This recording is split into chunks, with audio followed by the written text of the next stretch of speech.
things that we see quite a bit of in response to literature is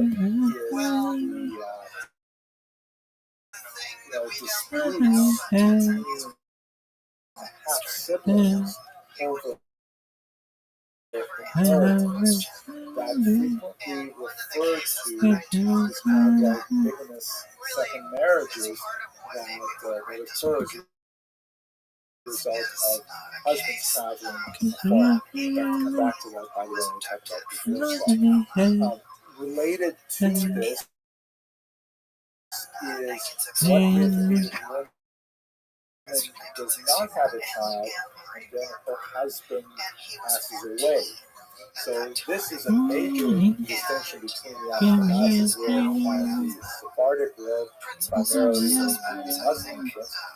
According to the biblical precedent, if a man dies before his wife is able to see the child, then his blood, read the context of this ritual, which is called Hebrew, that the surviving environment where in the Bible period women rarely existed on there, typically lived with the shadow of their father or their husband or their sons. They were kind of like abandoned to their own devices.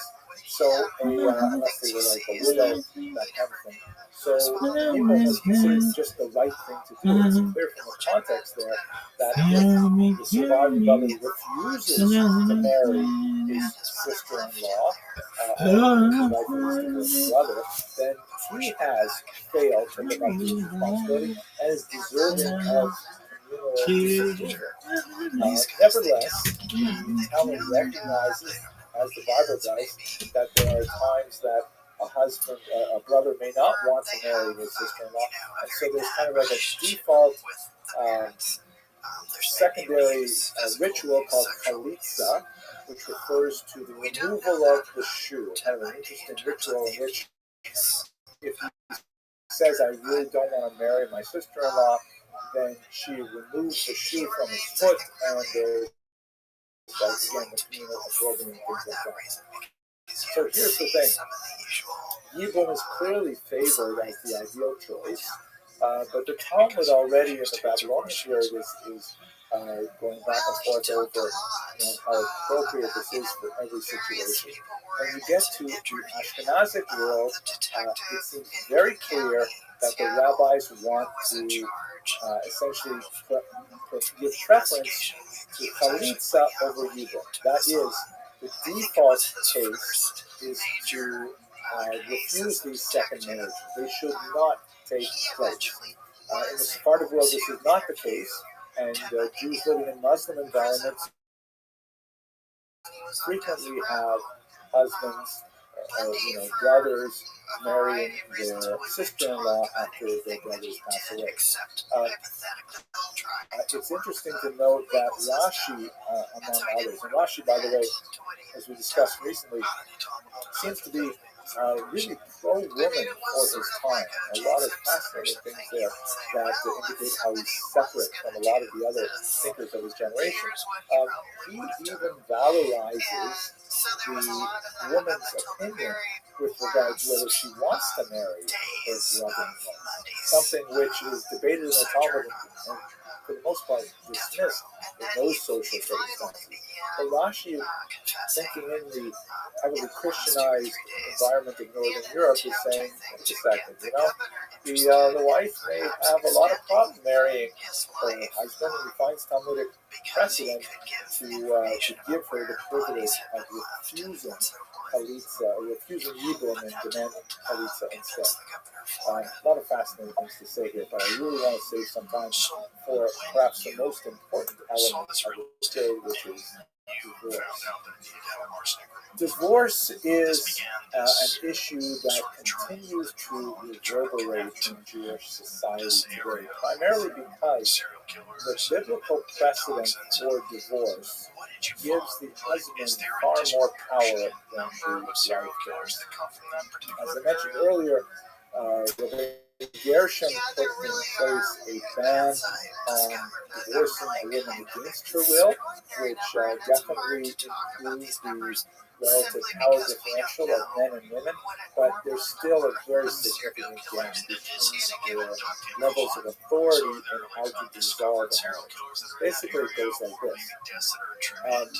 The husband has the right to initiate a divorce, which then goes through procedures like Rabbi demand that women consent as well.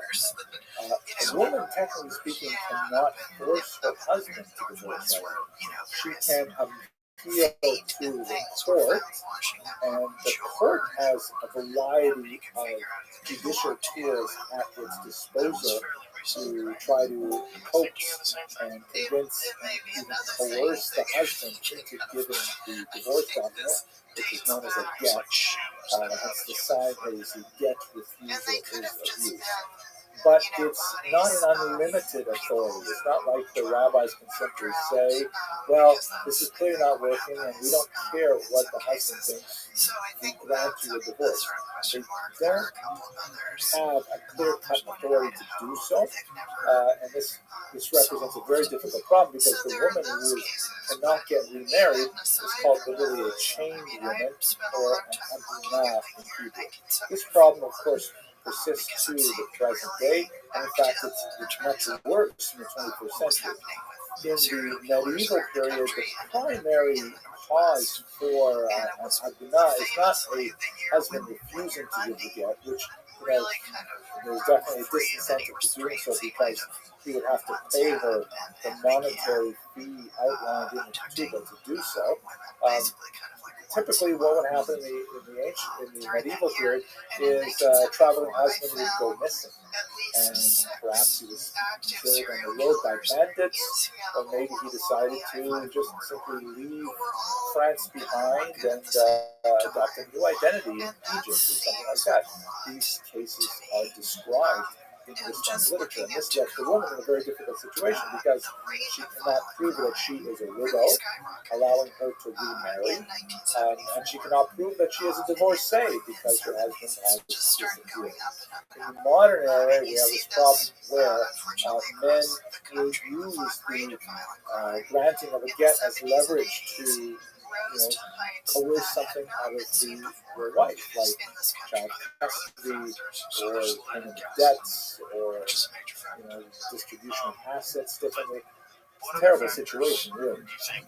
And there's modern approaches to it, solutions to it that have varying levels of effectiveness, but not for our discussion at this point. At any rate, this is a noted problem, though, even in the medieval period, even though it's much smaller than we see it today, it is something which exercises the minds of the rabbis engaged in responsive literature to quite a large degree, and we still are not done with this. I'd like to speak more about this, but it takes us further afield from history and more into So let us just conclude, though, by thinking a little bit about women and their contribution to the family economy. There's no Yo, welcome. What up, Jay? How you living, pimp? How'd you find out about me? How'd you find it?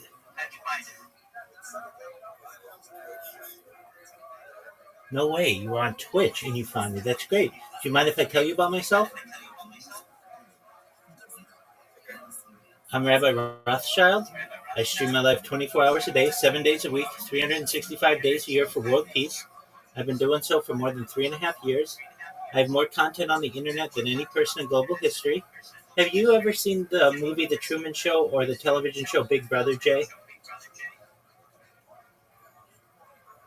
That's okay. It's essentially just someone being on camera 24 hours a day, and that's what I do. I've been doing it since the pandemic, more than 3.5 years. We've seen the death of a queen, the birth of AI, the coronation of a king, and everything in between. In 2018, The Economist magazine stated that data was Earth's number one resource. Data has overtaken petroleum as the most valuable resource on Earth, and I have more data archived than any person ever, which may make me an influential person someday. And if that happens, Jay, I'm going to help you, your friends, and your family become financially independent if you're not already, to have generational wealth if you don't already, and to be able to start charities and philanthropic organizations of your own. How does that sound? Amazing, absolutely. Oh boy. Um, I don't know if I know a lot about crypto, but I am sponsored by cryptocurrency. It's worth about $100 million.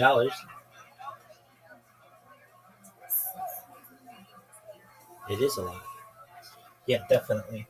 Um, so yeah, what do you want to know about crypto?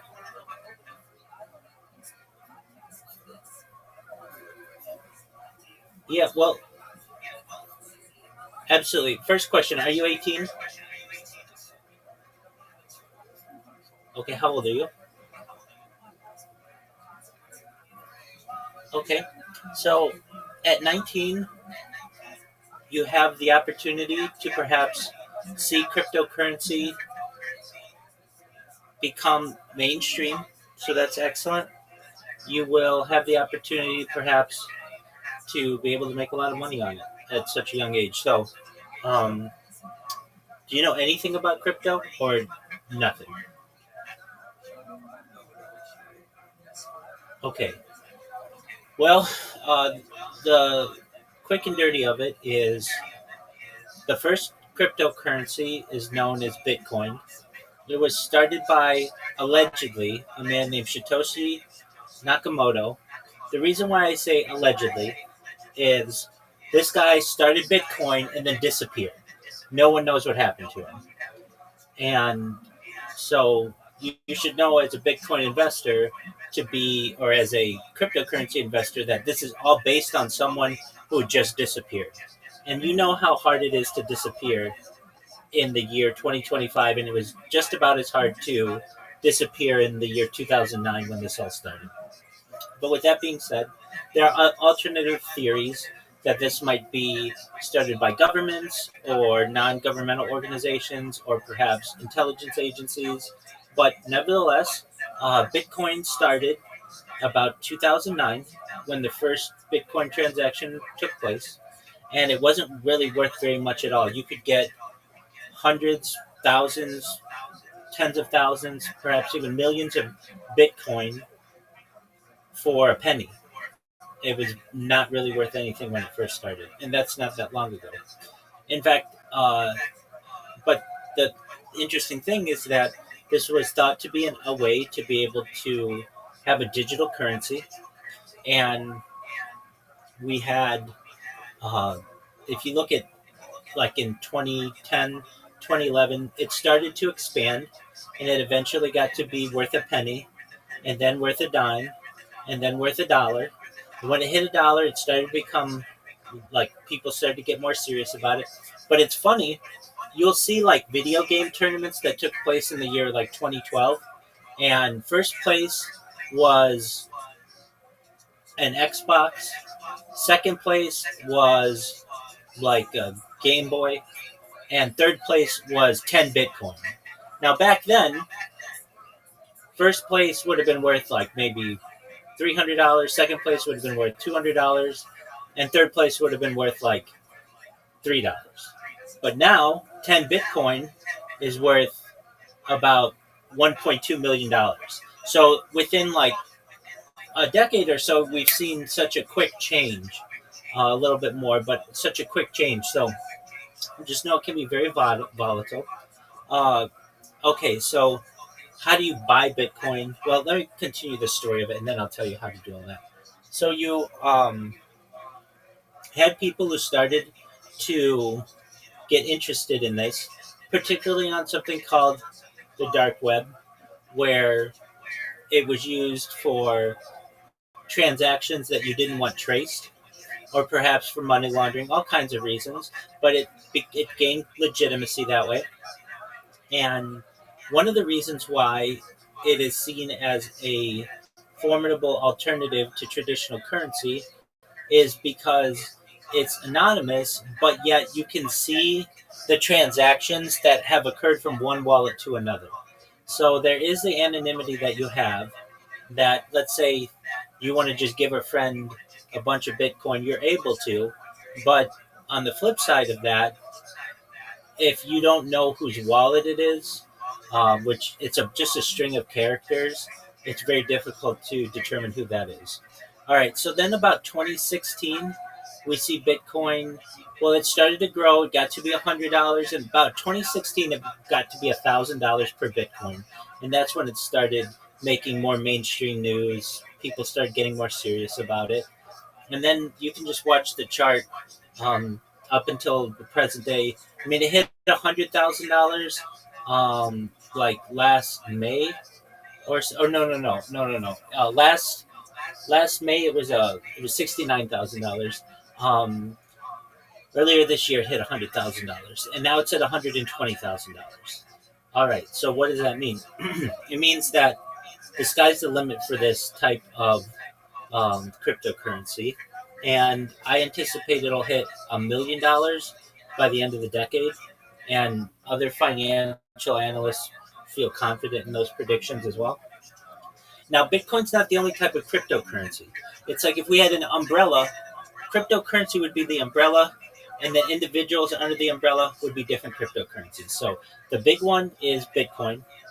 Then you have the second biggest one is known as Ethereum, and then you have other ones. Another one is known as Solana, and some others are like Dogecoin, and there are perhaps millions of different cryptocurrencies. But the big three are Bitcoin, Ethereum, and Solana.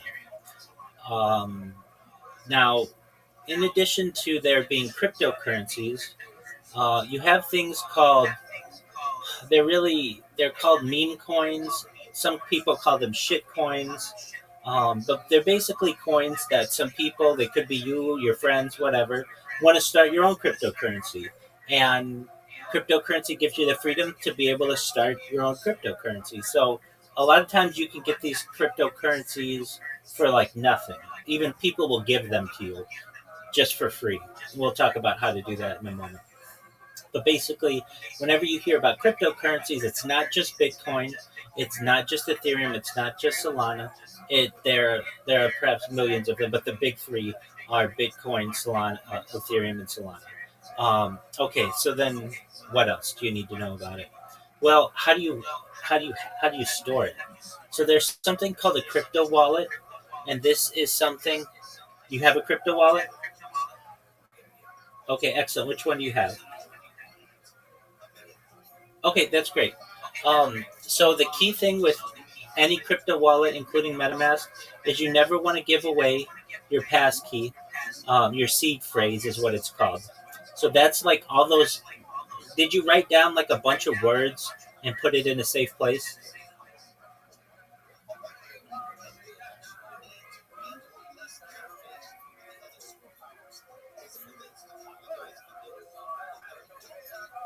That's exactly right. So there are some people who, I mean, that's like your password to your computer. If you don't have that, you can't get your money.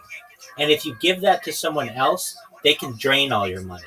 So a lot of times, what people will do is send you a link and say, "Hey, click on this link," and it'll look like MetaMask, and then MetaMask will ask you for your passphrase or what you thought was MetaMask, and you put it in, and then somebody just drained your whole account. So don't ever give that to anyone. Don't give it to a girlfriend.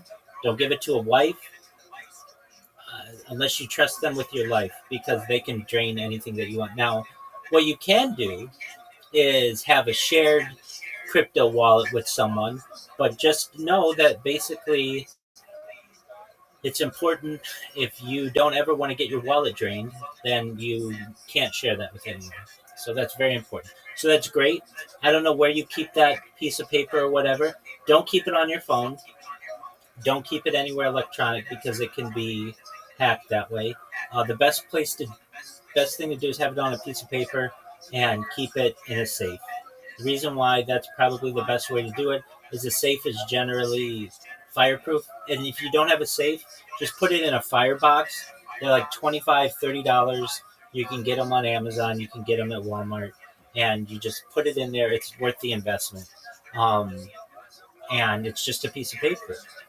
What'd you say? That's okay. But the reason why you want to put it in a firebox is if you have a fire, your speaker's going to burn.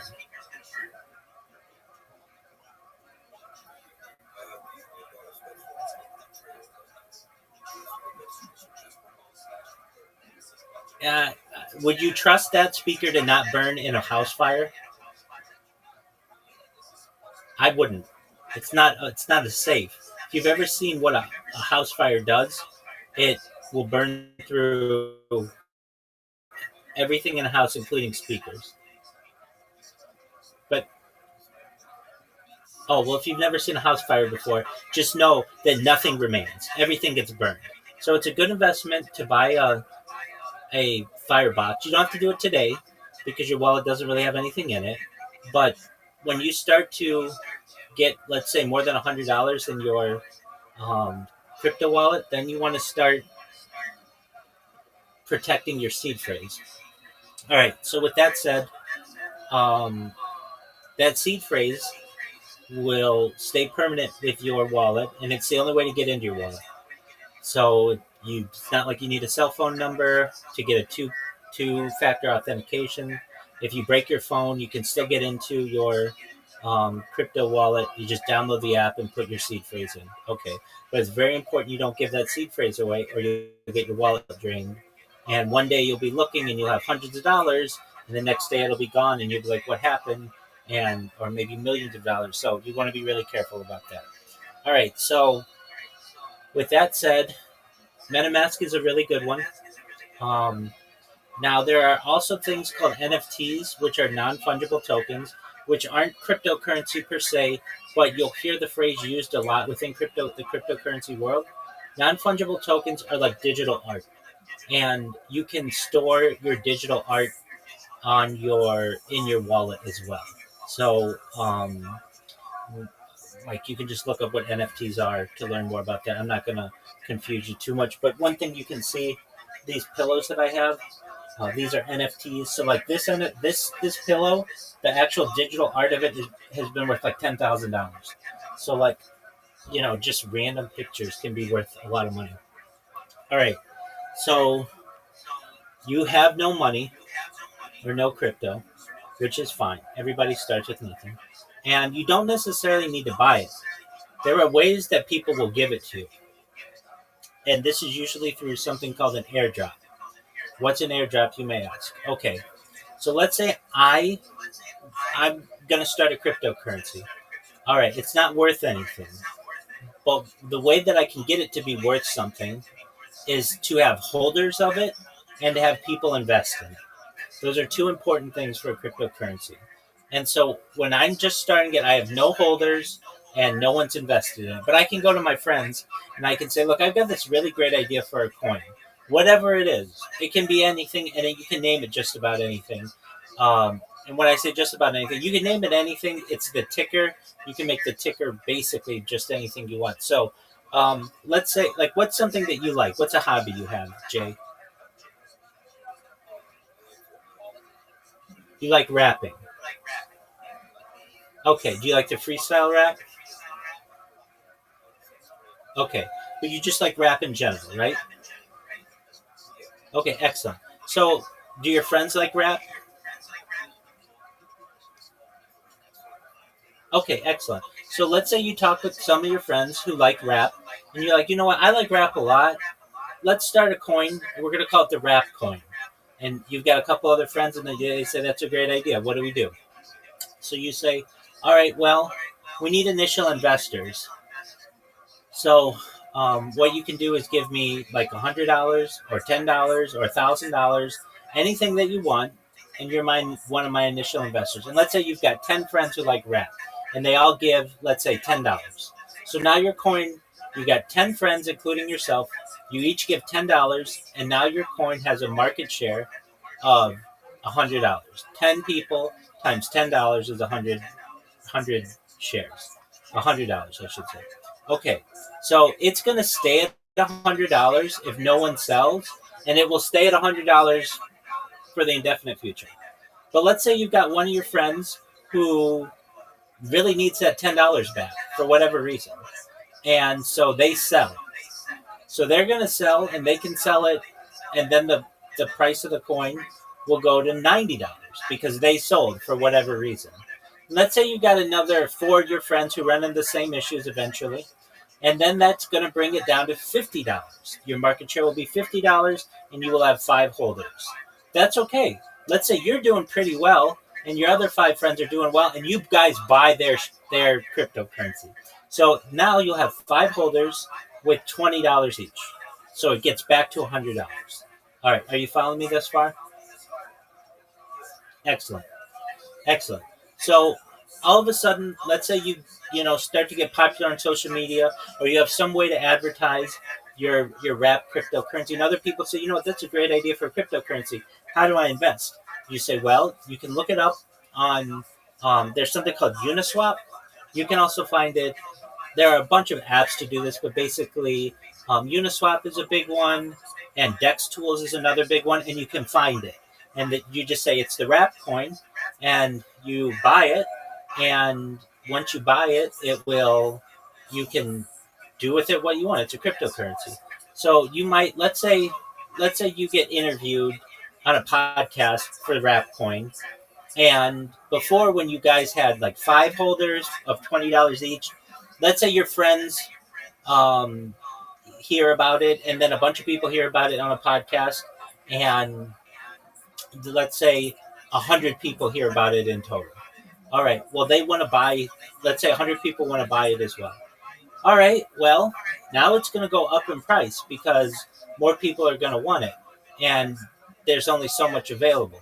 So let's say one of your friends, all five of your friends say, you know what, we're going to hold our initial investment of $10, but we're going to sell the $10 that we had and make that available to the general public.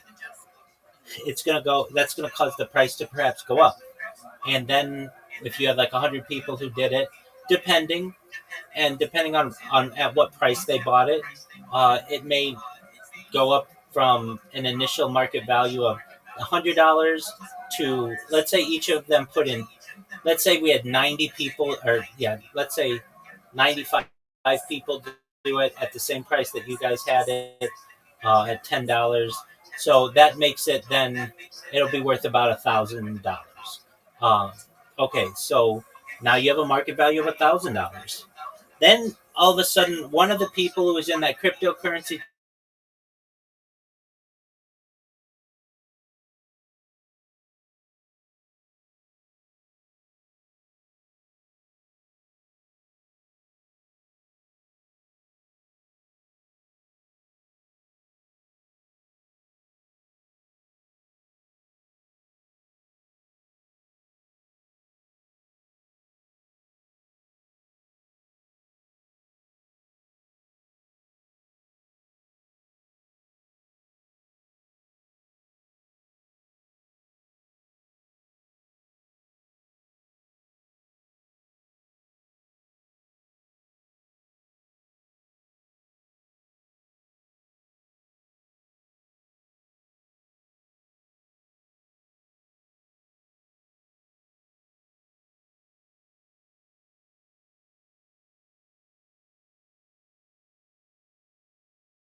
coin went up to like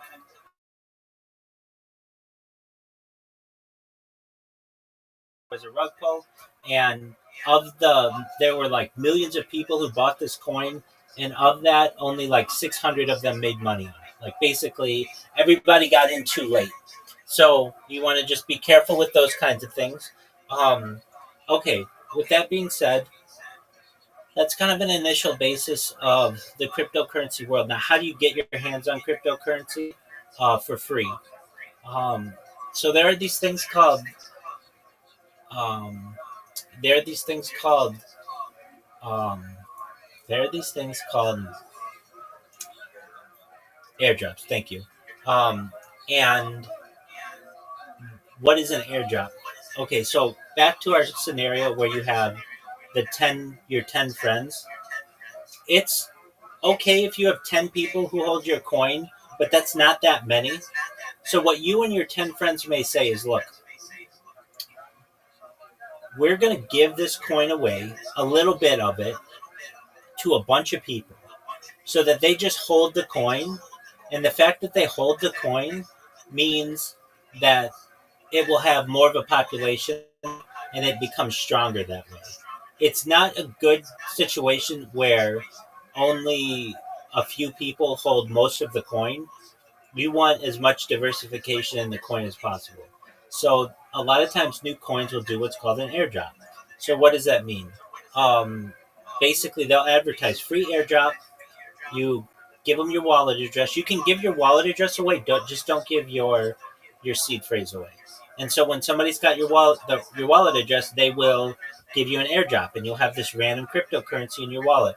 And your wallet may look like it's worth 0.000000001 cent or 10 cents or whatever, but eventually that could grow. And these airdrops, how do you find them?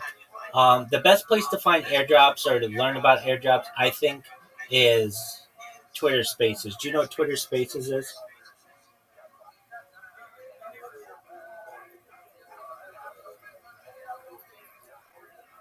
Yeah, so Twitter can be a cesspool, but it is the central hub of cryptocurrency on the internet. Meaning, if you want to talk about crypto with people, there are people all over the world who will talk about crypto. Now, it's not Twitter, it's Twitter Spaces, or it's called X Spaces, but whatever. You know what I'm talking about. I'm going to refer to X as Twitter just for that's just how I am.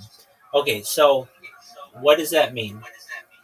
There is a part of Twitter or a part of X called Spaces where you can have voice chats with people up to the size, like they've had millions of people in them, but only 10 people can talk at once. So what does that mean? There are people right now on the internet who are talking about cryptocurrency on Twitter Spaces, and there are people who are starting a new coin. And a lot of times, like if you didn't have anywhere to advertise your coin, you would go on Twitter Spaces and you would host a space and you would answer questions about your cryptocurrency.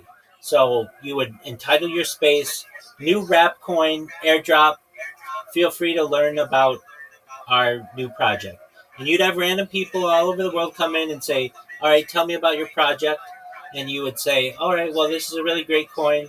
I've got some friends together. We all like rap music, and we wanted to have a cryptocurrency that was based around rap music. And you'll get a bunch of people who are like, oh, I like rap music too. How do I buy the coin? And you can say, well, it's available on Uniswap, but we're having an airdrop for the next month. So just drop me your wallet address and I will airdrop you some of the coin. And that can happen, either you can give away your coin, or more likely, you'll get people who will give away their coin to you that way. Now, there are other ways where people do airdrops, and I would say one of the big ones is on Telegram. Telegram's basically the most popular place for people for like the coin communities. Discord's pretty big for some coins, but I would say Telegram's a little bigger. Why is that, you may ask? I mean, I know I would. Um, Telegram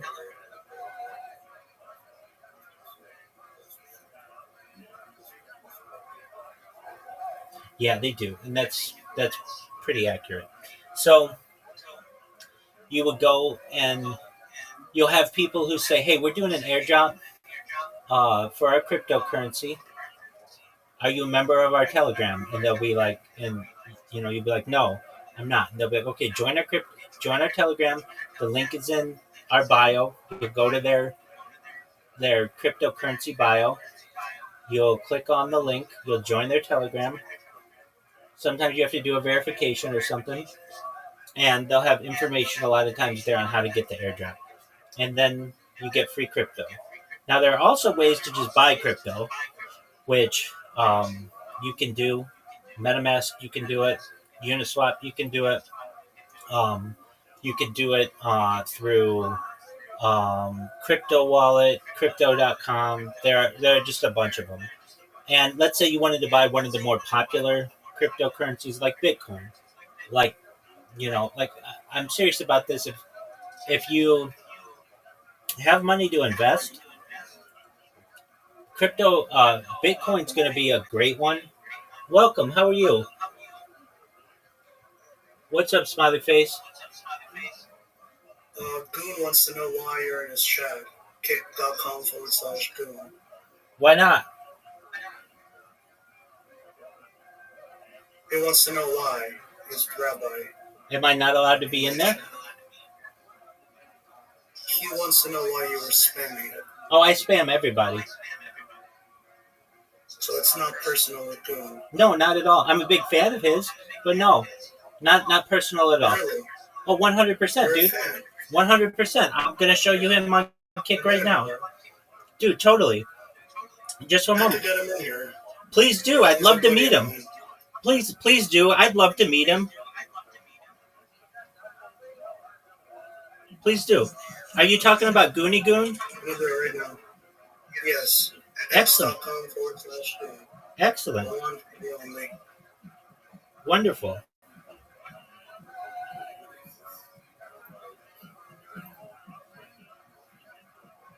I just invited him. Let's see if he shows up. He's live on stream. Beautiful. I'm live. Welcome, Rabbi. You're amazing. Hey, really quickly, let me just tell you about myself. I'm Rabbi ROTHSCHILD. I stream my life 24 hours a day, 7 days a week, 365 days a year for world peace. I'm live on 22 different YouTube channels right now. I'm also live on Twitch. That's how our friend Jay met me. I'm live on Rumble. I'm live on everything but Kick. But I'm going to make Goon a very rich man. I'm going to make you, Smiley Face, a very rich man. I'm going to make Jay a very rich man. As you can tell, my bots are very effective, and I have more data archived on the internet than any person in global history. I've been live streaming 24/7 for more than 3.5 years, going back to the pandemic. And what does that mean? Well, data overtook petroleum as Earth's #1 resource in the year 2018, and I have more data archived than any person ever. So, Smiley Face, I'm going to make you, your friends, your family, all financially independent if you're not already. I'm going to make sure that you have the ability to have generational wealth, and I want you to be able to start charities and philanthropic organizations of your own. How does that sound, Smiley Face? Excellent. So, yeah, I want you to know, if you have the opportunity to tell Goon, it's nothing personal at all. I'm sick of war in the world, and I'm a person who's dedicated their life to peace. But also, I want to make Goon a very rich person. I really mean that. And if you're like, okay, Rabbi, what do you talk about that's so interesting? Like, what makes you so great? I talk about ending world hunger through the use of technology, such as agricultural drones, floating greenhouses, saltwater greenhouses, hydroponics, vertical farming, cloud seeding. I talk about ending world thirst. I was just talking with Jay. We were talking about cryptocurrency. I'm actually sponsored by a cryptocurrency. It's worth about $100 million. And one of the things that we do is we build wells in developing nations like Nigeria to help people get clean water. I'm also an advocate for the LifeStraw program, but most importantly, desalination technology, where we pump Earth's seawater onto land to make it drinkable. I talk about some really big ideas, very big futurist ideas.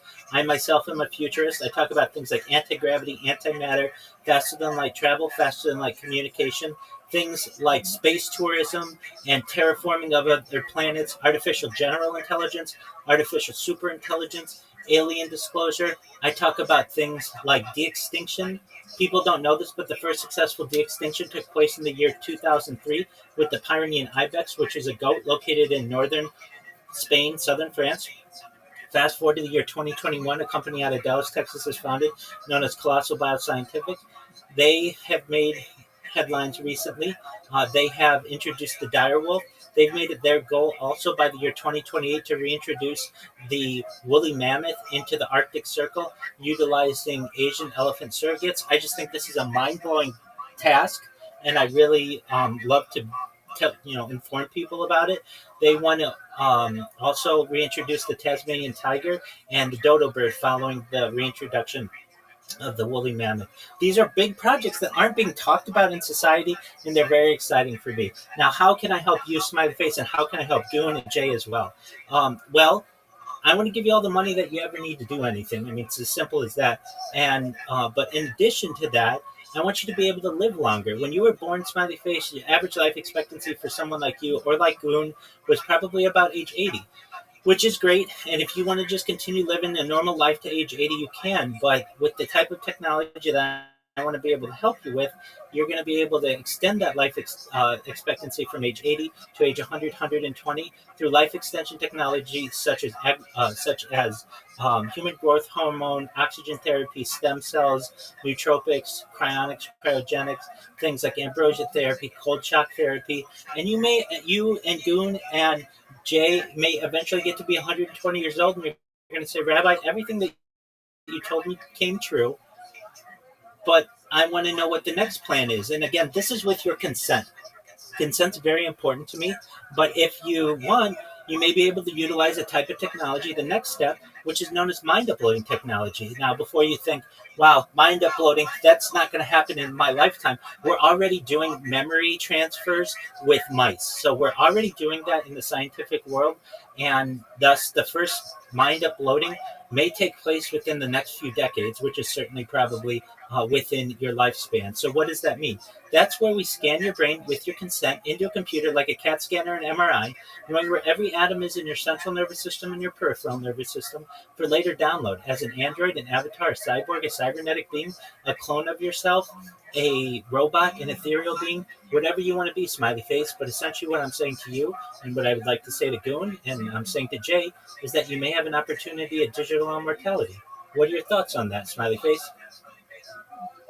Sounds very cool. It does sound cool. So you can see why I'm so passionate to get the word out about what I do, right? Gunnar just says, I don't know why he spams my chat. I If spam. he's a fan. I told him to join. He said he will later, probably. That's okay. He's watching action right now. That's totally cool. I spam everybody. And so I want everybody to know about me. Action Man knows about me. I've been live in Aiden Ross's Discord for more than a year. I'm the number one streamer all time in Aiden Ross's Discord, number one streamer all time in Amaranth's Discord, number one streamer all time in Kai Sanat's Discord, number one streamer all time in iShowSpeed's Discord. Basically, I live on the internet 24/7 and have for years, for more than 3.5 years. And eventually, I think I'll be perhaps one of the most famous, if not the most famous person on earth. And I'm going to make your dreams come true. I'm going to make Goon's dreams come true. I'm going to make Jay's dreams come true. So, with that, I just want you to know it's nothing personal to Goon. It's really to help him.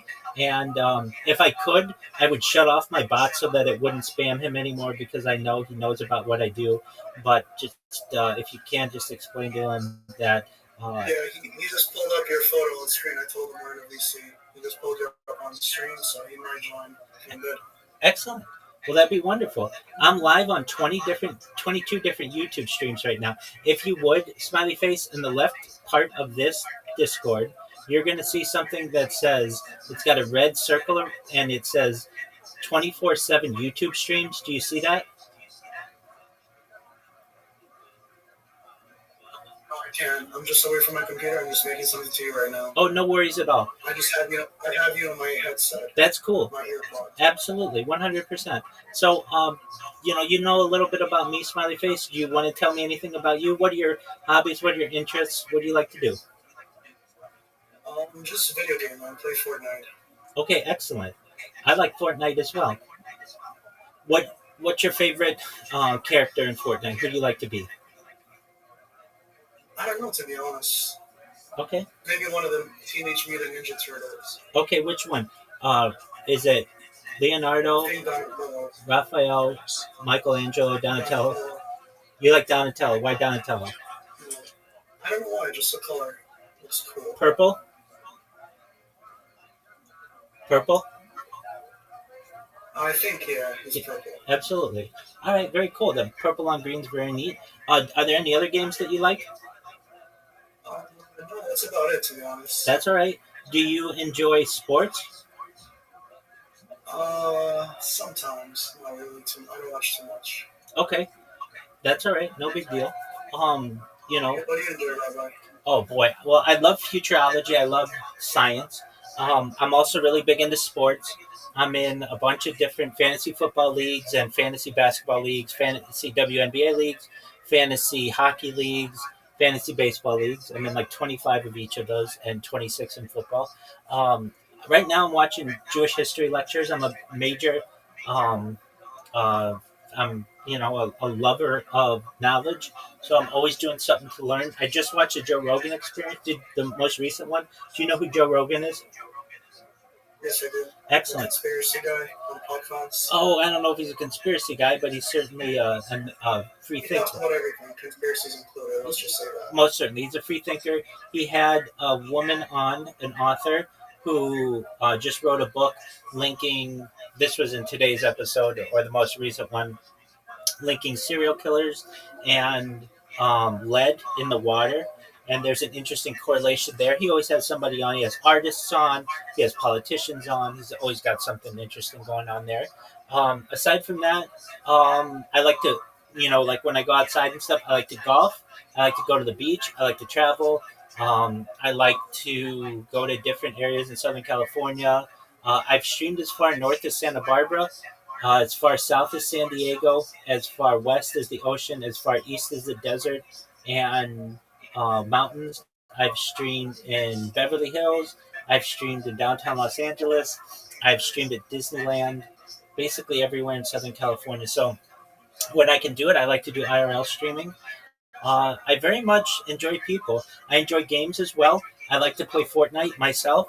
I also like mini games, so I like chess, checkers, like like even just old school games like Scrabble and Connect Four and all that kind of stuff. I like board games. Um, I also love to stream. I mean, it's one of my big passions, especially because I stream my whole life. So I like to multi-stream. So I'm live on Rumble. I'm on 20 different YouTube, 22 different YouTubes. I'm live on dozen different Rumbles. I'm live on D Live and Trovo and Twitch and a bunch of different streaming platforms of which you've never probably heard. Um, and then I create robots, and the robots get individuals into my Discord and allow me to talk with them and share what I do. And usually that kind of stuff is really interesting to people, and they realize, oh, this isn't a bad person. They're just trying to get out the word about a really interesting project, and I understand why they spam. And then they become an advocate and allies of mine, and hopefully Goon becomes one of those people. And I certainly am, have the privilege of meeting new people. Trying to get him in here, man. He's just really busy on the stream. That's absolutely fine. Let's see here. Is it just off the top of my head? Is it kick.com/goon? Correct. GEWN. Right. Okay. Just one moment. I'm a good buddy of his. I told him we're in VC, and he said he's listening to Asherman and Otis. He might be here. Absolutely. That's totally He's cool. talking about the Hunger Games. You should go to Austin and participate in Ice Poseidon's Hunger Games. I would love You to. should stream there. I would absolutely love to. If I had the ability right now, I would. But as you can imagine, live streaming your life is a full-time job, basically. But when I go viral, I'm going to be in all of Ice Poseidon's Hunger Games and everybody else's. And I look forward to traveling the world and giving people an IRL first-person view of my life. But as of right now, I just don't have the ability. I would love to, though. But, when you're doing it 24/7, it's really important that you maintain the streams as long as you can for as much as you can. Every 12 hours, I restart my streams and basically allow people not just one view of my life like normal people, where they have one camera, but I have 22 different angles of myself, or at least streams, more than 22, because I'm also live in some other people's discords as well. So um, you should just know that you are at the ground level of something really exciting, and it's just a great privilege to come for you to come in and to be able to meet you. And thank you for being so nice. Not everybody's nice to me, and I understand. Likewise. Oh, absolutely. I understand. My bots are very annoying. They come in and spam like 10 different times, and it's a huge thing of text, and nobody wants to read this huge wall of text. But if you read it, it's unlike any other spam that you're going to see. No one else talks about Santa Claus machines. What's a Santa Claus machine? It's a type of, you know what a 3D printer is, smiley face? Go ahead, Jay.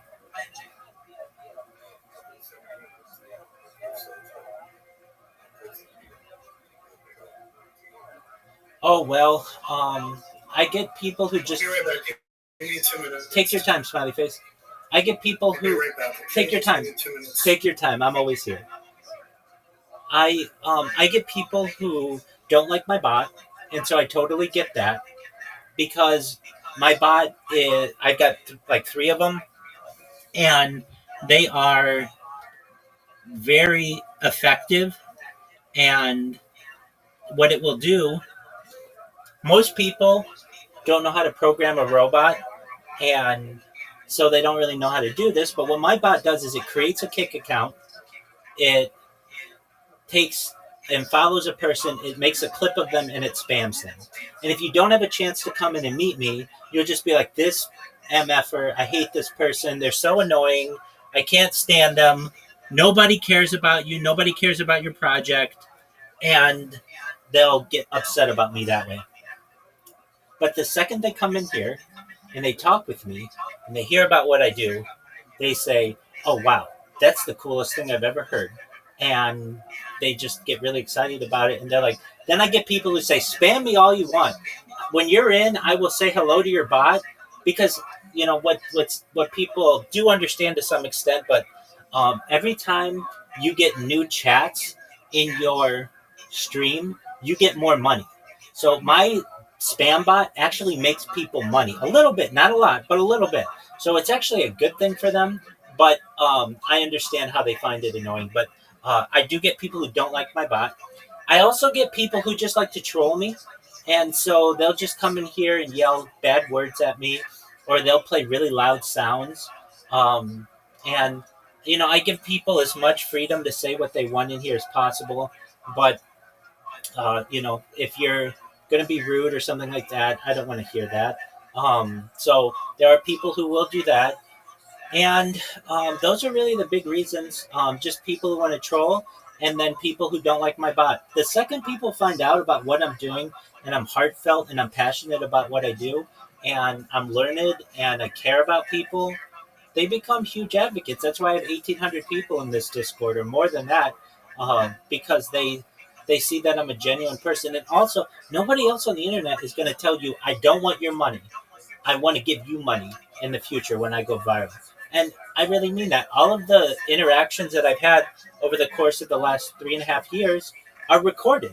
So everybody who I've told, I'm going to make you, your friends, your family rich, that's recorded. We'll be able to go back and say, on this date, Rabbi met Jay, and Rabbi said that they were going to make Jay's friends and family rich.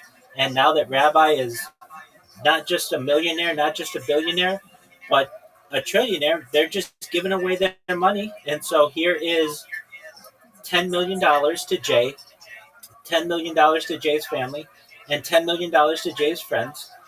And all Rabbi wants you to do with it is to pay off all your debt, to buy your house, to make sure that your kids have college education, and then want you to start a charity with the rest. And what would I want you to do to start a charity? Whatever you want, just something to better the world.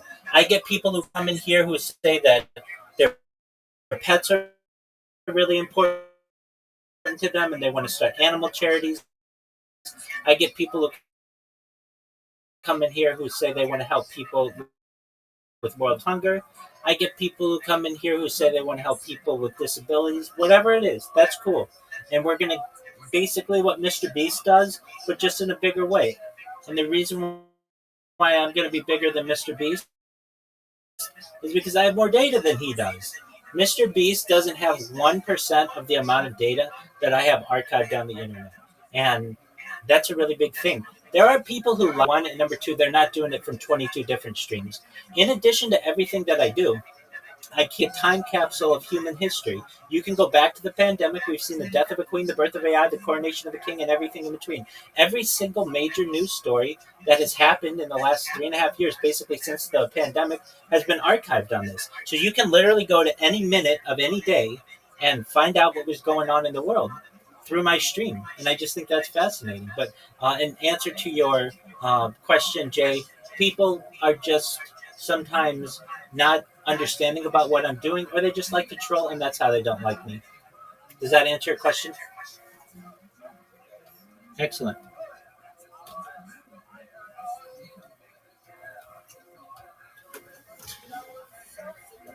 So back to our cryptocurrency discussion as we were talking. All right, so we're talking about Twitter Spaces, which is I'm in the Twitter Space right now. I've been hosting these Twitter Spaces for years, but the one that I'm in currently, I've been doing video Twitter Spaces, which is kind of a newer feature that they have, and I've been live in this one since February 14th. So why Twitter Spaces? Basically, it gives people a way to advertise and talk about their coin. When I say a coin, I just mean the cryptocurrency, and to be able to discuss it, discuss other people's. Now, let's say you were starting a new coin and you didn't have anybody to back it, you didn't have any friends or whatever. How would you get people to find out about it?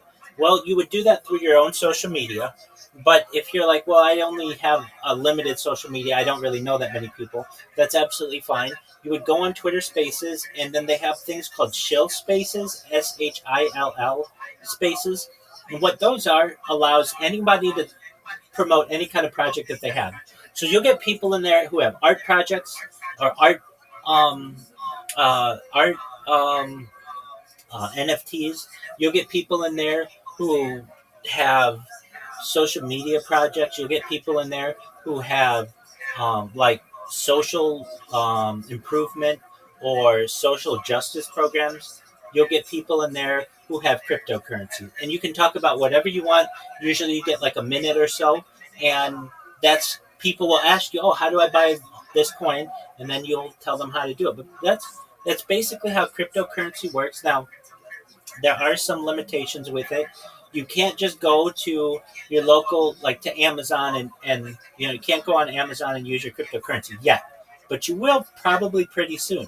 And once that happens, then you're going to start to be able to use it to buy gas, and you're going to be able to start to use it to be able to um, perhaps use at the mall and to even buy a car and those kind of things. It's just a matter of time. And so what the cryptocurrencies, what they're waiting is something called just mainstreaming, or basically when crypto becomes a household term and a household tool to be able to purchase things. And once that happens, a lot of people are going to move away from what we call traditional currency, which is known as fiat currency, and they're going to move towards digital currency, which is cryptocurrency. Does that make sense, Jay? Excellent. What other questions do you have?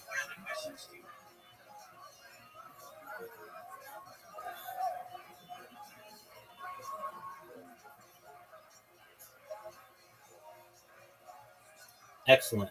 So if I were you, you know, you may be working a job, you may not.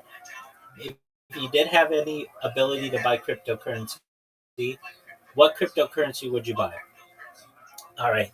So there's Bitcoin, which is the OG cryptocurrency. It's the strongest one. It's the least volatile one. Now you may say least volatile. It maybe like a year and 3 months. It was worth $69,000, and now it's worth $120,000. I mean that's a huge gain. But then also it went back down to 70,000 like 6, 7 months ago. So I don't really know if that's that consistent or conservative. That's absolutely fine. But for the crypto world, it's very secure in comparison to these shit coins that we talk about. Now, the shit coins are going to get you a lot of money if you invest in the right one. So, with someone like you would have to say to yourself, let's say we had $100 to play with. Well, how would you invest? Uh, how would I recommend? I would say you would want to buy maybe $50 in Bitcoin, $20 in Ethereum, $20 in Solana, and then $10 you could just do with that what you wanted in shit coins. So what kind of shit coins would you buy? Ones that are of interest to you. So you like rap, cool. Maybe you like cryptocurrency education. People put out those kinds of coins. You could invest in that. Maybe you like. Do you like any sports, Jay? That's okay. What's something else you like aside from rap?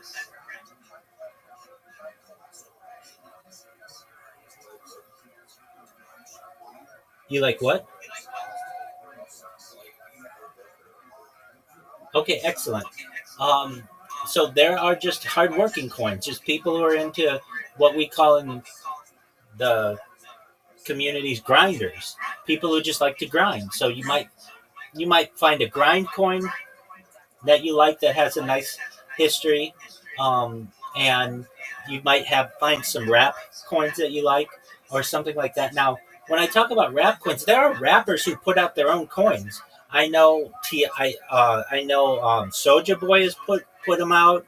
A bunch of people have put them out. Soulja Boy though has you have the opportunity to talk with him about his coin on Twitter Spaces, but there are a lot of influencers who put out coins. So let's say there were some influencers who you liked, who you wanted to buy those coins with the $10 that I said you could just buy whatever you want. I would recommend that. Now, what's going to happen with that money? If I had to make predictions, um, over the course of the next 5 years, your $50 investment in Bitcoin will become $500. Your $20 investment in Ethereum will become perhaps like $200, and your $20 investment in Solana will become $200. So your initial investment of $90 in those will equate to $900. Now, what about your shit coins? That money you're basically thrown out the window. However, if one of those hits, it could be worth $10 million to you. And what do I mean by that? If for one reason or another you got in early, and that's what it's about with the cryptocurrency is getting in early if you want to make a lot of money. If you're able to do that and become one of the early investors, you can make a lot of money because you can basically make a lot on your money. So in the cryptocurrency world, we talk about Xing, which is multiplying of your money. So you can buy Bitcoin right now, and in 5 years it might 10x, which it probably will, which is great. There's nothing wrong with that. That's a great return. That's a much better return than you're going to get on the stock market, and even better than what you're going to get from the bank just keeping your money in a bank account. However, 10x isn't nearly what you're going to get with a shitcoin if you get in early and it becomes successful. You can get a 25x, you can get a 250x, you can get a 1000x, and so it just depends on what you want to invest in, how risky you want to be. I know a girl. She kind of like you didn't know anything about cryptocurrency, and she would come to me for cryptocurrency advice, and I would tell her what I told you, and she got into cryptocurrency. It's called SPX, and I believe she put like $60 in it. And last I checked, it was worth tens of thousands of dollars to her. She's just like a cashier at like a grocery store, but all of a sudden she's got like a nice little nest egg that she got for $60. because it like 60x for her or whatever, and, and you've got to say, okay, I could take the risk like that person did. Chances are it's not going to do well, but if it hits, then it might be worth all of the other investments that you made combined. Really, what this is, at the end of the day, just like any investment, is gambling. It really is just gambling. And the reason why cryptocurrency is a lot different, or not a lot different, but why it's somewhat different, is the laws have not caught up with it yet to regulate it very well. So if you wanted, like, you can just start your own cryptocurrency. You cannot just go and start your own bank. It's much more difficult to do that. Or if you wanted to start your own business and go public and have an initial public offering, there's a lot of money involved in that. There's a lot of time involved in that. It's difficult to do. But with a cryptocurrency, you can just do whatever you want, and so long as you don't violate the few rules that are in place, there's a very good chance that you can do well. Now, one thing that all of these investors say is, this is not financial advice. I'm not telling you what to do. You buy all of the things that you want to buy. But basically, that's cryptocurrency in a nutshell. I'm trying to think. Um, let's talk about NFTs since we have a little bit of time. So again, an NFT is a non-fungible token. What does that mean? Well, non-fungible is just big words. They're just financial terms for meaning not worth money, or not to be bought and sold. Except these things are bought and sold, so they really are fungible tokens, but they're called non-fungible tokens. Okay, so what do these things do? Well, like this one that I have next to me, it's like, can you see my screen right now? It's like this red blue guy. Okay, so it looks like kind of like Sonic the Hedgehog. Basically, there was a cryptocurrency that sponsors me, has a very long name. So every cryptocurrency needs something different to diversify it. So like there are cryptocurrencies that are like the Donald Trump one or the Hawk Tua one. The one that sponsors me has a very long name, and that's kind of its claim to fame. Its name is Harry Potter, Obama, Sonic, 10, Inu. Now, if you're like, that's the dumbest name I've ever heard in my entire life, everybody thinks that. But it has such a long name that people remember it. Yeah, exactly. Exactly. Exactly. So it has a very long name, and when it started, it was very small, and it's gotten to be worth about, at one time, like $360 million. It's like at $100 million now. But in the past, like, I don't know, 6 months or so, it's been up like $50 million. So it fluctuates. Now, one of the things, a project that got associated with it were called the Sprotos. And these Sprotos were pieces of art, digital art, like this little red guy, or this red pillow I have with the blue guy on it. And there were like 10,000 of these pictures that are all unique, and you could buy them. So we talked about creating your own cryptocurrency. Let's quickly review if you were going to start an NFT. All right. So you've got your core friends who are into rap. Okay. Now those guys bought your cryptocurrency. You say to those guys, "Are you an artist, by the way, Jay, or do you know any artists?"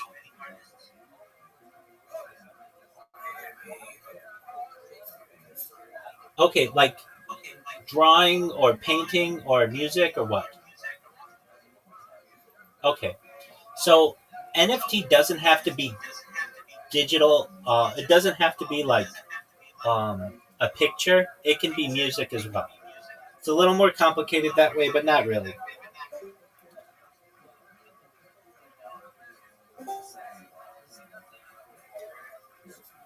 You're fine, big dog. I go through that all the time. All right, so you say to your friends, "Hey guys, we launched this cryptocurrency and it's doing really well. I want to launch a an NFT." And your friends say, "Oh, Jay, that's a great idea because you're a great artist." So what do? You say, "I'm going to put out a song." And do you have a song right now? What's the name of a song you have? That's okay. Let's say we call the song Jay's Fire Song. Whatever. Just it's an amazing song. Okay. So you say to your friends, "Hey guys, I'm going to put out this song. It's called Jay's Fire Song, and we're going to put it out as an NFT." And your friends say that sounds like a great idea. How does that work? Okay. So what you do is you say, if you want to download my song, normally you would do that on Spotify or on a CD, or you'd just be sent it or whatever. But instead of doing that, everybody just pays $10 to buy the song and be able to store that. And what does that mean for you? That means you're going to get your 10 friends who all give you $10 to buy the song. Now, let's say people really like your song and it starts to spread. You're going to get people who say, "Jay, I really like you as an artist. How do I invest in you?" And you'll say, "Well, you can buy my NFT, which is a song." And they're going to say, "Okay." And they're going to say, "Okay, well, what do I do with that?" And you just say, you just pay $10 and you'll be able to download it. And then people say, "Okay, great." Now, what makes this different than just putting it out on iTunes or Apple Music or Spotify or anything like that is they have a unique NFT to this that basically shows that they were an early investor. So what does that mean for them? It means that that's worth something, because when you blow up as an artist, people are going to say, "Did you know that Jay has an NFT for Jay's Fire Song? And I was an early NFT holder of that." And people are going to be like, "No way." And that's going to be worth a lot of money. So their initial investment of $10 might 10 years from now be worth $1,000, depending on how big of an artist you become and all of those things. And that's basically the idea of an NFT. Now, that would be a music NFT, which are very common.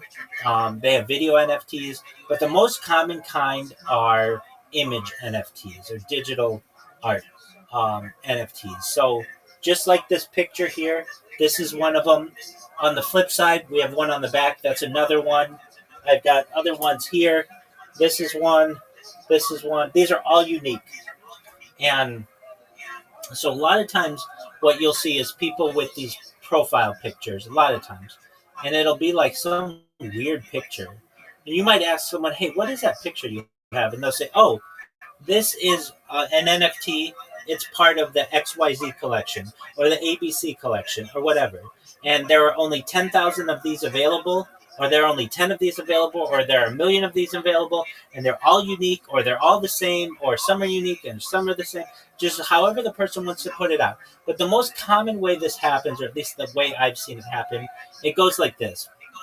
You have someone who's a graphic designer who has no money, and they get paired up with somebody who is an investor, and the investor says, "Look, I need you to make 1,000 unique pictures, and I'll pay you whatever amount, and in exchange, you're going to give me those pictures, and I'm going to make those into NFTs, and then we're going to allow people to buy them if they like them."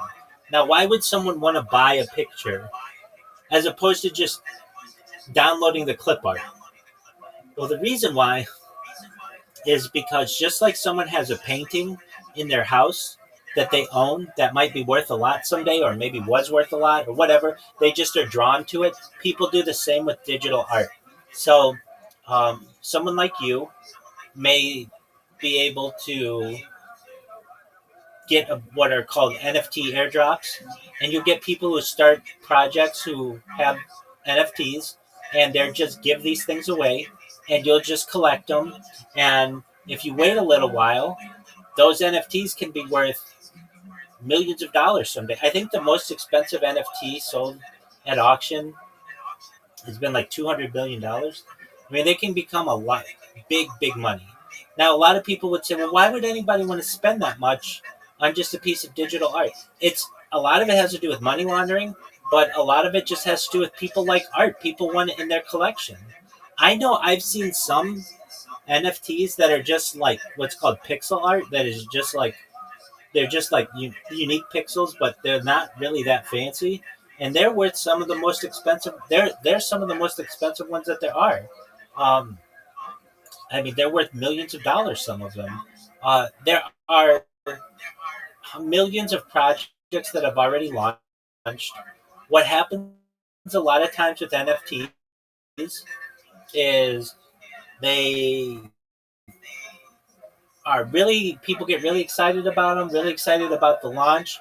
They buy them, and then all of a sudden, they for whatever reason don't like them anymore, and they sell them. It's just kind of what happens. But basically, with NFTs, you have the opportunity to be a major, I would say, a major player at 19 years old and in 2025 to just get involved with the NFT world as well. Now, how do you make money on NFTs? So people will just give you NFTs just because they like you, or they like your opinion, or they just want holders. And you hold on to those things, but eventually you may see that it's worth a lot of money and you have no ties to that person anymore and you just want to sell it. And so when somebody originally gave it to you and it was worth nothing, well, 5 years down the line, it's now worth $500 and you just sell it. Like this one that I have right next to me, $10,000. It's just like it's a picture of an ugly blue guy, but there are people out there who know they want to be associated with that and they buy them. I know on Twitter Spaces, it's a big deal. Cryptocurrency is talked about all the time. NFTs are talked about all the time, and there's a major movement for. You've got your album is gonna be, or your song is Jay's Fire Song, and the album cover is just a picture that you drew by hand. And you might get a bunch of people who are like, "Oh, I love holding Jay's Fire album. It's really great." And then you start hosting Twitter Spaces. You may get people who make their profile picture your NFT, your album cover, basically. And then when you go into this Twitter Space, it's just everybody's got your your album as their profile picture, and it shows strength in the community that way. And that's a big way that people advertise their projects and show that they're part of a community. And these are just things that people do. That's the NFT world. The NFT world, both cryptocurrency and NFT, we're still in the very early stages of this. This is not a 10-year project. This is not a 100-year project. This is a 1,000-year project or beyond. And when I talk about, mind uploading and all of this, I mean it. Like, you may be using this hundreds of years from now.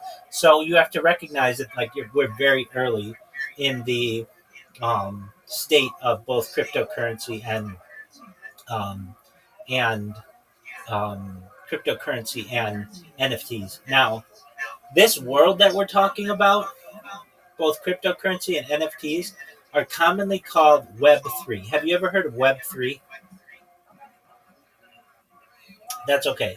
So Web 1 was considered like forums and like even like chat rooms. Web 2 was social media and like Instagram and TikTok and that kind of stuff. That's all Web 2, Reddit, Discord, and then there's Web 3. And Web 3 is cryptocurrency and NFTs. It's like the next wave of development of the internet. And so when you hear people say, for how long have you been involved in Web 3? And you're like, I don't know what Web 3 is. Well, how long have you been in cryptocurrency and NFTs is really what they're asking. And you should know that you may not consider it this. I know a lot of people don't, but you're in the top 1% of the world right now.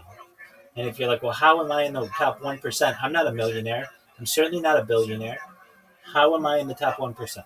So we've got 8 billion people in the world. Of those 8 billion people, 4 billion of them don't have access to electricity. or cell phones or the internet or any of that stuff. So all those people are in like rural Africa and rural India and rural China. So right there, you're on the internet right now. You've got a cell phone and you've got social media. So you're already doing better than 50% of the world. All right, then from there, we've got 4 billion people we're working with. Of those, 2 billion of them generally do not have electricity that works all the time. They have sporadic outages, all kinds of issues, whatever. So you're already doing better than 6 billion people on Earth. Then of that, you've got another 2 billion people, not all of whom have computers. So only about a billion of those people really, maybe a little more, have access to computers.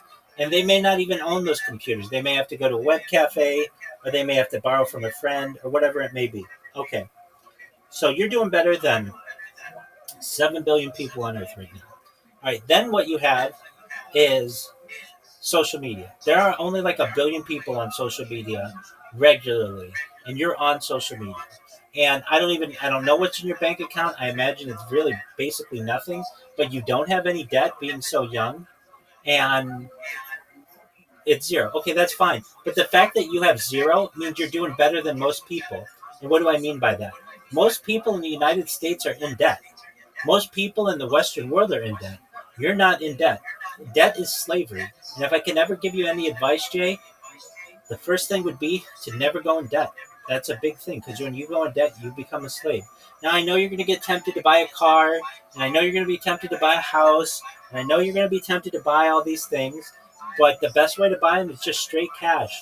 And if you live within your means, you'll perhaps be able to afford these things when you save up for them. The big thing is, I would not spend a dime on a university and going into student loan debt. That debt is not forgivable like much of the other debt is. And you can learn everything that you learn at university on the internet nowadays. So I know people who are six figures in debt, and they've got college degrees, and they're not any smarter than the people who are just working a technical job and who never went to any school. Those people are in exactly the same places, except one of them is debt free and the other one is enslaved. So when I say that you're in the top 1%, we're already said you're doing better than 7 billion people on Earth. Then from there, you don't have any debt. Well, that makes you in the top like 100 million people on Earth. And from there, you're basically competing with people who aren't working, like aren't making a lot of money, but like even you said you had a job. If you make $32,000 a year, which I'm sure you don't yet, maybe you do, but if you worked all the hours you could, but that's achievable for someone like you. $32,000 a year is the top 1% of the world right now. So when I say to you that you're a one percenter, and you may be like, well, I'm not quite there yet. Okay, well, you're in the top 2 or 3%, but that's doing a lot better than you once thought. Like you probably thought, like, well, I'm maybe like in the top 70% of the world. No, no, no, no. You're way at the top. You're in a Western society. You have reliable internet. You've got electronics. All of that adds up. So basically, I'm telling you that you're going to be part of the 1%. And the way that you do it at this point is to invest wisely. And if you're like, well, Rabbi, if I invest in Bitcoin, I it's not going to have that much of a return. That's fine, but you also have to recognize that you're not going to lose anything on it. It's only basically going to go up from here. And your money, what we call fiat currency, the currency that you just get from a job, that has something called inflation, and inflation makes it less powerful every single year. So basically, when the United States dollar, the Federal Reserve note, it started in December 22nd, 1913.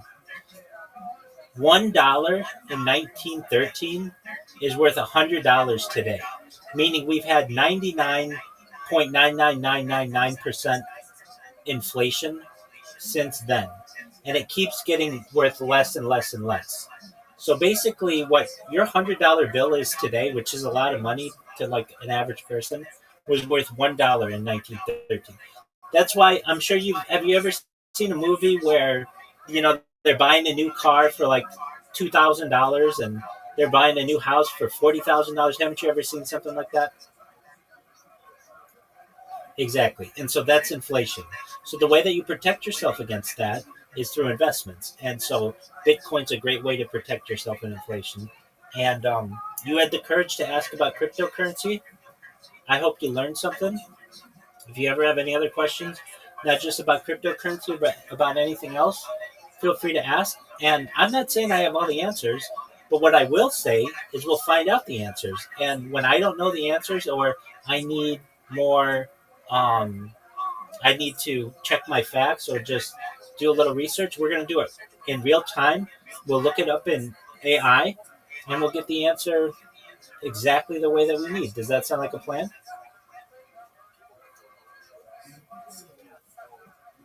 You take care, Jay. Jay, more than anything, aside from making you rich and all those other things, I want you to know I'm here to be a positive person in your life. I'm here to have an optimistic view on the world. And really, I just want to give people hope. So if there's anything you ever need from me, I'm here for you, okay? Take care, my friend. You're welcome. Bye. Worked incredibly hard, both at domestic tasks and at revenue bearing activities. We should recall that some of the most basic tasks that we take for granted today took an incredible amount of time in the medieval period. In fact, right up until the industrial age, women's work, basically domestic tasks, was huge and overwhelming. Here's a photograph of some medieval women who are spinning thread. You can see they have the distaff is sort of like a third arm to hold the raw material like flax or wool, and it's kind of stuck on a stick and then put into the cummerbund that they wear so it stays steady. And then with the other two hands, which are now free, they can slowly like peel apart the threads, and they use the spindle, which is at the hanging down towards the ground. And young women and older women would all be involved in this for hours and hours every day just to make thread. And then they've got to take that thread and they've got to make cloth. And out of the cloth, they've got to make clothing. And that's why so many people only had one pair of pants, because it took forever to make these things. There's a huge amount of women's energy. You didn't have mass-produced goods like you have today. So even if they're working at, what is typically called women's work, the domestic activities of making clothing, preparing food, washing clothing, things like that, that's a huge amount of time and value added to the household to provide these basic necessities. That said, let us not forget, or we discussed a little while ago, that the women, Jewish women, are much more literate in the surrounding society. They're certainly much more urban and most likely numerate as well. And so we frequently find women engaged in business activities. We especially see this in the Geniza, where women are involved in all kinds of business. And sometimes, with tremendous success, like, for example, the remarkable Wusha the broker, who's described in the Geniza archives. And as uh, after her marriage is dissolved, she keeps her business running and defies communal standards to insist on having, her way. She is repudiated by the synagogue for some unrelated activities, but she nevertheless, supports the synagogue with massive donations on Yom Kippur and things like that. Some fascinating women who are like really significant businesswomen described in the Geniza. We also have significant evidence that they're involved in the same economic activities that men are, like we discussed when we looked at finance and trade and so on. Sometimes they suffer from similar kinds of depredations as well, like in this terrifying image from the 14th century that is described in the caption as people ransacking a Jewish woman's house. It's a very unusually graphic depiction. They're stealing the very valuable clothes off their line and breaking into their cabinets and things like this. Jewish women were assisting their husbands in many aspects of trade and commerce, selling and buying, and also engaged in money lending and other financial activities as well. So women are definitely a very important component to the medieval family economics. And with that, I want to conclude this brief discussion of women in the medieval period.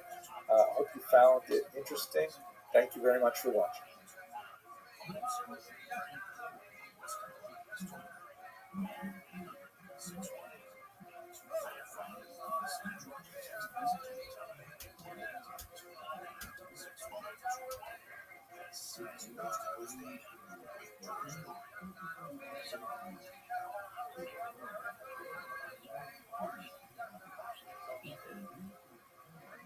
We have spent a fair amount of time in the southern half of the peninsula looking at the Arab Jewish or the Muslim Jewish period of coexistence, the famous La Convivencia.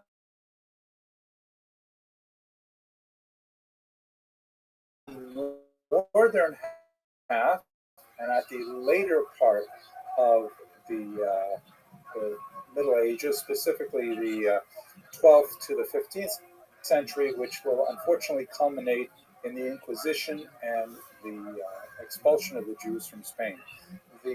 This is going to be kind of like the seam of medieval Jewish history for this course. It's not an uncommon place to sort of draw a line and indicate that before this event of 1492, things were one way, and then after 1492, they were rather different. You can say the same thing in the 20th century about the Holocaust and the state of Israel. Things were certainly different before those two events, so closely related in time, and then after those two events. So that's why we're going to construct much of the next semester on the post-expulsion era. So here's a map that will give you a sense of what we're talking about. This is the Reconquista, the reconquest. You'll recall that the Muslims come up from North Africa and they take over the peninsula primarily in the southern region, and they make it pretty much to the very top of the peninsula. But then it doesn't take long before the northern area starts to recede back into Christian lands, and slowly the Christians are able to penetrate downward, and eventually they will ultimately expel the Jews and the Muslims from the entire peninsula. But we're going to focus on the regions of Leon, Castilla, Aragon, Navarre over the course of the next hour. Now, there's a few really interesting phenomena that are going on at this time. First, this is the era of the greatest of the Spanish court Jews. This is an institution which we'll see examples of it throughout Europe, but Spain in many ways has some of the greatest examples. Court Jews, it's hard to really translate that appropriately.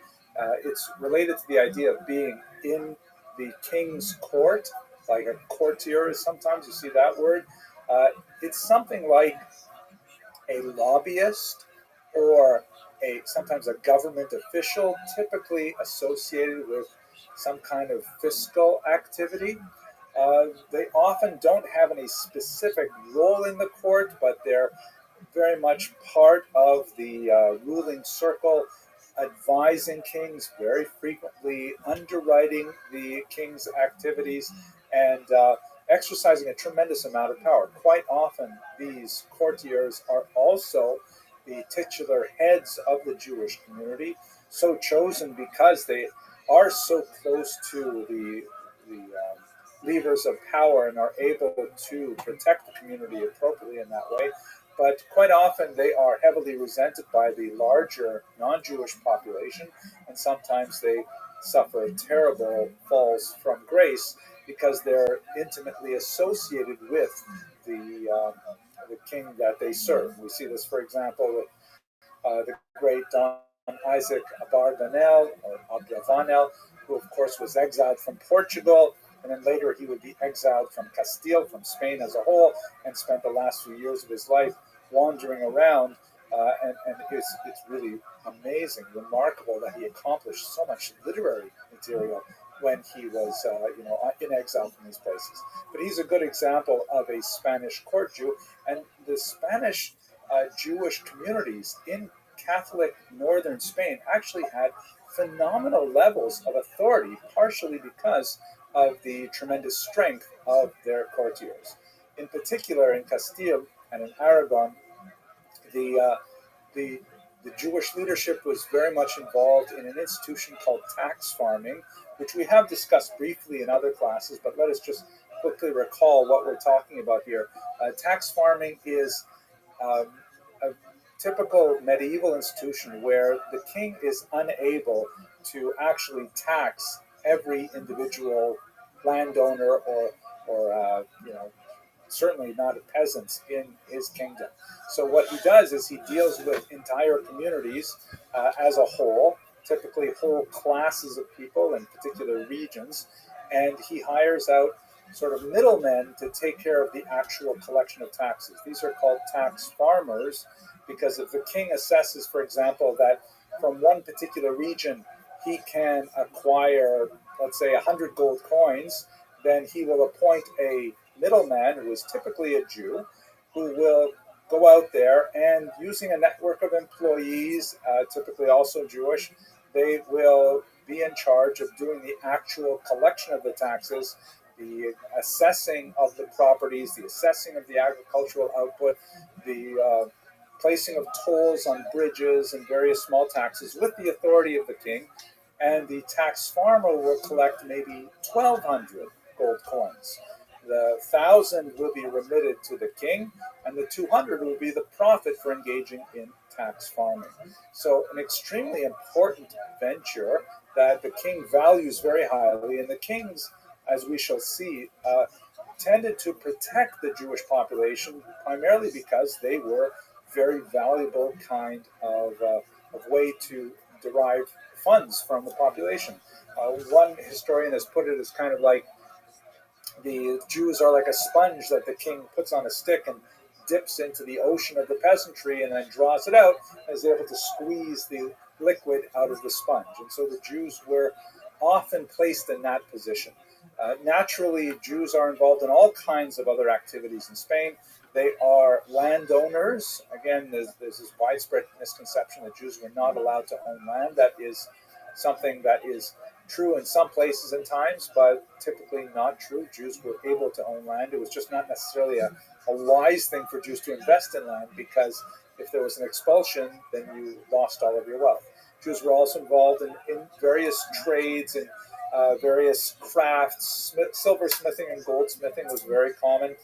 They often faced competition from local guilds, however, particularly in Northern Europe, and they often were not able to join monopolies in given towns. So things like tax farming and money lending tended to be the economic backbone of these Jewish communities, but not at all the exclusive source of income. But when you combine their role as powerful courtiers and as being extremely important in the collection of taxes, they actually become fairly secure, apparently, for that time and place. This meant that it was remarkable the degree to which the Jewish communities in northern Spain had autonomy over their own affairs. This is something that we have seen when we talked about Jewish communal structure, but maybe I should emphasize it a little bit more here, that typically when Jews arrived in a particular place, they were granted a charter by the ruling authorities. Sometimes this is called Magdeburgrecht or Magdeburg rights after a town in Europe. But the essential idea is the king or the nobleman in some cases would grant to the Jews of a given location, all right, you're moving in here, your community has the right to do this, to do that, things like build a wall around your community if you like, to engage in certain trades, but not necessarily in other trades. And this charter was intended as a guarantee of rights for the community. And and it was basically observed until it was finally broken, typically when expulsion or revolutions or things like that. So the level of autonomy that the Jews had in northern Spain from the 1200s till the 1400s was really incredible. Jews, for example, were of course allowed to hold their own courts by Talmudic law, the Beit Din. This was not unexceptional. But in many of these Spanish communities, if there was a dispute between a Jew and a Christian, the Christian had to submit to the Jewish court, which is rather unusual. And in some exceptional cases, the king not only granted the Jews the right to administer corporal punishment, which was an effective technique of controlling populations, but also, in some rare cases, to even impose capital punishment. That's an incredible thing. The circumstances under which a community would legally through the Beit Din impose capital punishment, very, very rare and exceptional and controversial. But nevertheless, this gives you a sense of the very high degree of autonomy that the Jews had in Catholic Spain from 1200 till about 1400. It was really it's not a golden era in the same way that the southern part of the peninsula was regarded as a golden era. You don't have quite the same kind of like cultural synthesis that you see between Arabic and Hebraic culture, but nevertheless it was a period of tremendous power for the Jewish community and general wealth. This is especially true during the reign of James I of Aragon, shown here, who was a remarkably strong protector of the Jews, even when some of the elements of their economic might began to wane. And I'm going to explain how that happened shortly. But we'll return to James I in just a moment when we talk about the Barcelona disputation, which is right now. So when one of the great power struggles that tends to be revealed throughout much of the Middle Ages is the power struggle between the temporal powers, meaning the king, and the religious powers, the church, and specifically the Catholic Church. As we discussed when we looked at Jewish communal structure, like who really should be in charge? And philosophically, you would think maybe the religious spiritual authority should be in charge, but on the other hand, there's a lot of nasty business involved in governing. There's a lot of patronage and nepotism, for example, is a word actually that comes from the medieval church. It means nephew, because you would promote, a pope would promote his nephew, quote unquote, even though it was actually his son. And so this is like a term that we've borrowed for contemporary parlance to speak about, administrative corruption. But the king really had the actual power, had the soldiers and so on. So the king and the church often had kind of like a seesaw relationship where when the power of the king went down, the churches went up and vice versa. And so as we see with James I of Aragon, there was a moment where he had to accede to demands of the clergy who were very upset about the power that had been given to Jews in Spain. And so he agreed to allow a disputation to take place in Barcelona in the year 1263. Disputations would garner a tremendous amount of interest in the 13th and 14th centuries. These were kind of like big intellectual pageants where Jews were forced to participate in debates over central tenets of Judaism and, in fact, Christianity. Now, it was impossible for Jews to win these kinds of debates. They were really more like show trials that were intended to demonstrate the validity of Christianity and to encourage, sometimes coerce, Jews to convert. The Christian side was typically headed up by a Jewish convert to Christianity who had like inside knowledge of what Judaism really believed and had greater textual skills in Hebrew, possibly Aramaic, and so on. And so the Barcelona disputation was in that character. It was one of the earlier disputations. On the Christian side was I believe his name was Pablo de Cristiani, if I remember correctly, a convert to Christianity, but not an especially, regarded intellectual. In fact, he kind of bungled much of the Christian side of this debate. And on the other side, James I allowed the Jewish community to appoint their leader, who was, a figure of tremendous consequence, the incredible Rabbi Moshe ben Nachman, also known as Nachmanides, right? Like Maimonides is known Moses, the son of Maimon. So this is Moses, son of Nachman, hence Nachmanides, who was actually, a thinker of tremendous depth, who had published a lot of work that is still studied avidly to this day.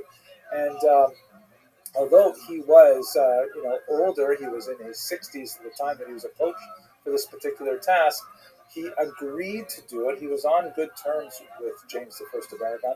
He agreed to do it on the condition that he be allowed to speak freely. This was an exception that was not granted in other disputations, but James I, who had some kind of genuine intellectual curiosity about how this would work out, granted him the right to speak freely, indicating that he would be free to say whatever he wanted in his disputation. And so it was convened, as I mentioned, in the year 1263 over a period of some days. And we have actually, remarkably, both the Christian and the Jewish versions of the debate in print. The Christian side recorded their assessment of the transcripts, and the Jewish side, by none other than Nachmanides himself, recorded the proceedings. They don't always gel together.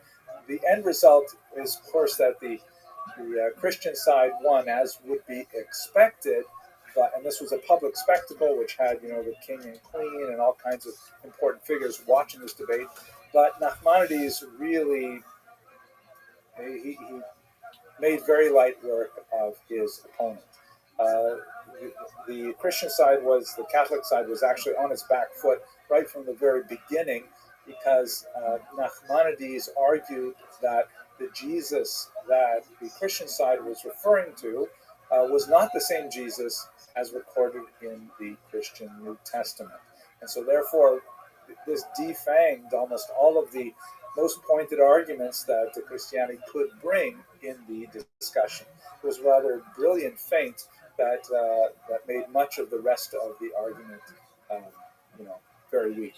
There is, by the way, a dramatization of this on YouTube, a BBC film that was made, working with the transcripts of the talk, and it's really quite dramatic in general.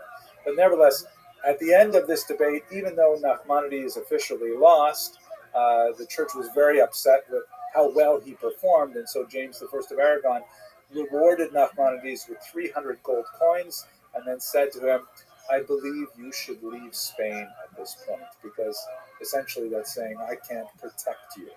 And so in his waning years, Nachmanides made the very arduous trip all the way to Israel, where he found a tiny, tiny surviving Jewish community there, but he was able in his last years to rebuild it, and in many ways contributed to a great renaissance in Israel. But this gives you a sense of, on the one hand, some of the strengths of the Jewish community in Catholic Spain, and also its structural weaknesses. We should also mention two other things before we move on to the story of the conversos, and that is the influence of Spanish Jews, particularly from the northern region, was quite profound throughout Europe and the Mediterranean basin. Two areas in particular are especially significant. The first is the widespread study of the Kabbalah, which had some incredible proponents in the Iberian Peninsula. We haven't had much opportunity in previous classes to talk about the Kabbalah. It is fascinating, and I hope to return to it when we come back next semester and we talk about Sfat, because they had an explosion of Kabbalistic study there. But many of the central doctrines and, in fact, texts of the Kabbalah emanated from Spain in this place and time. The Kabbalah itself, what exactly is it? The word Kabbalah means reception or tradition. The Hebrew word lekabel means to receive, and the idea that you receive an inherited tradition and then you pass it on, relay life. So there are ancient Kabbalistic texts that really go back many, many centuries, Sefer Bahir and so on. And there are definitely passages in the Old Testament, the Hebrew Bible, that are deeply Kabbalistic in nature, very mystical. But one of the most central texts of Kabbalah is believed to have originated in Spain in the 13th century, and that is the famous Zohar, or the Book of Splendor. Zahar means like to emanate and glow kind of thing. There's a significant amount of controversy in some circles about the actual dating of the Zohar, because it is attributed to Rabbi Shimon Bar Yochai, very important Tana of the 2nd century. But most academic scholars looking at the Sefer Zohar believe that it was actually authored in the 13th century in Spain. And there are a lot of internal literary clues as to that. The strange fact that it's not cited before this period by others, and the fact that its attribution to the ancient period was placed in doubt almost immediately after it began circulating. Although there are some who believe that is in fact a genuine artifact of the ancient world. Nevertheless, regardless of where it comes from or when it is written, it is a work of great spiritual genius, phenomenal insight into Jewish mysticism, and it was deeply inspirational throughout the entire Mediterranean basin. So that was one very strong element of kind of Spanish intellectual export from the period. Another area where the Spanish Jews exported from northern Spain was their tremendous skill at translations, especially in the region of Provence, which is not too far away from Spain, just a little bit up the coast, the south of France, where there was a very unusual Jewish community. We've spoken about it in different lectures. And one of the most exciting things that was happening there is a lot of Hebrew classics, or I should say, a lot of Judeo-Arabic classes, like the work of Maimonides, for example, was translated into Hebrew by people like the Ibn Tibbon family of translators. So they're bringing a lot of Arabic Jewish wisdom, or Jewish wisdom that's recorded in an Arabic language, to a Hebrew-speaking language, a Hebrew-speaking population, and really generating a lot of cultural ferment around this. Last thing, science. The coast of North Africa was filled with Arabic-speaking scientists, many of whom were Jews, and the primary conduit of all of that scientific information happened through those translators coming up into southern Europe in particular, Italy as well. Abraham ibn Ezra is perhaps one of the most famous of these people coming from Spain, who brought his astrolabe with him everywhere in order to explain these technologies of navigation by the stars that had a phenomenal impact on Europe afterwards. So these are the kind of things that are happening in northern Spain at this time. Really dramatic and exciting, but unfortunately they would have a very tragic denouement that we're going to continue with. But with that, I want to thank you very much for your attention and your endurance, and I look forward to speaking with you soon. Infiltration once like during the rat race, because we knew there would be another scavenger. So that was step one. We're already ahead of the game. That's going to be the goal. And have you done comedy before? It's not. The Chicken Andy ever rotation. Exactly. There's this couple of things that happen in the 14th century that really begin to tilt the balance negatively away from the favor of the strong Jewish communities and the tremendous power of self-government prior to the 14th century. The first is the Black Death, which spreads in the middle of the 14th century and has significant impact on the Iberian Peninsula, and of course Europe is badly stricken by it. Quite often the Jews are blamed for the Black Death. There's a widespread belief that somehow Jews have formed a pact with lepers to take their diseased body parts and then somehow make a potion and dump it in the wells of Europe to poison the aquifers of Europe and spread the plague. Of course, this is all nonsense, but nevertheless, you do have some very nasty attacks, mob uprisings, attacks on Jews, and public burnings of Jews and things like that that occur throughout Europe. Spain is not as badly affected. There are a few attacks in Catalonia, but the peninsula as a whole tends to survive from a lot of these very nasty anti-Jewish attacks.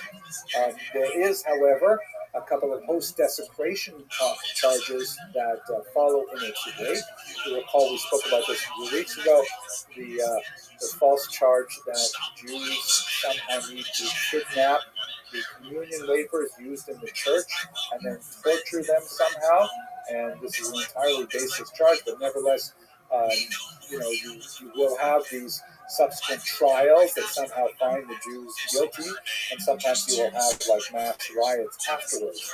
So in Barcelona and Huesca, you do have a couple of these host desecration charges in the 14th century that result in the conviction and execution of Jews, but there's no like great upheaval after that. But when King Per IV of Aragon passes away, like James I, who was actually fairly well disposed toward the Jews, they lose a major supporter.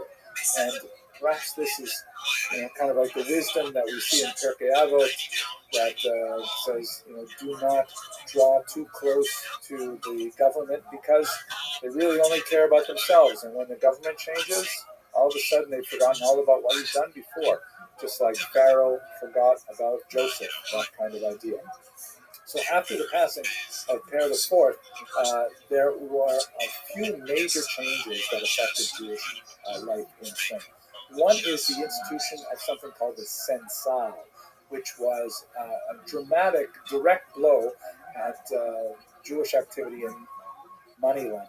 As we've discussed before, money lending was a very significant part of the Jewish economy, and it was regarded as a relatively noxious thing for Jews to be involved in. The population, on the one hand, deeply resented the Jews' involvement in money lending because the interest rates were incredibly high. 30% would have been a relatively minor amount, and it quite often went up much higher than that. So, but that didn't mean that credit was not necessary in a largely agrarian economy. So Jews were still involved in money lending, and Christians still needed money lenders. As we discussed before, they had really no alternative because the church had outlawed Christian money lending. Go back and have a look at those lectures on Jews and finance if you want more details. It began to break down in Italy a little bit after this period, but in Spain they invented this new institution called the censal, which was kind of like a legal fiction in which if you wanted to borrow money, you would offer to sell someone a business product that would increase in interest at about 7.5% per annum. So you said to the person, hey, listen, give me $100 and I will give you next year on a regular payment schedule your money back plus 7%, which is not interest. It is like the returns on your investment. Kind of a strange around the back kind of way of doing it, but it meant that people could borrow money at a reasonable rate of interest, 7.5%, and this significantly depressed the demand for Jewish money lending. Jewish money still continued, just like if you think about today, there are all these check cashing places and things like that charge very high interest. There's still a demand for them, even alongside regular credit cards and banking institutions and so on. So, but the population that the Jews served in money lending tended to constrict at this point. So they lost a certain amount of economic strength and along with it, their political power. As the king began to lose his power, the church's power began to accelerate, and we see this expressed against the Jews in one very, very important way, and that is related to the converso phenomenon. In 1391, you have a major turning point in Spanish Jewish history. A wave of riots, pogroms, really, mob attacks on Jewish communities spread throughout the Catholic regions of the peninsula. There's a lot of different motivations behind them, communal resentment. There's the after effect of the plague, of the Crusades even, the host desecration charges, but a lot of it is definitely economic in nature. But one of the aspects of this kind of violence is that it has to hide behind some kind of religious veneer in order to make it broadly acceptable. People simply can't get up and say, let's kill the Jews because we want to engage our bloodlust. They have to say, let's kill the Jews because they are our enemies, or in this case, they are the enemies of Christianity.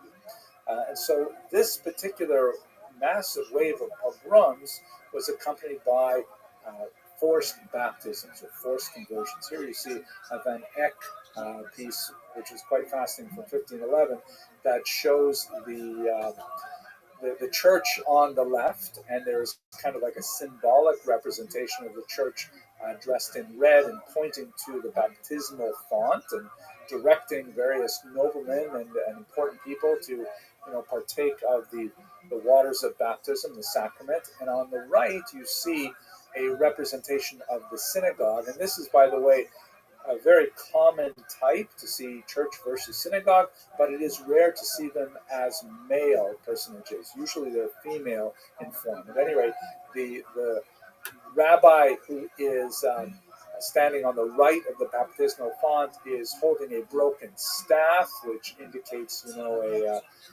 a loss of power. He is blindfolded, indicating that he can no longer see the truth, meaning he doesn't see that he really should accept Christianity and so on. It appears he's dressed a little bit like Aaron the priest, right, with the breastplate and the pomegranate bells on the hem of his clothing.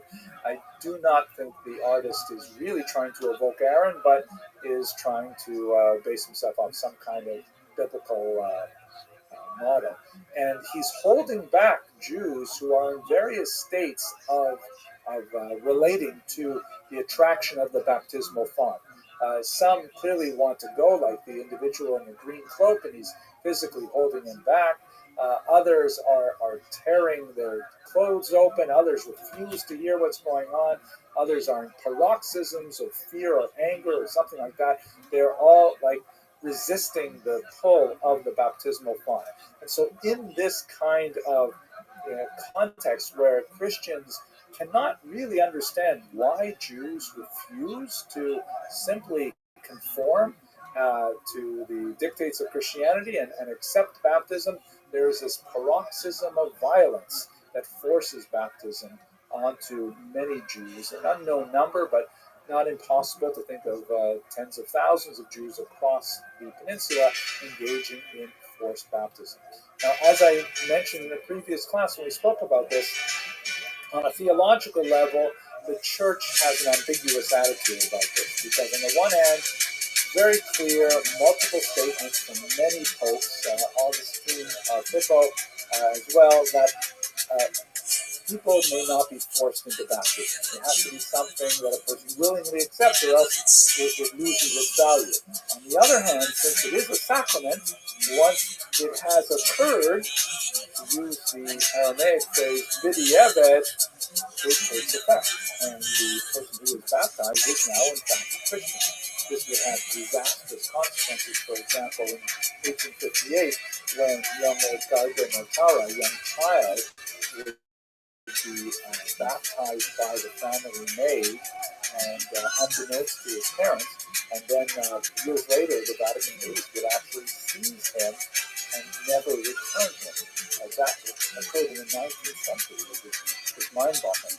At any rate, this created an unusual situation in Spain, because you had all these Jews who were now converted to Christianity, but still fully regarded themselves as Jewish.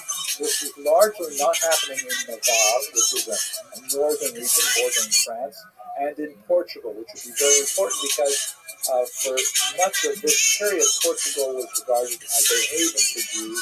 As we spoke recently, John Yitzhak Abarbanel's grandfather fled to Portugal in order to resume his Jewish identity. But in Castile in particular, this was widespread. And you also have at this time, besides Jews who are forced to be converted, you have Jews who are willingly converted. Sometimes very prominent Jews, like the Rabbi of Burgos, Shlomo Halevi, who converts, who becomes Pablo de Santa Maria. He eventually becomes the bishop of Burgos, and he devotes his life to attempting to convert Jews to Catholicism. So in this kind of environment where there's forced conversions and not a big follow-up of negative consequences as a result, and you have like Jewish leaders like Shlomo Halevi converting to Christianity, there is an increasing feeling of despair, like, where is our God? Where is Messiah? Shouldn't he be here now? Shouldn't the Messiah be here now? And the conversion wave actually expands. We see this especially at the disputation of Tortosa. We've already discussed the disputation at Barcelona. At Tortosa, which occurred after the wave of pogroms and post-conversion, you have a very long, drawn-out disputation. Jews are forced to attend these disputations, by the way. They're forced to attend sermons in their synagogues delivered by Jewish converts to Catholicism, berating them for their refusal to abandon Judaism. And in this kind of environment, you have a significant number of Jews who simply say, why try anymore? Why should we maintain our Jewish identity? Let us simply convert and move on. There's so many advantages to converting, we'll discuss in a moment, that makes it much harder to remain Jewish under these circumstances. And this is actually something that is quite distinct from 1391. In 1391, you have this massive indigestible mass of Jews who are now finding themselves Christian. But after 1413 at Tortosa, you have a lot more Jews who are saying, you know what, I'm just going to go along with this because I see that there are a lot of social avenues open to me with conversion. And you know what, if God just stands by while all this is happening, maybe the Christians are right. So there is a very different kind of character of the 1391 converts and the converts after the Tortosa disputation, which lets us know that the so-called Marrano population, the term Marrano, by the way, is a derogatory term. It means swine. A more appropriate term is converso, meaning someone who has converted. There's a whole spectrum of belief. There are true believers on one end who are, completely Christian in every way and wish to totally jettison their Jewish background. And on the other hand, there are stubborn Jews who resent the false conversion that they've been forced to undergo and wish to resume their Jewish identity as soon as possible.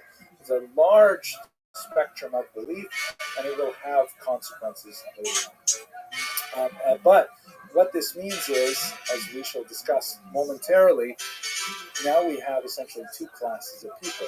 You have these conversos and their children, and soon their grandchildren as well, who are kind of like Jews with Christian driver's licenses. And they can go anywhere they want, study at universities, take any kind of job they want, advance in all areas of culture. And they're viewed with suspicion and hostility by so-called old Christians who are saying, hey, wait a second, this is not what we expected, especially for those Jews who were not even pretending to really be Christians, who were still associating with Jews, still eating kosher food, and so on. And so you begin to have a backlash growing. One of those aspects is the discrimination that is more or less racial in nature. This is a rather new phenomenon for Europe. It has some unusual, uncanny comparisons even to interwar Germany. But the first example of this is the so-called limpieza de sangre, or purity of the blood, cleanliness of the blood, a legal statute first passed in Toledo in 1449, and we will have many more examples of this afterwards, that discriminates based on bloodline, based on lineage. And there is this distinction made between those Catholics who have no known Jewish background and those Catholics who do come from Jewish background. That's what I'd like to turn to next. But with that, I want to thank you very much for your attention and your endurance, and I look forward to speaking with you soon.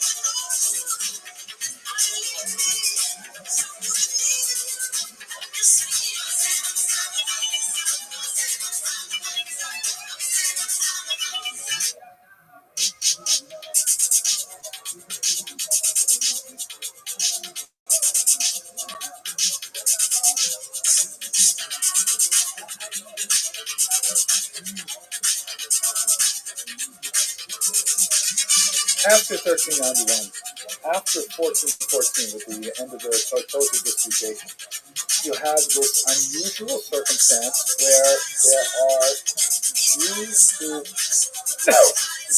adopted some level of Christianity, either an external veneer that was entirely hypocritical, or even, being true believers and really entering the church and things like this. But suddenly they're injected into Iberian society, and they have a lot of intrinsic advantages. They have a very, very high level of literacy. They are very well skilled with numbers, hence numeracy. They are overwhelmingly urban. They have a lot of advantages of understanding the nature of the corridors of power and so on. And they're educated. And all of a sudden, by becoming Christians, whether by force or by choice, they suddenly have access to everything that was denied them when they were Jews. And they are, many of them, still remaining well in touch with their Jewish communities. Those who, of course, were forcibly converted often, maintained a kosher diet, observed the Sabbath, taught their children in Jewish schools, married amongst each other or amongst regular Jewish families. Tremendous amount of attachment to the community, and nevertheless, though, they are having tremendous advantages, and they're displacing a lot of the traditional elite as a result. So there's this huge upswell of resentment against these conversos specifically, which has its economic roots, and it also has, kind of roots in religious antipathy, because, hey, look at this. They're supposed to become Christians, and they're still retaining their Jewish identity, which is not fair. And when you look around at people of authority, even in the church, you say, that one's a Jew, and that one's a Jew, and so on. It's a very kind of, disconcerting feeling. So the church asserts itself, and not without the interest of Queen Isabella and King Ferdinand, who are, thinking different thoughts about the Jews than their predecessors, whereas kings and queens typically protected Jews against the church quite often, as we've discussed in the past. That rule does not apply when there is a strong need for short-term gain. Isabella and Ferdinand had been engaged in very expensive wars in the south of the country in particular, trying to push the Muslims out. And the prospect of, trying to get a one-time big surge of cash out of the Jewish population was quite appealing. So one of the ways in which this was expressed was they received from Pope Sixtus IV the permission to establish the Inquisition in Spain. This was in the year 1478. The Inquisition was not directed at Jews per se, or Muslims for that matter. It was directed at false converts, meaning the conversos who were secretly harboring Jewish attitudes or behaviors and so on. And the purpose of the Inquisition was to try to root out these false converts and to punish them appropriately, to act as a deterrent to other would-be converts. And incidentally, part of that punishment meant confiscation of their wealth, which was definitely something that Isabella and Ferdinand were interested in. The Grand Inquisitor Thomas de Torquemada engaged in a brutal upending of Iberian society by creating this purge-like environment where, a Christian neighbor would betray a Jewish neighbor, or actually a converso neighbor, to the Inquisition. The Inquisition would arrest the converso neighbor, subject him or her to terrible tortures, and demand that he divulge the name of other conversos who were also secretly Judaizing. And under the pain of torture, this would happen, and they get a whole list of names. They go out and arrest those people and torture those people, and the whole purge environment rapidly spun out of control. In the space of a couple decades, it just got beyond imagination how deeply this penetrated, where churchmen were often accused of being secretly Judaizers and things like that. The Jewish community really was at a loss as to how to respond to this appropriately. Remember, the Jewish community per se was not attacked in this manner because they were not Christians. They had not been converted, and so therefore they were still allowed to practice Judaism. But they were viewed with a tremendous amount of suspicion, especially as to the degree that they may have been aiding and abetting these conversos who were secretly studying Judaism, keeping kosher, and so on. In one notorious case, some conversos actually engaged in a conspiracy to murder an inquisitor, Pedro de Arguelles, and this sparked a lot more popular resentment at the activity of the conversos and the Jews, as you can see in this very evocative painting of the murder and the saintly visage of the inquisitor himself. But it rapidly spun out of control, and it proved to be something that Isabella and Ferdinand could not keep a lid on, but they still were faced with tremendous debts that they had to attend. They had to deal with. So just some of the examples of the way in which the Inquisition looked. In previous classes, I've given a lot of examples of the torture devices they used, which were truly horrific, and I don't want to put them in this lecture, but if you're curious, you can go back and look at my Jews Farage days and see them there. These are three examples of San Benitos. They really were quite elaborate types of punishments, and they describe their little French language captions underneath that are hidden in this image. But on the left is a converso who has been accused but is not yet found guilty of practicing Judaism. In the center, you see a Jew or a converso who has been accused and then has been found innocent. So he has kind of like a beatific sort of gaze on his face. And on the right, of course, where we have this decoration of demons of hell and burning alive and things like that, you have a converso who has been accused and found guilty of practicing Jewish rituals. And he, of course, is full of tears because what happens at this point, the Inquisition itself doesn't actually murder the Jews. The Inquisition relaxes its authority over these people to the secular authorities, who then, being much more savage, of course, end up engaging in an auto da fe or a mass burning. And these mass burnings of Jews and conversos were conducted throughout Spain and even into the New World. Really dramatic, terrifying scenes that attracted huge mobs of people to watch these Jews being burned alive. It's absolutely a horrific kind of environment that ripped the entire peninsula for decades. Ultimately, though, it was an untenable model, and it failed to deliver that big one-time jolt of cash that Ferdinand and Isabella maintained they needed.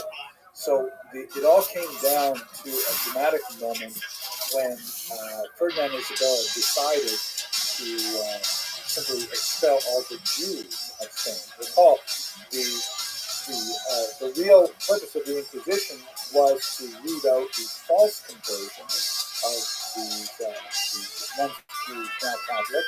And by the way, we're referring not only to the first generation, but the second, third, fourth generation, because it's 100 years now since the 1391 event.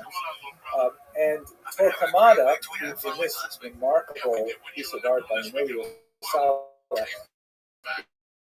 is shown in the Black Lord loudly gesticulating.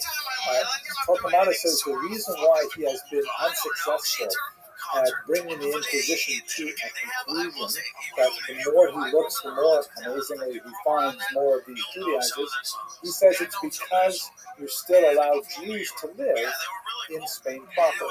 And while they are still in Spain, they can still influence their erstwhile co-religionists. And so therefore, he argues, and Ferdinand and Isabella accepted, that all the Jews must be expelled from the Iberian Peninsula in order to maintain the goals of the Inquisition, which was to allow the conversos to become fully Christian. In this particular image, you can see the dramatic range of expressions in Cartier's faces on the left and on the right in particular. And with his back to us stands the majestic Don Isaac Abarbanel, the great leader of Portuguese Jewry, who then rose up to become the second highest financial official in Spain as well. And he argued bitterly for the retention of the Jewish right to remain in Spain. Ferdinand and Isabella were loath to see him go because he was so talented, but he refused to convert. Unlike, as it happens, the number one figure, the aged Abraham Senior, and his son Rabbi Melamed, son-in-law, who decided they would rather convert and remain in Spain than to flee with the rest of the Jews out of the peninsula. But ultimately, that brings us to 1492, where we will, God willing, discuss the mechanics of the expulsion and specifically the horrible nature of the initial post-diaspora years for the Sephardic Jews when we return. But with that, I want to thank you very much for your attention and your endurance, and I look forward to speaking to you soon. Thanks so much.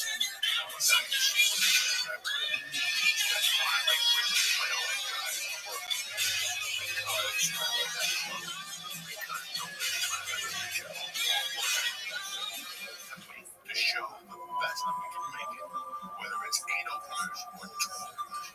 Both of those openers are going to be fucking good, and we're all in unison to make the show that much more. Let's go back to the land of Israel, and although we did have a few moments where our discussion of the Jews and diaspora intersected very significantly with the land of Israel, it seems to me that we should take at least a few moments to look at the perspective of Jewish history from the land of Israel itself. We may repeat a couple of things that we looked at in much greater detail earlier, but at least we'll have some sense of continuity.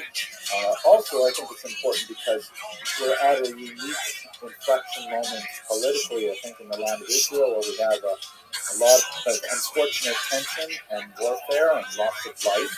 And I thank God I'm a historian, not a prophet, so I'm not called upon to actually say anything about what should be in the future. But I can look back a little bit in the past and share a couple of some of the ironies of history that, who knows, maybe they will illustrate opportunities for a more productive path forward for all the people of the Middle East.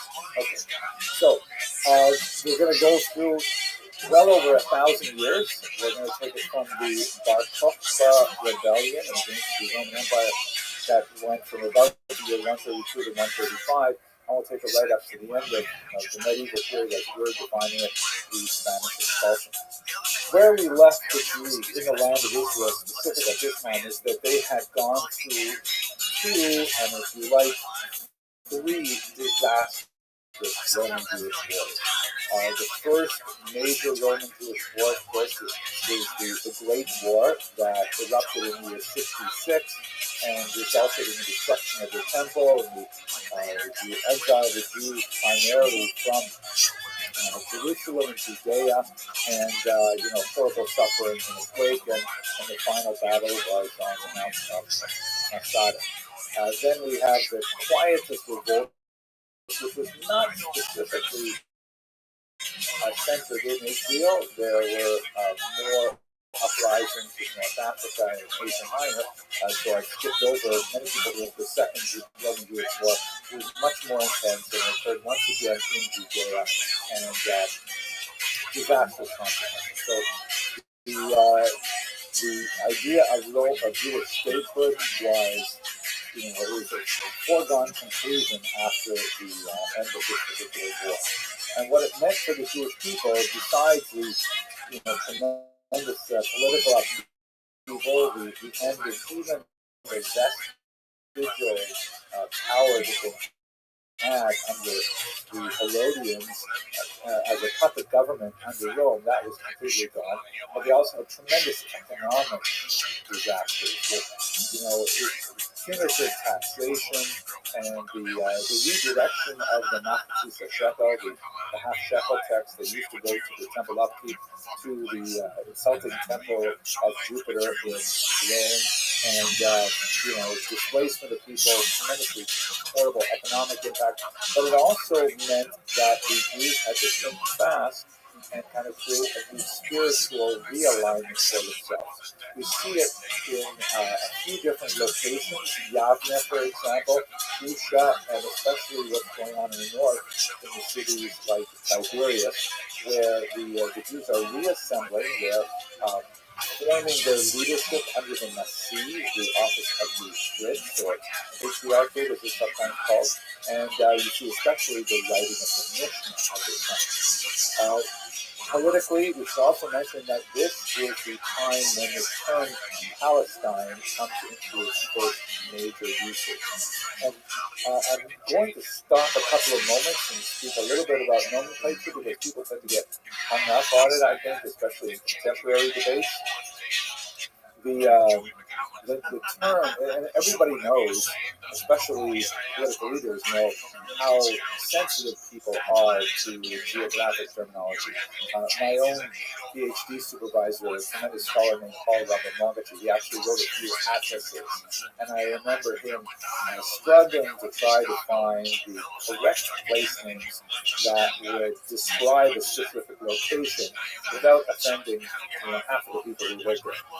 And so, even in these lectures, we find frequently, if I use the term West Bank, or if I use the term Gaza and Shomron, when I'm talking about the same place, but there's lots of baggage associated with those terminologies. So the Romans were quite aware of this, and after the Bar Kokhba revolt in particular, they made a concerted effort to try and wipe out any memory of the Jewish presence in Israel. Jerusalem was renamed. There's some question about whether this occurred before the war or after, but it was renamed Aila Capitolina, which is actually a reference to the Emperor Hadrian, because of one of his middle names, something like that. And Jews after Bar Kokhba were banned from living in Jerusalem. There was, however, about 100 years later, a noted small community of Jews who lived in Yerushalayim anyways, and it's possible they did so simply ignoring the authorities, and the authorities chose to turn a blind eye, but they were called the Kavila Kadisha of Yerushalayim, the holy community of Yerushalayim, of Jerusalem. I think it's also interesting and important to note that one of the fundamentals of the ongoing conflict in the Middle East is the question of primacy, who got there first. There's no question, of course, that the Jews had their political state there earliest. But one of the arguments that's sometimes made in the political polemics is that the Jews left. I mean, they were gone for quite a bit of time, and then other people came, and so they no longer had the same connection to land that they once did, no longer a legal or moral authority over the land. I'm going to leave the answers to those questions to others who will debate them, but on a historical level, it's very important to know that it's simply not true. There's always been a Jewish presence in the land of Israel, however attenuated, we shall see that later on in the medieval period, sometimes just a handful of people living in places like Jerusalem, a handful of Jewish people living in a place like Jerusalem, but nevertheless there is a continuous settlement of Jews in Israel. We speak about the exiled Jewish people. It definitely speaks about the bulk of the population. The diaspora early on became much larger than the population of Jews in Israel, and definitely more prominent, more significant in all kinds of ways. But there has always been a consistent presence of Jews, however small, in around Israel. The Jewish Alliance is one illustration of that. After Rome adopts Christianity in the year 313, things get much worse for the Jews in Israel because, the Romans were definitely not so chumps with the rebellious Jews who were simply rebelling every generation. The addition of Christianity changed things dramatically because as a monotheistic faith, it is intrinsically intolerant of other faiths. And this is something true of all the monotheistic faiths, where the idea of a universal vision of one path to truth. We could say this about Islam, and we could say it about Judaism as well. There are differences in how it is rolled out, as it were, because Judaism, for example, does maintain that all other faiths, especially polytheistic faiths, are intrinsically false, but not, however, necessarily prohibited to non-Jews. They would be considered inappropriate for a Jew, but nevertheless a non-Jew would still be theoretically, worshiping the same God as the Jewish God. So there are issues in terms of how this is viewed. Christianity, however, had perhaps one of the most restrictive views of what other faiths could practice and still be within the pale of acceptability.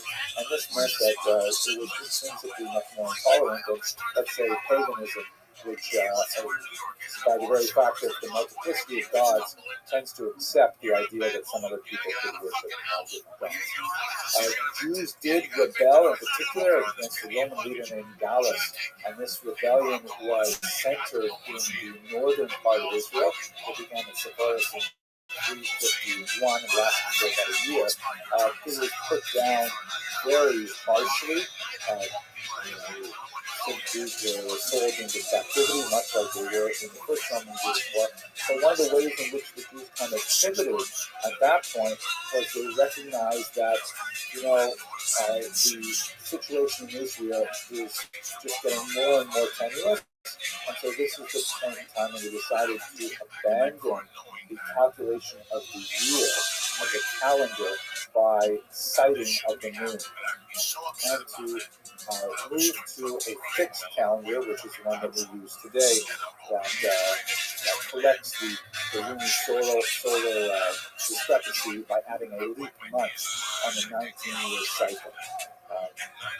I'm not going to go into more details on what the calendar is, but we should bear in mind that for a diaspora people, the calendar is crucial, because this meant that all Jews would be linked together in a singular cycle of worship.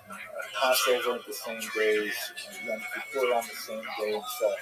As soon as that fractures, that represents a rift in time that would add to an extant rift in space that they had already experienced since the first century. So by determining a fixed calendar that was no longer dependent on having witnesses come and testify to the sighting of the new moon, which had been the habitual practice for centuries upon centuries, this meant that Jews had another valuable tool to bring with them into the diaspora. It made them actually much more agile, flexible with regards to their existence in the diaspora.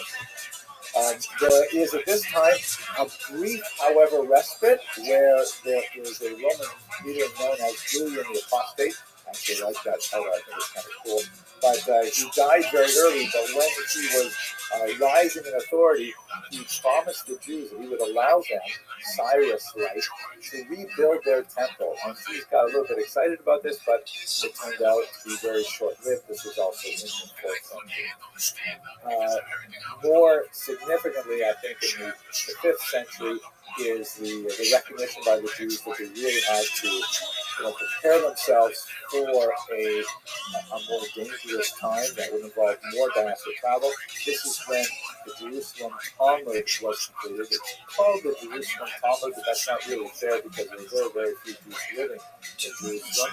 It really should be the Talmud of the Galilee, perhaps also the coastal region because there's one important center there as well, but it's called the Jerusalem Talmud. Before the term was heavily politicized, it was also called the Palestinian Talmud, but that, in the 21st century, it sounds like an oxymoron. Nevertheless, that's what this Talmud is. It's essentially, if you recall, an extended discussion of the Mishnah, which was codified in the early 3rd century. It's a major commentary that is not exactly a commentary, it really is an extended discussion. But it was very important in establishing traditional Jewish practice and a unified Jewish practice. It would be superseded by the Babylonian Talmud that is much larger, particularly in those areas that don't relate to agriculture in the land of Israel. And because it was, for various reasons, but one of which is the fact that it was able to consider the Jerusalem Talmud in its own deliberations, the Babylonian Talmud became far more authoritative, and the Jerusalem Talmud is barely studied for much of the Israel. Unfortunately, though, at this time, with the rise of Christianity in the Roman Empire and several other political changes, the office of the Nasi was ended in 429. That is the last Nasi, the last titular head of the Jewish people in Israel in late antiquity. There would be an imposition of a person called an exilarch, which is something that we get really from the Babylonian period, but not nearly with the same authority as, for example, Rabbi Judah Nasi, Rabbi Yehuda Nasi, who wrote the Mishnah in the 3rd century. So there's like a steady decline of the Jewish situation. But there are a couple of interesting moments of Renaissance. In the 5th and 6th century, under Byzantine rule, there is a brief moment of respite where there seems to be much more flourishing. Also in the north, and you see, for example, that several synagogues constructed and preserved well to this time. This is the Beit Alpha synagogue in the north, and it has this dramatic mosaic on the floor. You can see right in at the top of the mosaic there is kind of like a depiction of the ark holding the Torah and the traditional menorah, which is one of the oldest Jewish symbols. And then in the very center of this mosaic, a brilliant zodiac, which is also a very traditional piece of art that you see in synagogues right up until the early modern period and even the 19th century. And at the bottom, it looks rather primitive, but it has sort of a dripping character. This is the binding of Isaac. The larger figure on the right-hand side is Abraham, and he's holding Yitzchak, and you can see there's actually Hebrew lettering labeled in there. And he's got the knife about to perform the sacrifice of his own son, as described in Genesis 22. But there is a hand that emerges right in the center top of the lower register of this mosaic. That's as it were God saying, "No, stay your hand, Abraham's son." And there appears to be Sarah on the left, if I'm not mistaken. Looks like a rather short skirt, since it appears I would imagine over a longer skirt, but who knows what these English words were back then. So this is like a kind of a Renaissance art that you see, not Renaissance like the traditional Renaissance, but an effervescence of the art that occurred in the 5th and 6th. So that's kind of what's going on in the Roman and Byzantine period. We have in the 7th century some dramatic events with a very brief Euro Persian invasion, followed by an Arab invasion that would be much longer in duration, punctuated with one interruption from the Crusades.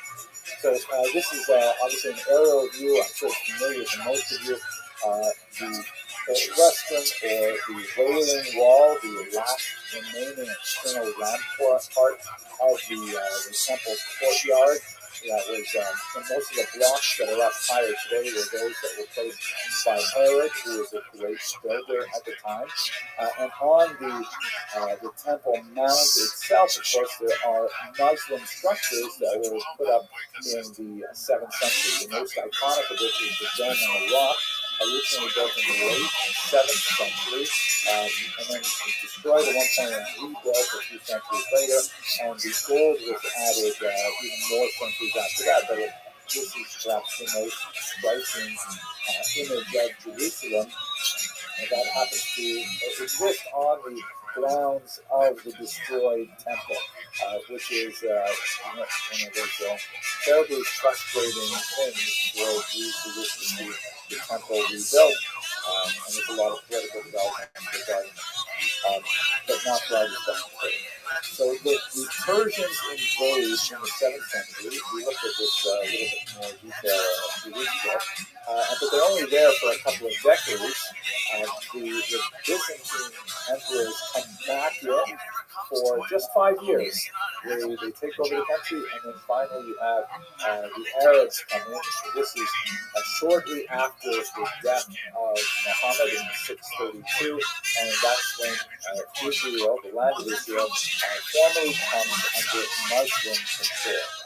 Here's what it looked like when it was organized in the 8th century. And you can see here that it's called King of Philistine. Philistine is, of course, the Arabic version of Palestine, which was the name that was given to the land by the Romans in an attempt to kind of wipe out Judea and Israel as the names associated. So the Arabs inherited the Roman name for the land. Note, however, that Jerusalem in Arabic, Al-Quds, is not a capital. One of the interesting arguments that advocates for the land of Israel make is that Jerusalem was the only capital of the Jewish people ever. That this is a region that they've always regarded as their capital. I think that's an interesting observation. Notice that the region of Philistine also extends into what would be today Jordan, and much of the north, which is now in terms of the Galilee region, is under the region of Idum. And Damascus has the very, very top part, including Banyas, which is a beautiful part of Israel, and then down in the south, it also controls some of the region on the other side, which would once again be Jordan. So the Jews living there at that time, we don't have really good numbers, but an Arab demographic source from that period mentions the city of Caesarea, or Caesarea, which is on the coast. It's historically a very Roman city. It was kind of like a city that was built up heavily by Herod, and it was sort of like where Romans could go, so they don't have to feel like they're in some kind of crazy religious environment like Jerusalem or something. Sort of like Surfside for 5 townspeople, right? You go to Surfside and it doesn't feel too crazy. So it's always been more of a Roman-style city, but the Arab demographer records that there were 700,000 Romans living there, 200,000 Jews, and 300,000 Samaritans. I think there are a lot of reasons to doubt the sizes of those numbers. They seem rather large to me, I think by many fold. However, it is kind of interesting to think that maybe the proportions were correct. Maybe that's roughly, maybe it's only 1/10 of that population, 70,000 Romans, 20,000 Jews, 30,000 Samaritans, but it does give you a sense of what a famously Roman-oriented city would have had in terms of its Jewish and non-Jewish population. Oh, and here's another really important thing that we should bear in mind, especially as we look back from our point of view in the 21st century. Never in its history was the land of Israel ever monoethnic. It always had multiple populations, multiple ethnicities, multiple languages. It's true that the Jews did dominate for much of the ancient period, and they dominated, of course, from the second half of the 20th century. But there has always been a mixed population in Israel, and the degree to which they get along with each other, of course, is the stuff in history. When the kind of environment that Jews were living at this time, we get a sense from when the Pact of Weimar was imposed in the 8th century. For example, Jews were required to wear yellow-colored turbans, and Christians blue turbans, and Samaritans red turbans. This is in accordance with a more strict observance of that Pact of Weimar, which on the one hand guaranteed monotheistic faiths like Judaism and Christianity a degree of tolerance, because they are, after all, monotheistic, but nevertheless they were to be clearly distinguished from the larger Muslim population.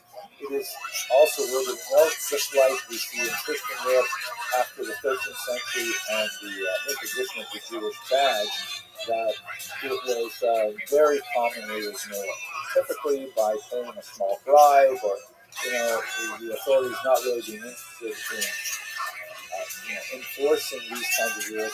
But it does give you a sense of what the oscillation must have been like between periods when it was more intolerant and periods in which it was more tolerant. It is during this period, after the Muslim conquest, that you begin to have a very large-scale migration of Arabs, and in particular then moving to the city of Lamia. Let me point out as well that the term Arab is an ethnic designation. Muslim is a religious designation. In other words, Arabs may practice Christianity. For example, many Lebanese Arabs are Christians, and many Muslims are not of Arab ethnicity at all. They may be Chinese, for example, the Uyghur, or you have black Muslims in America, African American descent.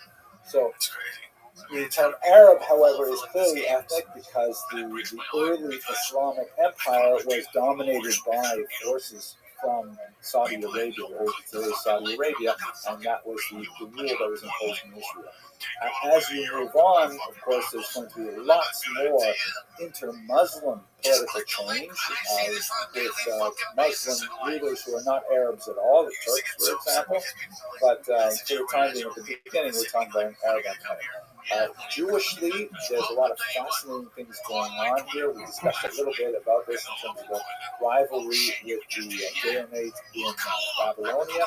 But, for example, one thing we didn't talk about very much were the Masoretes. It is at this period of time when Jews, perhaps influenced to a large degree by the Arabs and their tremendous love of the Arabic language, got much more serious about recording the traditions of pronunciation and getting strict about grammar and so on. So there is some question as to exactly when the the vowels became a convention in terms of denoting pronunciation of Hebrew letters, but it is at this time where they get serious about it, and the so-called Masoretes, from the word Masorah, meaning tradition, begin to make sure that we have Sefer Torahs that are written with, not as a Sefer Torah, not as a ritual element, but as a teaching element, written with vowels and so on, and that's how we have our pronunciation today. However, this is no longer the language of the Jews in their daily usage. Arabic clearly becomes the lingua franca of the region. Jews may communicate in writing in Judeo-Arabic, which is essentially Arabic written with Hebrew characters, but the Hebrew language declines in terms of its daily usage quite precipitously. And I've already mentioned how there's lots of invasions of different Muslim groups that I'm not going to go into here because it would take us too far afield from my narrow focus on the Jews. Now, there is one really important interruption in the various Muslim rules over Israel, and is, of course, the period of the Crusades, which we discussed in a few lectures a while ago. But let's look at it again from the perspective of Israel. Here is a rather dramatic 19th century representation of the religiously inspired Europeans coming, and a fairly small number of people massacred at their feet, their horses, and so on. In reality, the Crusades were a very brutal period, especially in Israel. The Crusader period extends from 1099, which marks the fall of Jerusalem in the First Crusade, to 1291, when they were finally removed from the territory of Israel. What's fascinating, again, ironic view from the perspective of our century, that Jews were solidly allied with Muslims against the European Crusaders at this time. The Europeans were making their way to free the land from the infidel, but both Muslims and Jews realized that this meant disaster for them. So you actually have Jews and Muslims fighting side by side for the peace of Jerusalem. Unfortunately, the city fell in June of 1099, and there was a horrible massacre of Muslims and Jews. Many of the Jews defending Jerusalem were actually burned alive in synagogues there, and many others were simply sold into slavery. You have a huge exodus of Jews to the Crusader kingdom. Here is a map of the Crusader kingdoms at their greatest extent.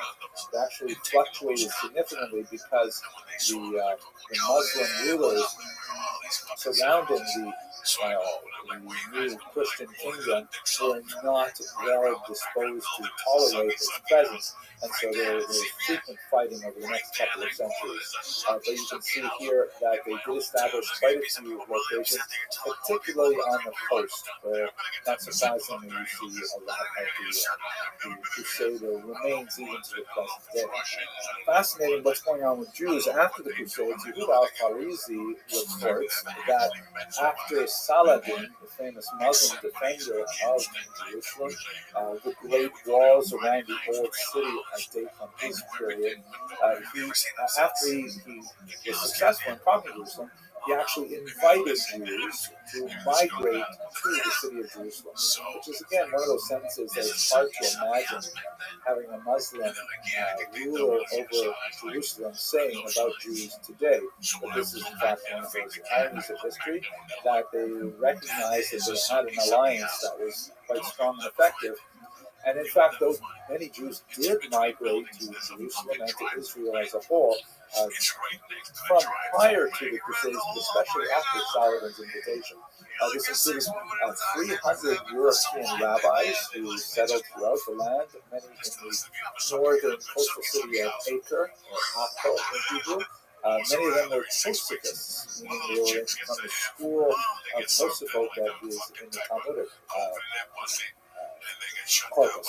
They included the famous Rie of Lunel from southern France who made his way to Israel. So here you see there's a surge of Jewish emigration to Israel. It would not, significantly really populate the land, because when Nachmanides came later in the 13th century, we found very, very few Jews in Jerusalem in particular, more than in places like Akko, and also something similar we have from the Rabbi Rabbi of Baltimore.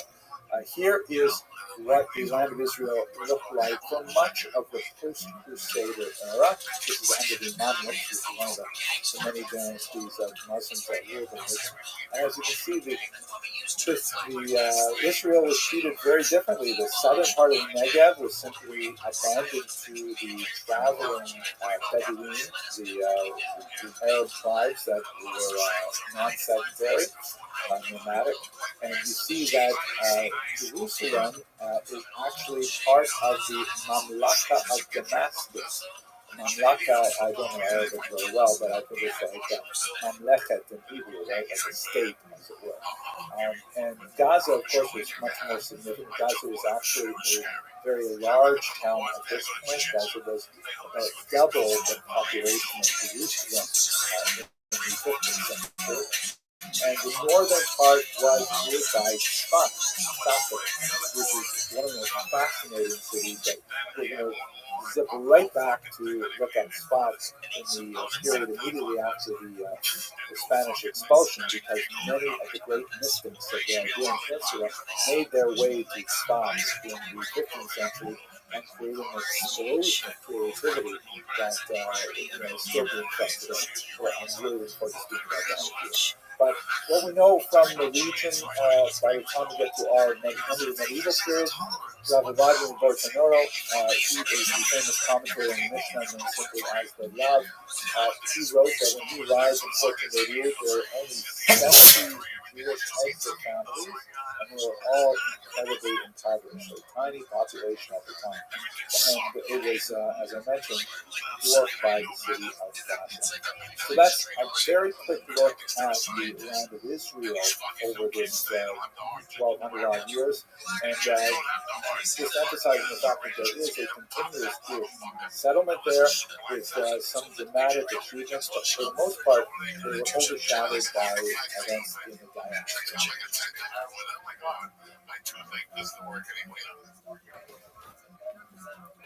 Wait a second.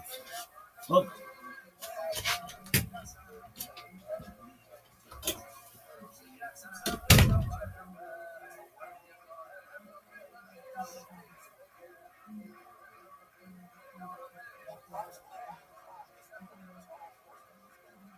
How did the Jews survive the medieval period? How did the Jews survive? What is it that gave them the tremendous perseverance to last throughout this millennial diaspora? I will stipulate for the court, so to speak, that we're not going to discuss the theological basis for Jewish survival. It's a fascinating discussion, but a little bit outside my ken as a historian. I can put on my rabbi hat, even though I'm not a rabbi, and we could discuss that, but I think I'll do that offline. Right now, let's try and work with the rules of history as we understand them and try to figure out what were the mechanisms that allowed the Jews to survive an otherwise incredibly inhospitable period. Everybody knows the joke, right? What's the definition of a Jewish holiday? They tried to kill us. We survived. Let's eat, right? That's the. You have to laugh because we're also familiar with it, but it is. It's a gross oversimplification, and yet it has a certain je ne sais quoi. It has a certain amount of truth to it. Let's just try to understand that a little bit. So, one of the most traditional ways to approach Jewish history has been termed the lachrymose approach. It was Salo Whitmire Dial, one of the greatest historians of the 20th century, who coined this phrase. The word lachrymose means full of tears.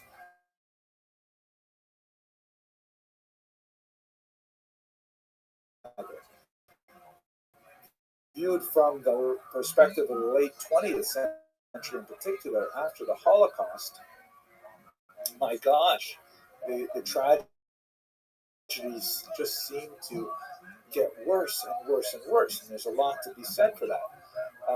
Detractors of the lachrymose approach sometimes called it the books and pogroms view of Jewish history, in the sense that the Jews are like essentially studiously working on intellectual attainments, and they write these amazing books, and then they are horribly persecuted with pogroms, and then they go back and they write more of these books, and then they're persecuted again with pogroms. Now, I'm not saying that's not what happened. Way to understand the patterns of medieval Jewish history. I'm not so sure. There is definitely, however, what to cry about. The lachrymose approach is certainly not a figment of our imagination. Sometimes when a person says he's paranoid, there really are people out to get him. When you look at the scope of the Middle Ages, extending from the diaspora of the Bar Kokhba period up until the Great Expulsion from Spain, we've got series of expulsions. We've got long lists of discriminatory laws passed against Jews. We've got these horrific charges like blood libels. I mean, what a mashugana thing to suggest. And yet, as this particular image indicates, not only the blood libels, but the even more bizarre host desecration arguments resulted in Jews being massacred. And then perhaps the worst of the entire medieval period, the purge-like environment of the Inquisition. When we come back after the break and we look at the Sephardic diaspora, one of the most terrifying things of the Inquisition is that when Jews left Spain, they were not left alone. Anytime they landed in a Catholic territory, they were subject to the depredations of the Inquisition. So there's no question the lachrymose approach of medieval Jewish history has a lot of merit. It should not be tossed out the window. There is, however, I think, corrective lenses that can be applied to understand this in a little bit more sophisticated way. And one of the questions that really opens up the entire area is, if it was really that bad, if it was just unrelenting persecution, why weren't the Jews simply massacred out of existence, God forbid, so many times before in history? The term genocide was actually coined only after the Holocaust by a Jewish man named Raphael Lemkin, and he was searching for a word to try and describe what the Holocaust meant, because the Holocaust was such a historical novum. It was something totally unprecedented, and we had no comparable example of any organized group of people, particularly at the state level, bending their entire bureaucratic engines toward destruction, to the idea that an entire culture should be systematically wiped out. Historically, there have been lots and lots of massacres, lots and lots of expulsions, but the idea of genocide, the idea of something like the Holocaust, completely new. It's only in the 20th century. Jews, of course, are not the only victims of genocides, although they tend to be the, kind of like the most well-known and often cited example in the Holocaust. But many others, the Roma in the Holocaust as well, the Armenians, a lot of discussion about their treatment at the hands of the Turks, the Ukrainians in the Soviet period, like the Holodomor, some incredibly horrible things happened to so many peoples. Why do we only see that in the 20th century? Why don't we see those things happening earlier? So let's come back to this question. And I think to answer it, at least to approach answering it, I'm going to introduce you to something that I like to call the Abramson rule of history. It's just something I say to please myself. I do find that undergraduates tend to remember it, and I run into students like 20, 30 years later, and this is like one of the few things they remember from any of my classes. I tend to put it always on the final exam, so be ready. The Abramson rule of history, which again is not really an Abramson rule, it's more like a Karl Marx rule, but the rule is that if you don't know why a particular historical phenomenon exists, the answer probably is money. Right? So when you're in doubt, just answer money. And I think that if we step away from the lachrymose perspective a little bit, and we try to understand why were the Jews allowed to exist, why nobody really thought of genocide until a much later period of time, it's because the Jews were useful. There are lots of ways in which, even though people might have had, a xenophobic attitude to Jews, they may have had a religious antipathy to Jews, they may have had a lot of reasons why, for good or ill, they did not like them. like Jews, the Jews were very useful and quite often useful to essential elements in society. The Jews were, I think, in many ways, ironically, saved by their own diaspora because for the purposes of Jewish living in a diaspora, they needed to be urbanized. You simply, it's very difficult to live as a minority if you're going to be agrarian.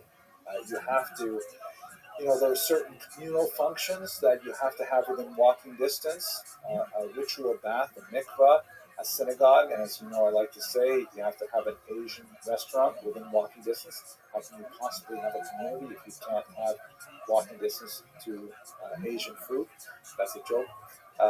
The So the Jews tended to congregate in urban centers, sometimes villages, sometimes cities. By the time we get to the 19th and 20th century, Jews are, around 30% of the population of many large cities like Warsaw in Poland. And in their urban environment, they tend to develop urban skills that require literacy and numeracy, and they're very, very valuable skills. Jews as doctors, highly prized, even to this very day, very strong tradition of Jews in medicine. Linguistic skills make Jews especially useful as diplomats, or on a lower level, simply middlemen, being able to communicate with peoples of different cultures, to engage in travel, engage in trade, and of course, as we discussed a few weeks ago, money lending. They're urban, they're able to make uh, financial calculations, and the unusual phenomenon of a ban on Christian money lending creates a unique economic niche for the Jews that allows them to flourish. So even if we think about all of the built up hatred that was directed at Jews over the course of the Middle Ages, we see that they possess a lot of valuable skills that many sectors in society continue to value. In the case of money lending in particular, we see that they derive the protection of the king himself as the servi camarae regis, the servants of the royal chamber that we discussed when we talked about finance, because they're the only people in society who are able to generate cash on a regular basis, particularly because society is so deeply invested in a pre-modern economy with lots of barter. The Jews are the ones who are actually, generating cash that can be taxed by the king. And so the king doesn't want to see anything happen to these Jews. They are quite literally the cash cow. Jews are early on involved in minting and in the production of money. And this is at the same time their salvation because it makes them useful to society, and at the same time it is a source of significant resentment that is directed against them. So even though we do see this lachrymose model happening, there's no question that the Jews have certain advantages that they have cultivated over the centuries with their long history of urbanization that makes them, quite adaptable to the necessities of a medieval period. And let us not forget that from the religious perspective as well, there are lots of reasons why Jews were actually protected. One of my teachers in university is Professor Alan Davies, who is a specialist in history of church anti-Semitism, and he liked to say that in reality, it was the church that protected the Jews for about 1,500 years. Now, I don't think he was really aware of the Abramson rule of history. Of course, I was an undergraduate, maybe a precocious one, but I don't think I had fully fleshed out that theory at the time. But I think he had a real point, and that is because both the church and the mosque developed a religious modus vivendi with the Jews. Again, it's possible, especially in certain periods like 13th century Europe, that if the church had its way, maybe we would see something a little bit more drastic than the horrible persecution that they endured. But the fact is, demand for the Jewish presence, primarily because of their economic value, had to find its expression in a religious modus vivendi, a way of living with them.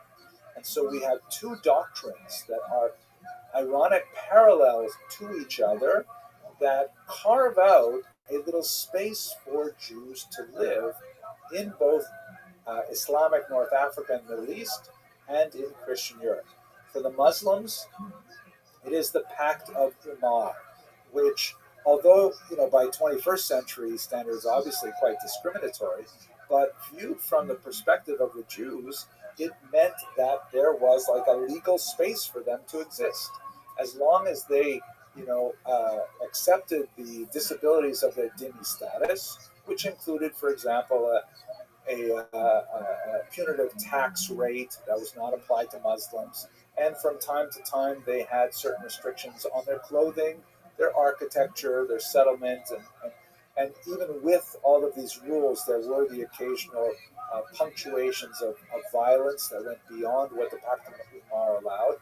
But it still provided sort of like a medieval charter of rights for Jews. Not the same rights as Muslims, but certainly the right to exist, the right to be secure in their worship within boundaries, and this actually preserved the Jews. Similarly, the doctrine of witness, which we saw in Christian Europe, really being articulated by people like St. Augustine, and especially defended by important popes like Gregory the Great, said that, hey, for our own religious reasons, we need to keep the Jews alive until the second coming so they can be a witness to the return of Jesus. Right? So this is, a very important reason why the Jews could not be killed, why they could not be subject to genocidal impetuses, because I wonder if the plural of impetuses is impeti. Probably not. Sorry for getting distracted by that. But the doctrine of witness said that it would be completely inappropriate to, God forbid, massacre the Jews, or even to convert them forcibly to Christianity. Now, as we saw also with Islam, perhaps on a much greater scale in Christianity, there were times when this sort of theological justification for limited tolerance wore thin, and you did have episodes of forced conversions, episodes of massacres, but on the whole, the doctrine of witness held fast. And the Jews were ironically protected by both the mosque and the church because they had this sort of safe space in which to live. When we return to our question of genocide in the 20th century, it is only when the power of religion declines so dramatically from the 18th century onward that these kinds of religious justifications simply have no longer any hold on the modern mind, especially on the postmodern mind. Right? It reminds me of that phrase in the Talmud, "Leis din v'leis dayan," or maybe it's "leis dayan v'leis din." There is no judge, and there is no judgment. Right? Christians, for example, are always, even when they may be, built up into a paroxysm of anger over a blood libel charge or something like that, they still have in the back of their mind, "Thou shalt not kill." That is still part of Christianity, of course, derived from Judaism. But when you say, there is no fundamental document, there is no prime revelatory experience that people can look back to as a sense of ultimate responsibility, that's when a genocide really is possible. It's only, ironically, really possible in a secular intellectual environment. God forbid. So these ideas of the Pact of Umar and Doctrine of Witness, they don't work in modernity anymore, and helps to explain the unfortunate huge increase in the savagery of violence against Jews and against other minorities that we have experienced in the last couple of years. Okay, with that, I want to bring this semester to a close. I want to thank you very much for your patience and your endurance.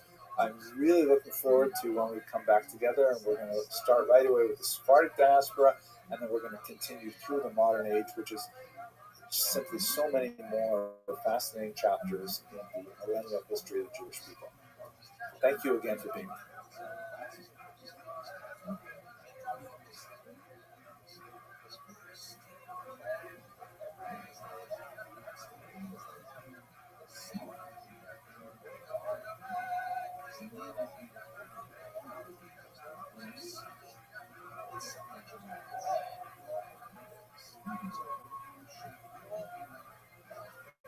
Let's take some time to look at a long history of the Jews in the Byzantine Empire, which is an area of research that has not seen the same amount of attention as, for example, the Jews of Western Europe. And this is actually quite a significant, large period of time that we'll be talking about, and a significant amount of territory as well. But let's at least have a very brief overview. So first of all, where was the Byzantine Empire? You can see here on this map, it is the yellow region, and it is distinct from the kind of orangish, reddish region to the left, which is the Roman Empire. Now, both the Roman Empire and the Byzantine Empire were Christian. The Roman Empire, of course, becomes Catholic with the rulership of a single pope in Rome. The Byzantine Empire is a little bit more complex. It ends up developing several patriarchs who rule the spiritual aspect of the Christian nation, and it has an emperor who was based in Constantinople. That's this really crucial city over here. You can see on a narrow strait of the Bosporus that links the Black Sea with the larger Mediterranean Sea. And it was known originally as Byzantium, and then from the 4th century on, it's known as Constantinople, which is Greek for Constantine city, named after the emperor Constantine. And then after the Turkish conquest in 1453, which would mark the endpoint of today's quick video, it becomes named Istanbul, and it becomes, of course, a Muslim city at that point. But for the period that we're talking about, from the early 4th century right up until the middle of the 15th century, you have this significantly large Byzantine Empire with a lot of control over North Africa, Israel as well, and of course the concentration of it is in Asia Minor, and the Balkans, and Greece. It's also important to note that the Roman Empire will shortly fall into decline. They will be attacked by the Germanic tribes from the north, and Rome will be sacked a few times until finally it falls, and it ends up going into the beginning of what we call the Dark Ages until the Renaissance, again, almost 1,000 years later. So when Rome falls, the Byzantine Empire becomes its inheritor, particularly in terms of the transmission of Christianity. The city of Constantinople becomes, as it were, the second Rome, and when it falls in the 15th century, ultimately, the third Rome is often considered Moscow.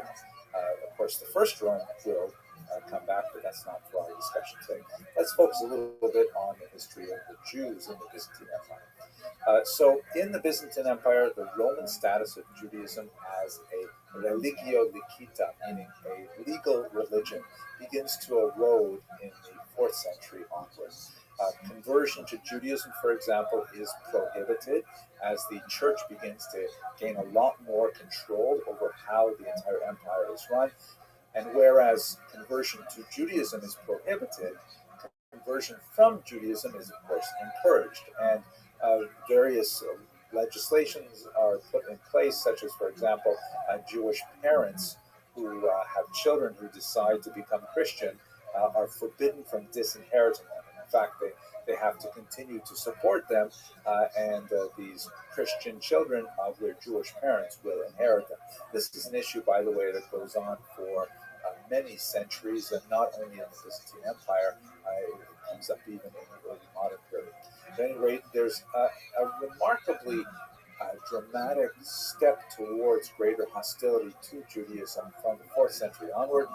You see the rhetoric increases in heat, especially with people like St. John Chrysostom, the so-called Golden Mouthed, who issued a number of really proclaiming nasty sermons against the Jews. And his approach to Judaism made a significant impact really on the entire Eastern world, especially when you connect it to the Third Rome, Moscow, and the Slavic iterations of Byzantine Christianity. Of course, the Orthodox churches, as they're called today, are influenced by the Byzantine Empire.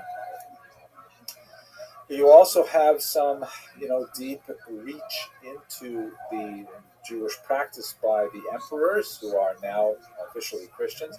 Justinian I, for example, attempted to forbid the study of the Mishnah, especially as a use in its interpretive function of the Torah, and tries to actually dictate which non-Hebrew translations of the Torah are accepted. In other words, which Greek versions in particular are acceptable for use among Jews of the Byzantine Empire. There are numerous violent attacks on Jews and incidents of forced conversions, and you actually have Jews rebelling. The 4th, 6th, and 7th century in particular, when the Persians eventually invade Israel, as we discussed a few weeks ago, the Jews will support them because they are fed up with the degree to which the Byzantine Empire tries to interfere in Jewish practice. They even banned at one point Purim parties because they tended to get out of hand, and since they're associated with drunkenness and kind of frivolity and sometimes a mockery of Haman, which can sometimes be extended in the political and social context to a mockery of other authority figures, they actually tried to ban drunkenness on Purim. Good luck with that. Under the iconoclasts, so this is a movement that you see developing in the 8th and 9th century. There's a couple of episodes where the Byzantine Empire goes through this kind of paroxysm of purging of any kind of physical representation of divine figures. That's the sense of iconoclasm, which means essentially to destroy icons, to destroy images. Here's one psalter from the 9th century that has a kind of a clever representation. This is, of course, from the pro-icon image, or else there wouldn't be any icons on it at all. And you can see here is a representation of the crucifixion scene, and Jesus is given gall to drink. It's on a kind of a sponge on the end of a stick. And here is a representation of a 9th century iconoclast. His face is wiped out, but his hair looks, really wild and barbarian. He's red as well, and he is in a way kind of echoing that passion scene by using some kind of sponge to attempt to wipe out an icon at the end of a stick. So this is kind of something that was going on. There's actually two distinct periods when this was very frequent. How that connects to Jews is significant because the iconoclasts often cast the heretics as Jews. So even though they're talking about other Christians, the idea of heresy is associated with Jews in particular. Basil I attempted to impose a widespread forced conversion in the year 873. This decree was ultimately rescinded by a successor, Leo IV, but was attempted again in 943 by another emperor, Romanus I Lecapenus. It is at this time that we have reports of Jews fleeing from the Byzantine Empire to the north, to the Khazarian Empire, which is really fascinating. Ends up becoming very involved with the correspondence of Chasdai ibn Shaput with figures purporting to Italy emerges as a major center of Jewish creativity. There's a lot of fascinating things coming out of South Italy at this time. Also interesting is what's going on in Bulgaria, where you have two figures, Saints Cyril and Methodius, who are very much involved in transmitting the Byzantine Christian heritage to the Slavic peoples. And ultimately they'll have a massive impact on Ukrainians and Poles and Russians, although the Poles, of course, are Catholic. But the fascinating, they seem to have some awareness of things Jewish and some contact with Jews as well. Just to give you one example, the alphabet that is associated with their activity, of course, the alphabet that is used with some minor variation among many of the Eastern Orthodox peoples, like the Russians and Ukrainians, it clearly shows evidence of Hebrew. For example, the letter which in Hebrew is shin and is pronounced in English with the sound sh, pronounced together, sh. They took that sound and they took the Hebrew letter to create the Cyrillic letter for that sound, sh. And there are several other examples, like you see the word Saturday in Hebrew is Shabbat, and in Russian it's Subbota. I mean, there's lots of borrowings from things Jewish, largely through the activity of St. Cyril and Methodius. When we get to the end of this period, I think one of the most dramatic things to point out is the horrific Fourth Crusade, which just shows how bankrupt the entire crusading movement had become just a century after it had first been initiated. And the Fourth Crusade was actually the second crusade in which the Crusaders actually attacked other Christians rather than going to Jerusalem and trying to achieve what was the reportedly stated idea of the Crusades, which was to free it from Muslim rule. In the year 1204, they approached Constantinople. Again, remember, it's a Christian city, although under Orthodox rule rather than under Catholic rule. And the Crusaders ended up sacking the city of Constantinople rather than heading on down to Jerusalem. Once they got into this massive and important capital city, they found so much wealth that the vast majority decided to stay and take their prizes and their spoils from other Christians rather than make their way down to Jerusalem, and very few of them, in fact, did so. There was Latin rule in that region until 1261. The Jewish quarter, of course, was also sacked and burned. Apparently, the Jews were fairly wealthy in Constantinople at this time. They were especially associated with tanning and with the textile trade. Textiles, in particular, a very long Jewish tradition. Even my own father, Oliver Shalom, may rest in peace, was also involved in the textile trade. The Jews of Constantinople managed to survive and to recover after that attack by the Fourth Crusaders. But outside of Constantinople, there were notable moments of persecution, particularly in Greece and the Balkans. And this all ends in 1453, at least this kind of conceptual unit of Jewish history, when the Turks would invade Constantinople and would bring in an entirely new period in Jewish history. It would be especially strengthened by the arrival of many refugees in the Sephardic diaspora after the Jews were expelled from Spain in 1492. Okay, I hope you found that useful. Thank you very much for watching.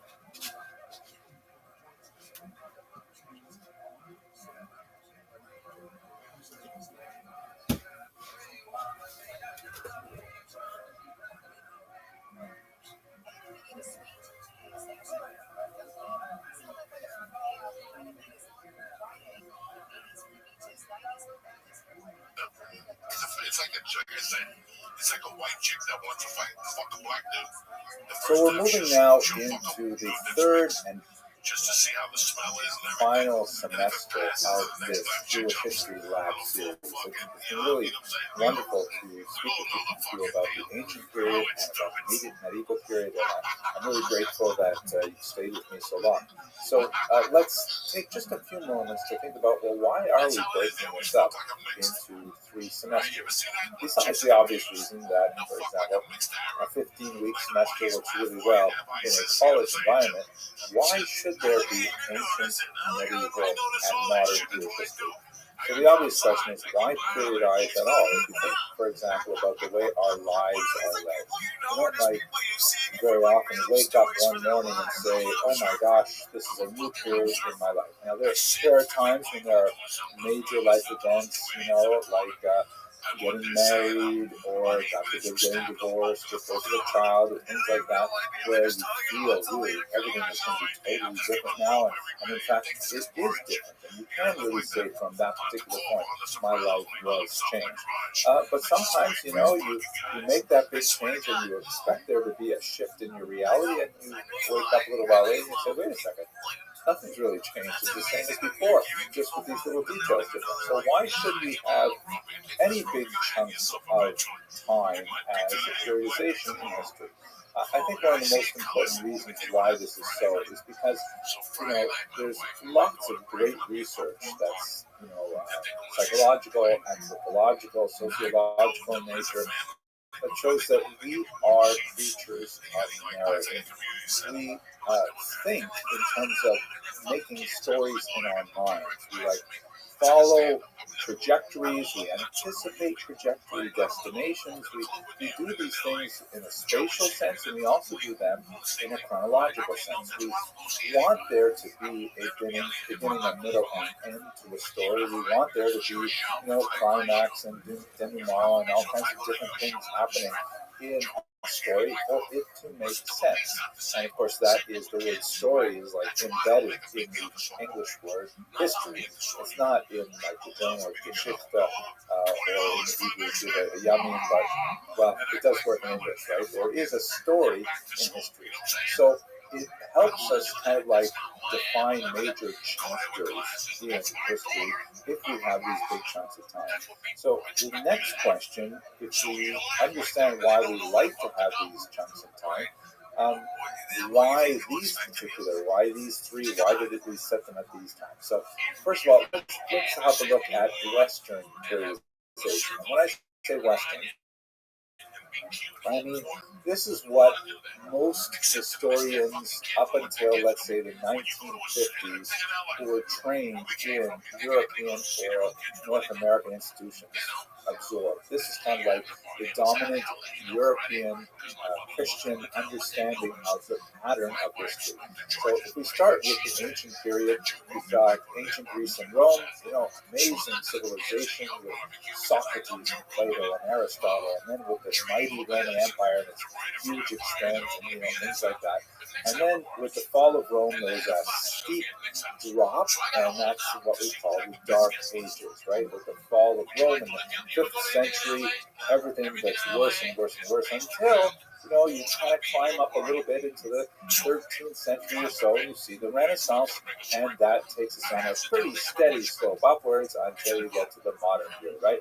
Happy us. This sort of vision, kind of very positivistic view of history was very popular right up until, let's say, World War I. It came crashing down with the realization that, oh my gosh, we may not have advanced nearly as far as we thought we did with the brutality of that conflagration, and then, of course, how much more so with World War II and the genocides of the 20th century. But in general, this is sort of like the way we think of history in terms of the Christian European West. They break it into three areas: the ancient, right, which is basically from the period of the beginnings of civilization in Egypt and Mesopotamia, all the way up until the fall of Rome. And then if you move to the later period, which we're going to talk about right now, the modern period, that's sort of what we inhabit, although there's a lot to say that modernity ended with World War II, and we get into a period called postmodern. I don't want to talk about that today. It's really important, but we will have to get back to it when we move forward in this course. And in between these two ages, the ancient and the modern, you have the medieval period. In fact, the term medieval means between the eras, between the ages of ancient and medieval. That's the kind of way that Christian European historians thought of the story that is in history. Now, the problem is this is so focused on that one particular point in time, looking at history backwards with the lens that valorized Greece and Rome as being an amazing culture. It was an amazing culture, no question. And then anything that wasn't Greece and Rome was like, what's the right word? I guess chopped liver, right? Whereas if you look at Asian history, you look at North African history, you look at Middle Eastern history, they don't follow any of this. I mean, everything is totally different. The rise of Islam in the 7th century is smack in the Dark Ages, but tremendous heights of scholarship and culture developed for the next millennium. I mean, how can you use this particular model to try to understand, for example, Islamic history? And if we glance at Jewish history, there are different ways to look at this, but let's say from a theological standpoint, in Jewish history, you have this concept of Yerida Hadoros, which means Unlike Western periodization, the decline of the generations. So you start here, let's use these arrows. You've got from the very beginning in the ancient period, let's say back to the Exodus, you have the Dor Dea, the generation of knowledge that, witnessed the great miracles of the Exodus and the receiving of the Ten Commandments and like amazing things like that, but then they right away slip, and so, okay, fine, you get to the period of the prophets. Then you've got kind of a plateau, and then they slip again, and then, okay, but we're all right, we have a plateau, you get to the period of the Tanaim and then the Amorai and so on. And then there's a slip again, and this can go on and on until we get to where we are, which in terms of our theological closeness to God, it is definitely not a case of happy us. We are further and further away from that chronological moment of the Exodus and the giving of the Torah. So you can't use the same Western model to understand Jewish history, at least from a theological standpoint. One of the things that we will be exploring over the next few weeks, however, is that theological standpoints become less and less important for most Jews as the world becomes much more secular, and we look at a lot of other ways of periodization for Jewish history, which are, again, not at all like the ancient medieval modern. Nevertheless, we are going to stick with the modern designation of a big chunk of time for reasons that I like to show you right now. Let us first ask, okay, so we sort of get the idea of ancient, medieval, and modern, like the modern being a vision of a kind of return to that great, peak in human civilization of the Greece and Rome. But what are the criteria of modernity? What are the things that are happening in the modern world that are distinct from what happened in medieval and the ancient world? So here we go. Here's a Portuguese map, which is actually very significant for reasons that will become clear shortly. When you look at the modern period, we're talking about the years from 1500 onward. It is also very useful to get a little more specific and talk about the early modern period, which is like, let's say, 1500 approaching 1800, and then the late modern period, which would be from 1800 on. That's especially characterized by the growth of industrialization, very important factor, because the idea of technology being connected to machines and artificial sources of power, moving from things like beasts of burden and water to steam and coal, things like that. These are things that happen in the late modern period. Also political change, huge political change, the era of revolution starting with, let's say, the French Revolution of 1789, and then progressing throughout Europe. It's useful to think about early modern and late modern. But let me try and outline the major kind of things that are happening in the modern period writ large that will have a lot of impact on Jews. First of all, the modern period is characterized by a growth in the development of and widespread belief in the power of science, right? The scientific revolution, which really begins to gain speed after 1500, is extremely significant because science really demonstrates a lot of wins, right? Hey, here's something amazing. I wonder if we could do it. Can we build this bridge? Can we invent this vaccine? Can we do these things? And you know what? It works. And people say, wow. So there's a lot more credibility associated with science after 1500. As that connects to technology, that's like, for example, the Industrial Revolution that I mentioned, like things like, hey, if we use a steam engine and we put it on a big iron cart and we attach those carts to rails, we can suddenly increase the speed of communication, and it works again. More and more victories, and they all build upon each other in order to create a much more industrial and deeply interconnected world, as we shall see shortly. We are living, just to jump ahead for a second, in a very different age, an information age, where we've kind of gone post-industrial, and now we're connecting with each other and building our economies around the internet. digital communication, but that's too much for now. The age of discovery, of course, we have the discovery of the Americas by the Europeans. It had already been discovered by the Americans who were living there, right? The First Nations, the indigenous peoples of North and South America, and so on. But discovery by Europeans meant that suddenly the so-called Old World was now connected with the New World in a very powerful and important way that would expand dramatically. This is the first step in a rapid expansion of globalism, where more and more people understand and act on the fact that they are not just citizens of their little neighborhood and their little region, but they are actually interconnected economically, intellectually, spiritually, with people all around the world. This, of course, explodes in the second half of the 20th century, in our own lifetimes in the last 20 years or so, when the internet has made globalism ubiquitous. I mean, I'm old enough to remember when, if you wanted to translate something, you had to actually learn that language.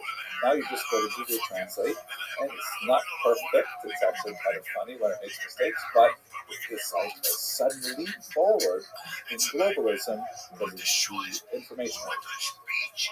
You also have happening at the same time, first, an emphasis on humanism, which is this kind of a large body of ideas that says man is the measure of all things. They use the gender of man because that was feminism and egalitarianism would take a long time to catch up to this. But the idea that human beings are capable of determining truth and value, and since human beings become the arbiters of truth, it's not a big step to say we will create what is true.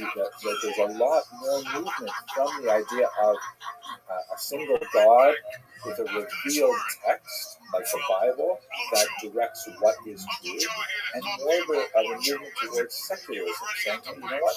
Let's all agree on much more basic, objectively definable aspects of truth, rather than rely on something that you have to take on faith, which was considered a less reliable form of truth than in science. And this, of course, leads to atheism, which becomes much more prominent from the 19th century onward, and I might say ubiquitous in the 20th century. These are major changes that are characterized in modern period.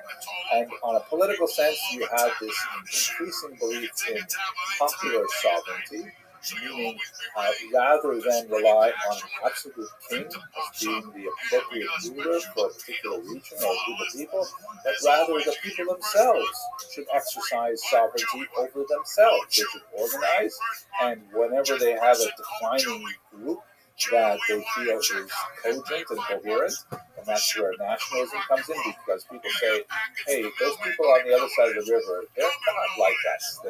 They have the same religion, the same language, but we don't regard them as us. And so therefore the creation of nations, this so-called imagined community, which drew sometimes quite artificial lines around groups of people and said, we are one nation, we should therefore have our own country. That leads, of course, to revolutions. You have that as well happening, especially from 1800 onward. All of these things affected Jews just as much as they affected Christians. These are things that, and by the way, these are things that happened first in Christian Europe and then spread throughout the world to the Americas, to North Africa, the Middle East, the Far East, and so on. And Jews are affected by them largely to the degree that their own communities are insulated from the surrounding community, and their surrounding community is insulated from the trends happening in Europe. But this big change sort of reverberates throughout the world beginning around 1500. That's why we have this big chunk of time called modernity. The last topic, however, which I would like to spend a lot more time on, not so much in this video, just a little bit of a taste, but we will explore it many times over the next video, in this series, is that modernity implies a questioning of identity. Meaning, in the modern world, most people are waking up to the question of God. I mean, we have had before that lots of clear directions, especially from religious leaders. This is what it means to be a human, and the very closely related question to that means to be a Muslim. And typically, for much of the ancient medieval period, they were kind of like basically the same. You suddenly have the possibility where one's identity as a human being, as a citizen of the globe, may not be identical to one's identity as a member of a religious or ethnic or national group. And that's where modernity becomes absolutely fascinating when we get to the Jews. So in terms of the development of a distinct modern Jewish identity, or more precisely said, a range, a spectrum of modern Jewish identities, we have to definitely look at the Portuguese Jews in particular. Because the Portuguese occupy a very, very unusual spot in Jewish history, in the modern period, because as you will recall from our earlier discussions, the Portuguese Jews were forcibly converted to Christianity in 1497. So you have a significant number of Jews, many of them already refugees from the Spanish Inquisition, who made their way to Portugal, thinking that hopefully they will be safe there on the edge of Europe. And then it turns out that it's ruined. They are forcibly converted, forcibly baptized as Christians, and then they have to deal with it. It's not so bad for the first couple decades because they are more or less left alone to their own devices. So they are effectively still living as Jews, while nevertheless having Christian status. But when the Inquisition comes to Portugal as well, it's a crisis point where these so-called new Christians, who are previously Jewish, forcibly converted to Christianity, now have to, at the risk to their own lives, figure out how will they articulate their Jewish identity in the face of the literally mortal threat. It's really impressive, man. I mean, I think will they simply abandon all Jewish identity, submerge themselves in Christian culture, and within a few generations hopefully forget it?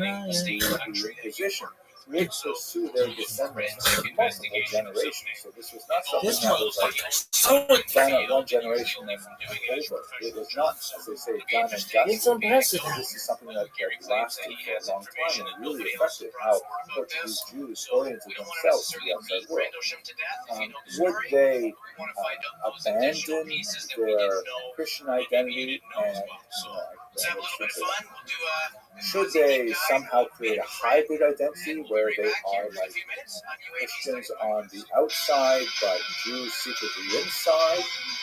Should they, find something totally different? So, this is really the question that Portuguese Jews had to deal with. Not only in Portugal, but in their far-flung diaspora, because they tended to look to escape Portugal to try and find ways in which they could express their strange Jewish identity with freedom. Let us recall that since they were technically Christians, they were not subject to any of the restrictions that were imposed on them by the church as Jews. Now they could technically travel where they wanted, enter higher education, enter all the occupations open to Christians, even enter the church and rise in its hierarchy, which was not an uncommon thing for many of these Portuguese Jews. So, just looking at three examples, you have people like Amatus Lusitanos, who was a Verso. His family was converted to Christianity in Portugal. He went to study at the University of Salamanca in Spain and became actually a very expert and well-regarded, world-famous doctor. He ended up moving to Italy and a few other places where he readopted his Jewish identity. he nevertheless retained pride in his Portuguese origins. The term Amatus, which he chose as his given name, is probably a relationship to his Jewish family name of Chaviv, which means beloved, and Lusitanis, of course, is a reference to Portugal. It's a Latin term for Portugal, Lusitania. So he was like creating a hybrid identity where he says, I don't care if you know that I'm actually Jewish, and the whole Christian thing was a facade that was laid onto my identity, but I'm also a proud son of Portugal. Fascinating. And then you have people who could not find a place in a new identity, like, as we discussed, the tragic story of Julio da Costa, who tried to re-engage his Jewish identity, which he had no training in or no background in other than what he read in the Christian versions of the Bible that he could access in Portugal. And in Amsterdam, he was shocked because the Judaism that he adopted did not conform to his image of what it should be when he looked at regular Jews in Amsterdam. Very tragic story. He ended up taking his life. It was an unsuccessful attempt to create an identity. And then you have people like Benedict Spinoza, who are very famous and highly influential philosopher, also of Portuguese extraction living in Amsterdam, who created something totally new. As you can see from this particular print, which comes from the New York Public Library, it says underneath, Judeus et atheista, Jew and atheist, right? Like that would be almost a contradiction in terms. How could you have someone who is a Jew understood as a member of a faith community and an atheist? Now, I'm going to set aside the question of can we really call Spinoza an atheist? Some have called him God intoxicated. In fact, the sense of God was much larger, but it was not the sense of God that most rabbis would approve as being Jewish. So these are just a few examples of modern Jewish identities that were made possible by these Jews who were allowed, ironically, by the Spanish and Portuguese experience to exist if they wanted to in a Christian world, and also have some Jewish identity, despite their technical designation as Christians. This is a trend that will continue, fascinating in multiple ways as we move through the next few hundred years, and I look forward to exploring those with you in following lectures. Thank you very much for watching. But I found a lot of new material, both old and new. I did some advanced interviews on a couple of witnesses, military witnesses, that seemed to work because it produced a lot more evidence than was ever known. In this brief video, I'd just like to take a few minutes and walk you through the major migration patterns of Jewish history right up until the end of the first half of the 20th century. And of course, there's some very significant things that happened with the Holocaust and after the Holocaust, but I'm going to stop in 1939 just to give you a sense of how Jews got to live where they live. So if we start from the very beginning, let's go back to the biblical period. The Bible does record a few really significant migrations. Of course, there's the early migration of the patriarch Abraham from the city of Ur in what would be today Babylon, what would be today Iraq, actually, into the land of Israel. And then, of course, there's the biblical description of the Jews, a tiny population of some 70 individuals moving into Egypt, and then the exodus from Egypt. And then later on, when we get to some data that's supported by extra biblical evidence as well, you see that there's an 8th century displacement of Jews, specifically from the northern part of Israel to what would be today primarily northern Iraq. And then in the 6th century, there is another major displacement with the destruction of the first temple to a little bit further south within the Mesopotamia region between the Tigris and the Euphrates rivers. So we have some sense of those migrations. There are, during this time as well, some Jews living in Egypt, particularly in the southern part of the Nile River, the Upper Nile. But not a huge population, but we do have some evidence of them. If we move to late antiquity, let's start from the first century onwards, you've got a couple of really important populations in Israel. Before the Bar Kokhba revolt of the year 132, you still have a fairly significant population in Yehuda, that is the central southern part of the land of Israel. And then after that failed revolt against the Roman Empire, there's a pretty massive devastation of Jews in Yehuda, and the bulk of them moves to the north to the region of the Galilee, or the Galil in Hebrew. That's why I put two circles there on this map in the land of Israel. You still have the nucleus of the Jews who had emigrated to Iraq. I shouldn't say emigrated, they were forcibly moved to Iraq under the regime of Assyrian and Babylonian kings. But then there is a fairly significant growth of that population. It actually becomes a major Talmudic center. So that's happening in the Mesopotamian region. You can see it there in the circle on the right. And then you do have as well a significant population of Jews that continue to reside in Egypt. Alexandria is perhaps the most significant of those locations.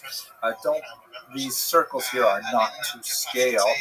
In fact, I'm not even sure if we have a good sense of what the relative scales would be, but I would guess that the Alexandrian population is much, much smaller than that in Israel and in modern-day Iraq. Also in this context is a major development of the Jewish population in the Italian peninsula in particular, especially after the destruction of the temple in the first century. There's a significant population that had pre-existed the destruction of the temple really into the first century before the Common Era. You have Jews living in Rome, and then there's a lot more that are sent over there as prisoners of war and so on. This map does not indicate the dotting of Jewish settlements that are really throughout the Greek Peninsula, the Asia Minor, and across the coast of North Africa, particularly from what would be Tunisia and Benghazi today, Libya today, moving towards the west. So you've got Jews spreading out, the Black Sea littoral even at this point, but these are kind of like the major sections of where Jews lived and what would become very important historically afterwards. So that gives us kind of like a very quick overview of how Jews moved in antiquity. If we go to the medieval period now, you see that there is a gradual increase in the movement towards the west. You still have the major population of Jews living in Mesopotamia, and in fact it becomes a source of out-migration as well. There are Jews moving across the coast of North Africa. We know they're living as far west as the Iberian Peninsula as the 3rd century. And that population increases, especially after the Muslims conquer it in the 8th century, and it becomes much more hospitable to Jewish settlements. So we have Jews moving across the coast of North Africa into Spain, and that continues, especially when it goes into the so-called golden era of, let's say, the 9th century and onward. You also have an increase in the Jewish population in Italy, and their movement north to become the heartland of Ashkenaz. Some of them move into France, and you see a significant increase in the population of the Rhone River. Cities that had already been settled with Jews in the 1st century increased partially through Italian immigration, also through Iberian immigration. You have Jews moving into England, and you have Jews moving, of course, into Germany, which is Ashkenaz proper at this time. This movement, however, will endure some significant changes in the next 500 years, primarily through anti-Semitic persecution on the one hand that drives Jews gradually eastward, and then there's kind of like a vacuum effect where economic opportunity also draws them into Poland, Lithuania, Belarus, Ukraine, and so on. What you can see in this map here, if you look at the white arrows, they basically indicate major expulsions. You have a significant one in England in the year 1290, and Jews basically crossed the Channel going into France and into the Netherlands.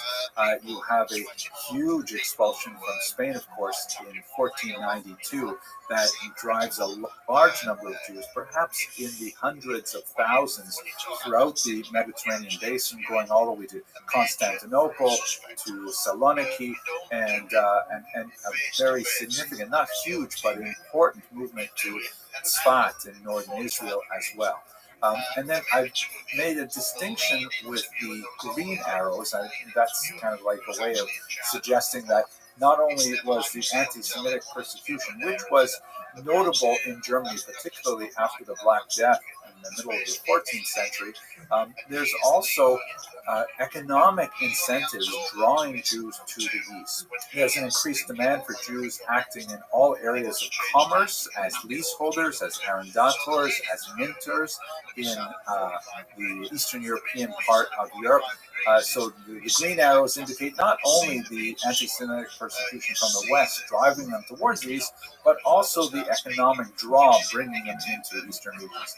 And if we switch back again to the western part of Europe, we see in the Iberian Peninsula, of course, there are some Jews who elect to explore the New World, which is being discovered as we speak about this particular period of the expulsions.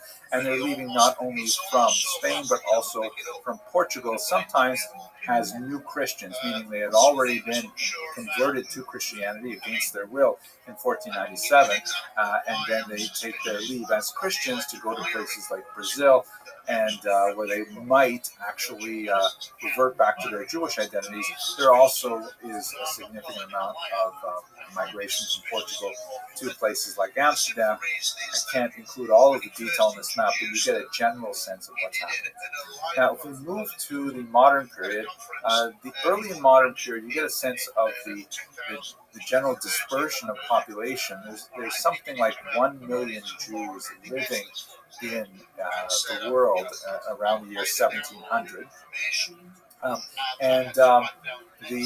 Most of them, of course, are in Europe. About 70% of them are in Europe, and as you can see from the scattering of dots in this fantastic map, they're primarily based in Eastern Europe, although there are some significant populations in Western Europe and in cities in particular. A very small number of Jews, about 17%, are living in North Africa, and an even smaller amount through the region of Mesopotamia that was once, such a major population center. But clearly, by the time we get to the year 1700, the balance of population has shifted to Europe proper. Europe empties out quite significantly when you get to the end of the 19th century. There is a general movement, once again, westward, partially to Europe, places like England and France and so on, but even more so with the 1880s, a massive displacement to the New World. This map shows you only the Pale of Settlement, which is a region in the Russian Empire where Jews were allowed to live, and it basically overlapped much of Poland, Western Ukraine, and Lithuania, Latvia, part of Latvia. But it was subject to a tremendous amount of economic discrimination, a kind of like administrative overcrowding that made it desirable for Jews to simply leave. And so this mirrors what's happening outside of the Russian Empire as well. A massive amount of Jews moving to the region called the Golden Medina, the Golden Country, meaning the United States of America, and then to the north, 70,000 Jews moving to my homeland, my birthplace, because they've heard that they have universal health care there. And then, of course, a significant number as well to South America, and roughly equal amounts. This map demonstrates a period from 1882 to, I believe, 1924, 1928, about 45,000 to both the developing community in what would become Israel after 1948, and also to South Africa, and a very small number also going out to Australia. So you get a sense of Jews expanding now from Europe into the New World. So if we look at the population distribution of Jews on the eve of the Holocaust, this map is to scale, so you get a sense of the relative size of the populations. Eastern Europe still is the heartland with over 5 million Jews out of 16 million overall. But the US and Canada have almost caught up with almost 5 million Jews as well, and significant populations in other parts of the globe as well. Now, I haven't in this brief video looking at some of the fascinating smaller migrations like to India and to China, but I hope to address those in future videos. And that's about it for a very quick look at migration patterns in Jewish history. I hope you enjoyed it, and I look forward to speaking with you in further videos. Thanks for watching. She's trying to make heads or tail of it. One of the things that really kind of surprised me is when this story is finally called down and he wrote it in his notebook. By the way, the notebook that he wrote it in his notebook didn't surface in documentaries until about 1997, 17 years after the event. And when he first started talking about migrants, I emailed Bill and said, I have to tell you, I am really excited about this particular video because I'm so fascinated with the presence of the Jews in China. They had a community there for well over 1,000 years, and it's a really unusual kind of combination of Jewish culture and Chinese culture in quite fascinating ways. Today, I'd like to focus specifically on the origins of the Jews of China, but perhaps we'll take a little bit of time at the end of this short video to talk about the nature of the unusual Chinese-Jewish synthesis. So, first of all, when did we first hear about the Jews of China? So, the first encounter of the Jews of China with the Western world was in the person of Matteo Ricci. That was the first important thing. And Matteo Ricci was a Jesuit priest who had come to China with the goal of converting the indigenous population to Christianity. They had a lot of challenges with that. We'll look at some of those in particular. But there's a fascinating encounter that happened in 1605 when a Jew from the city of Kaifeng, with a very important Jewish population and a long Jewish history, came specifically to meet with Ricci in Beijing. And it was like, it's hard to, if this wasn't actually well documented, I think it was a comedy skit.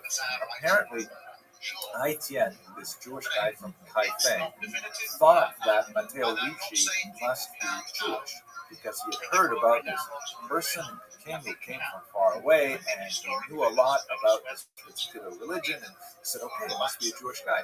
Matteo Ricci, at the same time, thought that Haitian must be evidence of early Christianity in China, which is absolutely fascinating. And the two of them had this, really funny encounter where Matteo Ricci is discussing things with Haitian, and Haitian happens to see this painting of the Madonna with Jesus and St. John the Baptist. It happened to be St. John the Baptist's day or his anniversary or something like that. And so Haitian, knowing nothing about Christianity, they were completely shut off from the entire phenomenon of Christianity. He assumed that this must be Rebecca and her sons Jacob and Esau. He says, what a nice painting. And then they see another painting that represents the four evangelists, Matthew, Mark, Luke, and John. Of course, were the first four Gospels, the first four books of the Christian Bible. And Haitian thinks, oh, look at that. This must be the 4 of the 12 sons of Jacob. Where are the other 8 sons? And it's just this hilarious thing. Eventually, they figured out that, in fact, Haitian was not a Christian. He was Jewish. And this had a fascinating unto his own right. Now, from Haitian's perspective, he wasn't entirely clear on what Christian meant. And in fact, in communications with Ricci and with later Jesuits who actually came to Kaifeng, there was a suggestion that perhaps, someone like Matteo Ricci could take over as the chief rabbi because he obviously knew a lot of Tanakh. And one of the challenges that the Kaifeng community was experiencing, even in the 17th century, was a decline in literacy and a decline in Hebrew literacy specifically, and familiarity with rabbinic tradition. They were looking for a new chief rabbi. Apparently, as the story goes, the chief rabbi of Kaifeng was very happy with allowing someone like Matteo Ricci to take over for him. The Christian stuff really didn't bother him too much. It's just like it's another kind of like ancient story. But the fact that the Jesuits were still eating pork, that was very problematic. So there's no way you can become our rabbi if you're still eating pork. By the way, when the Jesuits asked the Jews of Kaifeng, have you ever heard of Jesus? They thought about it for a while and they said, oh yeah, sure, we know about Jesus. But when they went and discussed it further, they were not referring to Jesus of Nazareth. The Kaifeng Jews were familiar with Jesus ben Sira, an ancient author who wrote the apocryphal work Ecclesiasticus, which is known in traditional areas, Sefer ben Sira, the wisdom of ben Sira in English, which is a work which was incidentally lost in Hebrew for many generations, and was only found in the 19th century. So they knew about a different Jesus, not the Jesus of Nazareth. Which, anyways, these things are just hilarious, I think. But historians have to get fun sometimes.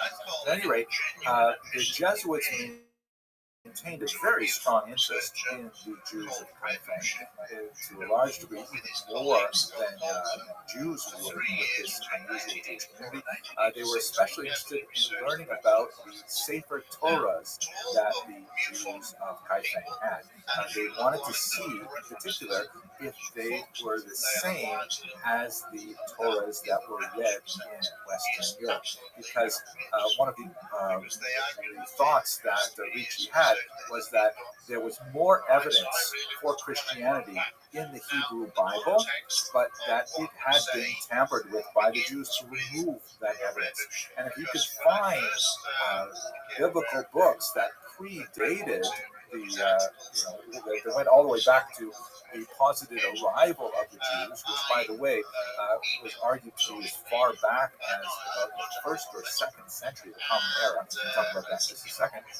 So if these texts had references to Jesus in it, that would be incredibly important.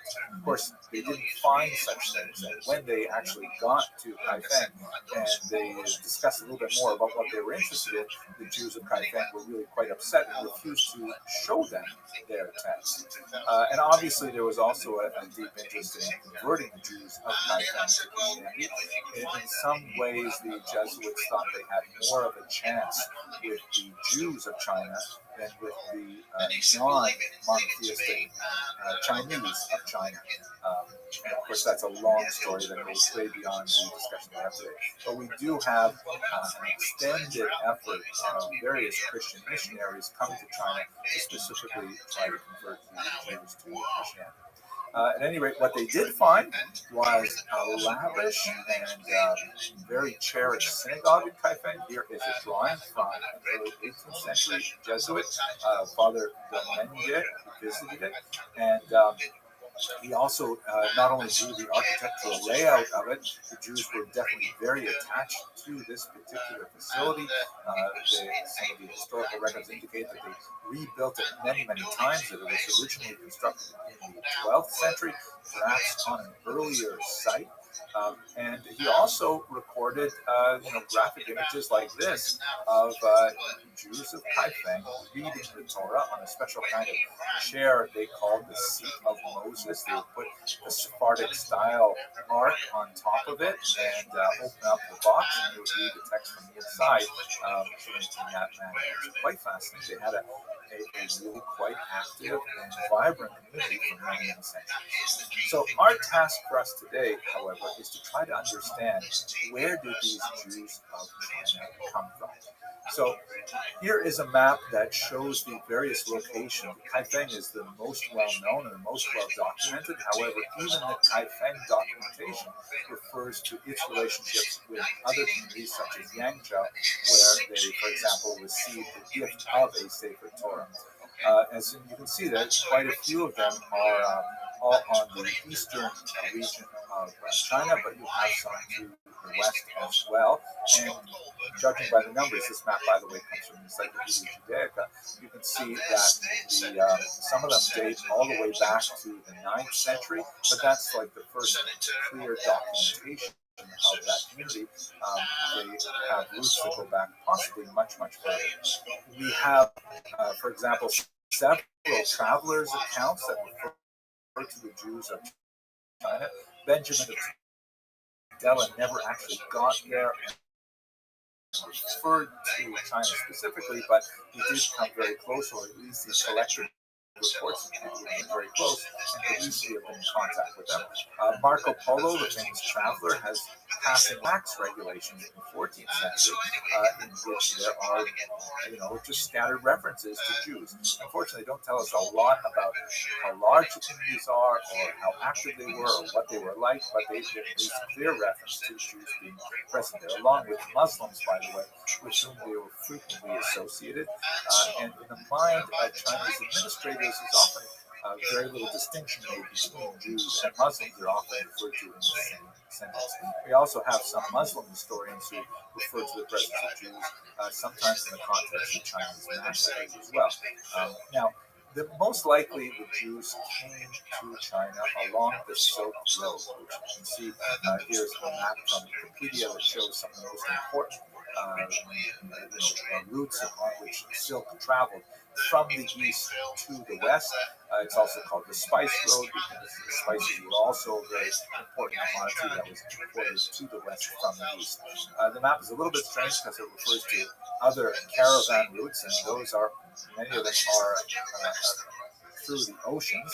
To my knowledge, camels don't swim especially well, especially when they're laden down, but it does indicate that, there was a lot of maritime trade as well. And what's important about this particular Silk Route is you can see that in this round circle here, this is where the massive population of Mesopotamian Jewry lives. This is where the great Talmudic centers are located, and there's a very significant Jewish population right there along an important spot on the Silk Route. And Jews were involved in much of the trade that went from east to west. The Talmud speaks of a considerable amount of trade that would happen in this region, presumably bringing things from much further east. This received even more attention when Aurel Stein, fascinating individual, who, as you can guess by the last name, was actually born Jewish. He was an explorer and a specialist in a lot of these ancient languages, Eastern languages. His parents, ironically, baptized him and his brother, which was very common for German Jews at the time, although they and their daughters remained unbaptized Jewish. Anyway, Stein, who went far away from his native Germany to explore this region, was exploring in the region of Guinnesses, which is on the Silk Road, and he discovered an amazing thing. He found a huge cache of medieval documents, and scattered among these documents, which were mainly written in Asian languages, he found also this 8th century carefully folded piece of paper, which was actually a Hebrew slicha, meaning a penitential prayer, possibly associated with the high holidays, but the traveler who carried it very lovingly folded it and kept it with him as he was traveling along the Spice Road. The document can be dated with reliability to the 8th or 9th century, indicating that here was clearly someone who was attached to Jewish prayer, who was traveling along the Spice Route as early as this period, and that's most likely how most of the Jews came to China, was along this route. Many of them were settled in places like Kaifeng. According to Kaifeng tradition, this would have happened significantly earlier in the Han Dynasty, which ended around the year 200. But it's impossible to know exactly when these finds west. Now let's take just a couple of minutes to learn about what was this usual community like. So the documents that we have to tell us about the internal life of Kaifeng Jewry, that is, documents which were composed by the Jews themselves, as opposed to accounts by travelers, which are fascinating themselves as well. We have several stelae, meaning stone blocks, which were established in the synagogue to record important historic dates, many of them associated with the rebuilding of the temple, of their synagogue. And by the way, in modern Jewish parlance, if you go to a synagogue, you'll find the exact same thing.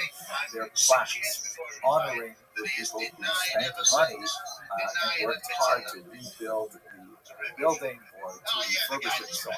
So we have four different texts. We have the earliest dates from 1489, and on the reverse of that stone block is another text written in 1512, and then another one in 1663, and a fourth one, really three blocks, but a fourth text in 1679.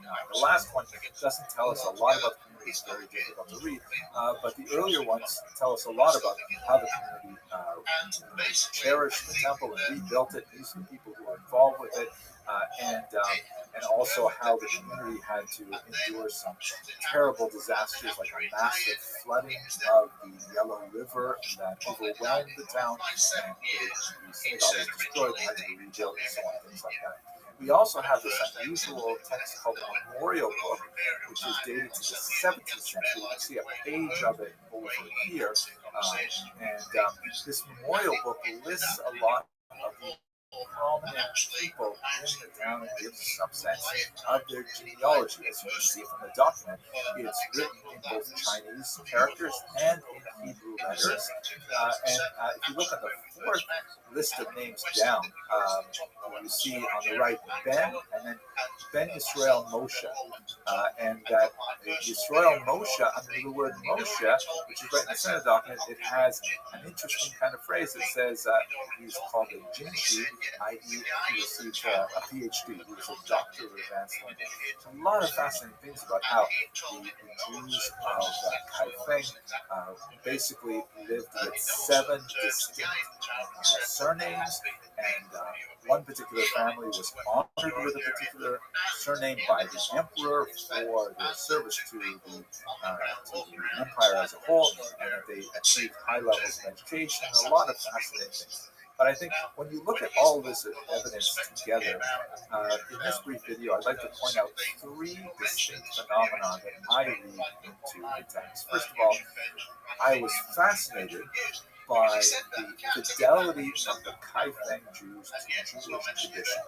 For example, the Jesuits note that they were called, among other names, they didn't use the term Jew, they sometimes use the term Israelite, but they were called Tiao Jin Jiao, please forgive my pronunciation, or the group that excises the sin, which is a clear reference to the observance of the laws of kashrut, because the sciatic nerve has to be removed from animals before they are in sin.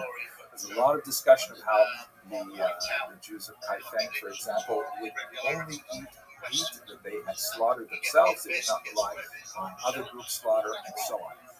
Fascinating, many references to these kinds of things where they are practicing Judaism as it would be understood with the rest of the Jewish world. Secondly, however, this is especially interesting thing, they had some really unusual adaptations to Chinese culture. For example, one of the things that's described in the sources is how, it was customary to establish a tablet that would have the emperor's name on it, and that people would show it symbolic obeisance, like kowtow before, bowing before, things like that. Very problematic in Jewish tradition to bow before anyone, or certainly to bow before a block of stone. It's acts of idolatry and doing this, very problematic. So how did the Jews of Kaifeng deal with this? It's very clever. You would say in Yiddish, Yiddish club, right? Jewish head. They wrote the verse, Shema Yisrael, Hashem Elokeinu, Hashem Echad.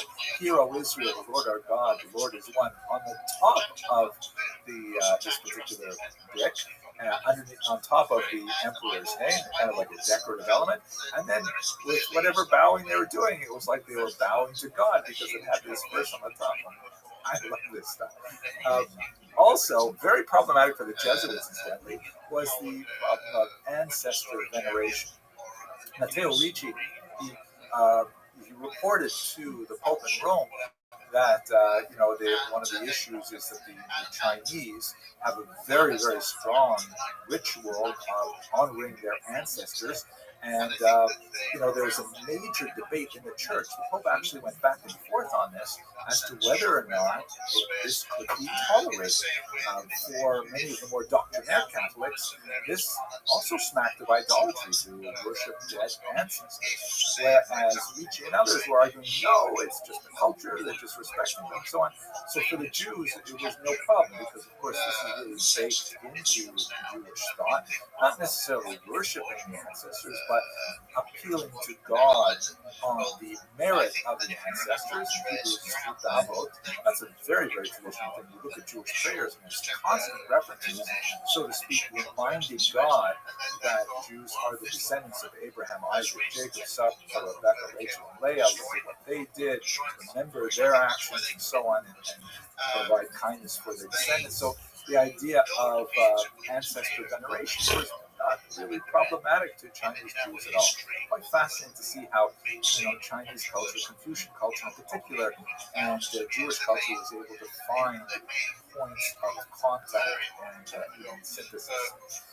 But at the same time, we have to recall that there is significant degrees of assimilation that would be unacceptable, certainly in North Africa or in European Jewish communities. For example, there are many, many examples of degrees of assimilation. The Jews, especially as they were suffering more and more from a lack of leadership and a lack of contact with the outside world, specifically the rest of the Jewish diaspora, they were having problems finding people who could read and write the Torah and interpret it and so on.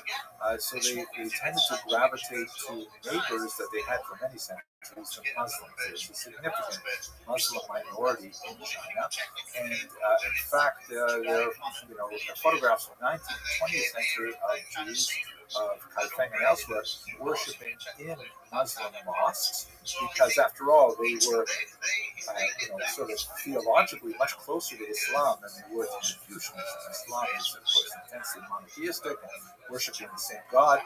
So the Jews would frequent Muslim mosques. They were neighbors. In fact, they were almost indistinguishable in dress, but the Muslims would wear white caps, and Jewish males would wear blue caps. So one of the names for Jews was blue caps, because that distinguishes them from the Muslims. For Confucian Chinese, it was often like, who are these people? And, oh yeah, right, you've got two flavors. You've got the white flavor and the blue flavor. Okay, fine. Also noted in the genealogical tables that they record there that of those 7 clans, some of them intermarried with Chinese, and it's actually recorded in their genealogical tables. It's unclear to us what sort of conversion process, if any, would happen. We do note that Jewish males, were far more likely to marry Chinese women than Jewish women were to marry Chinese males. And in those genealogical tables, there was a clear distinction made between those women who were born Jewish, they were called Bat Israel, right, daughter of Israel, and those women who were born to non-Jews were called Bat Adam, the daughter of Adam. They were married, however, and their origins were recorded, and so on. So there's definitely some degrees of assimilation, and it varies. Certain families were far less likely than others to do so, which I guess is broadly similar to American Jewry as well.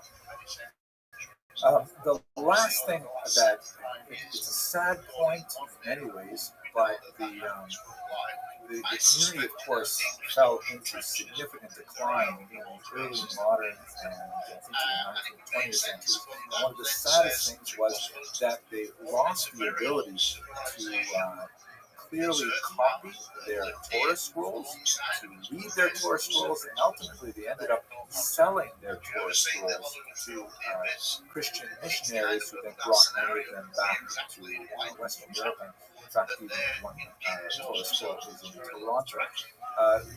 This is an example of a Kai Fen scroll, which is held by the British Library. People who have analyzed their Torah scrolls, and the scroll of Esther that comes in this region indicates that they were losing their ability to actually copy the Torah scroll effectively. It's clear from the confusion of some of the letters that sound very similar, like Chet and Chaf, or Aleph and Ayin, that they used a method where one person would read the Torah scroll and the scribe would actually transcribe it based on what he was hearing.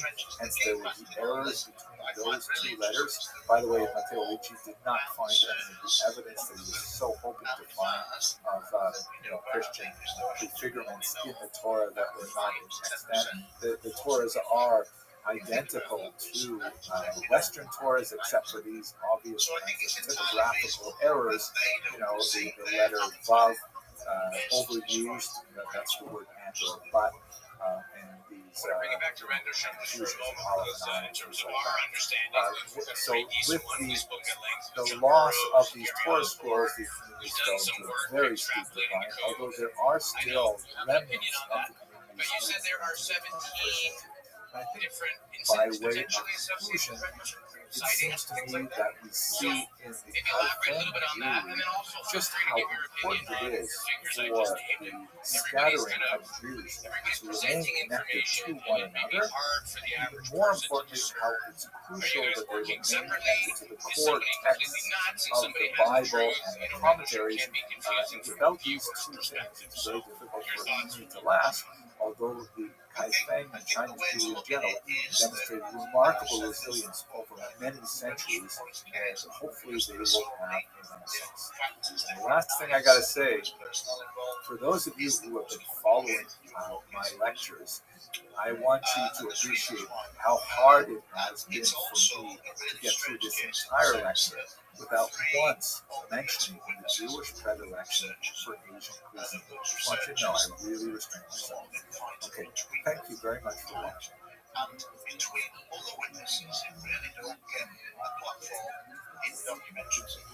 So what I concluded over a long period of time is that the Rebbe case is controlled. The narrative of the case, from a former detective's point of view, is being controlled for over 25 years by just 4 people.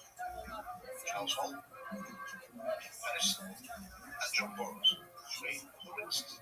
The origins of the Jews of India go back to the ancient period. We basically have 4 different types of population that inhabit the subcontinent. First of all, you have the Cochin Jews who live on the Malabar coast here in the southern part of the subcontinent. And then you have the B'nai Israel, and they're sort of like circled by this green square box here, and they're primarily a little bit to the north near the city of Mumbai. And then you have the so-called Baghdadi Jews, who are not necessarily all from Baghdad, and they are concentrated in Kolkata, but also located in some of the populations where Jews had previously resided. And finally, the so-called Paradesi Jews, who are spread out in a few centers, also found within the recognized population centers that we noted.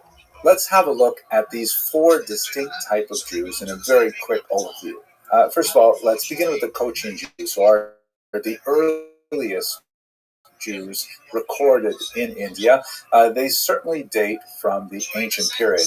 We know from the text of the Hebrew scriptures, the Tanakh, that there are several words that are related to Sanskrit and Tamil, which are most likely connected to the trade that went on between ancient Israel and ancient India.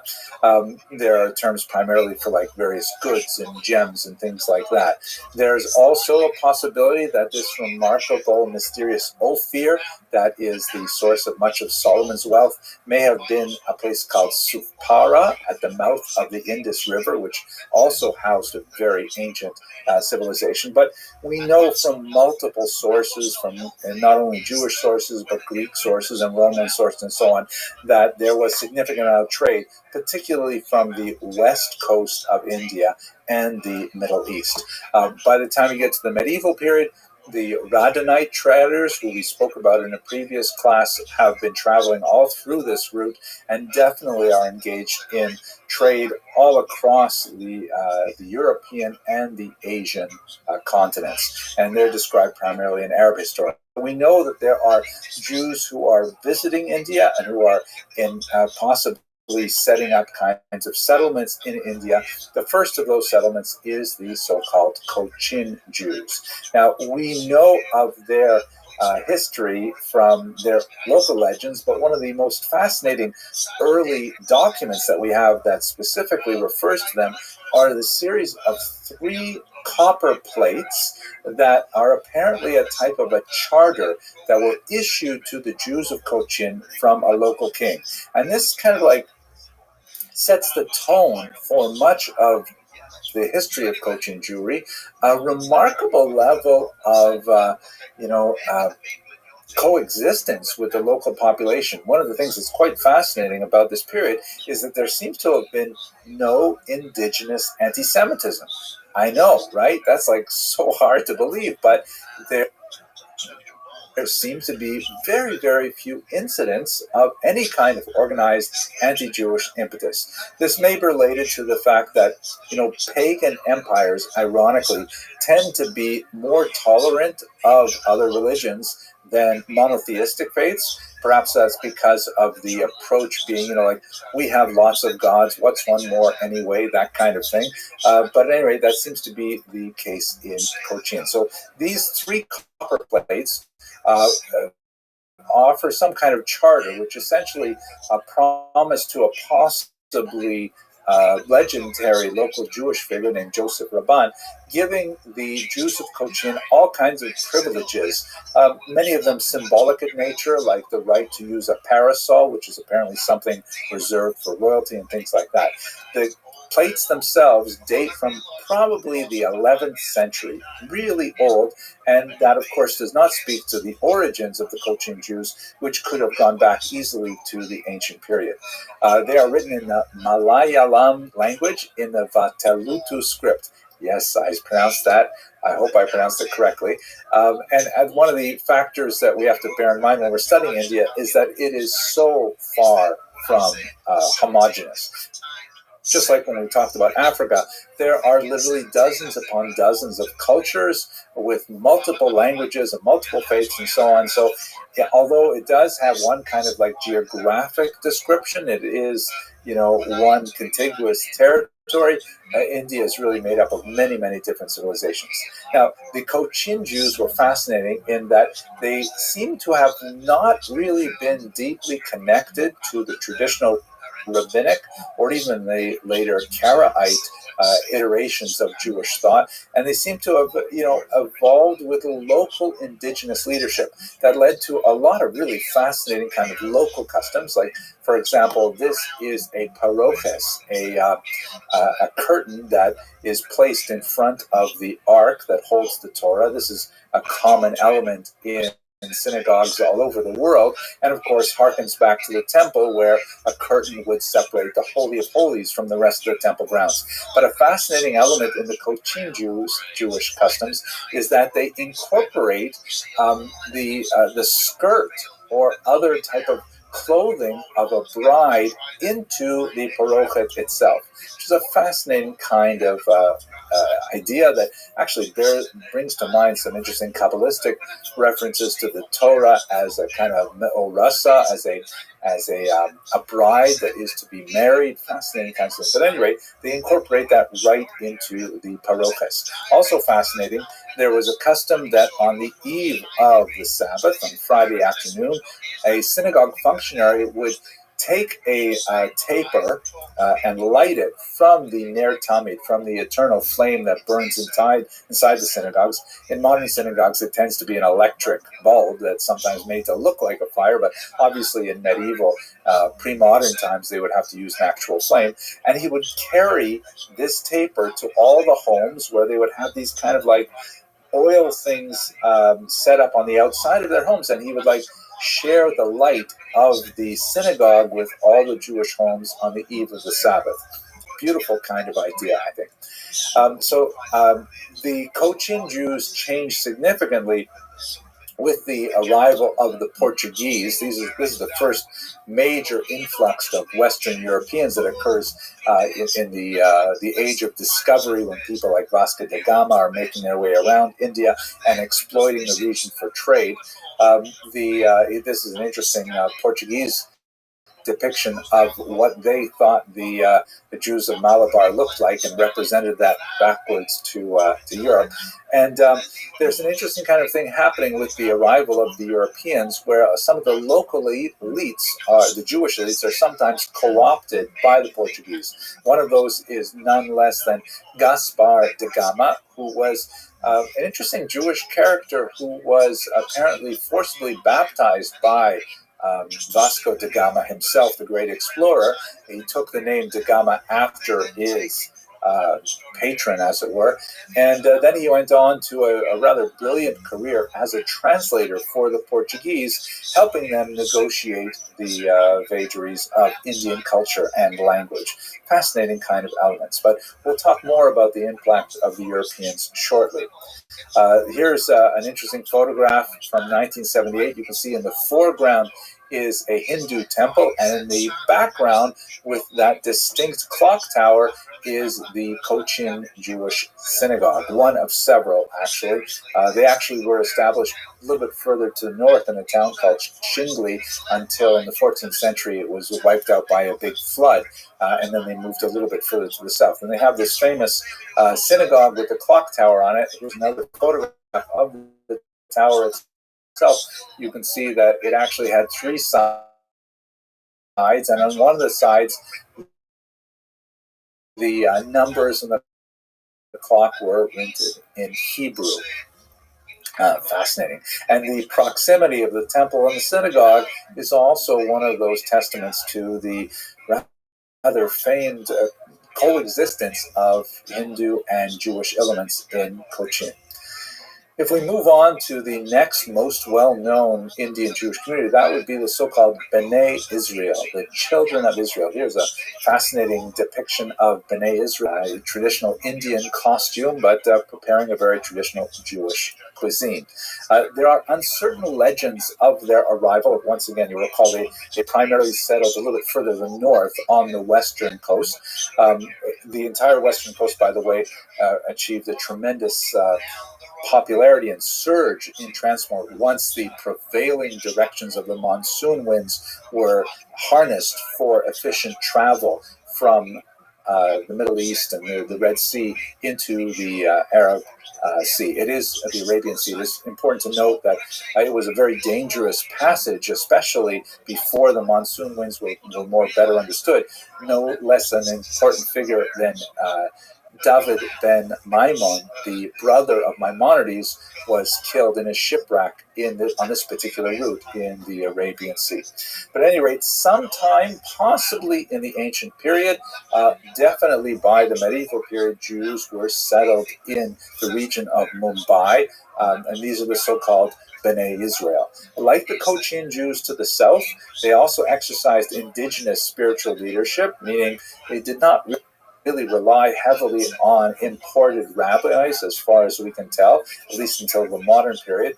And so they developed a lot of kind of unusual cultural idiosyncrasies that you don't necessarily see in other Jewish communities. But there's a remarkable explosion of Jewish activity among the B'nai Israel in the early 19th century, ironically with the arrival of Christian missionaries. This is because the Christians come in, and as we saw to a certain degree with the influence of Jesuits on the Chinese Jewish population, the Christian Jewish missionaries bring a lot more exposure to the broader Jewish world with them through their attempt to convey Christian doctrines. And the B'nai Israel, as it were, said, wow, this is really interesting. And oh my gosh, you know Hebrew, so you could teach me Hebrew.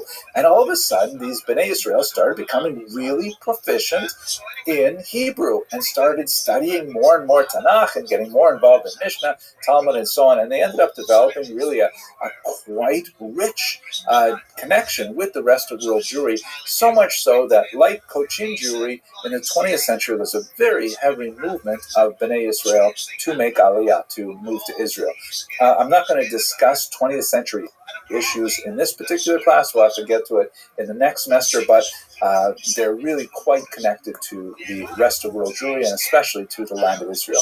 Just to have a look at some of the interesting cultural features that developed among the Bnei Israel, here you see an interesting custom that right next to the mezuzah, the small device that's attached to Jewish doors that has a piece of the Hebrew scriptures in it that from the Shema prayer. On the right, they also put up some rice stalks as a kind of prayer, physical prayer for good fortune and fertility. Fascinating.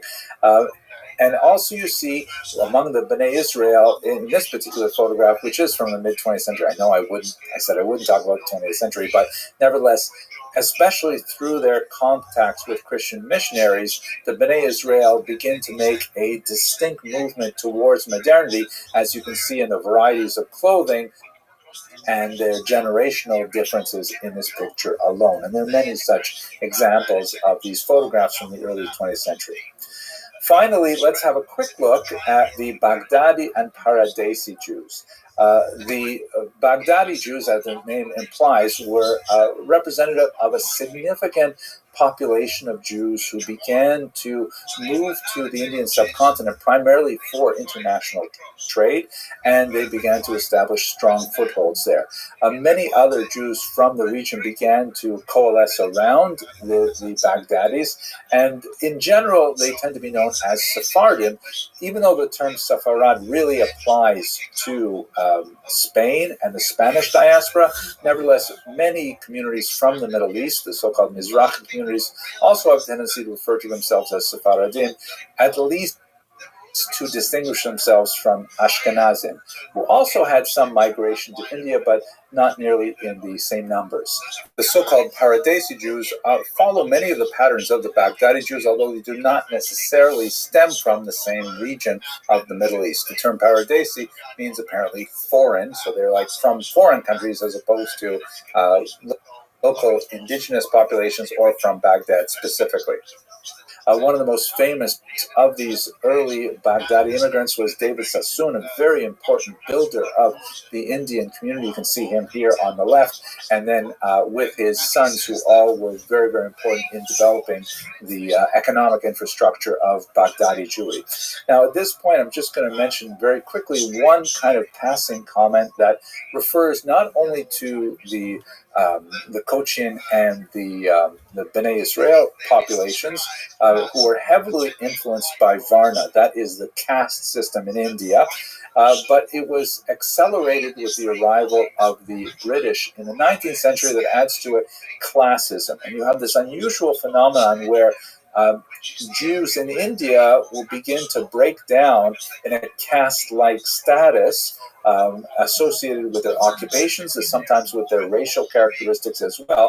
And you have some complications that are not present in traditional Jewish approaches to the ban on marriages between these different self-imposed castes. There are some very limited bans on, for example, the priestly caste, the Kohanim, are not allowed to marry, for example, divorcees, but it's really quite minor by comparison to this very complex caste system that pertained in India up until 1947, at least legally. You also have linguistic implications because many of these Jews, particularly those generations who came later, begin to see the British as the power that will offer them the most opportunities for their own economic and social advancement, and so they begin to assimilate themselves or acculturate themselves towards British norms, focusing on the English language rather than local Indian languages and so on. Much more to say about this, but really we're still looking at the early modern period as a terminus, so we'll have to talk about the other elements when we get a little further in the semester. I hope you found this topic as fascinating as I did, and I want to thank you very much for watching, and I hope I'll see you in more videos. Thank you. Of consecutive activity. People don't realise what happened to a woman called Lieutenant Bonitaki, who was one of the shift officers, an officer, a young female black officer. She's literally run off the road by a UFO. A vehicle is run off the road by a UFO that's travelling alongside her. She lives in New York, she's so scared. On a rural public road, she rolls in the vehicle onto its side. And she gets out, the UFO stops, it's looking down at her, so she pins up a weapon and starts shooting at it. All of that covered up by the US Air Force that I got through a guy called David, Michael Stacy's memory. So there is so much things that you weren't aware of that to do a revolution for it. So if you haven't read the book, I suggest that you do, because what I'm trying to do is look at the facts, step away, take personalities out of it, but just present the facts. Let us resume our discussion of modernity in Jewish history by looking at the Sephardic diaspora. You'll recall that just 3 lectures ago we spent a little bit of time talking about what is modernity, what does that term actually mean in terms of Jewish history, and why is 1492 often taken as kind of like the turning point from the medieval period to the modern period, obviously connected to the expulsion of the Jews from Spain and subsequently their departure from Portugal as well, the more complicated departure. What I really would like to emphasize today is not so much the elements of modernity that advanced with the Sephardic diaspora, but just to get a little bit of a better sense of where did the Sephardim go, and just a hint of how they were such a disruptive element and pushed Jewish history into an entirely new direction of the modern period, as we discussed a couple of lectures ago. So first of all, let's start with who exactly are we talking about? Who are the Sephardim? The term Sephardi is an adjective. Sephardim is the plural, which means basically people from Sepharad. This is generally understood to mean Spain. It really includes Portugal as well. It's really the entire Iberian Peninsula, although there is often a distinction made between Spanish exiles and Portuguese exiles. The Spanish exiles were typically not forced to convert to Christianity before departing the Iberian Peninsula, and as a result, they left the region as Jews and had to deal with the disabilities that continued to be placed upon them wherever their destinations were. Portuguese Jews, on the other hand, were subject to a mass forced conversion in 1497, and so as a result, they occupied a very unusual space in Jewish and European history, because here were people who consider themselves to be, at heart and in their core identities, clearly Jewish. Obviously, there's a spectrum. There's some who embrace Christianity, but they really drop out of the story of Jewish history for the most part.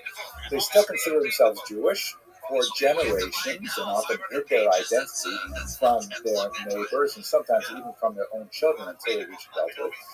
But they had all of the freedoms associated with Christian identity, which meant that they could travel, they could enter universities, they could enter professions, even enter the church. It's a fascinating and unusual history. So Portuguese Jews in their diaspora are often quite different from Spanish Jews. And they have a marked impact, perhaps even more than the Spanish Jews, for reasons that we will discuss. Furthermore, there are many Jews who are not of Spanish or Portuguese descent, who nevertheless identify themselves as Sephardi or Sephardi. For example, one of the greatest of the Sephardi thinkers of the 20th century is this man, Rabbi Yosef, who was the chief Sephardi rabbi of Israel, and really a brilliant thinker, very prolific, and he was from Baghdad. The Baghdadi Jews go back centuries upon centuries, all the way back to the Talmudic era and possibly beyond, without having anything to do with Spain directly. Nevertheless, it is their intellectual identification and religious identification with Rabbi Yosef Karo, the author of the Shulchan Aruch, who is perhaps the most famous of the Sephardi exiles, that brings them within the larger campus Sephardi. To be sure, more sophisticated discussions of ethnicity and ethnic identities would require a distinction between Sephardi and Mizrahi Jewry, or Chedut and Mizrach, the Eastern communities, but many Jews who kind of attach themselves to that Sephardi intellectual religious tradition, call themselves Sephardian, even though ethnically they're really more Middle Eastern than Spanish. Another interesting kind of example where you might see this is, for example, there are significant populations of non-Eastern European Chabad Jews. So they identify as Chabad, which is a very kind of Ashkenazic movement, but they are not Ashkenazic. So it's possible by way of they don't necessarily make sense on a basis of nomenclature. At any rate, the Sephardim that we're talking about today are primarily those who were sent into a diaspora, but they would have a much larger impact on the indigenous populations that they encountered, as, for example, in Baghdad. Here's one of my favorite maps of the Sephardic diaspora that gives you a sense of the scope of it. It's hard to get a really good sense of how many Jews actually fled Spain, first with the expulsion of 1492, and then with the more gradual process that took place over a century in Portugal in particular. But it wouldn't be unreasonable to assume it's about 250,000 Jews. And as you can see, significant numbers of them went to the most proximate locations in North Africa, or Portugal itself, or across the Pyrenees into southern France. But the really wide diaspora takes us into several areas that we're going to look at in this video. Three in particular, again, very briefly, but just to get a sense of how diverse the impact is. We'll look at the Eastern Mediterranean. Specifically, we'll look at the impact on the land of Israel and in Constantinople, also known as Istanbul. In fact, that's what it would be called at this point. Although the name Constantinople does persist in many contexts up until the 20th century. This is a very important Jewish center. It goes back all the way to the ancient period, but it becomes especially important because it was one of the major destinations of Jews at this time. Also, Greece was within this kind of cultural orbit because all of them fall within the larger focus on Italy in particular, because that was one of the major destinations of Jews. Although we certainly have a lot more to say about Amsterdam, we won't talk about it today because I saved that for a couple other lectures. And then finally, just a very quick look at the Americas. What happened when Jews crossed the Atlantic Sea, either as Jews per se, or more frequently as conversos, those Portuguese Jews who hoped to reestablish some kind of Jewish presence in the New World, free from the Inquisition. Okay, those are the three areas we're going to look at very quickly. Let us begin with Israel, which is the site of an absolutely fantastic and amazing spiritual renaissance that occurs in particular in the northern town of Sfat. Now, I'm going to I plan to devote a video specifically to Sfat because it is so amazing.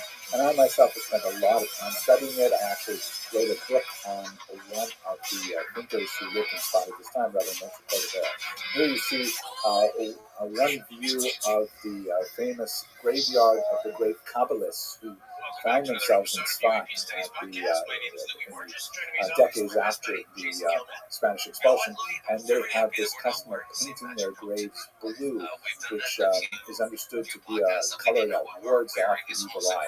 You can also see in the background there the beautiful vistas of Sfat. It is located at a very high elevation, and you get this commanding views all over the Galilea.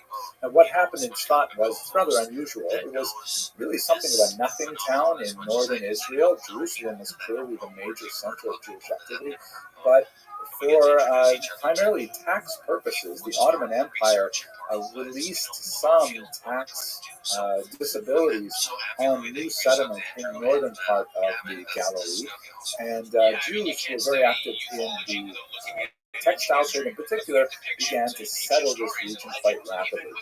Early on, many of those settlers were exilees from Spain and later Portugal.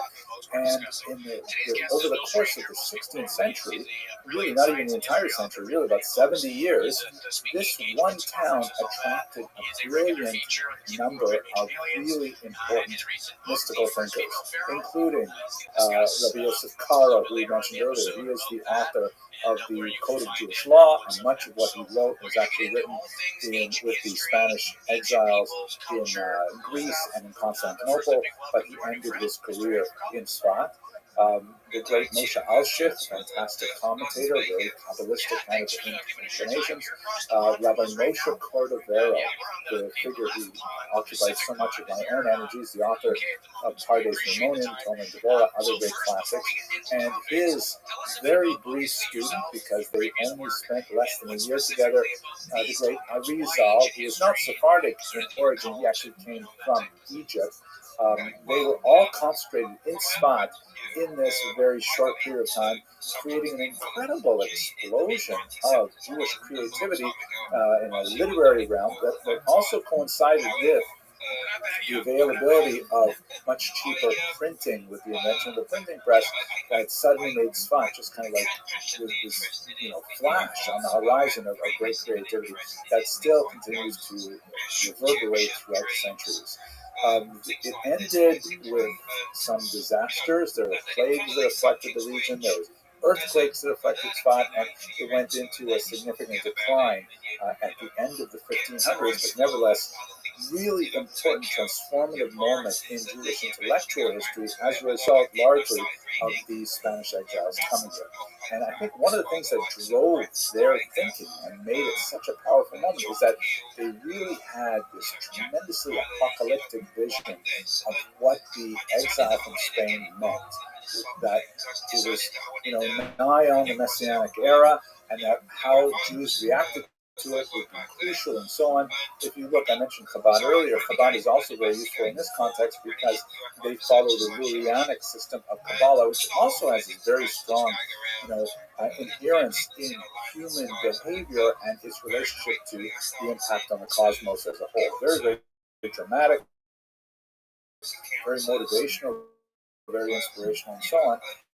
So much of this really stems from that huge burst of energy that comes out of Sfat. We also see in Constantinople, here's a postcard that depicts the glorious interior converted to a mosque by the Muslim invaders. Here's a postcard from the 19th century, I believe.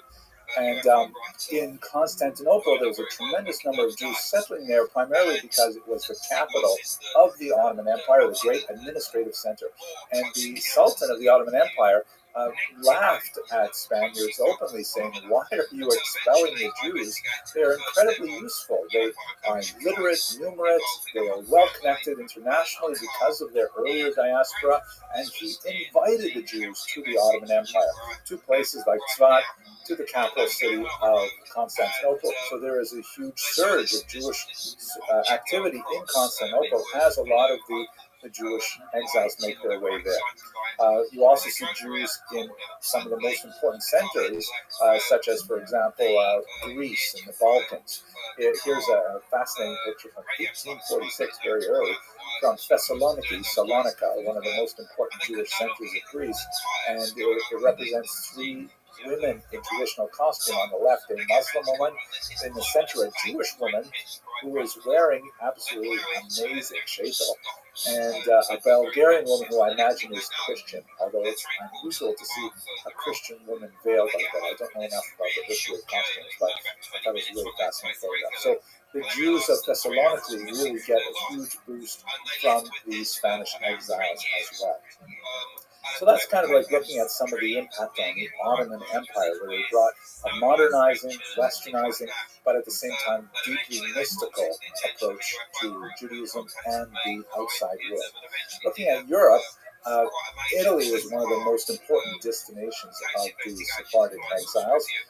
And they were extremely creative there, reflecting backwards on their past. On the right here, you see a gorgeous translation of the Bible into Spanish, Hebrew Bible into Spanish, by these Portuguese exiles. It's called the Ferrara Bible, named after Ferrara, a city in Italy, where there were significant settlements of these exiles, many of them who brought significant wealth with them.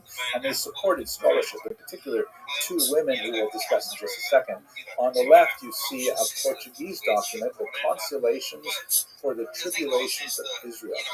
Fascinating work by one Samuel Usque, a refugee from Portugal, who wrote a brilliant kind of trialogue, a sort of a play in which several biblical figures discuss the history of the Jewish experience in rhyme. And it takes us all the way up to the 16th century and folds the experience of the Inquisition and the exile within the larger arc of Jewish history. A fascinating work of Jewish thought and scholarship and also history, although presented in a rather unusual way. Perhaps the most dramatic moment that illustrates what the impact of the Sephardic exiles in the Italian peninsula is the so-called Ancona affair. Ancona is a significant port on the Adriatic Sea. You can see it on this map. If you look at the Italian boot, and I pronounce that like a Canadian, I know, and you look sort of at the back of the cap, you see there's the port of Ancona, and just to the north, another port of Pesaro. Ancona was a deeper water port and a little bit more attractive to many Portuguese Jews who made the settlement there. And they were free in Ancona, even though it was a Catholic country. They basically, they had a fairly light supervision from Pope Paul III, and these Portuguese Jews essentially went back to their Jewish identity, even though they were technically Christians because they had been forcibly baptized. Things changed, quite upset that even in the Italian peninsula itself, so close to Rome, there would be Jews who would return to their Jewish identity, or rather, I should say, conversos, forcibly converted to Christianity, returning to their Jewish identity, that he ordered them arrested by the Inquisition and tried for Judaism, and ultimately he burned 25 Jews at the stake in the 1500s. Now, this was such a reactionary kind of dramatic and draconian imposition of Catholic doctrine, but it was, not so surprising with Paul IV. He also wrote very early on in his career something called Quinimis Absurdum, which is a papal bull that essentially said, it is so absurd, that's what the title really means, the beginning of this book, this document, that was an encyclical sent out to Catholic churches. It is so ridiculous that the Jews should be allowed to essentially apply their religion within Christian territories, especially those Jews who have already become baptized, forcibly or otherwise. And so he had a very negative approach to the Jews. He imposed the ghetto in Rome. He attacked the Talmud and so on. And of course, in Ancona, he killed 25 of these baptized Jews for returning to their ancestral faith. This provoked a dramatic reaction from two very powerful women. And I would like to suggest here that it is not inconsequential that we're speaking about powerful women in the context of the Sephardic diaspora. Let us recall that when the Jews were exiled from the Iberian Peninsula, this was like a huge inversion of everything. All of the traditional power structures were gone, all of the traditional authority figures were scattered, and it took some very strong individuals to assume leadership. Two of those very strong leaders happened to be women.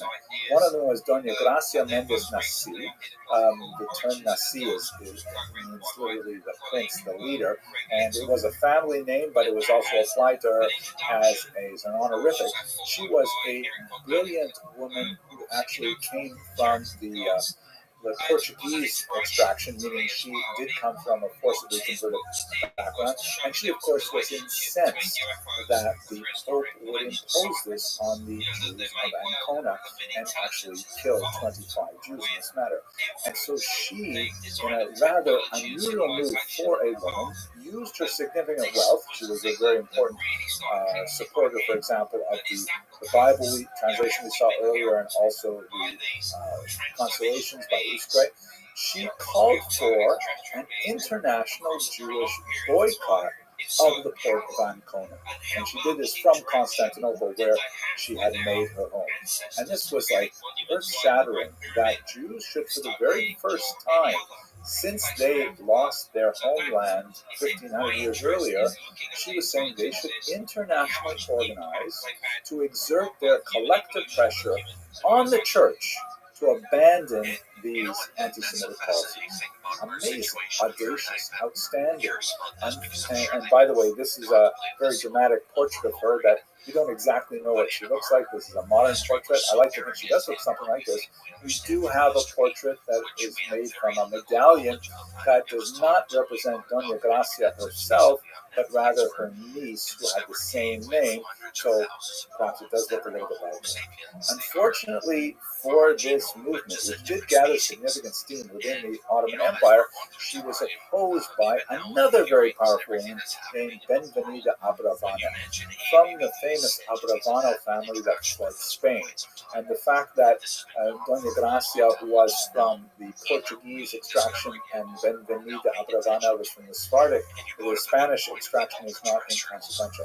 This is also not a picture, actually, of Benvenida Abravana. It is a portrait, a very brilliant, glowing portrait, I think, of her student, Eleonora of Toledo, a non-Jewish woman, but I think it's still worthwhile including it here, not only because it's so beautiful, but also because Benvenida was chosen because of her superior social skills and etiquette to be the tutor to the young Eleonora of Toledo. It was believed that this Jewish woman knew more about how to behave in polite society than any Christian tutor, so she was so chosen.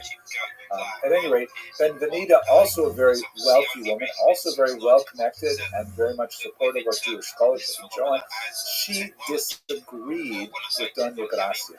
Two female titans disagreeing in a moment of great consequence for Jewish European history. She said that if the Jews were to boycott Ancona, then all the Jews living in Catholic countries, in particular in the Papal States where she was at the time, they would suffer an anti-Semitic backlash. And furthermore, the port that would have been possibly an alternative to Ancona in northern Italy, in Pesaro, it was not nearly as good a port as Ancona, and the Duke in charge of the region, Duke of Urbino, also had a pretty nasty anti-Semitic history himself. So Benvenida respectfully but forcefully disagreed with Doña Gracia on her idea of a boycott as a result of this conflict. So we see that even though it didn't succeed, nevertheless, all of a sudden, Jewish women are able to exert power on an international level, totally unprecedented and completely related to the destructive nature of the Sephardic diaspora. Again, there's a lot more to say about Europe. I'd love to talk more about Holland and Amsterdam in particular, but I'm going to save that for a little later. Let's just conclude this lecture with a very brief look at the Americas. Some Jews felt that the best way to escape the clutches of the Inquisition was to adopt a very traditionalist approach and run very, very far away. The furthest away they could run was the newly discovered territories in the Americas. And although ultimately many of these Jews would settle in America itself, or the United States of America itself, you can see here this beautiful piece of sheet music that captures a little bit of the way in which Jews regarded the United States. It was literally called in Yiddish the Golden Medina, the Golden Land, because of its welcoming nature. The famous poem, the New Colossus, that graces the Statue of Liberty was, of course, written by a Sephardic Jew, Emma Lazarus. But much of this early settlement which was dominated, by the way, by Portuguese Jews who were technically Christians and were allowed to make these kinds of journeys without as much difficulty, was settled primarily in the Caribbean and in South America initially, especially because the Portuguese had significant holdings in Brazil, for example. Jews were very active in many of the new industries that were developing, such as sugar, very heavily connected with the sugarcane industry and the processing industry and bringing it back to Europe. There's also some involvement, unfortunately, of Jews with the slave trade. Not in any way disproportionate to their numbers in terms of their small trickle of immigration to the New World, but nevertheless, it is part of the overall trade, and Jews were involved in it just as much as Christians were. So these communities would grow significantly, particularly when we get to the end of the 19th century in the United States of America, but that's going to have to wait for later videos. For now, we've got a little bit of a sense of the scope of the Sephardic diaspora. I hope you enjoyed this video, and I hope you will continue with us as we go on to discuss the greater details. Thank you for that. Proto-Israelites reached the Promised Land, the first place they went to under the leadership of Abraham. And here he has a vision of God of the Israelites, and he said, build an altar here, and they do. And it's the place where Jacob sees the angels going up and down between heaven and earth.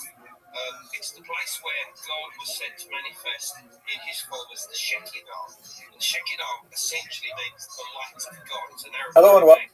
welcome to Jewish History Lab. Today we're going to look at the origins of Polish Jewry, really the origins of the entire Eastern European Jewish population, but Poland is one of the most central and memorable of the countries that we'll be looking at. And for those of you who took the time off to celebrate the holidays recently, I hope that you come to us refreshed and relaxed. And for all of us, I wish you all a wonderful new year of blessings. By the way, if you're not aware, this is the year 5782 according to the traditional count, now that we're past Rosh Hashanah, the Jewish New Year. And someone told me that he's been very careful to go on a new diet this year where he will never eat more than the number. He will never eat more calories than the calendar year number. And then he says, thank God I'm Jewish, right? Sorry to do that. I know a lot of you don't like my humor, but I couldn't help it. Let's talk about the origins of Polish Jewry. So when I say Poland, I'm really using the term somewhat anachronistically because the region as a whole was dominated by something called the Polish-Lithuanian Commonwealth. You can see in this map, which has the borders of the Commonwealth as of the year 1618, but superimposed on contemporary political boundaries so you get a sense of where it was. It was this massive territory. Poland was at sort of like the southwestern core of it, but after this dynastic union with Lithuania, it spread really to a massive area, almost stretching from the Baltic Sea to the Black Sea, well into European Russia, down into the East Central European countries as well. And so the material that I'm discussing today does not really apply, strictly speaking, to Poland as we understand it by 21st century boundaries, but to this larger entity, which includes, of course, Ukraine and Belarus and Lithuania, where there are very, very large numbers of Jews residing. The southern part of Latvia is also very important because it was part of the Russian Pale of Settlement, which we'll get to in a few lectures from now. But at any rate, where did the Jews come from in this region, which became the dominant center of the world Jewish population in the early modern period? So there is a small migration that extends back really to the first centuries of the Common Era, perhaps even a little bit before the Common Era. And these are Jews that come from Byzantine lands and make their way through the Khazarian Empire as well. The extent of Khazarian influence is very, very difficult to quantify. It appears to have been minuscule. There are occasional references to Khazarian Jews, for example, in one of the early Russian chronicles, the Povest Rameniet Liat, which not strictly speaking Russian, but refers to Kiev and Rus, the region as it was known at that time. And there's references to Jews from Khazaria being involved in Kiev in particular. And they left behind, as we discussed in previous lectures about Khazaria, they left behind very, very little trace of their presence, either in cultural aspects, literary aspects, and so on. We don't really know a lot about how extensive this penetration was and how much it affected the later dominant Polish Jewish population. The really big migrations into Poland come in the 12th and especially up into the 16th century, and they're coming from the western part of Europe. They're coming primarily from Germany and France, making their way sometimes through Austria, Hungary, places like that. But that's really where you have the dominant Polish population of Jews. There you see lots of traces of European evidence, lots of very significant connections between cultures that started, for example, in the Rhineland and then made their way to the east. Yiddish, of course, is the overwhelming lingua franca of the Jews, and that is basically a medieval German dialect written with Hebrew letters. They're not bringing with them too much of the languages of the Khazars, for example. So we begin to see some legendary elements of their appearance in the region from as early as the 8th and 9th century, but it really begins to coalesce around the 10th and 11th centuries. And one of the things that we see them doing, for example, in a very early period, is that Jews are serving as royal minters, meaning they're making money. Here, have a look at these coins. I mean, literally making money, like producing money, things to be used as money, not necessarily making money for themselves, which I'm sure goes hand in hand with it. But some of the earliest coins in the Polish-Lithuanian Commonwealth are actually written with Hebrew characters. Here you see a few kind of stencils of several of them, and here's a better view of one that has the term Moshka Karol or Mashka Karol, which is clearly the Hebrew phrase for King Mieszko, a 12th century Polish ruler. Here, of course, this is highlighted in red to make it a little bit easier to read. Now, it's fascinating. Why would the early Polish nobles and kings make coins with Hebrew letters? It speaks most likely to the widespread illiteracy which was common to the region, and the fact that the Jews would use the Hebrew alphabet because Jews are ones who were working with the money primarily in small commerce, so it became relevant. We'll have a lot more to say about this in a future lecture when we talk a little bit about the economic basis of Polish Jewry. But for the time being, this is just some of the archaeological evidence of their early settlement. From about the 10th century, why Jews migrated to Poland and the Polish-Lithuanian Commonwealth more properly. There are both push and pull factors, meaning there were factors which drove Jews out of Western Europe, and there are factors which drew Jews into Eastern Europe. Eastern Europe was definitely a place of refuge for Jews. You can see here a beautiful representation by a man named Gerson, representing King Casimir, who is accepting the Jews and giving them protection and refuge. So much so that you see some of the great scholars like Rabbi Moshe Israelis from Galicia, who referred to Poland with kind of like a fanciful etymology from Hebrew, Polin, meaning here, Polin, we will rest. Here we will find refuge. So in terms of the push factors, what was driving Jews out of Western Europe? The first marked thrust that drove Jews to pursue homes in the eastern part of Europe were the First Crusade massacres of 1096 that we discussed a while ago.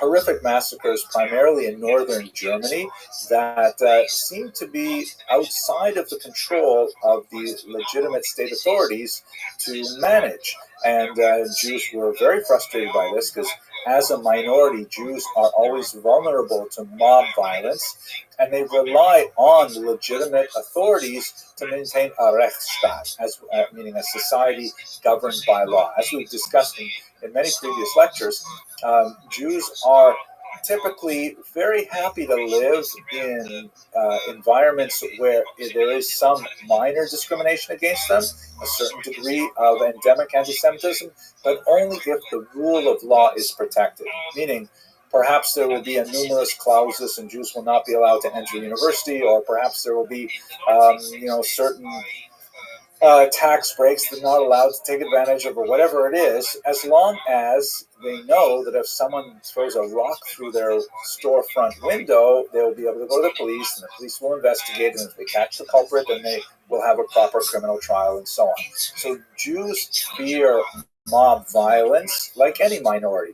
And when you had these series of massacres that accompanied these traveling bands of crusaders, or more, as we discussed in the lecture on the Crusades, more of the ragtag followers of the Crusaders, and that the local authorities, including the church, could not put a stop to it, that's when there's an increased push of Jews from Western Europe moving towards the east.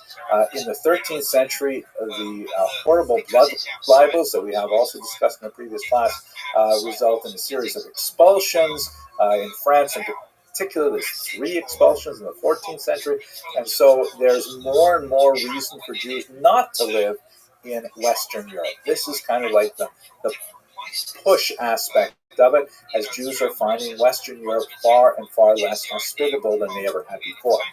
Now, there's also pull factors of the internet. The Polish economy was actually having a very difficult time, particularly in the 13th century, after the Mongol invasions of 1241 and onward. The demography had dropped. There was a very, very weak economy. As we saw earlier, the Jews are the people actually making the money, physically making the money, because they don't have a really well-functioning economy, know-how, and the understanding of how to produce coins like this. And so the local Polish leaders were actually inviting Jews and saying, please come to our area. You are literate, you are numerate, you will live in concentrated areas, and we can take advantage of your skills in Poland. They also, to make this attractive to Jewish migrants, they created something called, or they adopted something used in the West called Magdeburg Recht. Magdeburg is the name of a city, and Recht means law.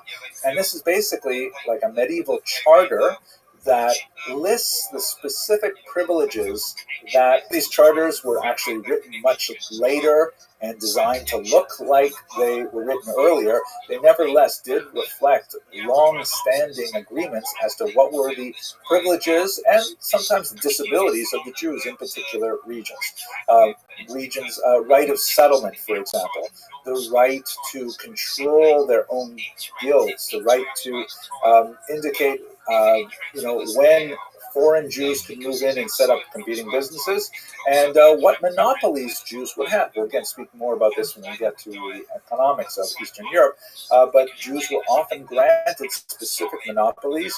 For example, propinatia, the distillation and distribution of alcohol. That's why, in so many Jewish folk tales and Ukrainian folk tales and so on, you have the Jewish krechma, the Jewish inn, because that was actually a monopoly that was frequently given to Jewish communities. But bear in mind also that we're speaking about a corporate environment where it's not like individuals simply say, you know what, I think I'd like to go live in Krakow, and then they go move to Krakow and they find, how to fit themselves into the secular environment there. People lived within communities. You were part of a Jewish community. You weren't like an individual who chose to affiliate. You were legally bound to that community. You were, culpable along with the community for communal taxes and communal punishments, sometimes things like that. So the Polish leaders were very enthusiastic about bringing Jews into the region, and so extended to them a series of rights that guaranteed, above all, safety. rights to live in concentrated areas and things like that, and also economic privileges that allow them to ply various trades. There's going to be a lot more to say about this, and of course it will break down very significantly with the Khmelnytsky rebellion in the 17th century. But for the time being, between the First Crusade and the Khmelnytsky rebellion of 1648, this was a pretty stable kind of environment. In some cases, like in the Statute of Kalish, which comes from 1264, these things are actually set down in writing and are promulgated and really attracted a lot of Jews to Eastern Europe. So there's a very significant movement of Jews over these centuries to Poland, making it ultimately the largest single concentration of Jews in the early modern period. And just to give you a sense of what that looks like, here's a map that shows the relative concentration of Jews within the boundaries of the Polish-Lithuanian Commonwealth as of 1764. And you can see that the yellow means like less than about 10,000 Jews, and the deep red is more than 50,000 Jews. And you can get a sense of where the concentration is really in the region of Western Ukraine and southern Poland in particular, also some significant concentrations towards the west on the border with Germany and to the north in Lithuania in particular. The height of the achievement of Jews in the Polish region, in particular in terms of their self-government, is undoubtedly an institution called the Council of Lands, also known as the Council of Four Lands, depending on the period it's referring to. And basically, this was a kind of a Jewish state within a state, a rather amazing thing. We spoke about the communal arrangement of the Jews in the Kehila, essentially the self-governing Jewish municipality that handled all of the social welfare works for Jews by collecting their own internal taxes and distributing it charitably to individuals as needed, and set up like everything from wayfarers support to poor brides and orphans, and all kinds of social services, but also self-regulating by Talmudic law. And each of these municipalities was basically structured very similarly. And what happened was, in Poland, they came to terms and they united themselves across the entire scope of the Polish-Lithuanian Commonwealth within one, as it were, national organization.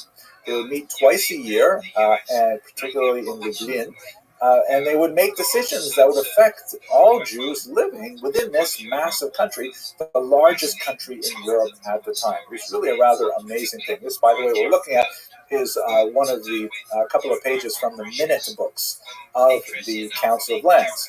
Now, they didn't have, like, for example, their own police authorities. They worked very closely with the state, and the Polish-Lithuanian state realized how valuable they were, particularly at first, with regards administering many social functions that they wanted to themselves have. But once they realized that it was more efficient for them to collect taxes directly from the Jews rather than have the Council of Lands involved, that led to the erosion of the Council of Lands in particular. We'll talk about that as well, I hope, in a future lecture.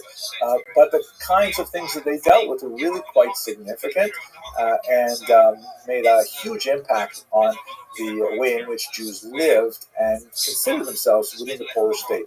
This was really one of the high points of the Jewish diaspora, at least up until the Khmelnytsky rebellion of 1648, where Jews regarded Poland as really a golden era for Jewish civilization, comparable in many ways to what we see happening earlier in Spain and before that in Babylonia.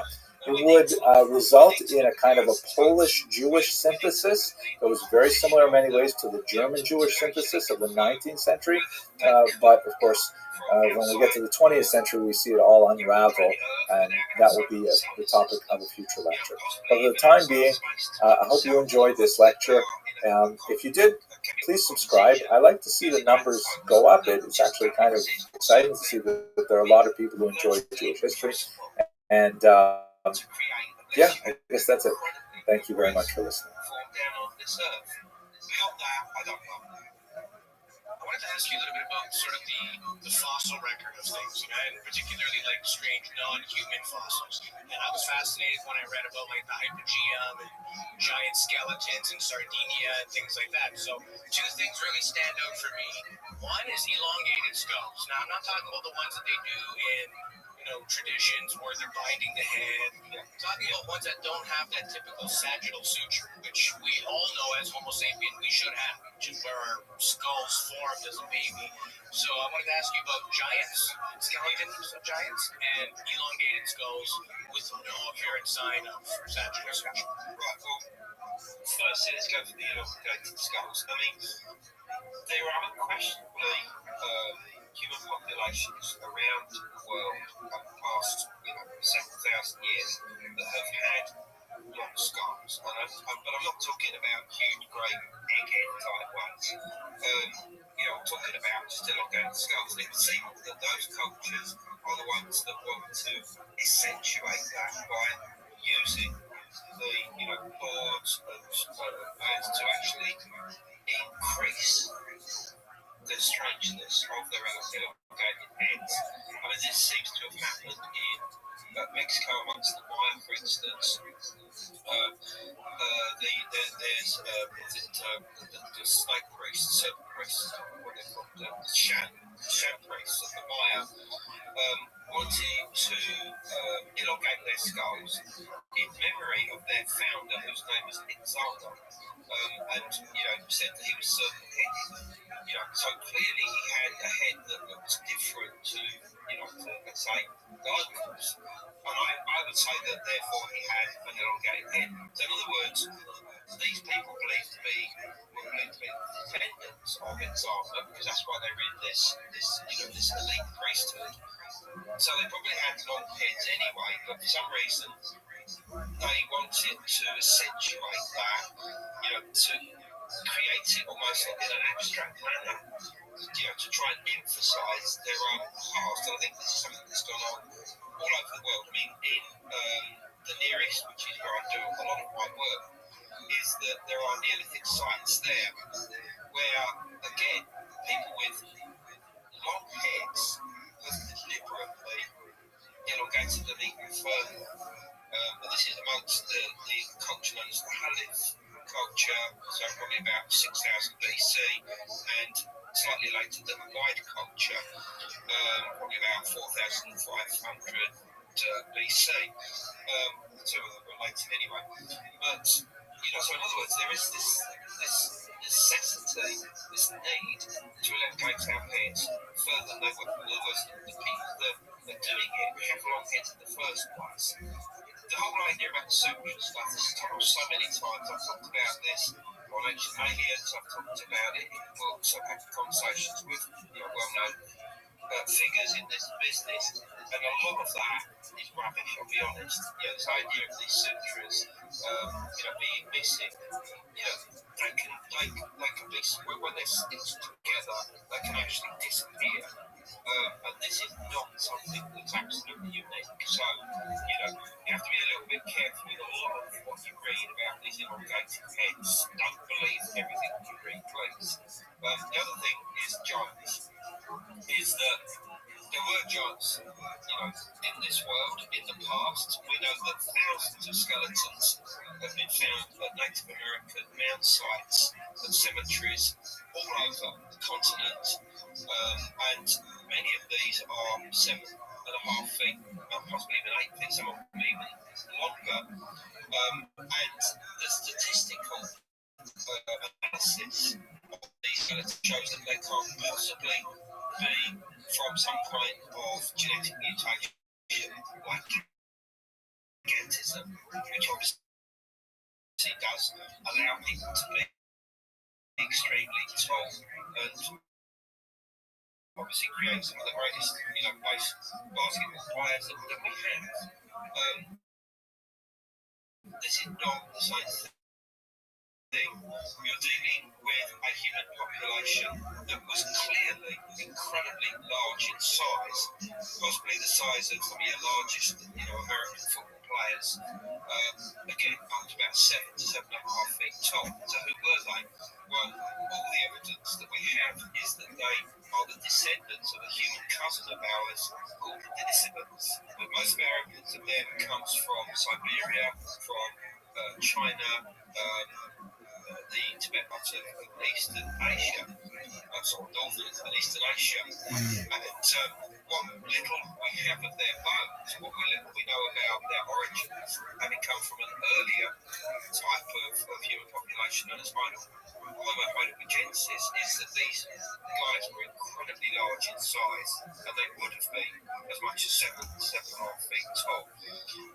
That's all of the indications. I mean, I've written about this in books like Denisovan Origins and Cygnus Key, and so it's out there, that there were these giants, and they had incredible abilities. They were incredibly developed, and their skulls would seem to be the largest in the world. And yes, they were elongated. In China, a place called Harbin, in the 1930s, the skull was found and hid in a well because it was being occupied at the time by the Japanese, and it was only retrieved in recent times.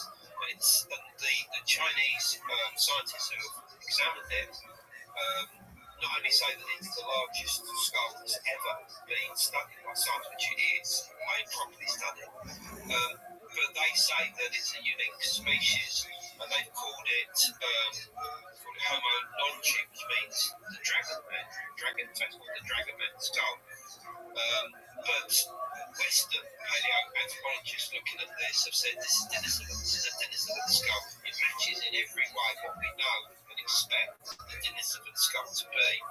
So this has got an incredibly long thing. So in other words, the memory of these people with incredibly long simple bones at the back of their heads is real. I mean, it's not only there with Denisovan stroke, the dragon man skull, but also with the Neanderthals. I mean, they had extremely long skulls, and when some of their skulls were discovered, particularly, for instance, in Iraq, a place called Shellydar Cave, when they were first found, it was assumed that the Neanderthals had been binding their heads and elongating them because they were so long. But it was eventually realised, no, actually, they are natural.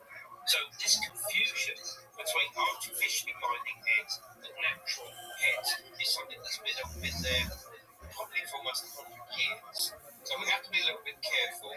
But the general consensus of why these people would have bound their heads is to replicate the ancestors who had elongated heads themselves. Now, that's our human ancestors. I mean, obviously, if some people want to see that in terms of, replicating alien heads, whatever, that's up to them. It's a fascinating subject because, we always pose the questions of, are we alone in the universe? And the thing is, in our past, it showed that we weren't alone at all. There was other species of humans, and were we shorter back in the past? It was like 4'8" or 4'6" was the common height back in the day. So a 7 foot, 9 foot tall person must have been super impressive. When it comes down to genetics, and I don't know this as much as I should like, but we are a very easy species, let's just put it this way, and we get it on with other multiples humans. So how much of that do you think remains in our genome that, through breeding, through history, these people disappear, but are they still, basically, we have a mixture of all of them, or is there some that completely disappeared? Yeah, the big year for this was 2010 because the Max Planck Institute in Germany extracted for the first time not only the genome of the Neanderthal, who were a distant cousin of us that existed from, it's about 250,000 years ago down to about 40,000 years ago. But the same year, they also extracted the genome of the Denisovan as well. And the incredible thing about this is that once we started looking at their genome, the genes within that genome, we found that some of them we've got. So it's quite clear that the interbreeding took place between us and Neanderthals and Denisovans was rubbed on us, rubbed off on us, giving us certain genes that allow us to do certain things today, whether it be immune to certain diseases, whether it be to exist in incredibly high environments where the oxygen is low. This is a gene that was passed on to us from the Denisovans, or even there are two genes that come from the Denisovans related to autism. Absolutely, that could well have been passed on to us. With that, it started becoming really interesting because although obviously we have a perception of autism today, you have to look in terms of the savants, these incredible geniuses that are autistic, that have abilities with music, with art, talent accounting. In other words, have this incredible, knowledge of numbers that allow them to be able to tell you, what day of the week, the 21st of June, 2041 will be, or whatever. And it's a Wednesday. It'll be a Wednesday. If all of this had come from the Denisovans, then what type of minds did they have? Were they the first person that developed this themselves? The art, technology, number counting, in other words, the use of calendars, the movement of the sun and the moon, being able to calculate things like eclipses and stuff like this. So, this is what's been passed on to us from these distant human ancestors that we call cousins, really. And I think this is the way forward. I mean, a lot of my colleagues look at we got our technology or our civilization from Atlantis, for instance. I don't think you need Atlantis anymore. We're beginning to understand that these distant cousins of ours were possibly more advanced than ourselves, the Neanderthals. Earlier on, you talked about this cave in, I think it's in South Africa, isn't it, where you've got these burials of these people called Homo naledi. I think that's the term of these, this new type of distant cousins of humans that has been found there. We've only really, are beginning to understand for the first time as well. So, I don't think you need Atlantis anymore. I mean, Atlantis was a concept that Plato gave us of this island continent somewhere out in Atlantic. I've done a book on this, Gateway to Atlantis, that covers it all and shows that he was almost certainly talking about the area of the Bahamas and the Caribbean as well, through ancient mariners, probably the Phoenicians and the Carthaginians, that were bringing these stories not only of the existence of these islands that existed far out into the Mediterranean, into the Atlantic, but also that they were occupied, B, that there were cities there. I mean, obviously, on the Gulf Coast, you've got the Olmecs or whatever would have been there, and possibly even Maya. And they're bringing these stories, but they're also talking about this cataclysm that destroys Atlantis around 9,500 BC. But we now know that this was the tail end of an incredibly violent period of human history, which we call the Younger Dryas, which was probably triggered by a cosmic event, probably involving a comet fragment breaking up into the sky much earlier, around 10,800 BC. But this knocked basically the Earth out of kilter for a period of around 1,200 years, with wildfires, ice ages, floods, tsunamis, all sorts of other terrible things going on, and a complete completion of human population. This is where a lot of our knowledge was lost of what had gone on before. But, with this does not necessarily come information to do with this shining golden city of Atlantis. That's still something that's of our hearts and our dreams, not of archaeology at this time. Before we ask you about your new book, I just wanted to chat about ancient megalithic sites or ancient buildings that some say couldn't have been made by humans, pyramids and that type of thing. And my favorite is actually Baalbek and the Forgotten Stone. So this is a stone that's sort of half quarried but never been broken away from the earth. But it's 1,650 tons in one stone, and in the actual, Temple of Baalbek, fact, there's 3 of these things kind of, 10 feet off the ground. So, if you're going for simple, it's not the way to do it. But I want to get your input on that. Why would they use such massive stones? Did humans do this? Is there anything to say that it could have been assistance from elsewhere? What are your thoughts on these crazy difficult? Well, I mean, I've been back. I've seen the stones I'm talking about. I've seen the other stones in the quarries.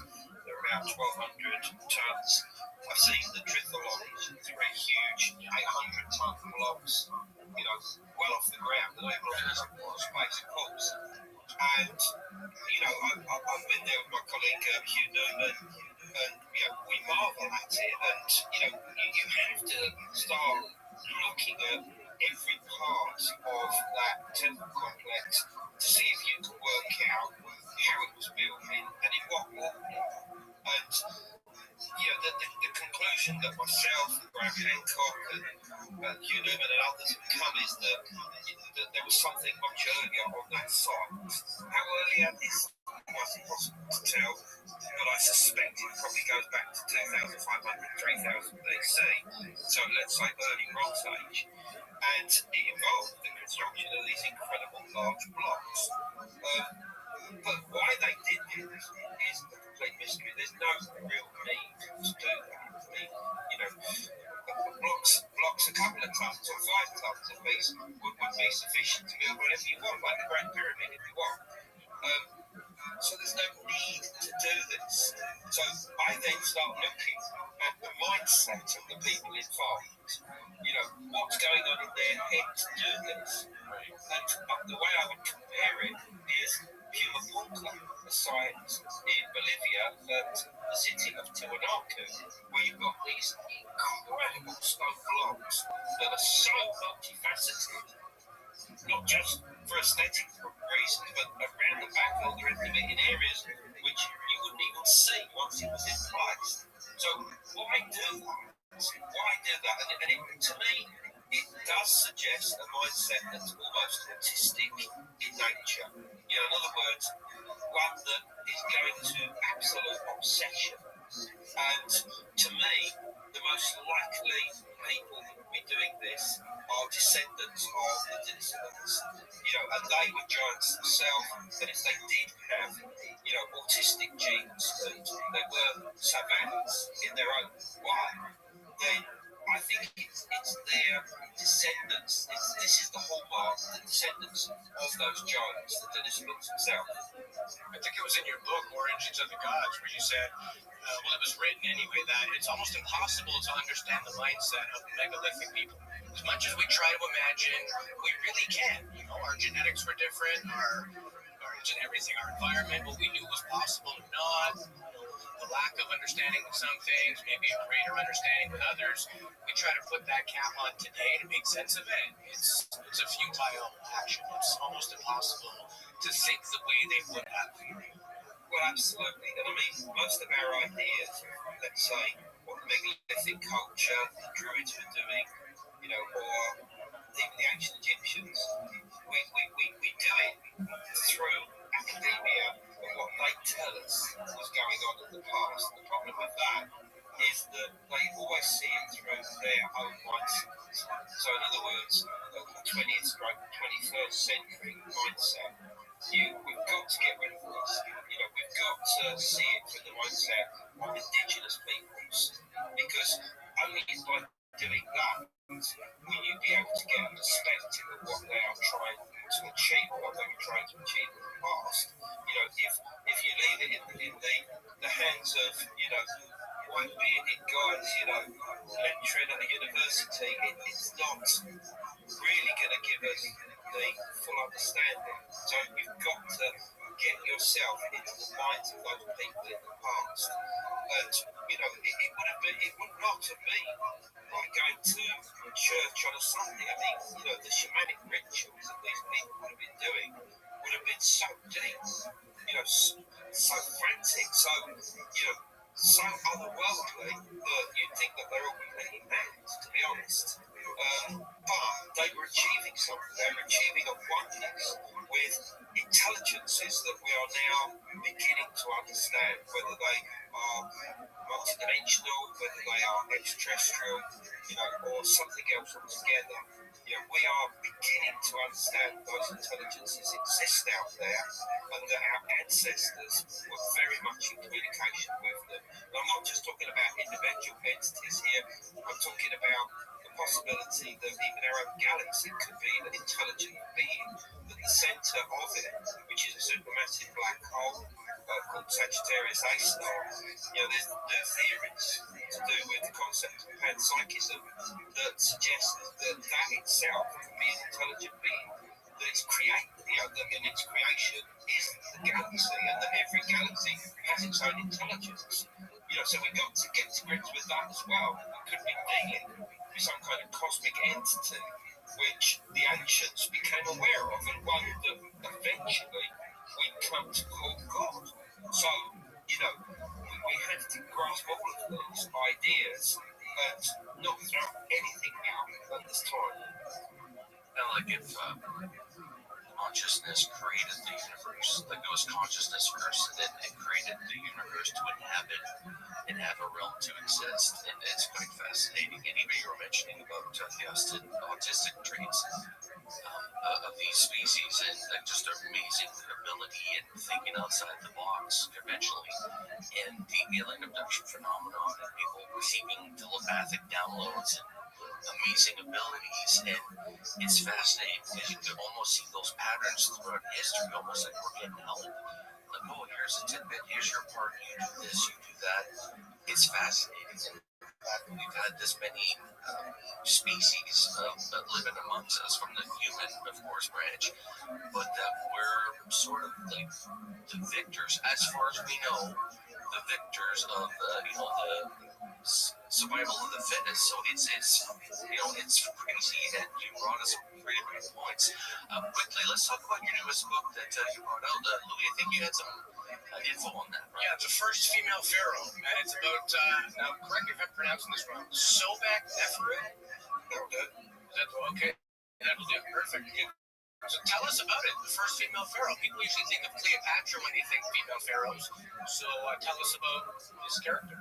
Yeah, you're right. We think of Hatshepsut, we think of Nefertiti, we think of Cleopatra, but the first female pharaoh was a very extraordinary woman by the name of Sobek Neferu, which means the beauties of Sobek. Sobek was a crocodile god, very ancient star god, going back right the way to the beginning of dynastic history. And we know very little about her because her whole life was suppressed. The reason for that is that she reigned just before a dark age in Egyptian history known as the Second Intermediate Period, which she eventually became blamed for. But in fact, she actually saved the day because she set up a new dynasty during her lifetime that basically was quite nationalistic in nature at a time when the borders of Egypt had been opened to peoples coming in from Canaan and Sinai, that were getting stronger and stronger in the country to the point that they were virtually taking it over. But she managed to set up this dynasty, which was the next dynasty up, called the 13th, she belonged to the 12th. And, it kept alive the flame of Egyptian nationalism to a degree that eventually their descendants rose up against these invading peoples known as the Hyksos and drove them back out into Canaan, modern-day Israel, Palestine, and Syria. But if that had not happened without her reign, Egypt would have fallen, there's no question, and it would just have become another city-state of Canaan. And yet, unfortunately, due to the fact that there was so much chaos and darkness during this period, she eventually became blamed for it, and her name was obliterated from certain king lists. The place that she created this whole palace and settlement in the Fayum region, which is about 60 miles to the southwest of Cairo, was basically, not mentioned in the list of the different districts of Egypt anymore, connected with the crocodile god. But the thing is that we know her, even though you don't know her. And the reason I say that is that in the 19th century, Egyptologists started finding inscriptions with her name. And they didn't know anything about her because, there was nothing about her in books or in handed down, in history to do with ancient Egypt. So there was a lot of speculation about who this woman was, and what her role was, what she created. Did she create some kind of star cult? What did she do for Egypt? And these ideas were eventually picked up on by a very famous Irish writer who thought that she would be a great character in an Egyptian novel that he was about to write. And that guy was Bram Stoker. Of course, we know him as the writer of Dracula, which had only come out a few years earlier.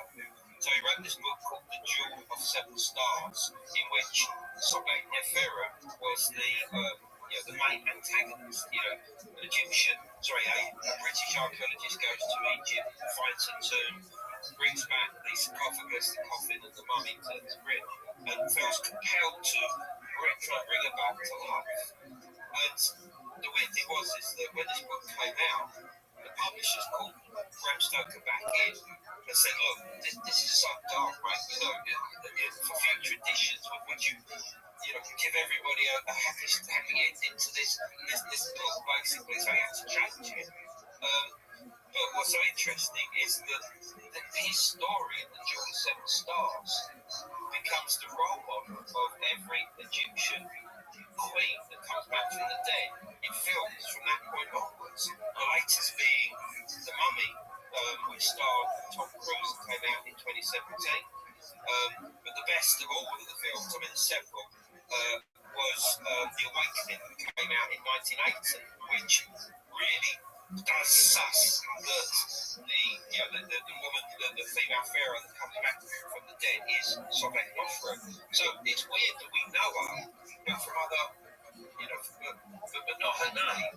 She is that character, and she's also become very important to occultists who see her as like the avatar of some kind of star cult that survived during her age, and that's permeated through to this modern day. Some people even see her as the foundation of like this grail line of kings, what they call the dragon line, or the dragon kings, that sort of permeates through to various different royal families today. Now, I'm not saying that's correct, but it's interesting how all of this has developed over the last 150 years, so that our vision of her is quite different to that of Cleopatra, Hatshepsut, or Nefertiti.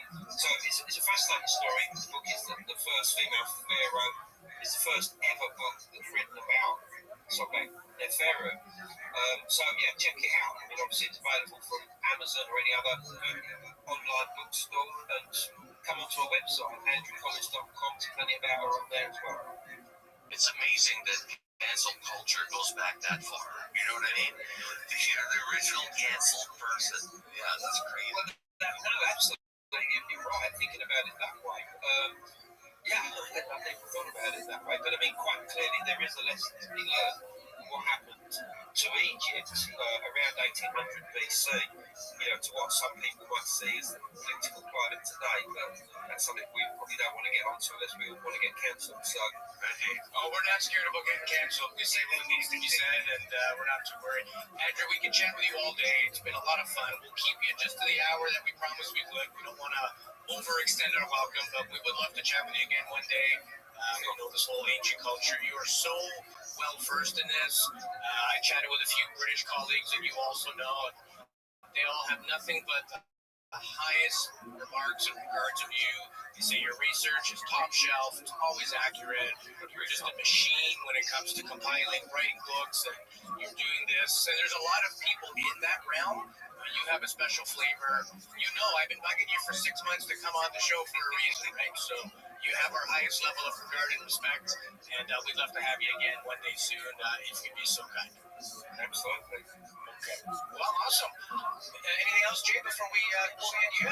Yeah, I was gonna mention to people, obviously, click the like and subscribe button. I think it's on this side here. You subscribe. Absolutely. And you know what? We'd like to hear the listeners' thoughts on this. We've got people from all over the world listening to this, and just like in your neck of the woods, what's common, and we'd love to hear that. Of course, if you have any questions for Andrew as well, post them. Louie and I do our best to answer everything that comes through as best as we can. And sometimes we drop the ball, but that's not intentional. But mostly on my end. Louie's just awesome to get back to people. I hope to learn a lot from you going forward. And we talk about this all the time, how it's important to learn from different fields of study. And it's a complex issue. This whole phenomenon is super complex and involves every facet of our lives, and it's implemented in every facet of our life. This is why it's so important for people out there to clue in how deeply rooted this issue is for all of us, and it's crazy. But thank you so much for your work. I don't think people get praised enough for what they do and what they contribute. And every field of study is important in this. I absolutely appreciate your time, Andrew. And please like and subscribe if you have any questions for us going forward. Also, not quite sure when we're releasing this, but Louie and I are starting to do YouTube live sessions, and we are promoting them about 3 days in advance. They're fairly random, so we'll give you as much notice as we can. Check out our Facebook page and follow us, because that's where we're making mention that, hey, we're doing a live show. It'd be cool to have Andrew on a live show. I don't know how that would work time-wise, because right now it's like 10 o'clock in Canada, and what is it, 6 p.m. in the UK? Yeah, so it's hard to find a time that's not too early for one person and not too late. And when we had Mary Rodwell from Australia, we got it screwed up because our Saturday, or her Saturday, was our Sunday or something like that. It was literally a day off, so logistics become difficult. But we'll leave it at that for the day. Check out our Facebook, our YouTube, Spotify, Apple. We're on the INX network. And drop us a line. We'd love to hear from you. And thanks again, Andrew. Wish you all the best. Thank you for everything.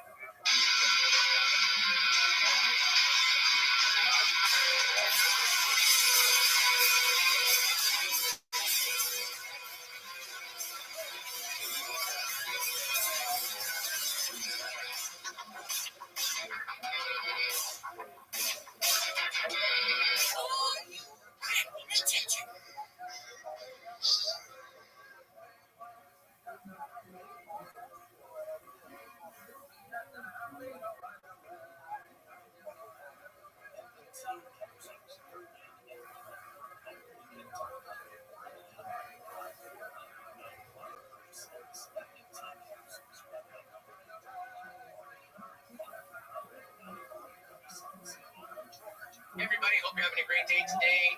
Jason, it's time to talk Area 51. It's time to talk spy planes, hidden technology, crazy U.S. tech, first engineered craft, and our friend Bob Lazar. And we're talking to a man who's pretty much an expert in all of those categories, including a close personal friend of Bob for 35 years. He can tell you things about Bob that if you're not a Bob believer, you just might change your mind. Again, we're non-biased. We believe in Bob Lazar, love the story, but Jim Goodall is an aviation historian, knows everything about every stealth fighter ever made, planes that never have seen the light of day. He's Submarines even, right? Exactly. So we're gonna go in a lot of areas. We're gonna talk about some cool tech. He has some pictures he sent to us of him in like Blackbird stealth fighters and in areas that the average person would never have access to. And he's one of the foremost experts on Area 51 and a lot of covert things that have happened over the years. So we're gonna, I guess, pick his brain on a bunch of stuff. And he's a super nice guy, easy to talk to. And we're the kids, and we're chatting with Grandpa today. So I'm excited. It's awesome. I'm looking forward to it. So we'll roll our credits, and we'll be right back with Mr. Jim Goodall right here on UAP Studies Podcast.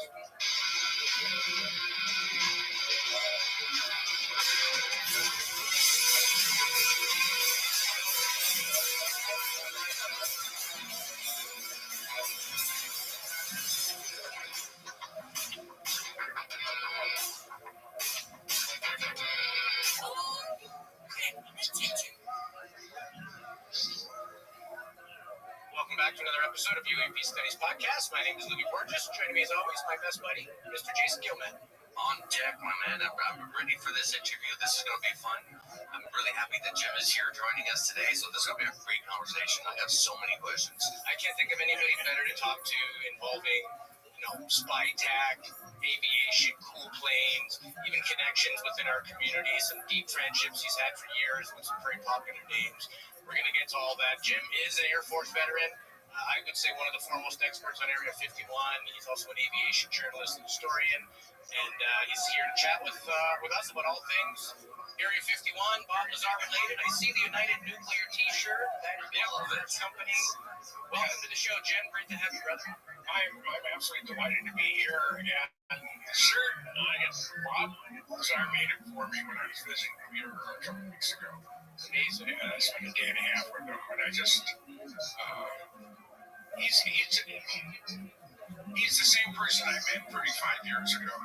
He is easygoing. He is about as considerate as they come. He's soft-spoken. His wife, Joy, is one of the sweetest women in the whole wide world. And she's 68 or 69. She looks like she's 35. She's a skin specialist. I mean, she does facials. And he's as happy as he's ever been. He has 10 acres. He has 3 horses, 3 dogs. And I think it's a 30 by 40 or 30 by 50 layout. Where he goes in, there's like 10 different stations he has in there, depending on what he's doing. And when I said, hey, can I get a United Nuclear shirt? He said, well, go make one. He went into his lab, came back with this shirt. So this was given to me by Bob. I should have him sign it. But That sounds like Bob. Yeah, that sounds like Bob. Yeah, hang on, I'll go make you something. But he did that with a rocket car once, either for George Knapp or Jeremy Corbell. Yeah, messing around, and they needed a air filter, a dehumidifier, or some random thing, and he made it with scrap parts out of the shop. Yeah. He's a real life MacGyver. Absolutely. Yeah, brilliant guy. And we'll chat more about Bob in this episode as well, but I want to get people to become familiar with you. So we're going to give us a little breakdown of your history, what you've done, and what got you into this particular subject of UFOs and high start things out, I'm 78. I've been around for a long time. Most of the research I did was pre-internet, so you had to actually go out and track the person down and interview them in person. There was very little. But my love of aviation started when I was about 5. We were living in San Jose, in the Bay Area. And across the Guadalupe Creek was San Jose Municipal Airport, not the international airport it is today, but it was just an airport. And I already got into bed. We lived in a duplex, and my dad came in about 10 minutes after I got to bed. It was still light outside. He says, hey, I don't know what's coming. What do you guys see? So we went outside, and all you could hear is, and the ground is vibrating. And over the coast mountains came not 1, not 2, but 24 Condor B-36s. And I was hooked. I've always loved machines. And fast forward a couple of years, I'm about 10 years old. My best friend's dad is base commander of Offensive Naval Air Station there in Mountain View. And I used to go over all the time. We were referred to as Captain Smith's son, and that friend is by the Marine Guards and Shore Patrol. So I was over there every weekend during school time, and I was over there a lot during the summer. And Danny said, there's something really cool in Hangar 1. And we were around so much, we didn't go any place we weren't supposed to, as far as taxiways or runways or whatever. But we were there so much, and we were invisible. We were hiding in plain sight. So we rode into Big Hangar 1. That's the big gigantic one that the Google brothers have taken over. And at the far end, closest to the bay, there was an area that was cordoned off, and it was just a sign that said, keep out, not use of deadly force authorized, or no guards, nobody there. So we rode our bicycles to the end, and Danny said, come with me. We go behind these black curtains, and there is the prototype XF-104 Starfighter. Now, I love airplanes, and I saw this thing, and they advertised it as the rocket with man in it. And it was just, it was still classified secret at the time. There's no guard. Things back then are different than today. Danny said, get in the cockpit. So we ladder up, open the canopy. It's a side open canopy. I did. He had to close the canopy. He laughed. She said, I've been here for about 2 minutes. And I said, I'm sitting on an ejection seat. And I didn't realize the time that I was only 10 that it's been DR'd because it was in the wind tunnels there at Ames. Ames big wind tunnel complex there at the field. And we couldn't, Danny and I couldn't do the latch. Damn. So you were stuck inside the plane? I was stuck inside the cockpit. So he had to run and get some maintenance guys and short patrol and the cranes and locking guys out there. And, it's been almost 70 years and my butt still hurts. I got, we talk about our getting my butt chewed out. But that's where my first love affair started with Lockheed airplanes, Skunk-Works airplanes particularly. So fast forward to March 10th, 1964. I'm an airman second class. That's an E3. They don't call them second classes anymore. Third classes. That would be politically incorrect. And I was there citywide temporary duty from Army Air Force in Denver to support 3 programs for ground-based telemetry. And I was communications specialist. And the first airplane that I saw in the orders was the YC-141 Starlifter, the XB-70 and classified program. And I didn't know what that classified program was. It was classified.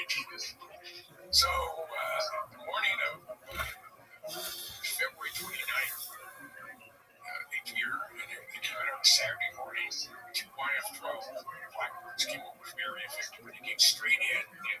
They've been flying out of the desert, they came straight in, pulled up to get pushed back to their hangar.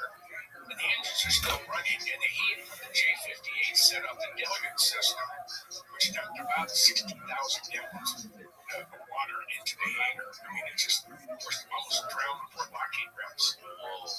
And all the alarms went off. Hey, there's something crashed on the flight line. I mean, we're 8 miles from our barracks, or 8 miles from the flight line, and I went out running out to get my truck, and it was already gone.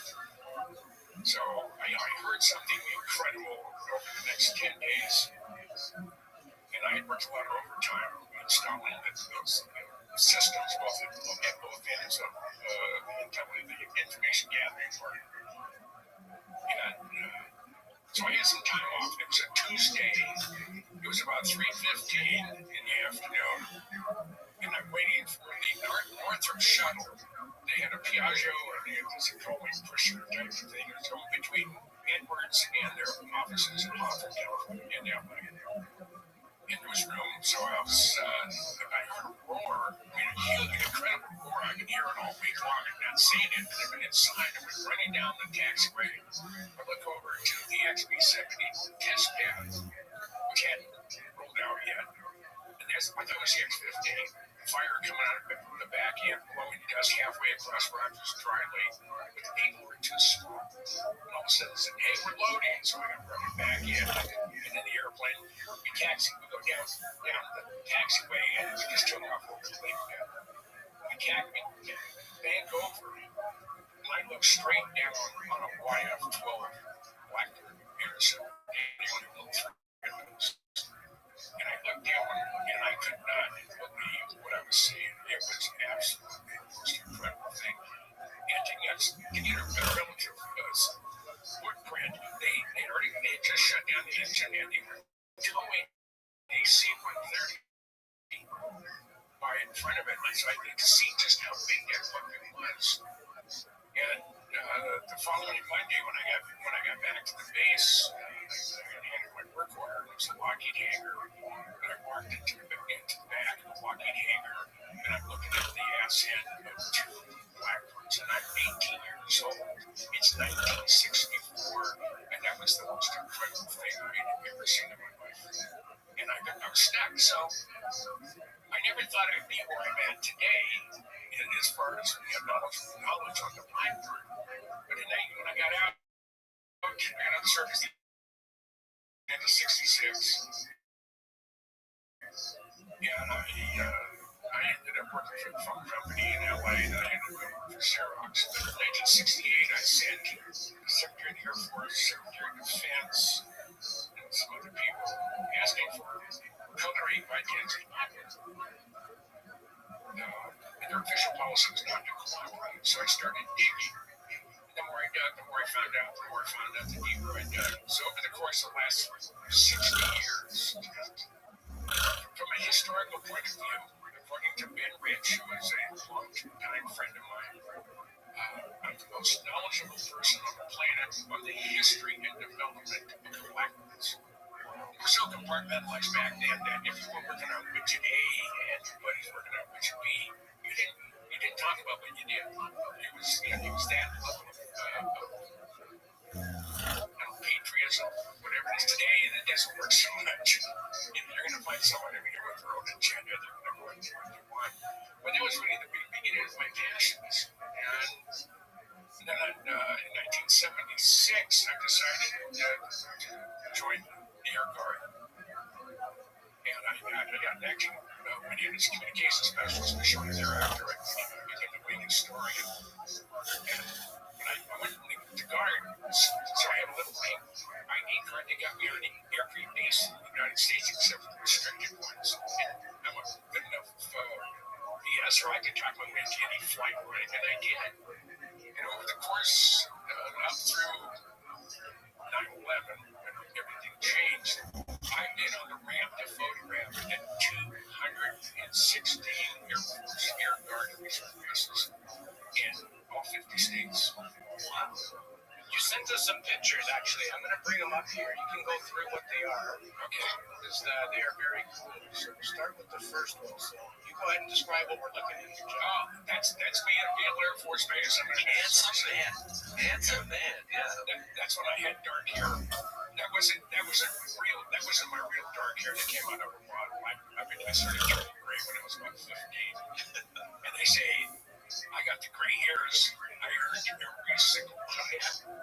So that's at Beale Air Force Base, and that's inside of SR-71. Okay, that's my baby. That was my baby for 15 years. That is the 8th built Blackbird. That's an A-12. This one has flown straight level at 92,500 feet. It has, during flight test, Jim Eastcamp was flying it, and they were, this was the envelope expansion airplane, and they were having problems with the inlet. They hadn't been able to go with sustained, Mach 2.8 or 2.9 at that time. And they had been playing with the inlet schedule and duct tape over some stuff. They had pinned the tertiary doors in the afterburner.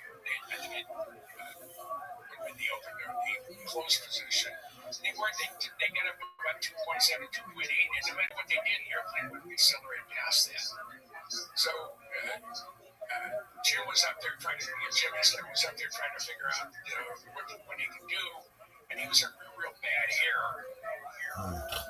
And he dropped the nose, and all of a sudden he got a good air, and things started popping. He didn't know what it was. He said it was almost like something was breaking on the airplane, but all the instruments said, "Hey, you're okay." Well, the pin, free-floating tertiary doors started breaking, popping loose from their being pinned. And for about 15 seconds, when he hit the good air, all of a sudden everything redlined. He went from like 2.9 to Mach 3.56 for about 15 seconds. And he realized that, I shouldn't have done that. So he goes to his DCM to go around and back to the barn. So there, the 3.56 is a momentary, event. The airplane's designed from the beginning to fly at Mach 3.24. That's the sweet spot for the inlets. It is more efficient at Mach 3.2 than it is subsonic. And it's just, I've been over every square inch of that airplane. I've had every panel open. Of course, we had to cut the wings off, put it inside a C5 to get it to Minnesota. We put it back together, and after 15 years, the CI said, well, we want that airplane. So the SOBs took it from me. It was the rat bastard at the Air Force Museum. They did it over the Thanksgiving, Christmas holidays when no one's around. And we had 60 days to respond. Maybe front page, they'll also be there funding the Air Force Museum and the CIA. But that's me, a young me. That was 13 35 years ago. It's amazing the crystal clear images too. Like they look HD, so that's amazing. Yeah, I've always shot good cameras, so I've had Nikons most of my life. Yeah. So what's the next pic here? What are we looking at? I think that's the plane with the wings cut off. You just mentioned. Yeah, the guy sitting in front of it, it's Jim Eastham. He was the first guy to fly the airplane. Third guy. And he said in the cockpit of our airplane, this is the first time I've been in the cockpit of an A-12 in 25 years. Yeah. When we loaded it up, the loadmaster said, I don't think it's going to fit. We had 1.5 inches of clearance. We rolled that puppy back into the C5. That's nothing. Yeah, it's hardly. But the way I got the airplane in the C5 in August of '89, a longtime friend of mine, Ben Arbridge, president of Lucky Stars, we had it wasn't a pen pal. We would call each other. He primarily called me. This went on about once a quarter for over 20 years. And Ben calls me at home. He said, Jim, since I have it from the horses, and he stopped for a second to say but he stopped the horse's mouth that the blackbirds aren't going to make it through Congress. And if anybody could scrounge one, it's you. So I said, okay, I'll accept the challenge. So I went over to base, and I got on Autobahn, or DSN, which is the government phone system. And I called the Adjutant General of the state of New York, Secretary answered, and I said, General Weaver's office. I said, yes, ma'am, this is Sergeant Goodall with the 133rd. Is General Weaver been? Just a minute, Sergeant, I'll put you through. So General Weaver gets on and said, Sarge, how can I help you? And I said, sir, I have a question. He said, shoot. I said, how would the New York Air Guard like to move the world's fastest airplane in a couple of your C5s? And dead silence for a few seconds. He said, you mean the Blackbird? I said, yes, sir. He said, when you're ready, you call me. So we had that taken care of. So I went to my boss, Major General Al Schwab, and he said, General Schwab, I want to get a Blackbird for our museum. He starts laughing at me. He said, sir, do me a favor. Rather than say no, give me the opportunity to fail. He said, all right, Smarty, how are you going to get it here? And I started to get that covered. What do you mean? I said, I talked to the AG in New York, and he said I could have a couple of his C5s come over. So that part was taken care of. Arnie Gunderson from Pratt & Whitney was trying to get a Blackbird from West Palm Beach, and he'd gone to Air Force, not Air Guard, but Air Force, and asked if they could lease a C5, and the Air Force said yes. It's about $970,000 a day plus gas. And I scrubbed 2 for 8 days each for free. So I have to be the best scrounger in the United States military, because not only did I get a Blackbird and an A-12 Blackbird at that, but two C5s to move. But that is the best part. We loaded the thing up on the 27th of October, 1991. And then had gas in Palmdale, so we flew to Travis, spent the night. Next morning we took off. We're heading out. We're about 35, 40 minutes out. And the Chief Master Sergeant Loadmaster is going down to check the load. I said, can I go down with you? And he said, normally the answer would be no, but since this is your project, sure. So I went downstairs, looked at the airplane. I'm just sitting there, just grinning. You couldn't slack the grin off my face. So I went out and I climbed up to the landing gear. I walked along the chines. I had a wheel chock stuck in the canopy, so it didn't close all the way. The counterbalance was out overnight. So I opened up the canopy. I had a 5-gallon bucket in on the ejection seat. It was all the way down. And a cushion. When I got in the cockpit, closed the canopy, and I've been there for about 45 minutes. And I'm just sitting here with a grin on my face that you couldn't slap off me. And after about 45 minutes, I heard a rap on the bottom of the airplane over at the canopy. Hey, we got to go back up. So went back up. Now we're about 40 minutes out of Minneapolis. We're starting our gradual descent, and the chief comes back. He said, the boss said you could be in the cockpit when we land. Well, I'm already up front of the C5. And he said, no, says downstairs. So once we landed, I called Ben Rich the next day, and I said, "Man, I think I hold a record that no one would be able to match." He said, "What's that?" I said, "I'm the only person on the planet that is in the cockpit of a Blackbird at 33,000 feet at Mach 0.72 inside another airplane and landed it as well." And Ben said he was laughing so hard he almost wet his pants.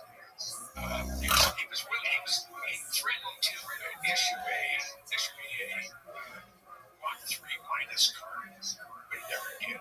But that's something that no one will ever be able to do, because now with all the fraud, waste, and abuse crap that's going on in our military,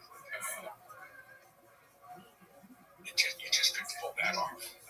So it was a once in a lifetime event, and it was just one of the more exciting things I've ever done. Yeah. The next one? Yeah. I think that's a similar pick. Yeah. Okay, I'm at Wyman Air Force Base, and I'm about 50 pounds lighter now than I was there, and I also needed a haircut. I realized that. But if you notice the data block up the upper left-hand corner, I'm going into the Spirit of Kitty Hawk. It's a B2. Yeah, I'm the only one in my neighborhood who have flown the B2 simulator, and I did that for over 2 hours. I've been there half a dozen times. Gosh, I actually want to go up and see if I can go for a ride in the real airplane in the jump seat. That would be a kick. So that's one of my goals in life. I don't know if I'll let me pull it off, but I'm well thought of in the B2 community, and with a few exceptions, I'm well thought of with the Blackbird community. There's a couple of pilots for whatever reason. I sort of break their ass because I wasn't part of the program, but I'm one of the most knowledgeable persons on the program. Yeah. So, you go to the next one. Okay, I love this shot. This just shows you just how wide that airplane is. We're just beginning to take the skid panels off. There's about top and bottom on both sides. There's about 2,400 screws. And at the bottom, they're riveted. So we had to drill those out. Those are titanium rivets. Now, Jim, just for clarity of the picture, so for the listeners that are not seeing the picture, I believe this is the Blackbird with the back end of it. Now, is it being assembled, or is it being disassembled, or no? We're getting ready. This view is at Site 10, which is now the home of the Lockheed Skunk Works at Air Force Plant 42 in Palmdale, California. And it's a sort of western view, and I'm standing up on a work stand to take this picture. And this just shows you just how it's a 58-foot wingspan. And we're looking at 103 feet of fuselage in front, and it's all fuel. But we had to take this off, and we marked where we had to cut. And I knew I'd gone into a C5 and measured every which way I could to make sure this thing would fit. And it did. You said you had an inch and a half only? Inch and a half clearance, and that was total clearance on the floor, against the floor wheels. But I take into consideration that if it was too tight, we could put a come along between the landing area and the end to give us another inch or two. So that wasn't a concern. So you're good at thinking outside the box, Jim? I always have. Yeah. This is a very famous shot. There's only 2 of us still alive. The guy in the black jacket with the sunglasses, that's Stuart Brown. Stuart Brown did the article in Popular Science in March of '94 on the Area 51. 6 million people read that issue. Of course, the handsome guy with the red hat and the camel jacket, that's me. Behind me is Tom Luttrell. He was the commandant of the Tulare Police Department. Lost him to cancer years ago. Glenn Campbell, who ran and started up the Area 51 Research Center in Rachel, he's gone. The handsome guy in the blue, he's a breaker, whatever, in a black hat. That's Bob Gilliland, the first guy to fly the SR-71. He's gone. And then my very, very dear friend at the end, John Andrews, he was the development manager for Testers. He came out with the big F-117 kit. He came out with the F-19, the 40-inch SR-71 and one F-12. And he was like my brother. We talked every day. And I referred to him as Spy One, and he referred to me as Spy Two. When we get on the phone, and we say testing. This is Spy One talking to Spy Two. We're going to talk about. We'd like list off every classified program name that we can find and think of, and then we just start talking. And it's I talked to the guys at the Pentagon when I was there during Desert Storm, and they said, hey. I said, but they're listening to us, and they said, don't give them more credit than they're worth. They're just, most of the guys that are in security service or whatever are doing a good job, but they're not going to listen to everything, and you're not that important. I said, okay, fine. Honest answer? Yeah. So, now what was in the backdrop there? What valley or what is we're looking at? That's Tippecanoe Valley. This is December of '91. Stuart and I spent the night on top of the mountain. And you can see how warm it was with the snow down below. It's cozy. It was 21 degrees that night with about a 25-mile-an-hour constant wind. It was cold. But I lived in Minnesota at the time, so I was used to it. Stuart, not so much. This is my airplane after we brought it back, put it back together, painted it in authentic Black Shield markings. Now, I took the liberty of taking this shot, cutting off the landing gear, and cutting off the ground and putting it into the air. Because it's the only... I don't have any shots of a CIA A-12 in the air. So I put one in, and I used it in my business card, and I used it on the pictures as well. So, but this airplane now sits on a pedestal at the headquarters of CIA. It was really funny. They used one of my photos in a book on our gauge, a booklet on the history of the A-12s. And you open up the book, the first picture you see is mine. First of all, they didn't ask my permission, and they didn't give me photo credit, and that really was a jaws. So my good friend Jim Stevenson, who's also an author, he lives in D.C. He did the $5 million misunderstanding on the Navy A-12. He's a specialist on copyright protection. He said, Jim said, if our government uses a copyrighted photo in a publication without the permission of the copyright holder, you can charge them and get up to $37,500 for that. So I sent the CIA a bill for $37,500, and I get this nasty round back from them saying, well, we could have purchased that photo from a stock photo company, or got it from Lockheed. So I shot it from the top of the hangar, looking straight down on it. I said, if you would have. He said, how do we know it's your photo? So I sent him 10 examples that had been in publications with my name. You'll see, but that's a small circle. See inside of it? Yeah, that funny little symbol. So I get a call. I said this back off to him. I get a call from the chief legal counsel, the director of Central Intelligence. You don't get much higher on the food chain than that. I said, Mr. Goodall, we understand that, yes, this is your photo, and we do apologize. The gentleman who put the booklet together has a new understanding of the improper use of copyrighted material. And trust me, he won't do it again. But I can't accept $37,500. I'm thinking to myself, I'd go for 500. Yeah. I said, make me an offer I can't refuse. He said, $5,000. I said, with one addition.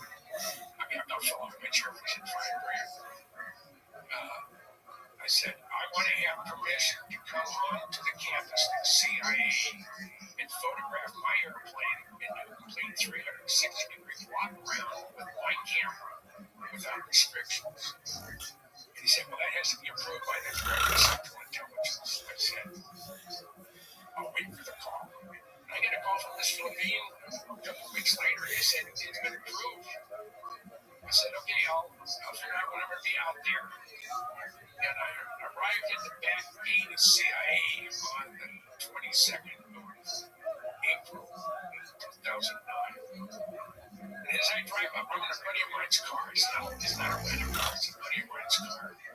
I pull up, as I'm rolling down the window, I didn't have my ID out. The guy said, Mr. Goodall, welcome to CIA. So they knew I was there. And they said, he just handed me a blue card. Said, distinguished visitor. They said, just go to the front gate, front door.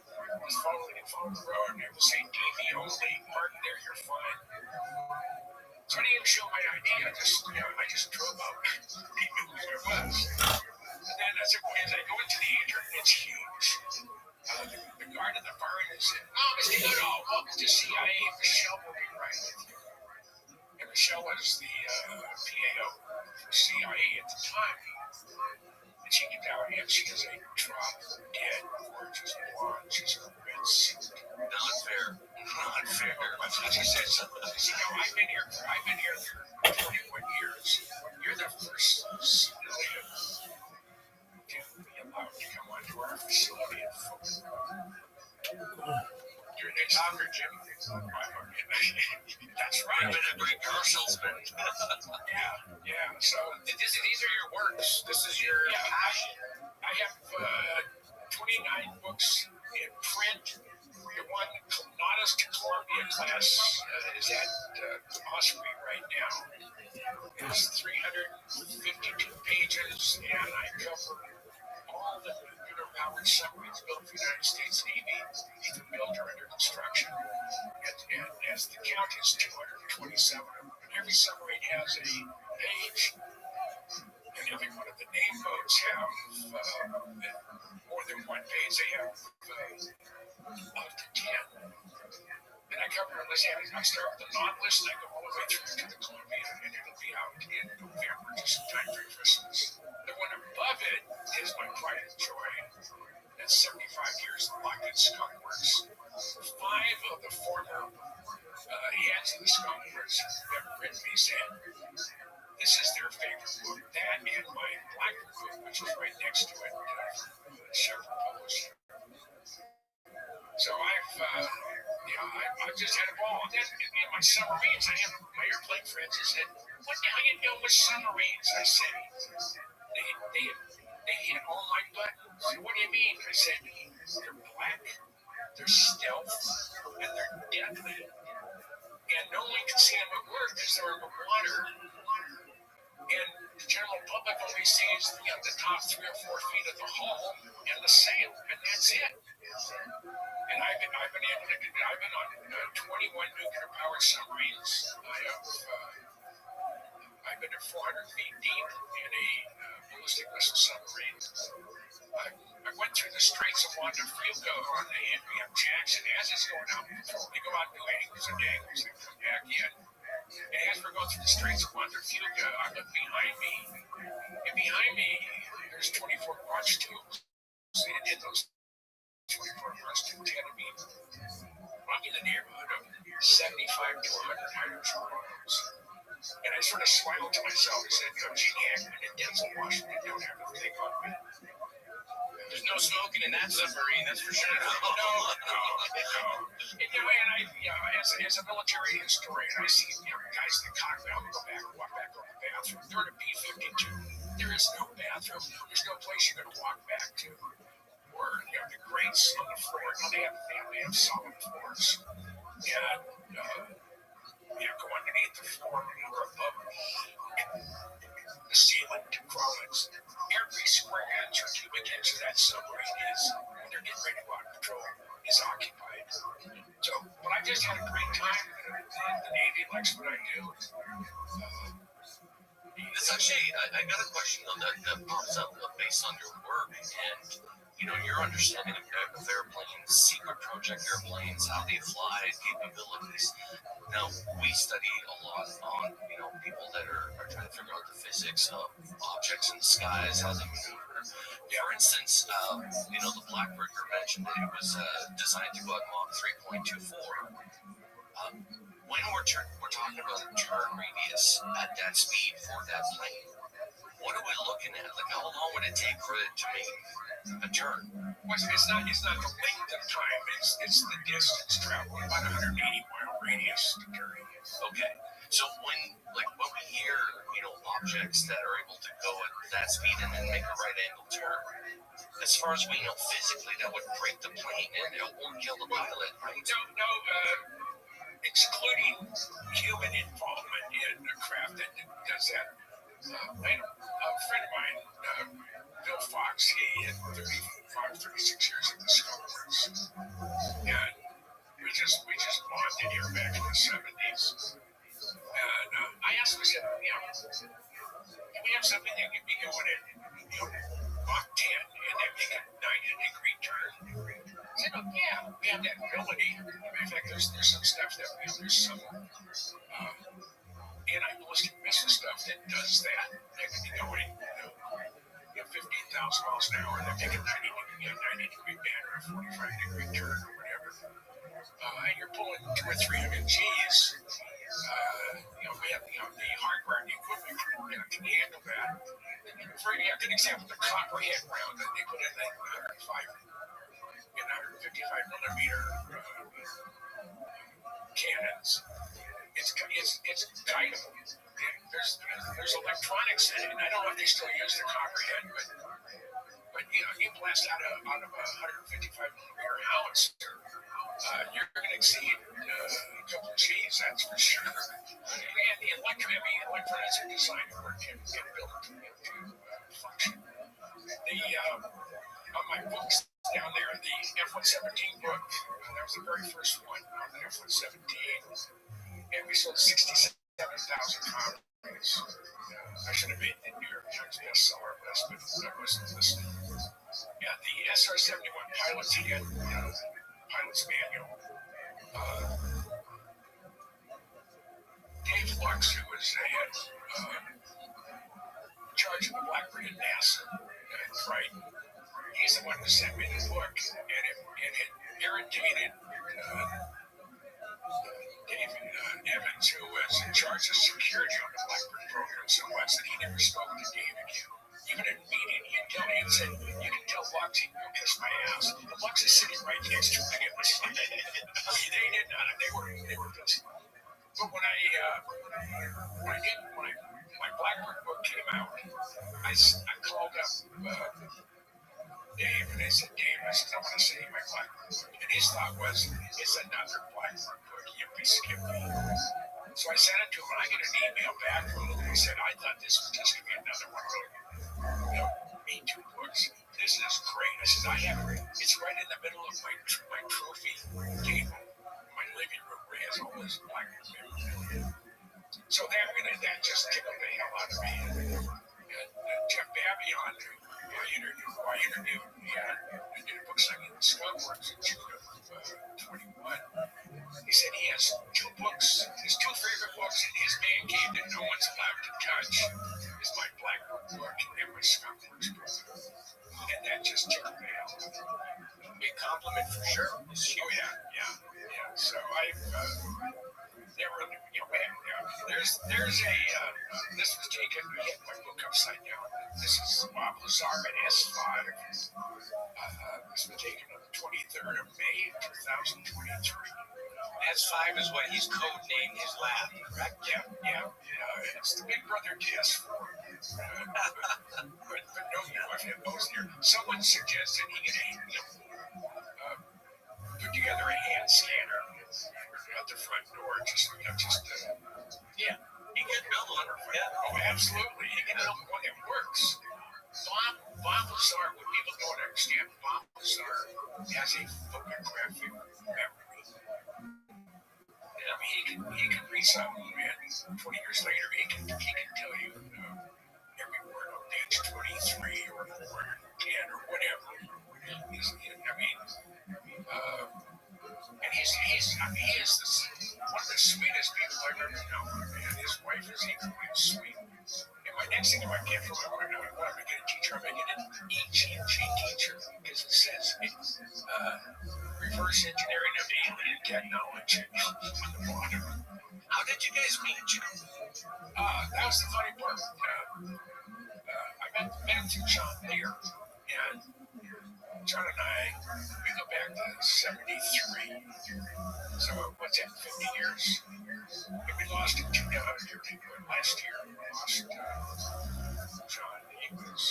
I'm surprised he made it past 2015. But this is in November of 88. December, November of 88, they announced things. The Air Force announced the existence of the B-2 stealth bomber and the F-117. They released it on the 11th and the 22nd of November. First week of January, I'm on my way to Las Vegas, and I call up Blair, and I say, hey, I'm coming to town.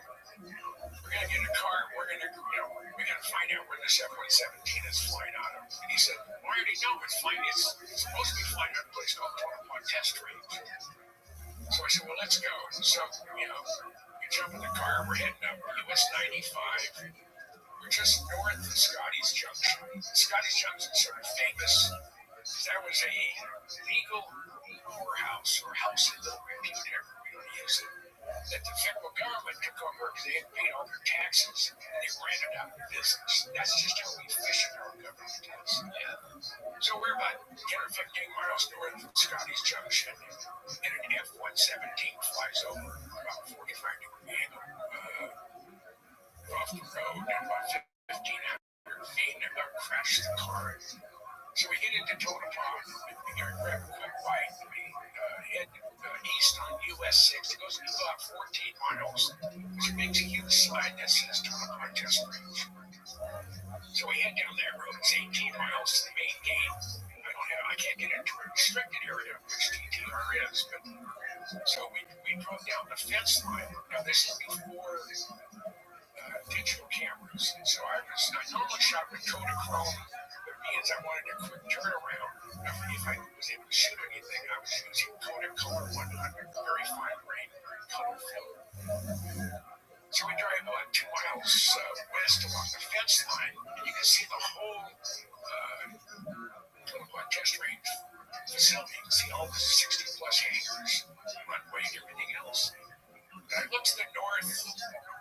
After we're there about 10 minutes, and there's a black fuzzy ball about 15, 20 miles north, with a white light underneath it, and then a little bluish white fuzzy ball right next to it. So I figured that's got to be the F-117 and the chase plane. So I'm there with my Nikon. I have my 70 to 200 millimeter Nikon lens. I'm shooting with red film.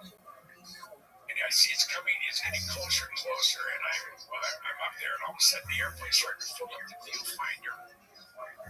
And I'm like a 10-year-old boy seeing a naked woman for the first time. My whole body is just vibrating. I mean, literally, it was like I was on a vibrating machine. I couldn't stop the shaking. So I didn't know if I had any good friends. And finally, he went by us and landed. I said, John, let's get out of here. Let's get to Las Vegas. So I go to a photomat. You have to have white hair to know what a photomat is. Back in the day, if you had film you wanted processed, and you went to your local Safeway or Rayleigh's or whomever, there was a little kiosk in the middle of the parking lot, and it was yellow and red with all the Kodak colors. And if you go by, you don't even have to get out of your car, open your window, and hand you an envelope and put your name on it, put your film in it, hand it back to them, come back the next day, and you have your prints.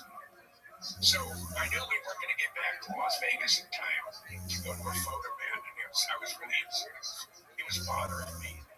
So we head east on US 6. We get to Warm Springs, which is the northern terminus of the extraterrestrial highway, Nevada 37, Highway 375. We head down there. We stopped a little late in. Joe and Pat Travis ran the place.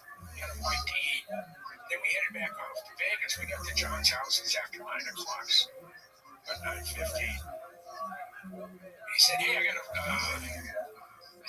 buddy when I come over. He just moved here from Albuquerque. I think you'll like him. He just seemed like a nice guy." And about 10 minutes later, we knock on the door, and John goes and gets it, opens it, brings him in. He introduces himself as Bob Lazar. He said, he's waiting for his final interview or clearance, whatever it is, to go to work out in the desert. He doesn't know what he's going to do, but he's been hired. So I tell him my dilemma. I say, I have this print film. I know I have some good shots. Hopefully I have some good shots of the F-117. But I have to wait until 2 days before tomorrow and then the following day before I can get this stuff processed. And he said, "Well, I have a C-41 processing unit at my house. Let's go up there and process it. See what you got." So Lear lives just south of Ellis. The backdrop is Sunrise Range, that main mountain behind Ellis Air Force Base. It's also behind John's house. And Bob lived off of West Charleston, the other side of town. So we jump in his car. No, not more than a block from Lear's house. And Bob looks at me and he says, "I feel sorry for you." That's John Lear. I said, "What do you mean?" They said, "He's from this world-famous aviation family." He said, "My God, his father brought Learjet to the world. And then Doug someplace believes in UFOs." He said, "I'm a nuclear physicist. If I can't prove it mathematically or put my hands on it, it doesn't exist." He said, "And you couldn't put a gun to my head to convince me that UFOs were real." That's about to change, isn't it? Yeah. So I asked him when I was visiting him, I said, "You remember what you told me the first day I met you, the first evening I met you? Said that I didn't believe in UFOs." He said, "Yeah." I said, "I didn't. There's no way in the world they can exist. My mind's been changed." Big time. Yeah. What do you say to the critics of Bob Lazar? A lot of people say, he can't validate that he worked there. His education is screwed up. Like, they throw every stone they possibly can. We're supporters of Lazar. We believe him 100%. It's too improbable he would know what he knew in '89 in terms of element 115. Yeah, okay, Everything's come true. The thing about the government made him a known person. He had a college degree, very nice one. I didn't pay any attention to it when I went over his house for him to process the film. And when George Knapp was doing investigation on his Bob Rio, George went to Albuquerque and he went to the Sandia Library.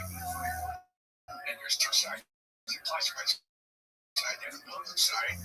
He got the phone book that of the time that Bob was there, and opened it up, and there was Bob Lazar's name, with the phone number and the room number that he said he worked in.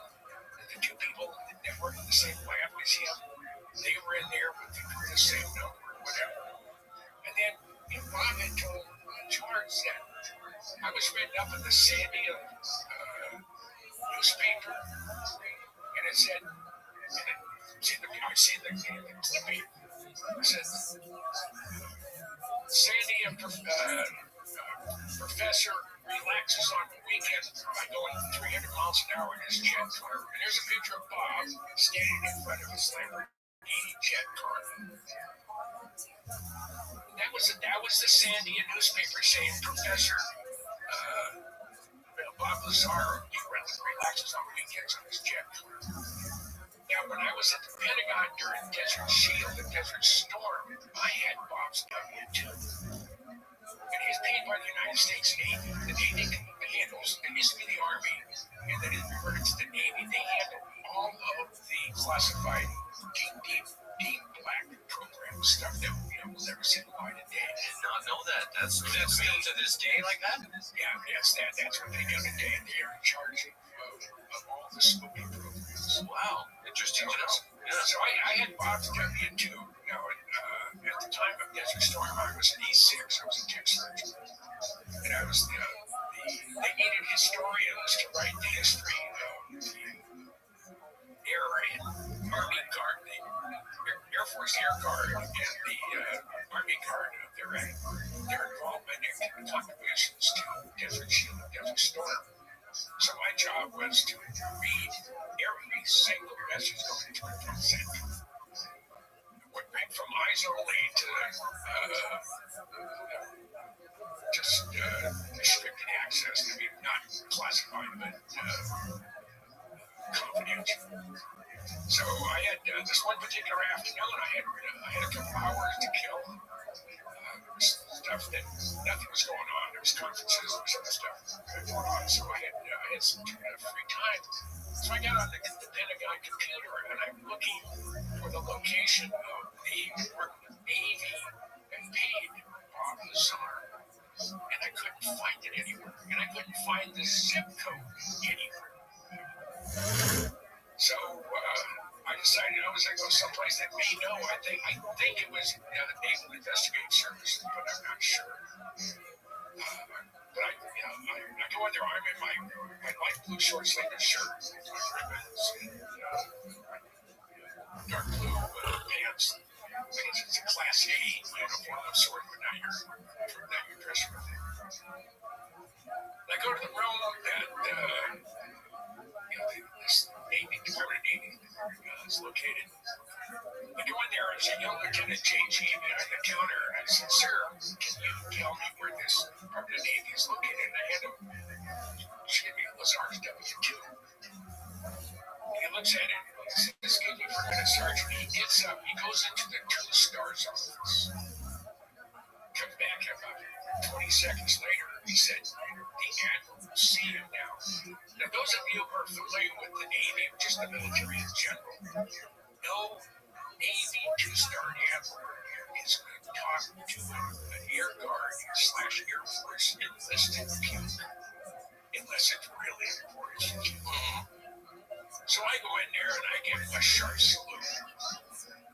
And he doesn't say it at ease. He said, "Great, Rep." So I'm standing there and he's almost trembling and he's holding Bob's W-2 up. And he said, "Sergeant, I don't know where you got this, but if I ever see your face cross the threshold of my office ever again, you'll be the most sorriest son-of-a-bitch in the NCO, the United States military. Do you understand me, Sergeant?" I said, "Yes, sir." He said, with that, he put Bob's W-2 in the shredder. He said, "You're dismissed." I gave him a sharp salute, did an about face, and walked out. And I said, "Oh, did I ever pull that guy's chain?" Yeah, so if Bob was a fraud, if Bob wasn't who he said he was, why would this Navy Admiral even want to talk to me? And why did he chew my blood out? And so it just adds more credibility to Bob Lazar. And this story has never changed. Yeah, and I was going to say this. Obviously, he doesn't believe in it. He gets into this program. But what he did when he came out, I don't think that they had prepared for that or even anticipated that this was a possibility, that something would go out and be public that much about S4 and Area 51. And legitimately, I know that whenever we defend Bob Lazar, people are like, "Oh, well, his story doesn't pan out, whatever." I'm like, I beg to differ. We all know Area 51 and S4 because of Bob Lazar and George Knapp bringing it to the attention. How did Bob Lazar know about this installation? And the other proof as well is that he knew the exact location in the middle of a desert at 7:30 p.m. on a Wednesday night when people would see UFOs, and he brought tons of people out there to see it. Even to the point at the end, they had Winnebagos and whole parties, and they got almost arrogant about how cool it was to be there. That would have not happened, and all these people testified that yes, we saw this. There's even footage of people recording it. So people dismissing his story is purely just because I don't want to believe it, or I don't trust the man, or like we have this expectations as human that you need to be infallible, like that you need to be, Jesus quality of human to come out and say, hey, I've seen something bad. Even recently, somebody said, oh, he was just the janitor at Area 51. I'm like, I would still listen to the janitor at Area 51. Right? Still need clearance to be there. Yeah. Yeah, even when he went public, he still he still had a contract with the government to repair and adjust radiation sensors. Bob did work at Caltech, where you had to have at least a master's degree in physics to do what he was doing. Now they can't find his school records anywhere because he doesn't exist. His Social Security number, according to the United States government, was never issued. Wow. To the lengths they'll go through, just to discredit you. Right. Oh, absolutely. Yeah. And his wife at the time, she died mysteriously, and I think that's what spooked Bob. That's when he decided that there's something that's not right here, and I gotta protect my wife. But yeah, they off to another area, but to confirm what Bob said, I had a friend named Dave Fruroff. Dave was a retired lieutenant colonel, flew SR-71s. He lived in Lynchburg, Tennessee, about 11 miles from my dad. My dad lived in Tullahoma. It was one of the big wind tunnel complexes there in the Army Air Force Base. And I was visiting my dad, and I know Dave through my association with Blackwood Association. So I called him up and said, hey, Dave, I said, you tied up? He said, no. I said, I'm just down there near Tullahoma. Can I come by and just interview you? He said, well, sure. So I went there, and I finally went there to interview him on his loss, him having to bail out of an SR-71. That got into a electrical failure. We got through all of that. And I said, you believe in UFOs? And he said, absolutely, they positively do exist. Okay. I said, you want to expand upon that? I figured he was going to say no. He said, sure. I said, well, sure. He said, I was on a night mission on an SR-71 flying out of Cadena, Okinawa. It's 11 p.m. at night. I'm flying now. I'm going straight level. I'm at Mach 2.7 at about 78,000 feet. That's sort of a sweet spot for going to and from because you don't thermally stress the systems. What's the fastest it could go, though, Jim? The fastest an SR-71 has ever gone, Bill Weaver, was at 974, which was the best flight of all the SRs. He went Mach 3.43. And after we finished the test run, it was a 974 was assigned to Palm Day, the Site 2 for flight test. To go to Mach 3.3, you need written permission from the wing commander. So guys will fly Mach 3.2. There's no reason to fly any faster. The airplane flies perfectly at 3.2 feet. So James at a night training mission. It's a 3/4 balloon off the left side of the airplane. He gets a glint of something reflective and edges to it.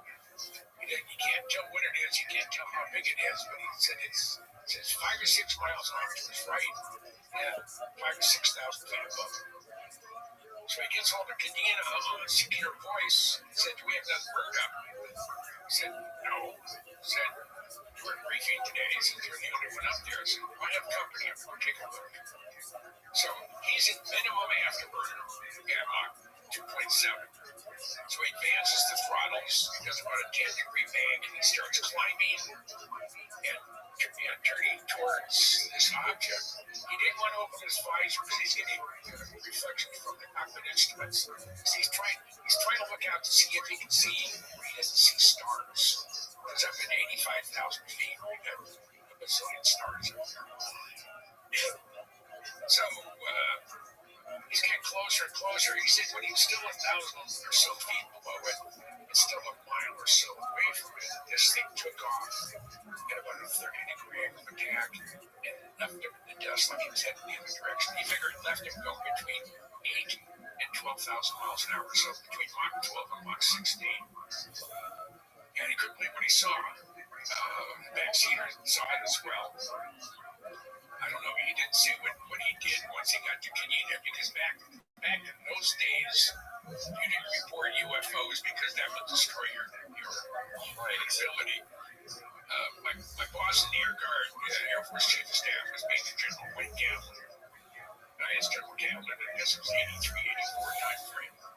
He said, let's assume for the fact that I'm an F-4 pilot and I'm out chasing something and I realize that I'm chasing a UFO. What do I do? So I've gotten up close to it, I've seen it.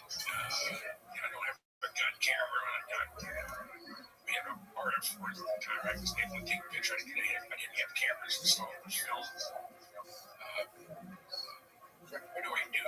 He said, when you come back and do your post-flight, take a shower, go to the club, out down 2 or 3 really strong drinks, go to your billet, forgive me a song.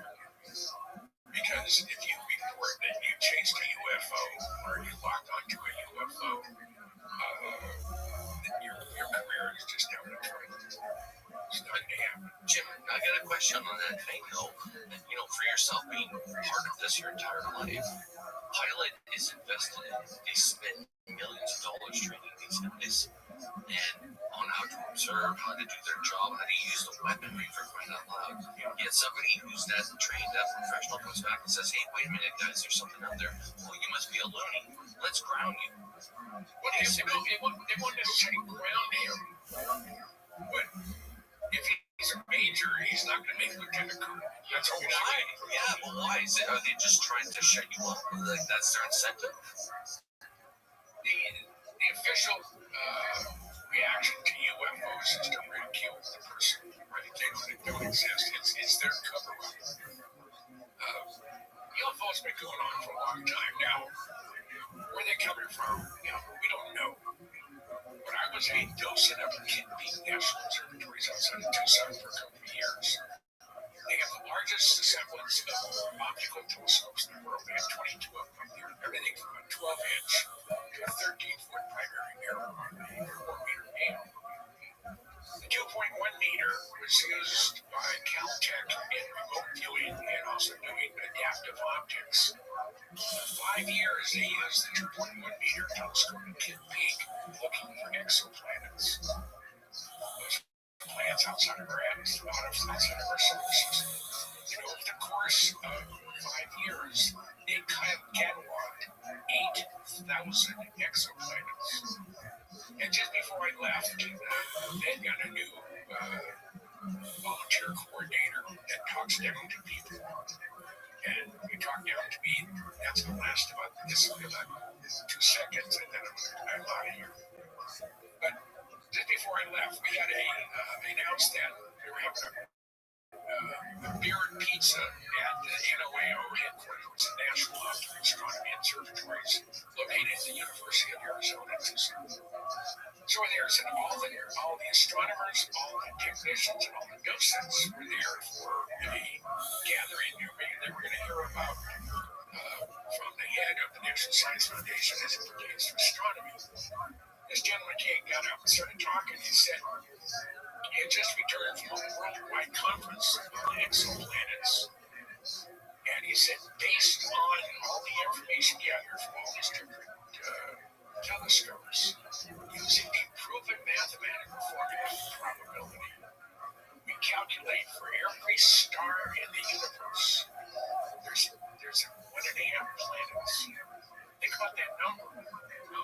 And out of that incredible number, there are 2 billion, that's what they mean, 2 billion Earth-like planets orbiting a similar size brown dwarf star as our sun in the inhabitable zone with liquid water. If we are the only ones, what a waste of space, as to quote Jodie Foster's character, Carl Sagan's book Contact. We're not alone. We've never been alone. Now, one of the things I'm doing has has nothing to do with UFOs or airplanes, but it has to do possibly alien involvement.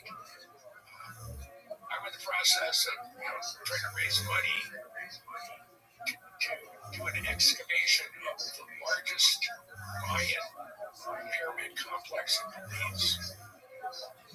And there's 3 pyramids. There's a village or a city below it. It is the only location in the country of Belize that is not controlled by the federal government. Belize is controlled by the village. Because this village was isolated up until 2012 when they cut in a 6-mile road into this village. And just by pure luck or God's will, however we look at it, we sort of land in this place. And everything, all the alignments of the stars were perfect for us to go in here. And we got received permission. We're working on the formal paperwork. We have exclusive rights and access on the excavation and restoration of this three pyramid complex. So we need to raise about initially about $1.5 million. It's a subsistence type of environment there. They grow everything they eat. None of them really have jobs. Some of them do construction work on the outside the village. 700 people and women and children. And Alfredo, who is the mayor, he's a short guy, about 5 foot tall. He said we have 172 healthy, able-bodied men in Alfredo today and taken off the overload of the pyramids. So that's, I went to spend 2 weeks down there. It was absolutely fascinating. On the first full day we were there, I think one of the reasons we were given more or less the prompt to go to this location, and it's Benton Kai Pyramid Complex, because we were at one of the excavated sites in Belize, not that far from Florida, and it's about a mile and a half walk, and about almost the very end of it, it had rained, and the sky had opened up and just dumped water on us. Everything was wet. And I'm about 20 feet from the end of being off the pyramid. It's just that they just went to the cops. They don't do the whole thing. They do the whole thing. And I have a real bad sense of balance. I have brain tumor. They severed my auditory nerve, so I have real shaky balance. And I'm an old guy. I'm 78. So I decided I wasn't going to go down the steps, which were uneven. They were built by the Mayans, and they had sharp edges. I figured, well, I'll just go on the side over here, and I take one step, and I beat one out underneath me. I'm going to head first into this pile of rubble. These are sharp edge rocks. And I had a gash and a puncture wound. And I get up, and of course, it's raining. A little bit of blood goes a long way. A lot of blood goes even farther.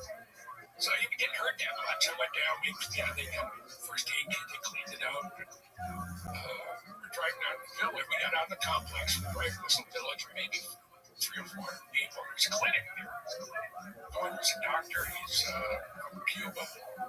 He escaped here a couple years ago. We started talking, and he was surprised how old I was. He said I have some patients that are in the early 70s that are look 10, 20 years older than you look. I said, well, just really explain life.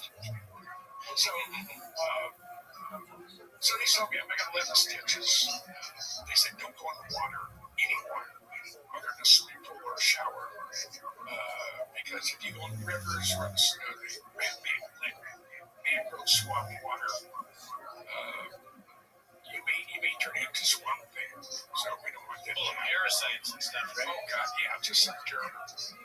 So I figured since I gave blood and DNA to the Mayan gods, they decided to guide us towards the village of Santa Cruz, which they did. And that was your sacrifice to the gods. Right. And it turns out, this supposed, according to the stuff that we've read, that this complex is the largest and the oldest one in the Middle East. And it was occupied between 200 AD and around 800 AD. So it's been vacant ever since. We talked to archaeologists that were at the sites that were given tour guides. They were tour guides, but they were working on their master's or PhD in Mayan archaeology. And there's speculation now. They're saying that it's very possible that the pyramids are not 2,000 years old. They were like 20,000 to 200,000 years old. And the Mayans found them. They had been abandoned, and the Mayans repurposed them. So that just adds an awful lot. 200,000 years old. They were built these things like Machu Picchu. Now the level of sophistication is not at all like you have in Machu Picchu. This probably could be even earlier because there's a lot of paragonal construction, but not to the point that they have there at some of the other famous sites. So we have a 305-acre site that is now ours to excavate. We're going back probably in early October. Jared Murphy, who has a podcast, Not Aliens, and Jared's a friend of mine. We're both from Minnesota. And Jared headed this is Jared's project, and it was a perfect fit personality-wise and everything else. But Jared decided for Memorial Day, I'm 50 years old, I think it's time for a massive heart attack. And he did. He had what they call a widowmaker. And if it wasn't for his friend and his business partner who was right there, he was CPR, broke 4 ribs. He lost absolutely nothing as far as brain function. And that's what everybody was concerned about, because Jared is he's very, very smart. Very smart. And to lose the brain like that. But I knew things were going to be okay when he was, I think it was day 3 of his heart attack. He was on a respirator for 8 days and unconscious for 5 of those days. But they're trying to see if he has a good brain function. There's tests that you can do if the only thing alive is your brain stem.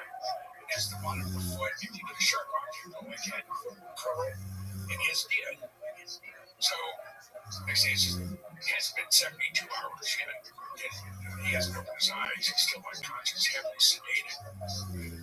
And the doctor says, Jared, if you can hear me, wiggle your toes. And he did.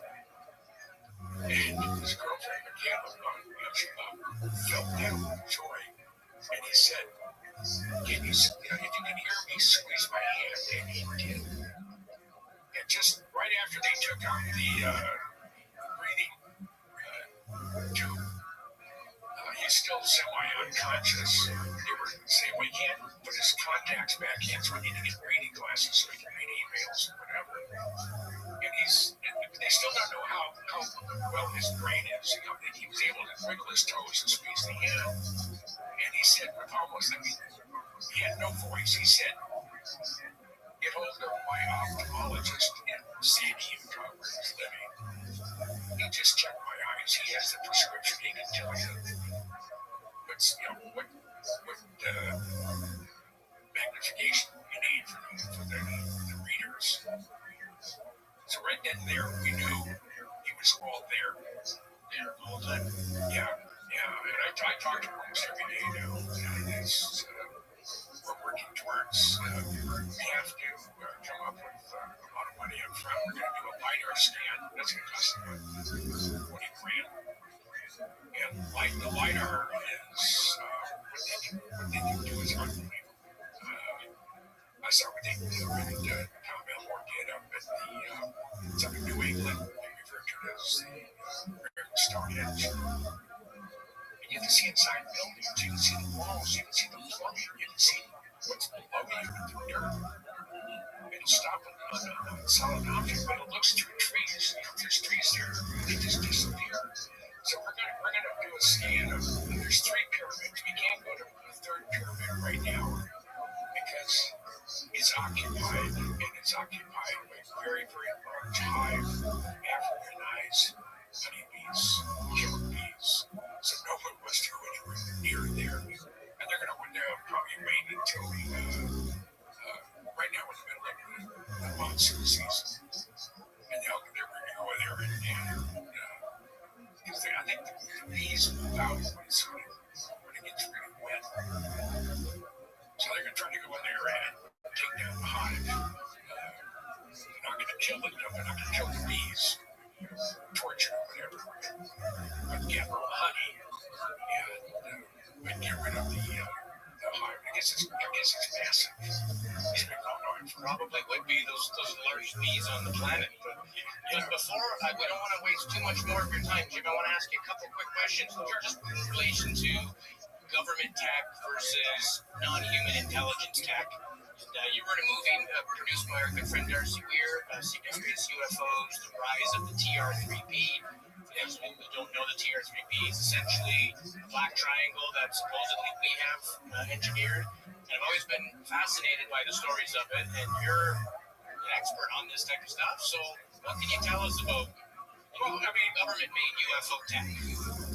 If someone sees a UFO and it has a red light on it, which is really required to fly in controlled airspace, it's man-made.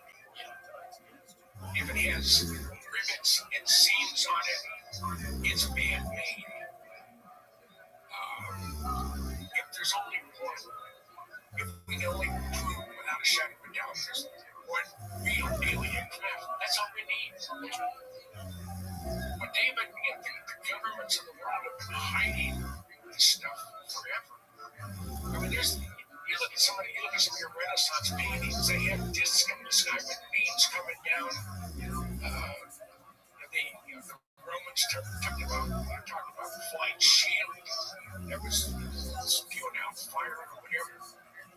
And to quote Toby Foster's character, if we're the only ones, what if we space? There's a TR-3A. It's built by Teledyne Ryan. It's a flying triangle. And it made some of the prototypes of what they could build the TR-3B. Now, I know people have been at work at Area 51s since they found the lake there in 1954. I've asked all of them, believe in UFOs, and all of them said absolutely positively to exist.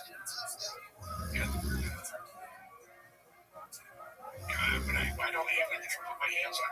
Just before he passed away, I was talking to Ben Rich. He was at USC Medical Center, and he was dying of esophageal cancer, probably brought on by the solvents used in Motul, codeines, F-17 and half blue and other ones. And we're talking about our buddy friend John Andrews and a bunch of other stuff. Just before the end of the conversation, he said, Jim, we have things out in the desert. And he wasn't referring to Area 51. He said, we have things out in the desert. That's 50 years beyond what you can comprehend. Now, I can comprehend a hell of a lot. And he said, if you see movies like Star Trek and Star Wars, we've been there, done that. The assignment was worth it. I said, man, you want to expand upon that? He said, no. He said, very true and rich. And then somebody had the nerve to die on me 10 days later. He drops a bomb right before he leaves, right? Yeah. So, to that point, do we have a space force? Is there a fleet of craft that non-terrestrial officers, like people full-time? Is it like Star Wars? Do we have ships on patrol out there? I have to believe, yes. Do I have proof? No. But my gut tells me that we haven't been using all this alien technology for naught. I mean, Bob Lazar said if you wanted to go from one end of the universe to the other, if this was the universe, you're here, you want to go here, you focus on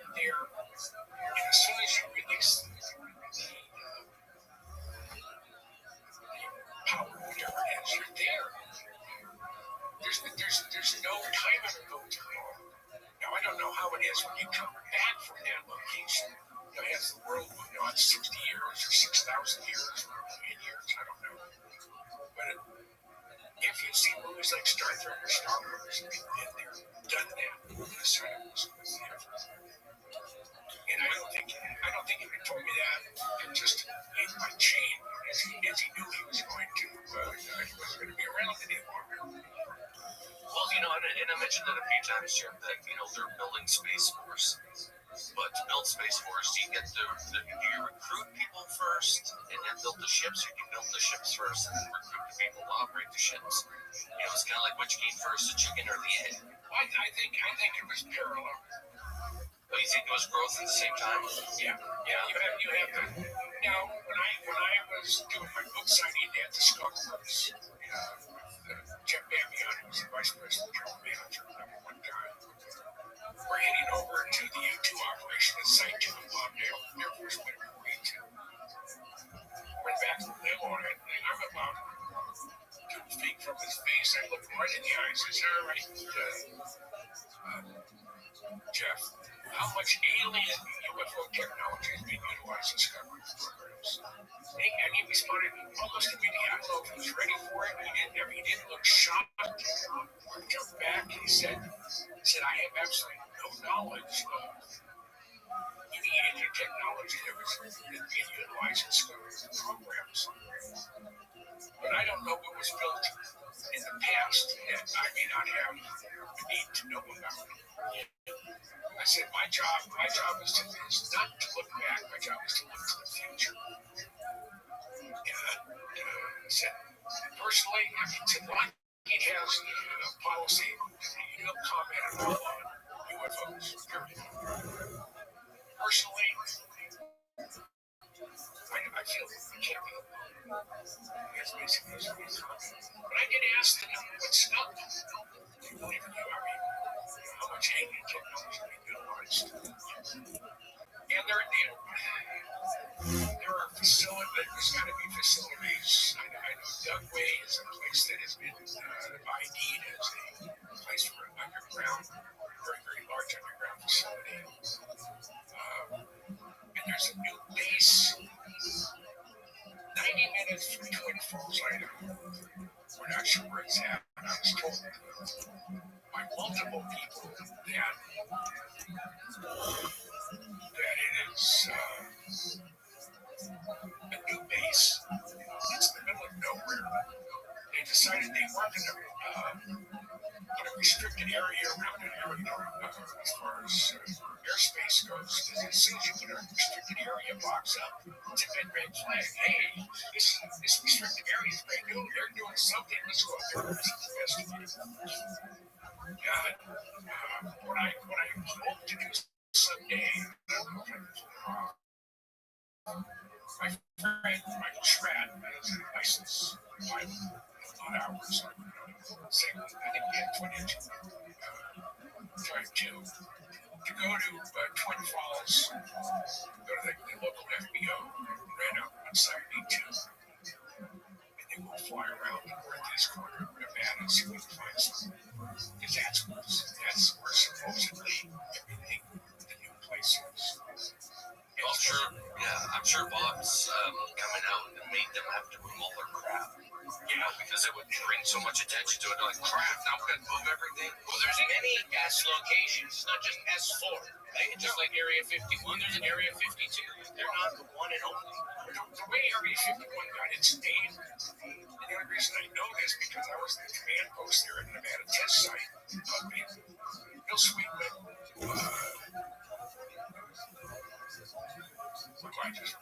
Warren James was a rocket scientist, still around. It was the time where senior editor of Pop Sci and myself were on a tour of the Nevada test site. Yeah, we're at the Sedan crater, that big 1,300-foot wide, 400 feet deep hole that allowed so much radiation and dust. I'm surprised he didn't kill everything. But to track fallout, they were doing above-ground nuclear tests. They built a grid from Area 1 to Area 200, and extends out into Utah and even parts of Colorado. So the area to the west of Area 51 is Area 50. The one to the east is Area 52. It just happens. That happens to be. If it had been any other number, it wouldn't be Area 51. It would be whatever the area was. There's 200 of these locations. Yeah, and they put sensors up when they had above ground nuclear tests. They stopped at 62. So that's the grid. That's how the area got its name. Now on my Facebook page, I have a picture taken on December 25th, 2021 of Area 51. A guy flew around and he didn't have a real good camera. He had a Pentax D1000. And it's a fixed lens. It goes from 30 to 300 to 3,000 millimeters. He needed someone to go up in his airplane with a Nikon 850 with a really, really huge lens to get something. Because there's all sorts of new construction there. There's a building that's at least a mile away from any part of the flyby. And if you go into it, they're loading something really, really nasty in that hangar. Yeah, it is a big one. It's a big one. And most of it's underground, if I understand correctly. Well, now in Area 51, there's Dave flew off when he retired as an SR-71 pilot after chasing a UFO because of his clearance, because of the area that he worked in. He got a job, ended up getting a job as facility manager in Area 51. He was responsible for every structure from a large hangar to the padlocker, and he was responsible for all non-programmed maintenance on the aircraft. Plus, he did photo chase. And I asked Dave when I was in my conversation when we were talking about him chasing a UFO. He said there are no underground facilities at Area 51 because I would have been responsible for those areas. But on the other side of the Papoose Range, we have the ability to dig, to cut through a 36-foot diameter hole through solid granite about a foot an hour. And that's how they made the holes going down to detonate nuclear weapons underground detonations. That's how they made Gibson Mountain. They have the ability to do that. So what you have is, if you've done excavation, you have to have a road in and a road out. And unless there's an embedded nuclear power plant at the location, which is very possible, you'd have to have power lines coming into it somehow from some location. And all the scanning I've done, I haven't seen any, but I haven't. You're not really good at camouflage as well. So, just because we can't find it doesn't mean it doesn't exist. That's the whole point, right? Make it so it can't be found. Yeah, make it difficult. Yeah. Yeah, awesome. But I was at the disclosure project with Dr. Greer a couple of weeks ago in D.C. And I talked to 5 of the 6 whistleblowers. And these guys, I mean, you can tell just by the quirking in their voice and the emotion that brought up. These guys are real. These are telling the truth. And there's some stuff that happened. One guy lost his dad. His dad lost everything. He was in a classified environment. He lost his clearance. He ended up losing his house. He lost everything. His dad couldn't talk to him. And that was his best friend in the whole wide world. And his dad came up with severe cancer and ended up dying. And he should go after the federal government and run someone through courts for doing what they did to him and his family. It made life absolutely miserable. And regardless of your opinion of Greer, maybe some of the people he's representing are telling the truth. So don't throw out the baby with the bathwater, so to speak. Well, because of what he's done, he's now working with, and so is the cousin brother, is the congressman from Kentucky, I think Burchett, yeah. And he's the real deal. And on video, he said, I have seen material that I know is not of this earth. and he's in charge of the new investigative committee, whatever it is, on UFOs. And more and more people are going back and saying UAPs. More people are, even within the community, are saying UFO/UAPs. So the UFO name is they try to change it to take away some of the mystique or some of the negativity that goes around with UFO. Now, I have been out at the fence line at the test range or Area 51 over 80 different times over the last 40 years. I've been out in the desert just myself. All right, if there's a UFO, I'm going to see it. I've been at the Black Mailbox. This is the early 90s. There wasn't a cloud in the sky. It was just a slippery road. As it went behind the mountains, I'm sitting there and said, okay, if you can read my mind, abduct me. And I'm thinking, I'm concentrating as hard as I can. But let me take my mind with me. And I don't know what condition. Yeah, and do what you have to do. Make sure I get home intact, because I do have a wife. And I think she'd be really upset if all of a sudden I left this universe, I left this solar system and went somewhere else to be experimented on. So, are UFOs real? Yeah. Millions of people are reporting. Millions of people have had experience with it.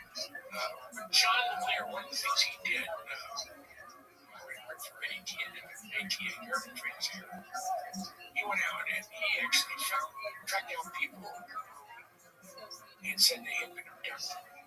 And he would fly to that particular city, and he would contact the psychiatric communities. I need the name of a certified hypnotist that specializes in deep dives. I'm going to go into your deepest, darkest secrets. And he would pay for it. And I don't know if he would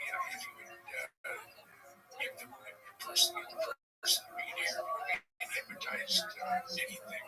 Never said one or the other. But he had 15 candidates, and over the course of about 5 years, he said 13 of the abductees had the exact same story. 2 of them were full of, you know what, and you can tell just by their reaction, even under hypnotism, they got to when they were really going under. I've been hypnotized a number of times for these things. I guess the smarter you are, the easier it is to hypnotize you. Oh, really? Yes, that's the dudes that you believe it's possible. It's the ones that don't think it's going to work. It doesn't. Yeah. Because of hypnotism, I lost 170 pounds. Yeah. That's an amazing feat. At one time, I was 375. This morning, I was 205. So, the fraud that I was married to was trying to kill me. I would probably consume 5,000 calories of garbage after dinner every night. Wow. And I gained all that weight in 10 years. I was married to her. She was hoping I would die. And kill you with food. Yeah. Well, you're going to be around for many years to come, Jim. We hope anyways. Well, I'm 78. I have a strong heart. I have great blood pressure. I have cholesterol. All the parts that are critical to my existence perfectly. It's the parts that wear out. Like artificial knees, carpal tunnel. I know I have this shoulder surgery someday.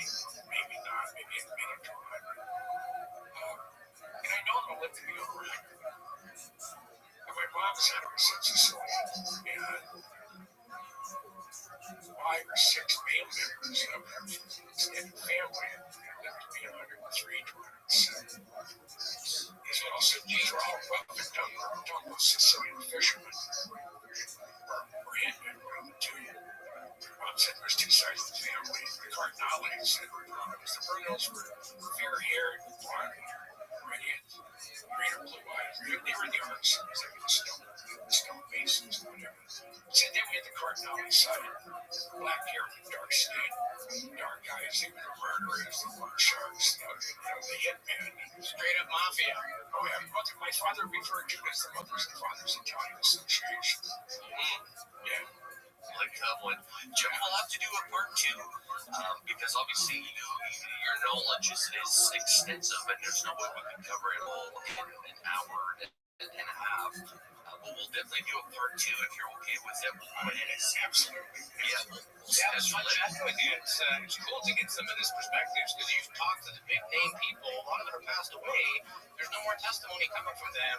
The trust you had, the relationships you had, they told you stuff that if Jason and I were interviewing Ben Rich, like he's not going to tell us anything, right? But because you've been so engrossed in it. Ben and I talked about once a quarter for almost 25 years.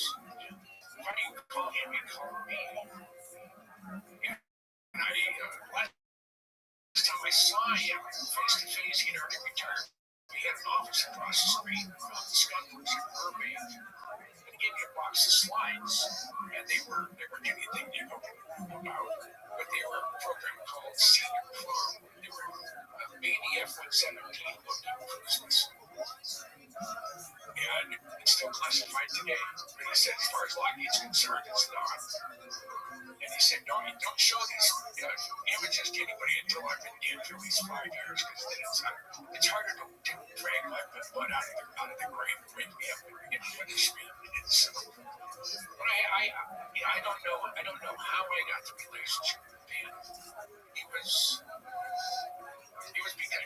because my friendship with John Andrews. John would write letters to Ben all the time, and he had beautiful penmanship and a brilliant mind.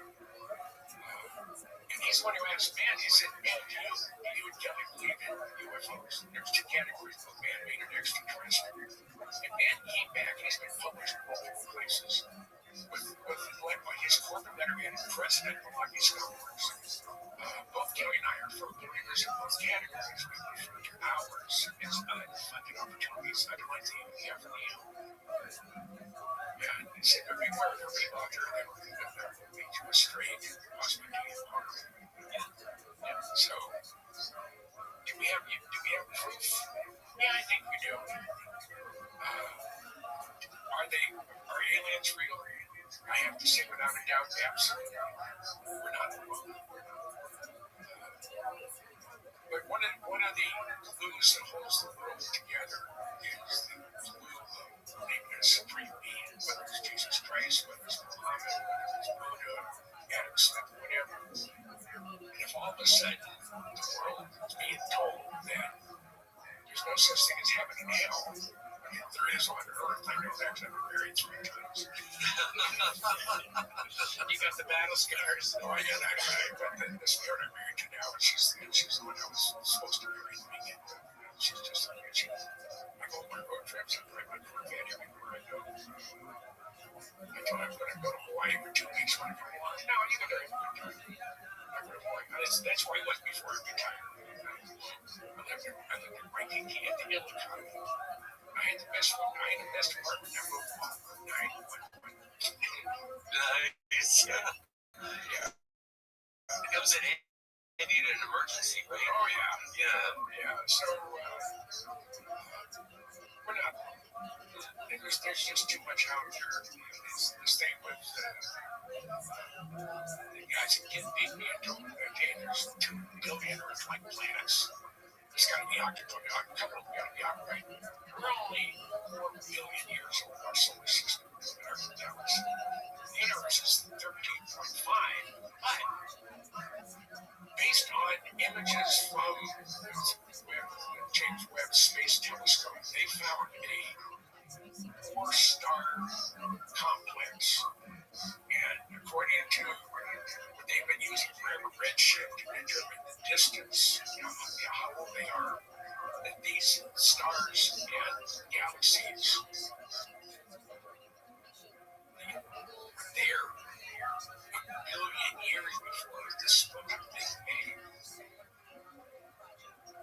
How do we answer that? I mean, as good a mathematician as you are, how does anybody go, 13.7 billion years old? Like, how accurate really is that number? I mean, we're mere mortal humans, And would it surprise me if it was 5 times older or half as old? Because it's an educated guess. No, they've been able to prove, through good science that you can measure the distance away from us by the redshift. And there's a certain. Now, one of the things that's going on in Kidd Peak, and it's right now it's close to the mountain, they had a fire going up the mountain, and it didn't really damage Kidd Peak, but it damaged a lot of me. There are no barriers. It's 2,000 feet down if you run off the road. So until they get the barriers put up, they won't be able to public. But there's just at the Mayo, this is the 4-meter telescope. And there's a twin telescope, exact same time down in Chile. And they took off the secondary mirror. They put a optical head up there with 5,000 optical lenses that are all adjustable. And they were slowed down by this pandemic. 5 years, they were going to do a spectral analysis at each location. They figured they're going to do 40 million galaxies. We're talking about 100 million galaxies. And they're trying to identify some way to measure dark energy and dark matter. Because they say that 95% of the atomic weight of the universe is made up of dark matter. You can't see it, you can't taste it, you can't smell it, you can't touch it. It affects absolutely everything in the universe. They're trying to do it. And stuff like that just tickles the hell out of me. And I'm waiting for the giant Magellan telescope to get a first light. They make the mirrors at the Mirror Lab at the University of Arizona. They built 8 27-foot diameter mirrors. Now, what's a sphere? They say properly. I can't imagine. But it's at 6 telescope is at 16,000 feet. It's in Chile. It's 200 miles to the closest town. It's the driest area on the planet. It hasn't rained in 200 years. And yeah, I think you have to run oxygen interrupter, but it's operating remotely at a lower level. They figured they'll be able to look back within 100,000 years of the first light in the universe.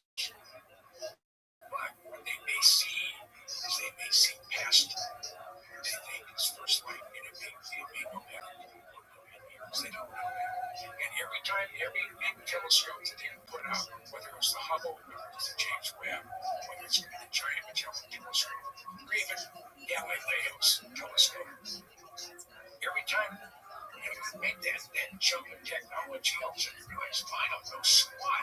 Everything I thought he knew is not real anymore. It doesn't happen. So it's going to be exciting. So I have my fingers in a lot of things. So I'm retired when it just slow down. I said if I stop moving over time, I have to keep this thing working all the time. I have to challenge my brain. I have to use my brain. And I enjoy it. It keeps me refreshed. I guess that's probably the best way to put it. And I'm a news hog. I mean, I read everything about everything around the world. But I don't listen to anything of the mainstream media. Everything I read is European or foreign press, but English language foreign press. And I have friends all over the place, and I get stuff, and it's just what I do, and I enjoy it, and I'm having a time of my life. And I really, it's an inspiration for guys our age too, young guys, able to sit and chat with somebody like you, friends with Bob Lazar for 35 years. Tell him to come on our show, could you? See, I asked him, I wanted him on either with SOR or with Jared Murphy or with Ron Mason. He said, right now, I can't do anything like that. But that's just right now. That will change. So I'm one of the very few people who have never backed down on my belief in Bob Lazar, and he knows it. It's even in writing.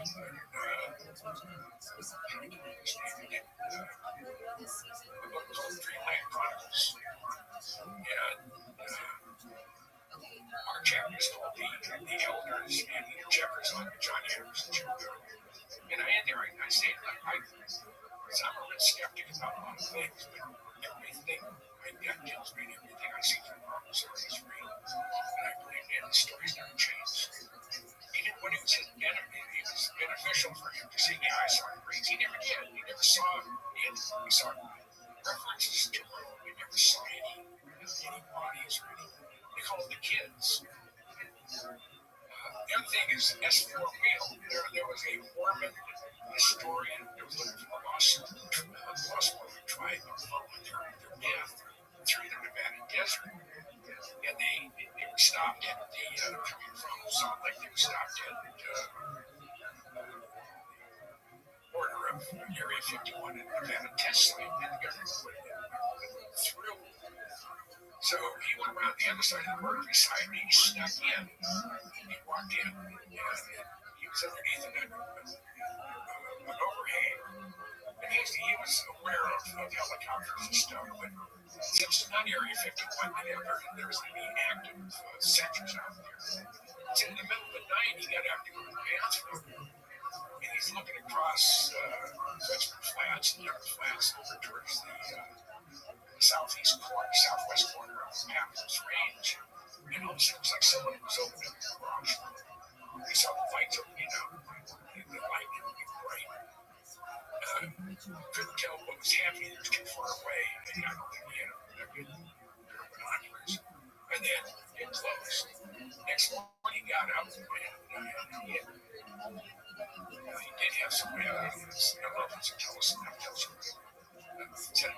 Okay, binoculars. He looked at it, and there was nothing but in the base of the mountain.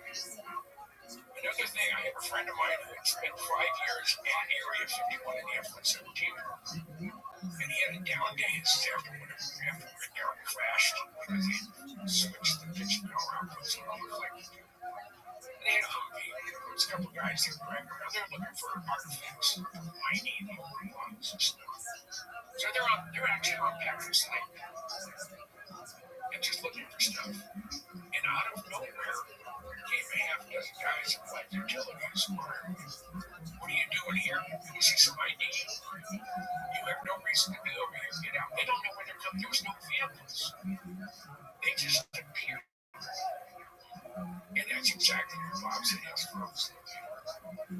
So, yeah, no, and so we've always been strong supporters of Bob, his story, and if ever he ends up listening to this or just hears word of mouth, like we definitely will treat him like gold and a royalty to come on because we're just, as far as we're concerned, he's like one of the original whistleblowers. He came out. Everybody dismissed him for 30 of what years, and now there's starting to be other people coming forward saying, actually, no, he's dead on because we're still working on those programs. And yeah, it's amazing. And you know, the fact that you got to know him in 88, right before he came out in 89, right before he had a non-belief job, right before he started the job. That's crazy. He's sort of the Rosetta Stone of community. Yeah. And he said, it didn't benefit him at all to the public. He told me, not at all. He said his life, the worst thing he ever did in his life was go public. He said, but that killed his opportunity to take this to fruition. And that's his only regret. And he felt he had to come out. He had to do it. And good on him, because that shows his strength and his men. Not only that the people deserve to know, right? Keeping people in the dark. You know, I don't know about you, Jeff, but sometimes companies put out a thing, they're looking for help instead of getting experts to help them to get the general population to help them. And a solution that the general population comes up with is beyond what anybody on that staff of that business can come up with. And if this information, this technology is shared and everybody in the world can apply their logic and reason to it, we'll solve this a lot faster than we are right now, right? And it's a group effort, and you know, even people like yourself that, you know, you've been around military installations your entire life. for people like yourself to come forward and say, you know what, yeah, during my career, this and this and this happened. I know this guy. I know this is true. It gives credibility and it builds the story of everything that's taken place so far to where we are now. And it validates that, yes, there is a situation. Yes, the things that we all think is conspiracy theory is actually reality. And this is important. This is why this podcast is important, because it gives a platform for people like yourself, sir, to come on and share with, 150 plus thousand people a month what it is that your knowledge on is. So we really appreciate it. Guys, when I have to wrap it up, I have some shopping I have to do with the missus and the family today. But Jim, let's have you on again for part 2. You are welcome here on this podcast at any time, my man. You want to come in and promote a new book that you're doing or anything like that, just hit us up, okay? Well, if any of you are interested in any of my books, go to Amazon and punch in books by James C. Hardbound will come right up. And you can also go in and search by Jim Goodall with a smart and simple stuff for Jim Goodall.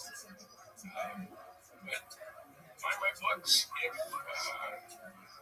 If I have a book signing thing anywhere and you have books of my books that either been bought at a flea market or bought 25, 30 years ago, bring them. I'll sign them all out around. Now, one of the things that I'm going to do, hopefully later on this summer, is Northrop Grumman had no idea that I had a really good Me-Too book. And I was with Michael Schwapp, who had Christopher Payne. We were in LA. This is February. Elon Musk invited me for a tour of SpaceX. And the tours are in the evening. So during the day, I was with Michael Schwapp and Joe. My quarter, my Newark Bell quarter is SR-71 kit. I don't know if I'll ever build it, but I'd send me in the bed. I'll get to it someday. But we went to the Northrop Grumman campus in Manhattan Beach, which is on the campus, because Michael wanted to go to the gift shop. So we're in there, and I had with me in my bag lighting was broken. It was damaged a little bit on the shipment. You can't give it away. You can't sell it. So I talked to the gift store manager. He said, we don't have anything of the B2s that we can really use. When I said, how about something like this? You should look at it. She got my hands. She said, I got to tell my boss. So she said, boss, she called me up and said, this is great. I can send it up to my boss. And who was in charge of everything? And they're going to order a whole bunch of them. And they want me to come to Plan 4 at Air Force Plan 42, where they built the B-2 and the B-21. So I have to be escorted in. I said, I'm going to be able to see the B-21, but I'll be within 150 feet of it. And they're going to have the books there. I'm going to an autograph for Marty and everybody that has any books of mine. I'll bring them and I'll sign them to them. Awesome. Everybody support Jim Goodall. Go check out his pages. Jim, thanks again for being on the show. We really appreciate it. As Jason said, you're welcome back anytime. And best of luck with everything in the future. We'll chat with you again soon. And you want to get about part 2, just tell me when. And more than happy to join you. That's good. It was a fun time. And how long were we on? Just shy of 2 hours. So we broke our hour-long nugget rule, but that's okay. The content is good content. So. All right. You guys appreciate it, Jim. Thank you, sir. You have a great week coming up. Yeah, I had a great time, and I'm looking forward to coming back. Awesome. Take care, Jim. All right. Adios. Take care.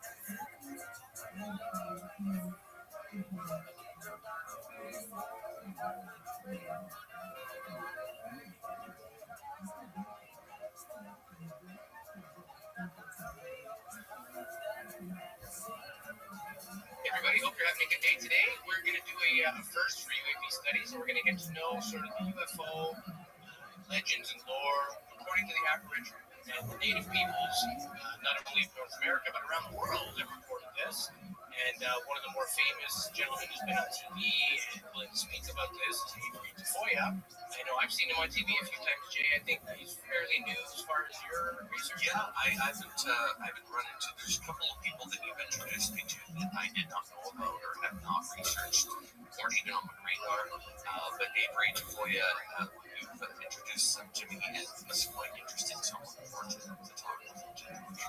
Yeah, we were actually supposed to do this recording a couple weeks ago, but there was a big snowstorm in New Mexico. Weird. I mean, we're in the Pacific Northwest. It was 18 degrees while it was still winter. And here in New Mexico, the desert practically, it's a snowstorm. Go figure. So we couldn't do it a couple weeks ago. He is back today. He's using his phone because he doesn't want to chance his internet or anything dropping out. He says he may have some connection issues, so we hope it's okay. We'll do our best to snip it all together. Again, if there's anything that folks missed out or couldn't quite understand, you can just contact us. We'll be happy to put you in touch or answer your question. But again, this is an area that's very much like Skinwalker Ranch, you know, with the popular TV show and just the vast array of phenomena. Everything from lights, craft, Bigfoot, spirits, cryptids, dogman. Well, I mean, this land, the Hickory Imagination, is bordering Utah. So it's in essentially the same part of the world, and high strangeness is not limited to just Skinwalker Ranch. So we're going to hear it from the source himself. He is a tribal member, former police officer, EMS, a gentleman with a reputation, and somebody speaking on behalf of his people. So he's not the type that's just going to make something up because he does have a status within his tribe. And it's a first for us. I mean, the government hasn't had permission to go and steal everybody's photos and videos. Yeah, in his native land. So it's a very interesting spot of land for sure. Like you mentioned, it's further. It's not just Skinwalker Ranch. There's a wide space where this activities take place. So that's right. It's going to be good. We're super excited. And with that, we'll be right back. Mr. Avery Tafoya, right here. Peace Studies Podcast.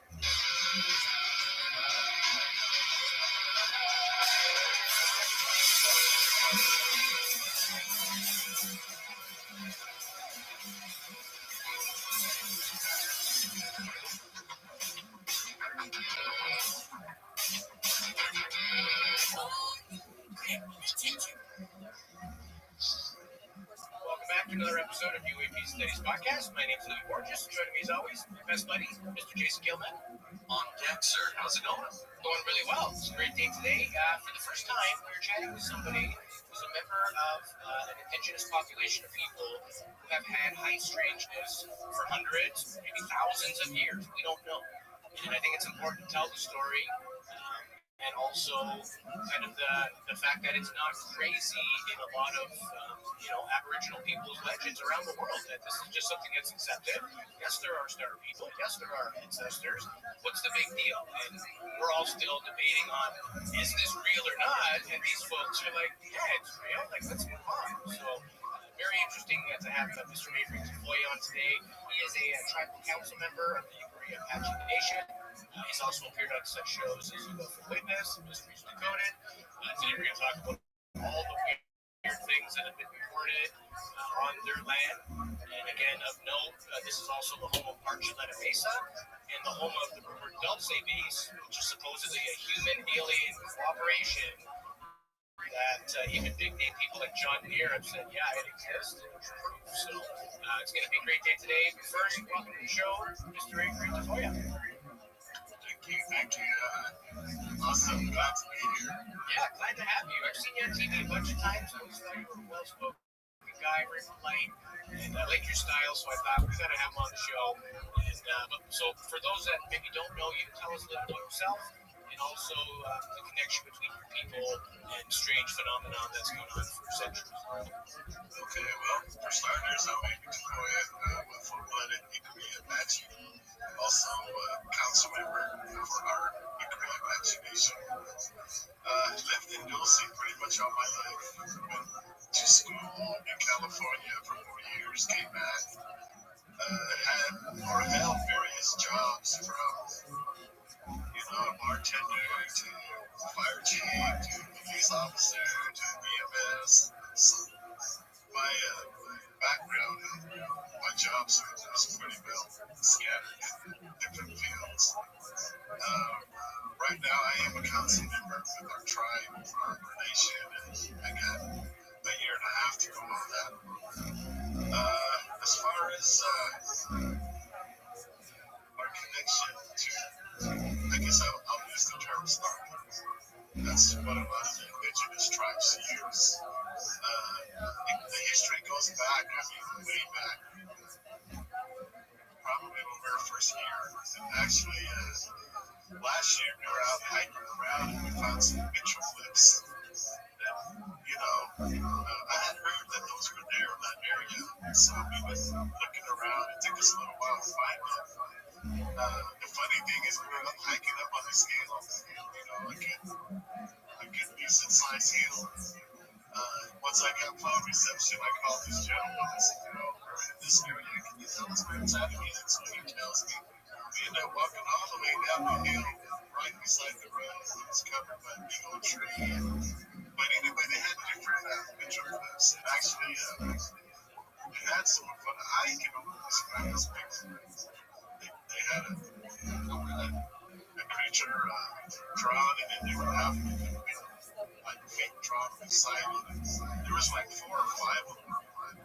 And I never got the chance to talk to this other gentleman who can decipher all that good stuff.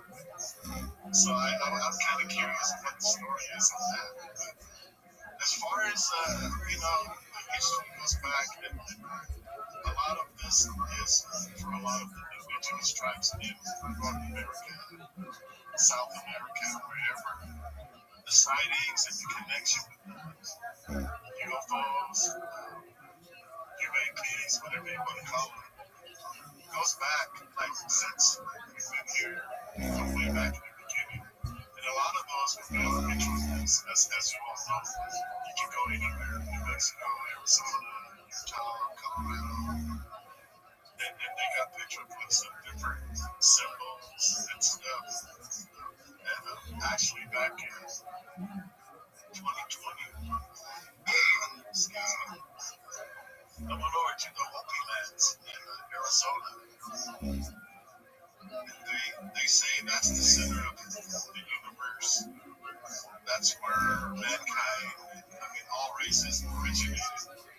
And they have this rock, it's carved, they call it a prophecy rock.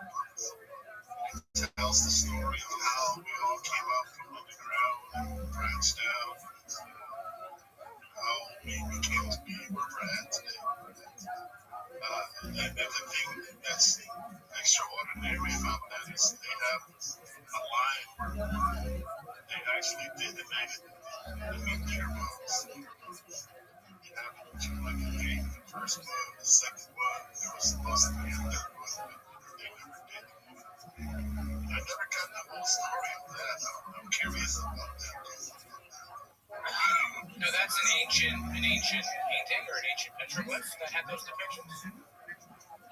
Yes, it's carved in a big old rock. Somebody had prophetic visions for sure. Second Mesa, Arizona. Actually, they have one that's called Prophecy Rock. They have another one that tells more of their history. This gentleman was telling me a story that he took a couple of military guys that were there. And this gentleman got irate and upset. He was telling us elders, why do you have that on the rock? Apparently, it was a carving. And I guess in the military, that carving meant nuclear. I don't know if you want to say the device or just nuclear. And he said, that's not how any company knows that insignia, I guess you would call it. So he was upset, saying, how do you guys know where did you guys get these things? This was carved back hundreds of years ago. They were told by the Star Wars. And the story I was getting to is we were created supposedly here. That's the Stargate. Along those lines, they were saying we were underground all this time. And they decided to climb out of the hot room and look around and come up to the surface of the earth.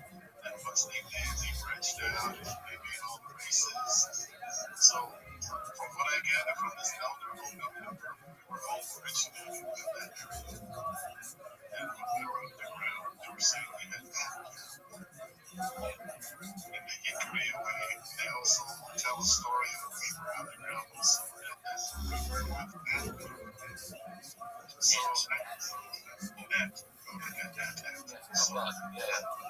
makes me wonder are those reptilians, are those, what are they? So I'm still divulging into that aspect of that as well. So I'm curious. It's actually like my pictures and tablets and It's been mentioned a few times, I agree, from different experiencers that sometimes some people see these entities only being but like big black eyes and just a very small face. So it seems to be a reoccurring thing that we keep hearing, and I'm not surprised to hear that it dates back thousands of years, and the stuff that's carved into stone pretty much at this point is that there seems to be something to these entities. There seems to be something that if it goes back that far, it makes you wonder why are they abducting, why are they experimenting, how do we know this was going on back I don't know what it was. So let's talk about some of the different phenomena that has manifested. I mean, the array is vast. So we have low-flying, unmarked helicopters that some people have reported. We have fast-moving lights, cattle mutilations, Bigfoot sightings, crashed UFOs. I mean, it is the gamut. And before the show, Jason and I were talking even about Skinwalker Ranch, and it's not all that far away. And it's the same type of phenomenon that they seem to be reporting. It gets a lot of popularity because of the TV show and everything else, but it is not limited to there. So let's talk about some of these. Where do you want to start? Helicopters, cattle mutilations. Okay, well, you pretty much summed it up. I was just going to tell everybody, thank you for listening. We don't know the specifics. That's why we need you. Do you know of any specific stories that you've heard? Well, it's usually, I want to say, around spring to we see a lot of unmarked military activity, meaning helicopters, planes, and specifically in September, we have a celebration that takes place outside of the city. It's like I'm going to say about a 50-mile drive, and it's related to our traditions and cultures around it. There's no city lights, all that's out there are campfires and lantern lights. And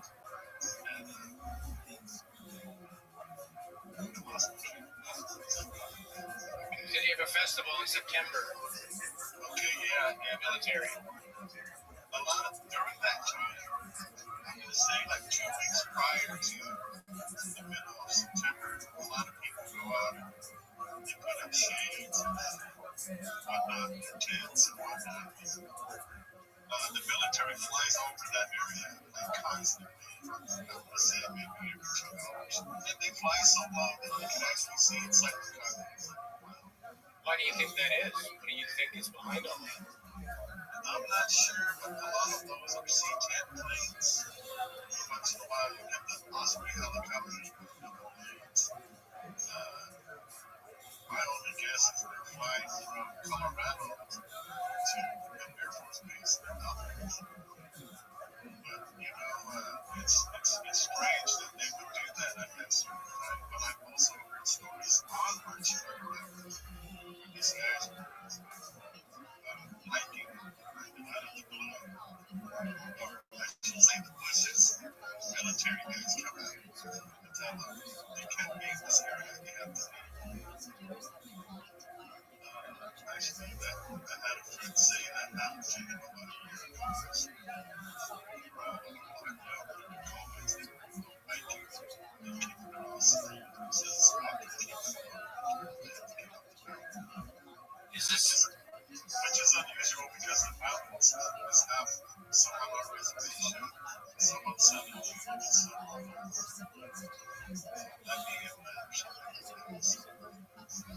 Because that's what I was going to ask. Is this like typical to have the military presence on land, and especially party site like this? Like this seems quite rather uncommon.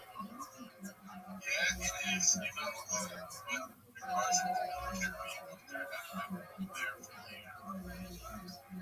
So do you think this helicopters flying around, this military activity, has anything to do with Dulce Base? And rumors of Dulce Base is that it's a multi-level facility where they conduct mind control, genetic experiments. Apparently there's even a cryogenic freezing facility like you would have for genetic work, embryos, that kind of thing. And in 1979, there was a gentleman named Paul Benowitz, and he was convinced he was picking up electromagnetic communication somehow, and he thought it was a crashed spacecraft. And after doing some investigations, he claims to have discovered a secret UFO base. And in 1990, John Lear confirmed that he had proof of the base itself. So, very interesting. What can you tell us about the Dulce Base? Yeah, I think a lot of that military stuff going on is tied into that. We've had reports from members that gone hiking up there and they found vents. So I'm not sure, to what extent. But that's one thing I'm doing right now is I'm still looking into the base thinking. There's a lot of reluctancy of some of our members to actually take people to go find those, and I can see why they're afraid of that. Also, it's because of the military presence. But at the time when Mr. Hansen came and we filmed for UFO Witness, we actually did see a heat plume coming out of the mountainside. So I don't know if that was a vent we might have stumbled upon accidentally, but I'm gonna go up and look in that area actually. And the funny thing is, every time I try to go up there, it rains or something happens, and that road is pretty treacherous to go up. It gets washed out, you get ruts. So it's like they seem to know when I'm going to go up to go snoop around or something. So You make it rain. a lot of that is, I think, because of the military presence, and it's not all the time you see them. I think they're there somewhere, and I've actually heard from ex-police officers that they've seen where it's come out of their mountainside, but not on our channel, off to the west. So those are just things I'm looking into, So they're seeing crafts come out of this mess up? Is that correct? Yeah, and actually my daughter had actually seen one fly into the mountain. Yeah, I've heard that. It's amazing. Can you imagine seeing a UFO? It looks like it's going to crash and then it just gets absorbed by the mountain. I think Mount Shasta has similar reports. There's some places in Alaska have similar reports of mountain UFOs. I don't think anybody really understands, but this is not crazy. But you mentioned police officers and people kind of doing their own work, and cattle mutilations is a big one that seemed to occur, your area, Skinwalker Ranch area. And in the 70s, there was a gentleman named Gabe Valdez, and he basically came out to a cattle mutilation, and his report is crazy, but he claimed to have found a mutilated cow that had a fetus in it, but this wasn't a cow fetus. It was a half monkey and half frog looking creature, almost as if the cow was being used as an incubator of some sort. And even when he made his report, he subsequently claimed that there were listening devices in his house and people were messing with him. Are you familiar with the story of Gabe Valdez? Actually, yes, I am, because he used to work for my father. My father was the police chief at that time for our day shift, so they did a lot of this cattle mutilation investigations. And I think when they started, I was around 9, 10, something like that. And I actually used to go with my father. He used to go up to the carcasses, and Gabe would be there. And actually, Gabe had sons around our age, and a couple of them would be with him. So we all would be sitting in either the state police car or my father's car and watched him do their things, The thing about that is that one time they had gathered up this herd to check. So what they were doing was they were running him through the corral, and they had a ultraviolet light, a black light. And actually, there was cows that had markings on them that can only be seen by the black light. So they theorized that these were armed to get mutilated. But prior to us getting out there, there was actually a helicopter at a distance watching them. And they actually had a picture of that. And a lot of that, to Mr. Valdez's theory, is they would pick up the cows, take them somewhere, and do their thing, and bring them back and drop them. Which had a, if you look at the reports, they would have broken bones. You can see like Marty's arms. So I kind of believe in his theory in that. Now, do you think this is something the military is doing, or do you think this is something that other entities are doing? I honestly think it's the military. Because if you think about it, why would aliens travel all this far to do that? Or do that to us when they're far more advanced than we are? I'm sure there's a need for something somewhere, because if they're doing it, they have to do that. But as Mr. Valdez said, why would they leave a gas mask? Why would they leave a ballpoint pen marked U.S. government? So I think that they read that was going around, and I kind of believe this is when they did when they put the bubble, they put a bomb in the ground and exploded the gas bucket project. This is on the western side of our reservation. This is like maybe half a mile to our reservation. Like they detonated this bomb, nuclear bomb for fracking to get to the gas and oil.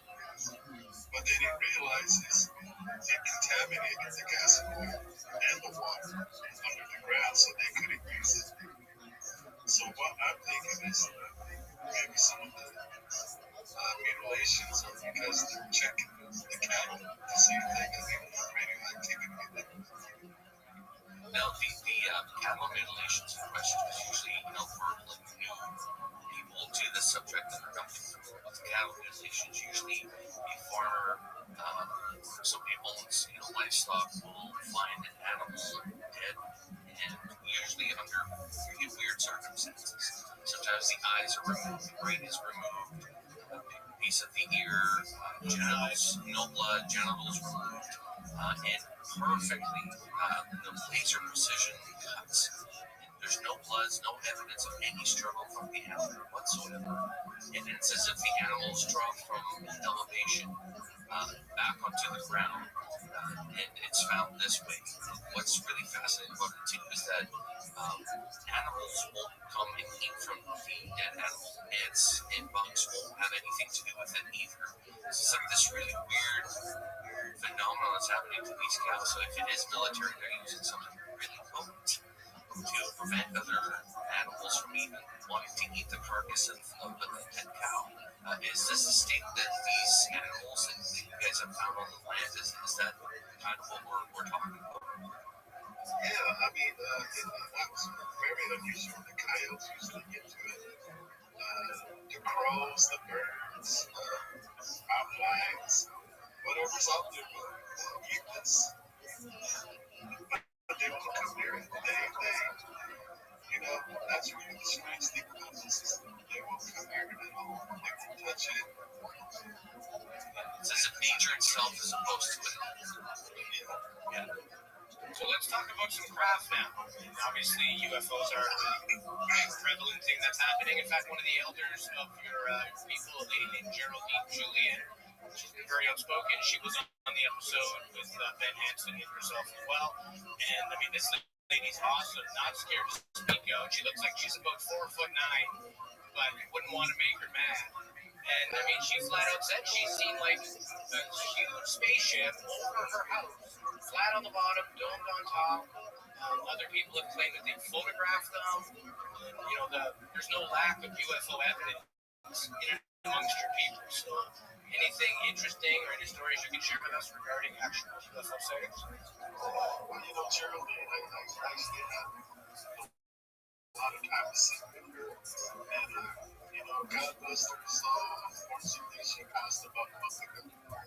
And she takes all that knowledge with her, all the sightings she's seen, all the stories. She was telling us this one time that she had actually seen something also come unfortunate about her. They go bright light. I think she describes it as they said that they would come visit her. So I think a lot of what was going on with her is it goes back way back from when she was young. So I think it was like a connection thing. You can talk. You can come to Dulce and talk to anybody. They probably can show you a video, picture of some strange light. And I'd say in January there was a lot of activity. A lot of people were texting me and sending me pictures saying, "Look at this light. Look at it's doing this, it's doing that." Excuse me. One night I actually went out. I just went out for a ride.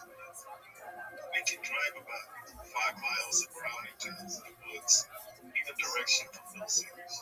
So I went out about 10 miles and just parked. The weird thing is, when I rolled my window down, something flew over my ride. I'm going to say maybe 100 yards, maybe less. I couldn't tell you exactly what it was, but it had a red and blue LED lights that were really bright. No engine noise, nothing.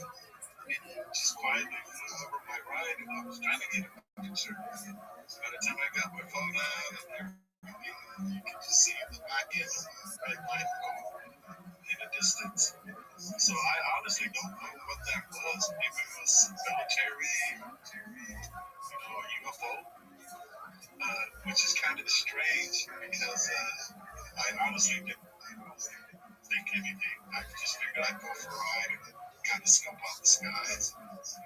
I wasn't prepared to see that actually the image flew right over me.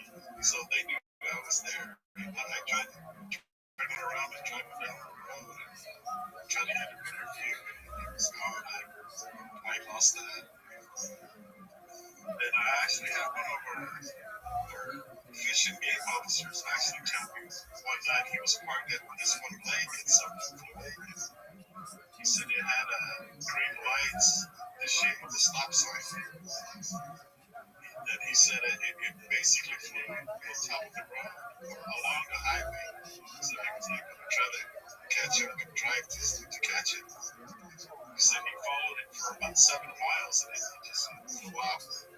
But the weird thing about this is I think that was the military.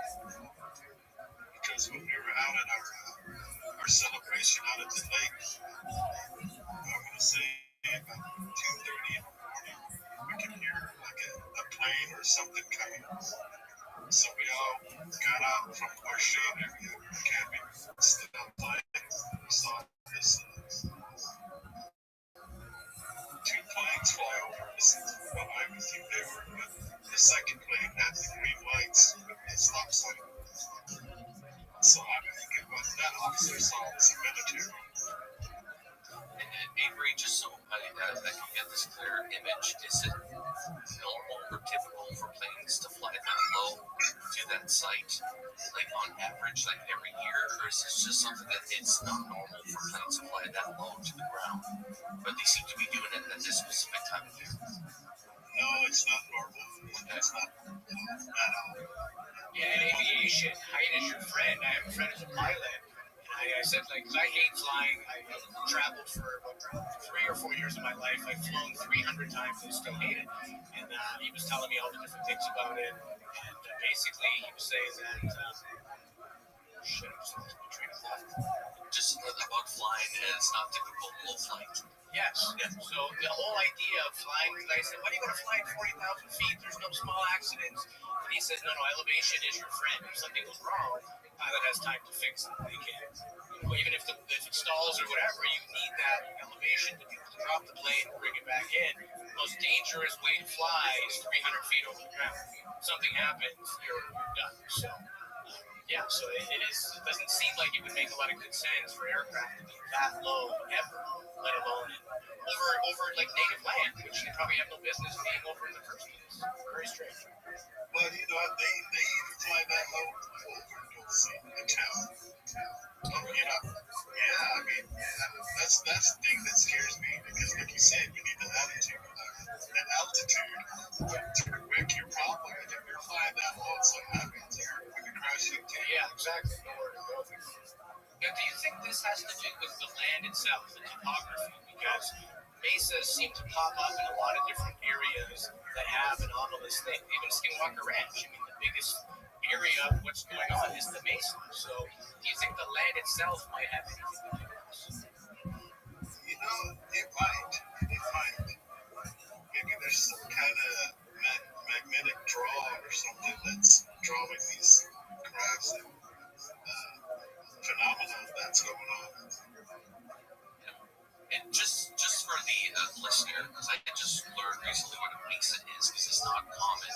Like here in British Columbia, we're down the mountains, mesas, and then all of the landscapes across the world are not really typical of mesas. Can we explain to the listeners and the audience what a mesa is, so they have a better understanding of what, if there is a military operation going on, what does that involve? It's a mountain, basically, but just a flat top. The top of the mountain's just flat, and there'll be like rock draws pretty much all the way around. Nice. And so, how much of those occupy the landscape where you guys are located? Oh, it's everywhere. Yeah. I think they're going from erosion or something, right? Water, wind erosion. Yeah, that's basically what it's from. So I picture the Grand Canyon. I mean, that's a biggest example of it, but you have what was there, and then it's all poured around, and what erosion is removed, and you're left with the mesa. Yes. The Great Ice Age did a number on it, right? Yeah. So we have that activity that's taken place over quite a large landscape. This is going across a couple of at least two states, as far as I know, right? Utah and New Mexico.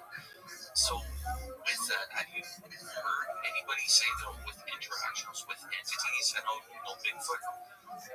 Avery, we've been discovering this subject more and more, and I was not a big advocate of Bigfoot before. I always thought that was something silly. Of course, UFOs are real, but Bigfoots are silly. I was starting to understand that the two are correlated together. But have you had any stories of people having encounters with either Bigfoot or other entities like alien abductions or anything like that taking place on the landscape or people that you know? Yeah, I personally know quite a few. They say they were taken away from their house, and then when they come to, they're in the room. It's all white. There's tables, obviously, and other people in there. I had a friend tell me that after he had what could only be described as an abduction, he had a triangle, 3 dots on his inner thigh. He said he don't know how he got that, but he vaguely remembers a white girl laying on the table and there was other people. I've also had people say they were parked and stopped to use the restroom, and all of a sudden this bright light comes on over the vehicle dies, it won't start. It won't start until after this UFO or UAP disappears or flies off. There's, just numerous, a lot of stories like that. And like I said, we're out in the wilderness, so we're parked out in the middle of nowhere. using the restroom and this happens, it's quite an experience. In the world of Bigfoot, you have a few different schools. You have those who don't believe it exists, those who believe it's a flesh and blood animal that's just so few in number and so intelligent that they stay away or are hard to get evidence of. And then you have people that say no, they are some type of a galactic being. They manifest here, but they're not actually living here, and it's not flesh and blood animal. So, what are your thoughts on Bigfoot? What actually do you think it is? I see it more as like a spiritual creature. But there's that fine line there. You got footprints, you got hair, and then on the other side, if you go spiritual, they say they can disappear. But then, you can walk by them and you wouldn't see them. So I'm still trying to figure that one out. I'd say it's more spiritual, but at the same time, kind of stuck in it being physical because it's made with footprints, it's made with scat, it's made with hair, animals that they obviously need. Bone barrels where they break the front or back legs, they got the barrel out of the bones. I mean, a bear can't do that. A mountain lion can't do that. So it's just one of those things that I've actually had at my face 5 encounters. Started from when I was a youngster. We have coming up. The females have a coming of age feast, and we all have we cook out there and everything. As kids, we get to move on the hillsides, get out of working. So one time we were doing that, and we thought it was one of the uncles, and it was all they could be described as somebody dark. We thought they were all wearing black, and they actually walked around in bushes that we weren't too far from. So we go run in that direction, thinking we're going to see somebody. There's nobody there. Excuse me. We go back to the camp and we ask them, so-and-so, grandpa's and they told us no. Everybody was down there working. Second time, we were driving and something ran across the road, so we stopped. I think this was a juvenile because it wasn't as big and bulky, but it ran up this hill that was pretty steep like nothing. We got and ran about 20 yards and it was too tough to run up too steep. So the third time, I'm going to say about 100 yards. He was peeking at me from behind a tree. Big black, jet black hair. I'm going to say about maybe 7 feet.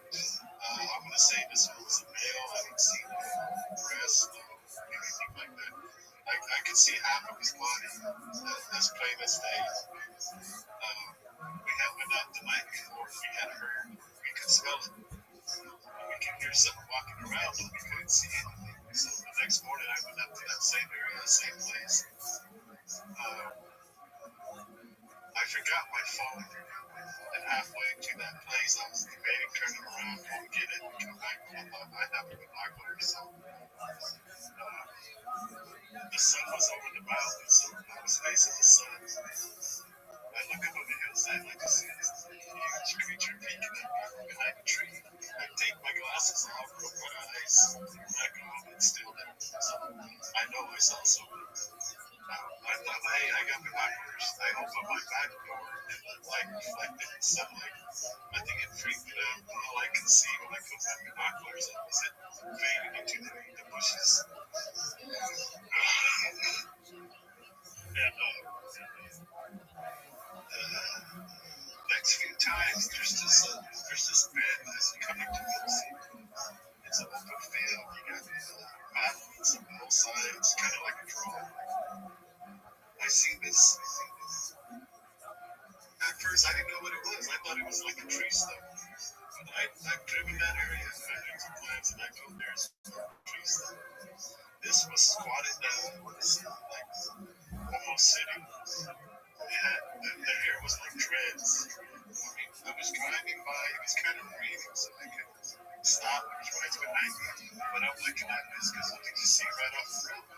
So I go down the road, I turn around, I come back, and I pull into the driveway. This trailer was up on the hill. He was just sitting there. And it didn't dawn on me to move out my phone and take a picture. I was just kind of standing, and then I laughed, and I figured I'll come back tomorrow. I went to the same spot, that was not there. About a month later, it was higher up, but I could see it. Same thing, same color, dreads, So, probably here in about a couple of weeks, I'm going to that area and put some cameras up and see if I catch anything, because I've seen that there about 4 times so far. And this is just right off the road. That's crazy. That's that close to civilization that just doesn't care if it's spotted. They've been pretty brave. They're fucking care now. And Avery, what about cryptids? Is there any events that's been taking place as far as you know around you with cryptids? I know it's very popular with the Skinwalk Ranch. They're seeing a lot of weird animals, strange entities sometimes. Does that happen at all in your neck of the woods? Yeah, there's strange stuff. My daughter had seen something as what they describe as a skinwalker, but it looked like a horse. And she had seen it in the field, and it was standing, and when she looked back on it, it was crawling on all fours, like an army crawl. Oh, really? But it's as large as a horse. Yeah. That's basically me. Had a horse body, was. Yeah, I know the Dogman is a popular one out there. Some people have set up trail cam. I think I saw it on a documentary somewhere, but there's no actual picture of the quote-unquote Dogman. But in the first slide, it's perfect snowy ground. There's no prints. Then all of a sudden, these wolf tracks appear in the next capture from the cam because they're motion activated. There was never a wolf or any animal associated with the print. It's like 1 minute there was nothing, and then there was wolf prints. So oddly enough, that seems to have come out of nowhere. All right, hit record again, Jim. Yeah, that is weird. Me, myself, I do look into these things, but for me, I don't really touch the skinwalker stuff, because that's more a tradition culture thing. Among us indigenous people, they say it can bring bad luck, it can come visit you, it can go on to your family member. So I'll listen to stories about it and that, but I myself will not go out to go look for that. Yeah, well, we were talking with George Knapp and Paul Gallagher and Thomas Richardson from the Skinwalk Ranch. That's what they were saying. He said sometimes they bring home something with them, and it affects not only them, but it affects their family as well. Like, whatever it is that is the hitchhiker effect seems to be a legit thing. Like, it's actually happening to a lot of people. But yeah, I don't blame you. I would stay out of that myself. I'd rather do the usual thing, and I know we're talking about the skinwalker now, but I had my own experience when I was a child, 5 years old. I listened to this. Oh, Avery, there seems to be some issues with the audio. It's very garbled right now. Okay, that's better. That's better. Yeah. Okay, yeah. When I was small, I had a being come visit me. And the strange thing about this is it was when we landed on the moon in 1969. I did research on it, and I delved into that specific day that we landed on the moon. We were having a celebration in the summer, and everybody was out of the house. I was taking it back on the couch, and my brothers were out back. I went to go use the restroom. I walked by the door and in one of the rooms, and I see something on the corner of my eye.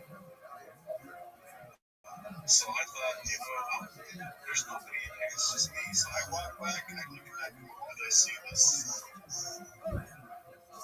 bluish colored being. Was it the almond-shaped eyes, ET? It had like a bluish color to it. It actually had what I think was a symbol, like a one piece. I didn't see no digits. All I saw looked like midnets and ends.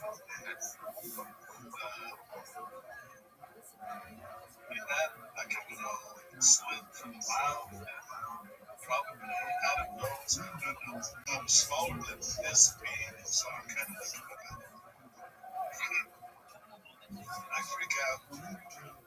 My mind can't comprehend what I'm seeing, so I run out of the room and I run outside the front door screaming my head off. By then, I'm pretty sure my brothers in there can hear me screaming my head off in the back. I see my mom and they walking up the road, and pretty soon they're in a full on sprint to the house. And for some reason, I run back into the house. I run back into that same room. It's still there. But this time I notice what looks like a pond behind it. I'm not sure if we communicated in any way, which I'm pretty sure we did, because we stood there looking at each other or something. I ran out of the house the second time. I ran out of the house the second time I looked out, and the pond was shooting up into a bigger, beautiful. In our culture, in our traditional ways, something unusual happens. Being secret shoppers in medicine. So we had this guy come and did a ceremony. All he would tell my father is, I seen something happen from this girl. Mind you, I'm about 5. It's accurate. Kind of got tucked away. Like I told you in high school, I started looking into it. This is all I found out. See me everywhere.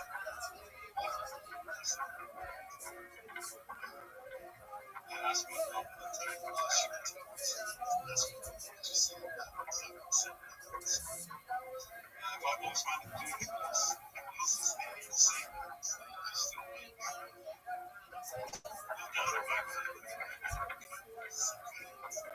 Yeah. So, so we're just going to wrap it up here. I think we're having some audio technical difficulties there on your end. It's very garbled. Very garbled. Impossible to hear anything. It might be your hand on the microphone of your phone, perhaps. If you're holding it like this, it might be your hand not being full. Maybe, very good. So we'll say, Avery, where can people find more information about you, your people? If they want to know more, where can they find out more? The internet. Yeah. Leave me alone. Check the internet.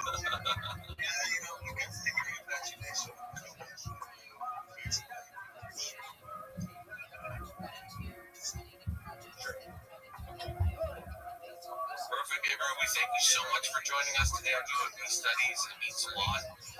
Let's do this again. Yeah, if you get anything on your trail cam footage, Bigfoot-wise, I don't know if we've ever done a Bigfoot episode. We're mainly UFOs, but there is a connection. If you find anything amazing, you let me know. Let Jason know. We'll definitely do another show on it. Sure will.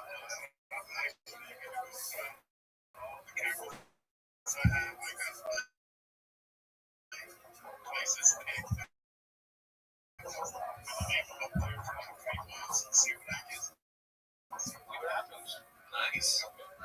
Perfect, Avery. Thank you so much, sir. Thank you, guys. Thank you very much.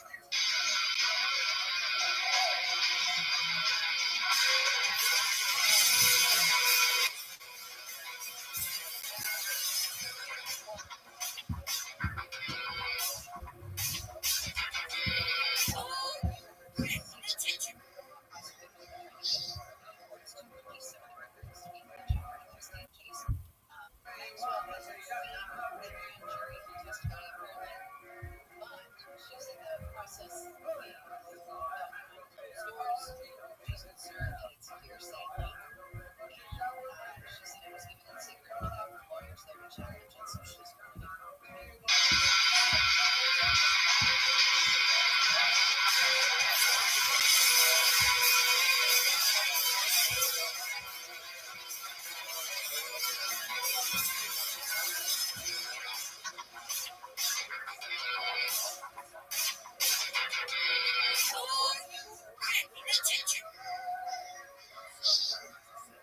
guys, welcome back to another episode of UAP Studies. We're joined again by Michael Clausen, which is joining us from the States. I forgot, Michael, what state are you in right now? I'm in Charleston, South Carolina. South Carolina. In the north end of America right now. Yeah, I bet it's pretty hot right now, eh? Yeah. I think they actually gave us a warning just to not go outside at all today. So I canceled all my plans for the rest of the day. That's a pretty serious warning. They say just stay indoors, right? You know it's freaking hot. Yeah. Stay indoors and check on your neighbors was the two things. So I'm not checking on my neighbors because they're all like 23 years old. They're all jerks. I'm not checking up on them. They're all jerks. This is part two, guys. We wanted to have Michael back on because the first conversation we had was pretty mind-blowing. Did you have any slides or anything today, Mike, that you need to share? No visuals. No visuals. We're good. But the subject of philosophy, especially when it comes down to ufology, is very important. At some point in our past, philosophy and science parted. They were once one and the same, but it did part, and it becomes almost like a dogmatic approach now to science that you can't think any differently than what the facts are, which I think is we're missing some stuff, right? That's sort of the history of all disciplines. Philosophy sometimes is called not the handmaid, but what's the person who helps you give birth? The doula or whatever. Doula is midwife or something. So we sort of give birth to all these other disciplines, and before they're ready, they were always philosophy. Politics used to just be philosophy. Science used to be called natural philosophy. But at some point, you get a list of standard questions and standard methods that you use, and it kind of goes off on its own, becomes its own discipline. But then, of course, like you're saying, there's that danger that you're going to become a sort of dogma. You're going to become a set in stone, and you're going to have boundaries outside of what you can't think. And that's what philosophy is here to always do, to help you sneak outside of those boundaries that you've set for yourself. Right, and knowing, I think, when Aristotle, Plato, Socrates, when they sort of really started emphasizing, what is thought? Did you think this through? Why do we do this, right? Just questioning. That's a beautiful aspect of learning that you know nothing, which is the first step, I think, in learning anything, is to understand that as much as I think that I know now at 42, I just understand it's weird. It's like a reverse effect. You think you know everything when you're young, and then by the time you're older, you realize how little you know. And how much time you wasted not knowing the things that you should have been knowing. It's so weird, but it's like a psychological effect of life. And I think the longer we live as a species, because we didn't have time to think that far back in the past when we lived at 22, 24 years old and then died of gangrene or some sort of weird infection, right? And then just surviving. You didn't have time to think, what am I? What are these things, right? I think that came along with civilization. We started questioning things. We had more leisure time because other things were provided for us. We didn't have to worry about that. And it's interesting because we started reflecting on ourselves, our nature, and just fighting against our own species to make them realize something that should be evident. Right, and I think as a philosopher, for you, it must be maddening when you just, especially now on YouTube and Twitter and ufology in question too, is that everybody's opinionated. Everybody thinks, no, this guy's valid, this guy's not valid. They're so certain of themselves. Well, I'm not certain of anything. I'm just I have to observe it, right? Yeah, it's sort of maddening, but in one way, it's encouraging because people are thinking, right? People are finding their own positions on things. And so as a teacher, I taught at universities for over a decade, and one of the more frustrating things is when people come into your classes and they don't seem to have any view at all, or at least they don't feel any confidence in expressing what they think. That's more disheartening than a person who has a view and sticks to it, because you can maybe wiggle them out of their dogmatism or their sense of security. So in one sense, it's encouraging, but in another sense, it's discouraging, because as a philosopher, maybe the thing that sort of distinguishes us the most is that we have this love for not knowing, this love for that experience of going oh my God, that's a complicated question. I have no idea what to think of that. For most people, that's deeply uncomfortable. And for me, it's like the equivalent of a roller coaster or something. It's thrilling to wade into a topic that's interesting and about which I just can't figure out what to think. Yeah, and it forces us to think differently than we'd like to go. Because the thing is, with this subject especially for dealing, let's say, with non-entities, non-human entities, the question of philosophy needs to come back. Philosophy needs to be applied here big time. Because it's not just the science of it, but the implications of it all. The technology leaking into society, society's use of this alien technology, eventually understanding what aliens are and non-entities are, and like there's major implications to our civilization. And even like I think back, because you study this stuff, but everybody said, I know you're not a big fan of Ayn Rand. I am. I like some of her philosophy, not all of it, but some aspect of it I like. But you mentioned something that was quite interesting, that you prefer people that come into your class with a foundation or a base already on an opinion, rather than somebody who has none. Why is it dangerous not to have an opinion and just to be neutral on anything?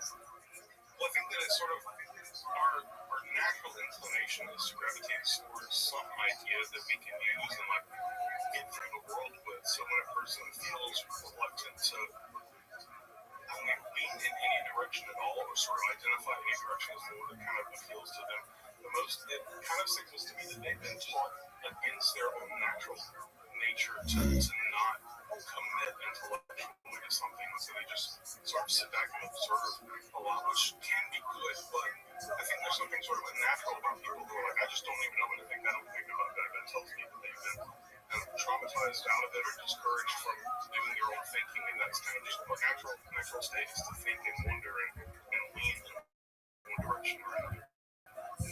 Yeah, and also socially, people teach us what's appropriate, what's not. Like when people used to bring up UFOs, even 10 years ago, people's natural reaction was to laugh it off and to dismiss it. And that's not, it's not the case today, but there was a shift there, right? There was a shift in mentality or approach to saying, okay, maybe it's okay for you to talk about it now. But that did a lot of damage, not addressing something. It's like saying, hey, leaves are green and everybody argues with you. So stating facts, and I always think about that, like what are the implications of mankind? Just for those, like you mentioned, that don't think or don't have a foundation, like this will rock their world because they've never contemplated anything outside the limited space they allow for themselves.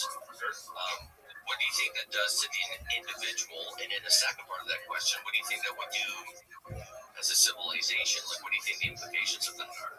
Yeah, that's a great question. So the first thing to roll back just a little bit on is you mentioned that when we initially started talking about UFOs in like the late 40s or early 50s or whatever, people kind of laughed at it. But what I think they laughed at was not at the phenomena that we use the term for, because those seem to have been around for a very, very long time, like all of human history. Right. And now analogs, things flying around in the sky. If you go to pretty much any time or place in human history and ask people, like, do you know anything about like little people who fly around in shining objects? Everybody's like, oh yeah, we hear about the crazy or whatever.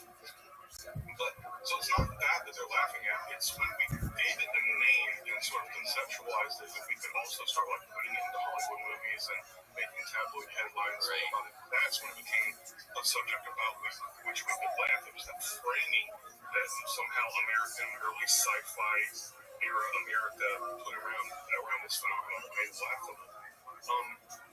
But I think that the bigger question you asked was, what does it do to people when you introduce this like framework shattering idea into their world? And honestly, I don't know, because if you look back historically, there's been large periods, just in American, North American history, there have been long periods where people tended to think that there were like other life forms in the world. I mean, look at the Mormon movement of the 19th century. I mean, the second Mormon prophet was saying that there are people who live on the sun, and lots of people believe that, and it doesn't seem to like change very much. Like maybe they thought about it and thought it was really cool or whatever, but even prior to that, there were like long periods where European tracts were being printed about people who lived on the moon, and how you could see the canals and things up there. And it didn't seem to do a whole lot, but I think maybe what would change people's perception of their own reality is the idea that there's some interchange, that there's some other intelligence that's here and interacting with us in some way, and that might shatter things a lot for them, especially if it gets framed as something that you need to be afraid of. Like, you and I have talked probably a lot about the induction phenomenon. Yeah. If that becomes like the primary framework around which we start talking about UAP or whatever's behind UAP, and I'm not even convinced that it's extraterrestrial. I'm kind of agnostic on that question. But if that becomes the chief framework and people start thinking about the possibilities of abduction, then it might trigger a lot of fear. But if we start talking about the possibilities of technological advancements or even diseases or whatever sorts of things we might be able to get out of technology, and again, I have a little bit of skepticism about whether we even could take technology from another world and easily transfer it into any application here. Maybe we could. There are some reasons maybe we can't very easily, but if we could, then that framework leads us down a different emotional reactionary path. And so I think it's kind of an open question. We're at a crossroads right now in this conversation. How is it going to get framed? And that's going to determine to a large part how people respond to it emotionally. Yeah, it is like the further we go into the rabbit hole that is UFO and alien abduction and cattle mutilation and all that, the more questions pop up. And for me, the more philosophical questions pop up as well. What are the implications of that? We were talking just the other night, you and I, just about Congress coming out and hearing about this. And there's also a dark side to ufology, which people don't tend to cover much. But yeah, the dark side of it, not only the illegal things that were done, the crimes that were committed to keep this a secret, but also the cases that seem like people were killed by non-human entities, and that's a scary bit. That's a part that we, I know with Stephen Greer, he's very much on that, no, they're friendly, we're the ones who are hostile, but I'm not wholly convinced. I think there's, and we were mentioning this too about the black and white, it's either this or that. What about the gray zone? There's got to be a gray zone, right? They're called grays after all, aren't they? So there's got to be a gray zone. That's a convenient analogy. Exactly. I think that there's an argument to be made that we should just do away with any hope that if we encounter a completely non-human intelligence, that they're going to be totally benign, right? And for the same exact reasons that encountering any other species, you can't say, well, bears are totally benign or jellyfish are totally benign. I mean, jellyfish don't even have minds, right? So they can't even properly be benign or angry, but it would be silly to say they're totally benign. Because any non-human intelligence or species is going to have aims of its own that aren't constructed purely with regard to our well-being. And to say that something is totally benign is just to say that all of its aims really take us into account and do so in a way that's for our benefit. And it just cannot be that, if we encounter some completely non-human intelligence that's already going to have constructed all of its aims and projects and intentions and biological needs and things in order to accommodate our well-being. It just seems too good to be true.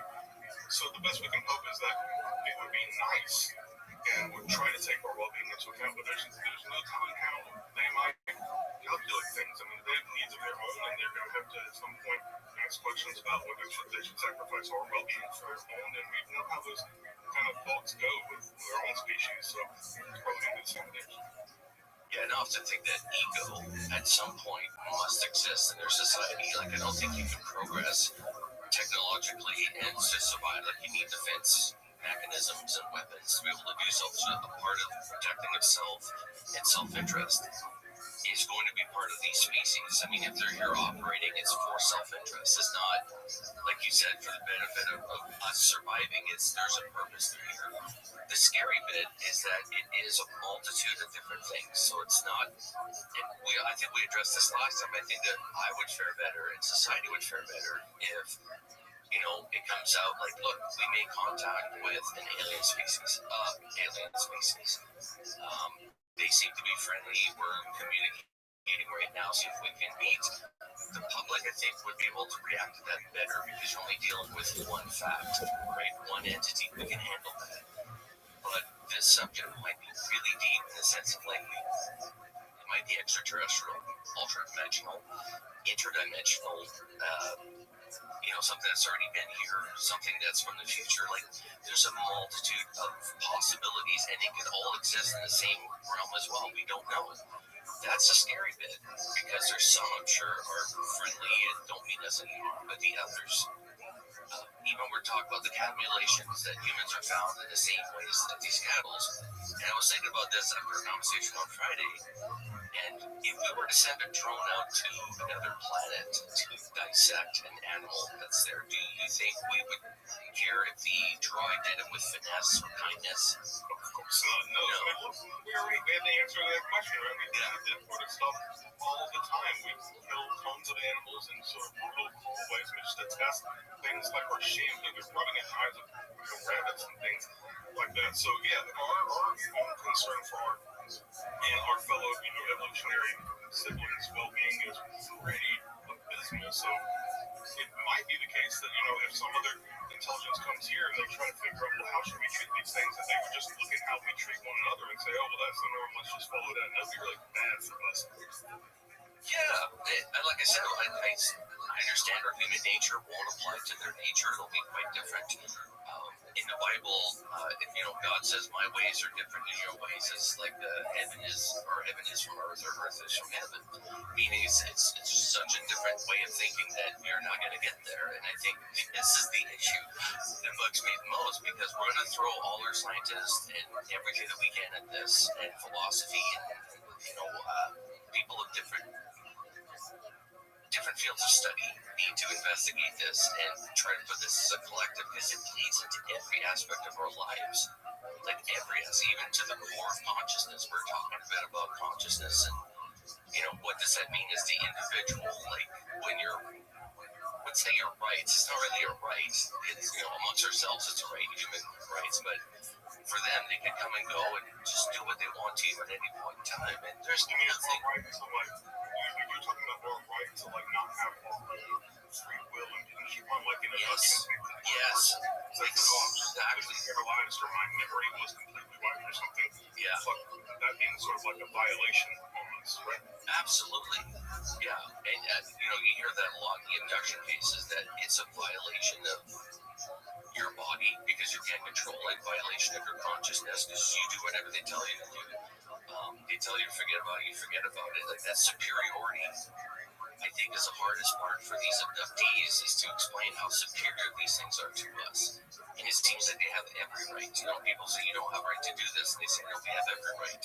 Or you signed up for it. Like there's a weird thing that's going on there. But I think that maybe that's the part for these abductees, that is the hardest part to cope with, is a complete lack of any control over it. Yeah, it's a violation. I mean, this is something where my philosopher hat on, I can actually contribute something straight from my discipline. Please, yeah.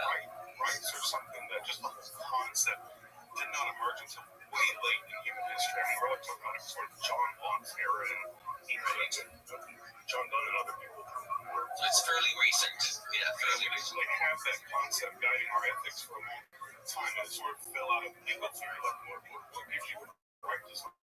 It started with questions like, what gives you the right to a piece of land? And the idea of, well, like this idea that America's legal philosophy is founded on is like, oh, you work a piece of land with a.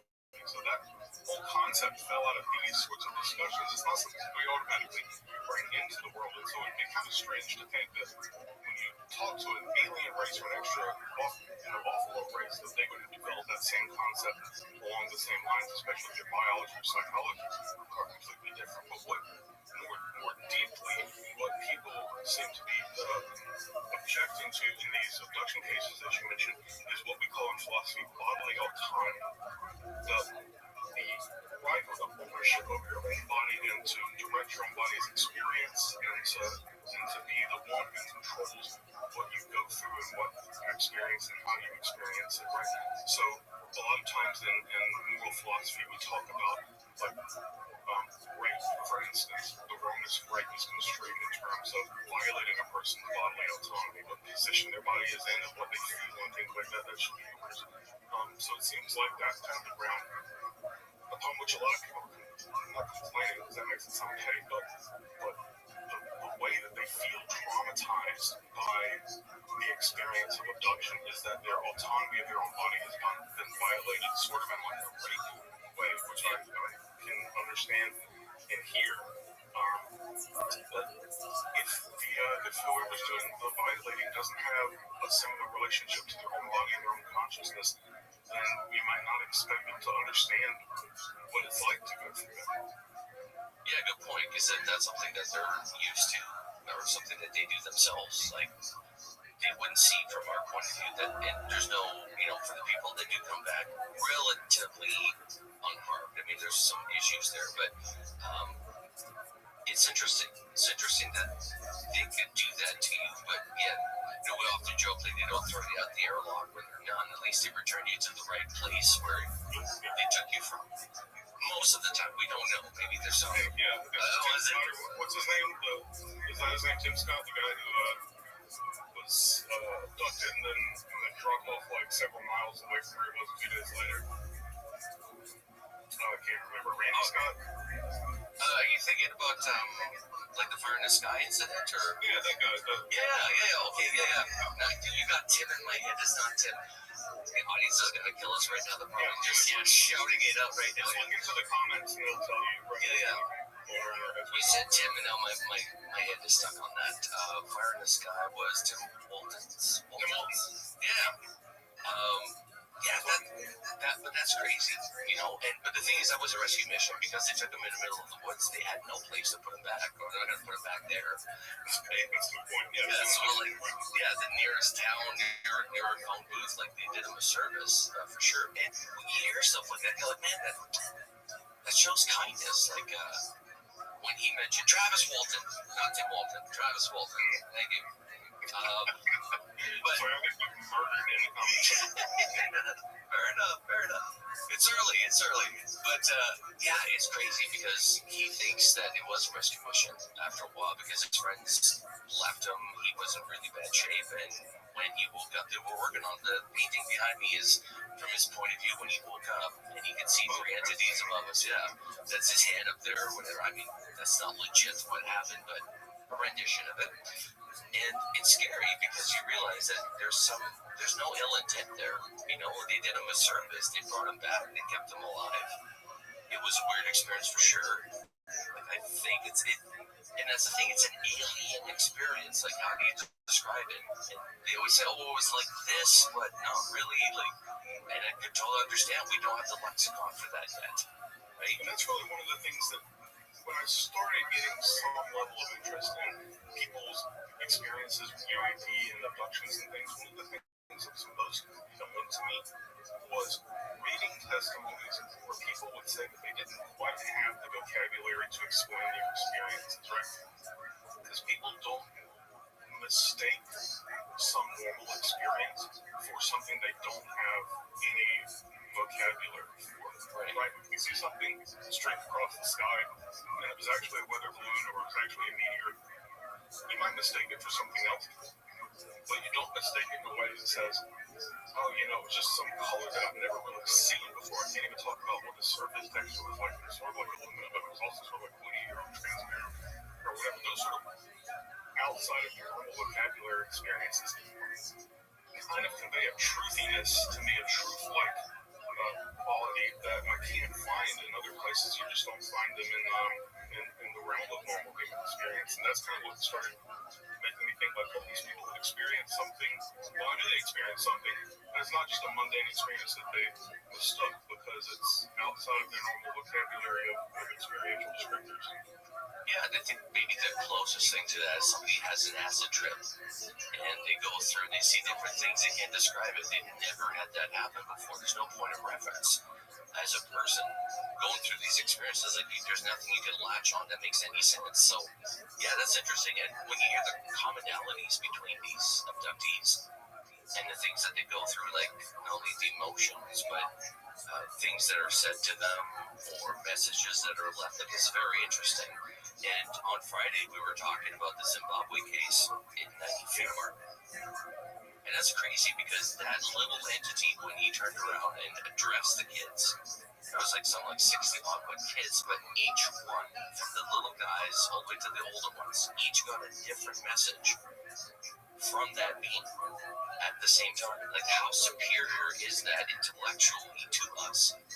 Like, I've never been able, I can convey with my words things that will make sense to another Homo sapien, but to convey emotions and show them things about the future and stuff. Like 60 individuals, like that is scary. That is not something that we can even fathom at this point. Yeah, I only know the basic outlines of that case. Did the kids ever like convey what messages were given to them individually? Some of them did. Yeah, so some of them did. So right after it happened, it got given to the Harvard professor, John Mack. And John Mack, of course, was fascinated with the abduction phenomenon. And he was a huge inspiration on me to start the podcast to begin with. But he flew down there and he started interviewing. And what they did is that they separated the little guys, like the kindergarten stuff, because they were freaked out. They didn't want to traumatize them, so they didn't interview them. But they interviewed the kids who were a little bit older. And one of the kids, she was saying that she felt like it was saying, come with us, like it really wanted to. Some of the ones were terrified. They were, getting messages of end of times and just global warming. And each kid, I don't know what each kid received, but each one said that they could hear them or like understand their emotions in their mind. It's a really weird thing, telepathy, right? And that always fascinated me. And those kids still today, there's a documentary that came out not too long ago on this. It's called Aerial School. It's fascinating because he takes people that were there, kids that were there, back to that, and they legitimately have PTSD, like they post-traumatic stress from this incident. Like this one little girl, her parents are very fundamentally Christian. There's no way she could talk to them about this life-changing experience that she experienced. Even the teachers in school after a while told the kids not to talk about it because it was too much. But it's fascinating, and it's not the only time that these entities appear in schools. They do that often. There's about the world, right? Yes, England, Canada, bunch of them, even playgrounds and stuff like that. Like there's an actual interest in our kids, and not only that, but the development of our species. Like, it's interesting that like this, it brings up so many questions like why, right?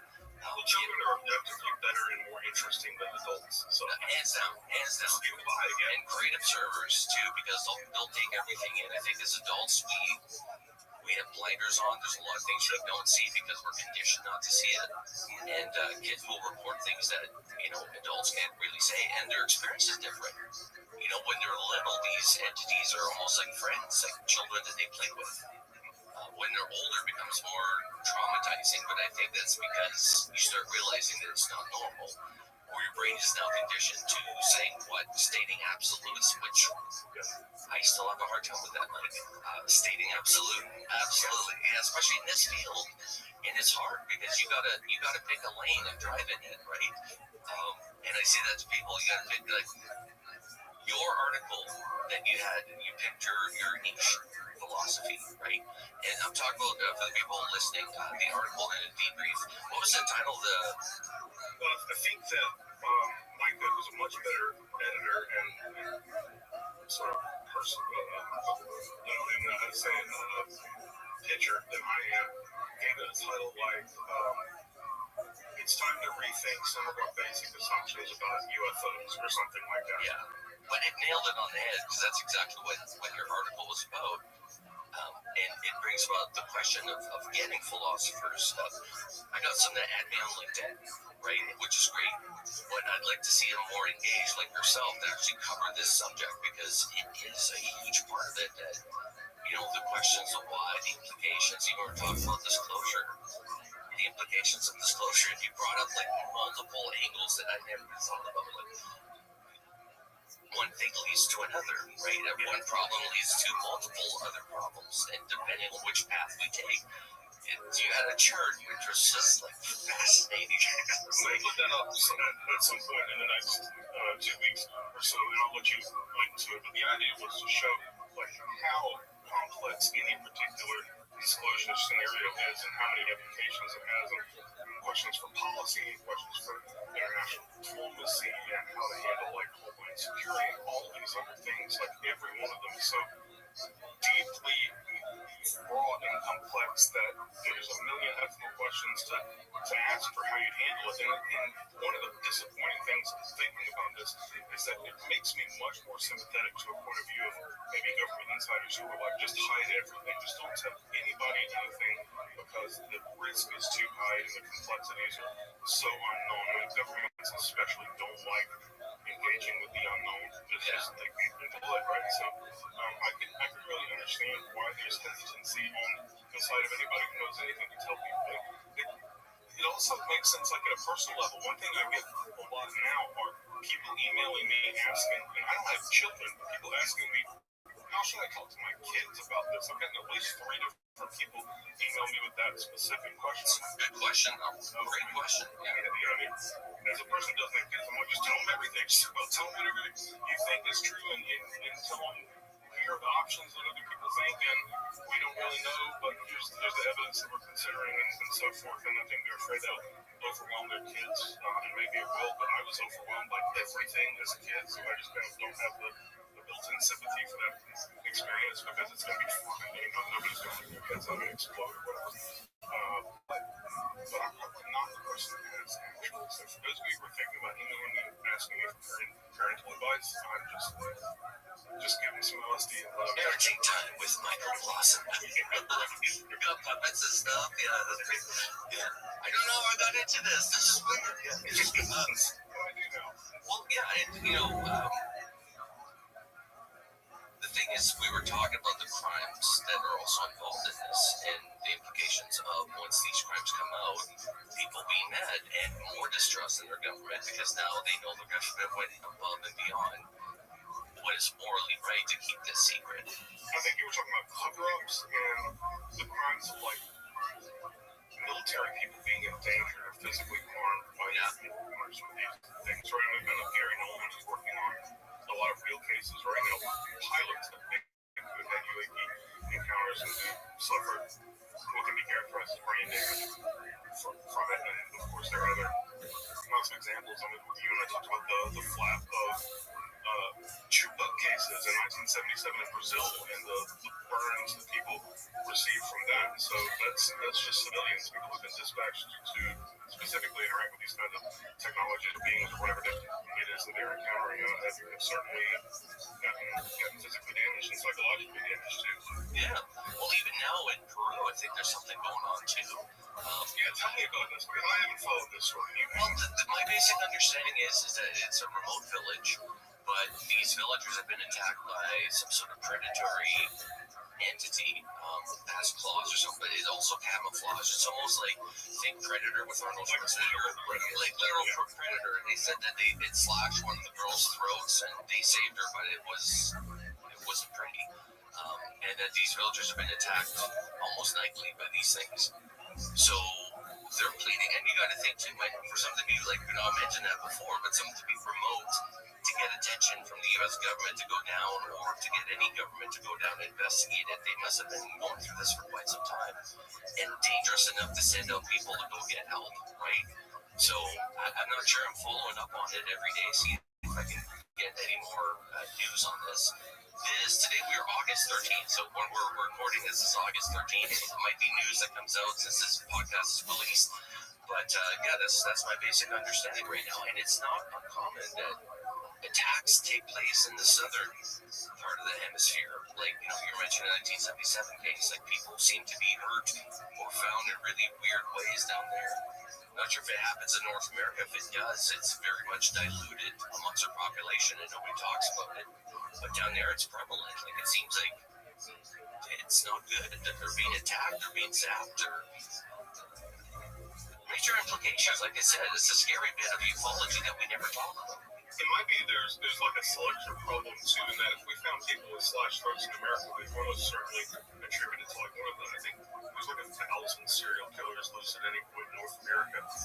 So you would probably just attribute it to something like that. I mean, you're gonna have to go through a lot of weird evidence before you can knock all those things off your list of guesses and start saying, well, maybe this was some extraterrestrial or exotic thing. Whereas if it happens in a small village and you've got everybody kind of testifying, maybe it's harder to attribute it to something like a serial killer or whatever. But I don't know. That's a bizarre story, especially the degree to which it kind of mirrors a real fictional story that we have in like the Predator films or something that makes me think of Jacques Vallée's control hypothesis, where the phenomena actually manifest according to like cultural icons and stories that we already have.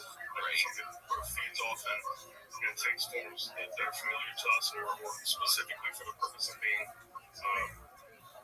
confusing or absurd. That's kind of the feeling has a sort of sense of absurdity if like real predators are starting to like pop up into reality, which of course I have no idea what's going on down in fruit, but that's my initial thought. Yeah, but I just think like how scary that would be if you're like, okay, once you admit that this is happening, then you're like, okay, this is happening, right? We need people now at this point, and trying to convince people that your life is threatened by something that doesn't seem to be human. But again, like you hear stories like that all the time, skinwalker ranches, things walking on hind legs that should not be, and just from fictional, science fiction, it becomes science fact at some point. Somebody said that a while ago, and I love that because it's true. Like whatever it is that we can dream of is probably somewhere out there in the universe, right? Yeah, so that's the scary bit. But yeah, we're talking about the crimes and admittance, of course, of that, and the implications of not only the crimes that the government has committed, and I say government, it's not government, they're not aware, but these clandestine operations have done a lot of things. They're not so keen on killing people now because it's a lot more evident.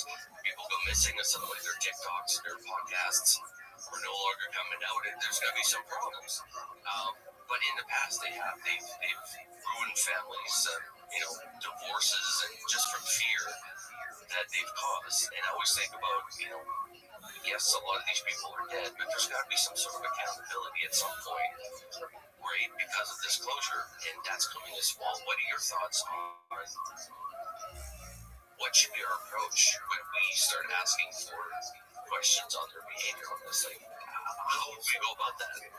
Yeah, one thing that occurs to me is that probably a lot of this like intimidation behavior, which no doubt exists in all sorts of forms, especially when it comes to the military. This sort of intimidation behavior, like you'll hear people tell stories of.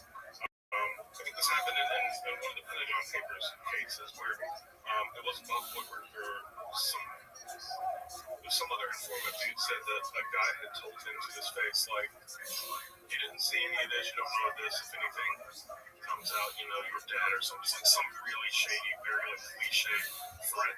And what occurs to me in retrospect is that there are a lot of people in the military who have absolutely no authority to do anything to your family. They couldn't do it if they wanted to, but they can certainly say that and intimidate you, and then there's no possibility of accountability because they can deny that they ever said it, and then they can also say, well, I couldn't have even done such a thing. So what I said, I imagine that a lot of these intimidation tactics are just bluffs, right?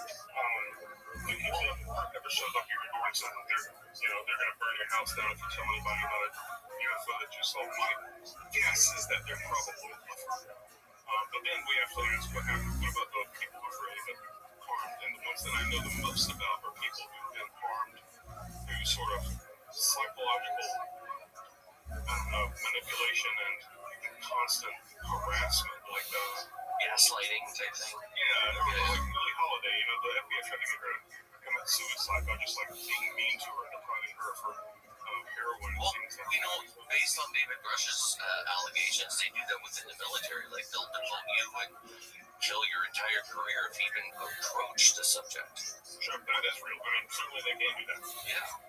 So when you ask about accountability, probably you can get accountability for ruining somebody's career within your own organization. I mean, there'd be some sort of civil rights lawsuit, probably, or employment rights lawsuit, but the government has already constructed, especially the military, has constructed its organizations in such a way to have all of these levels of opaqueness that you can't see, that a court can't just dig into.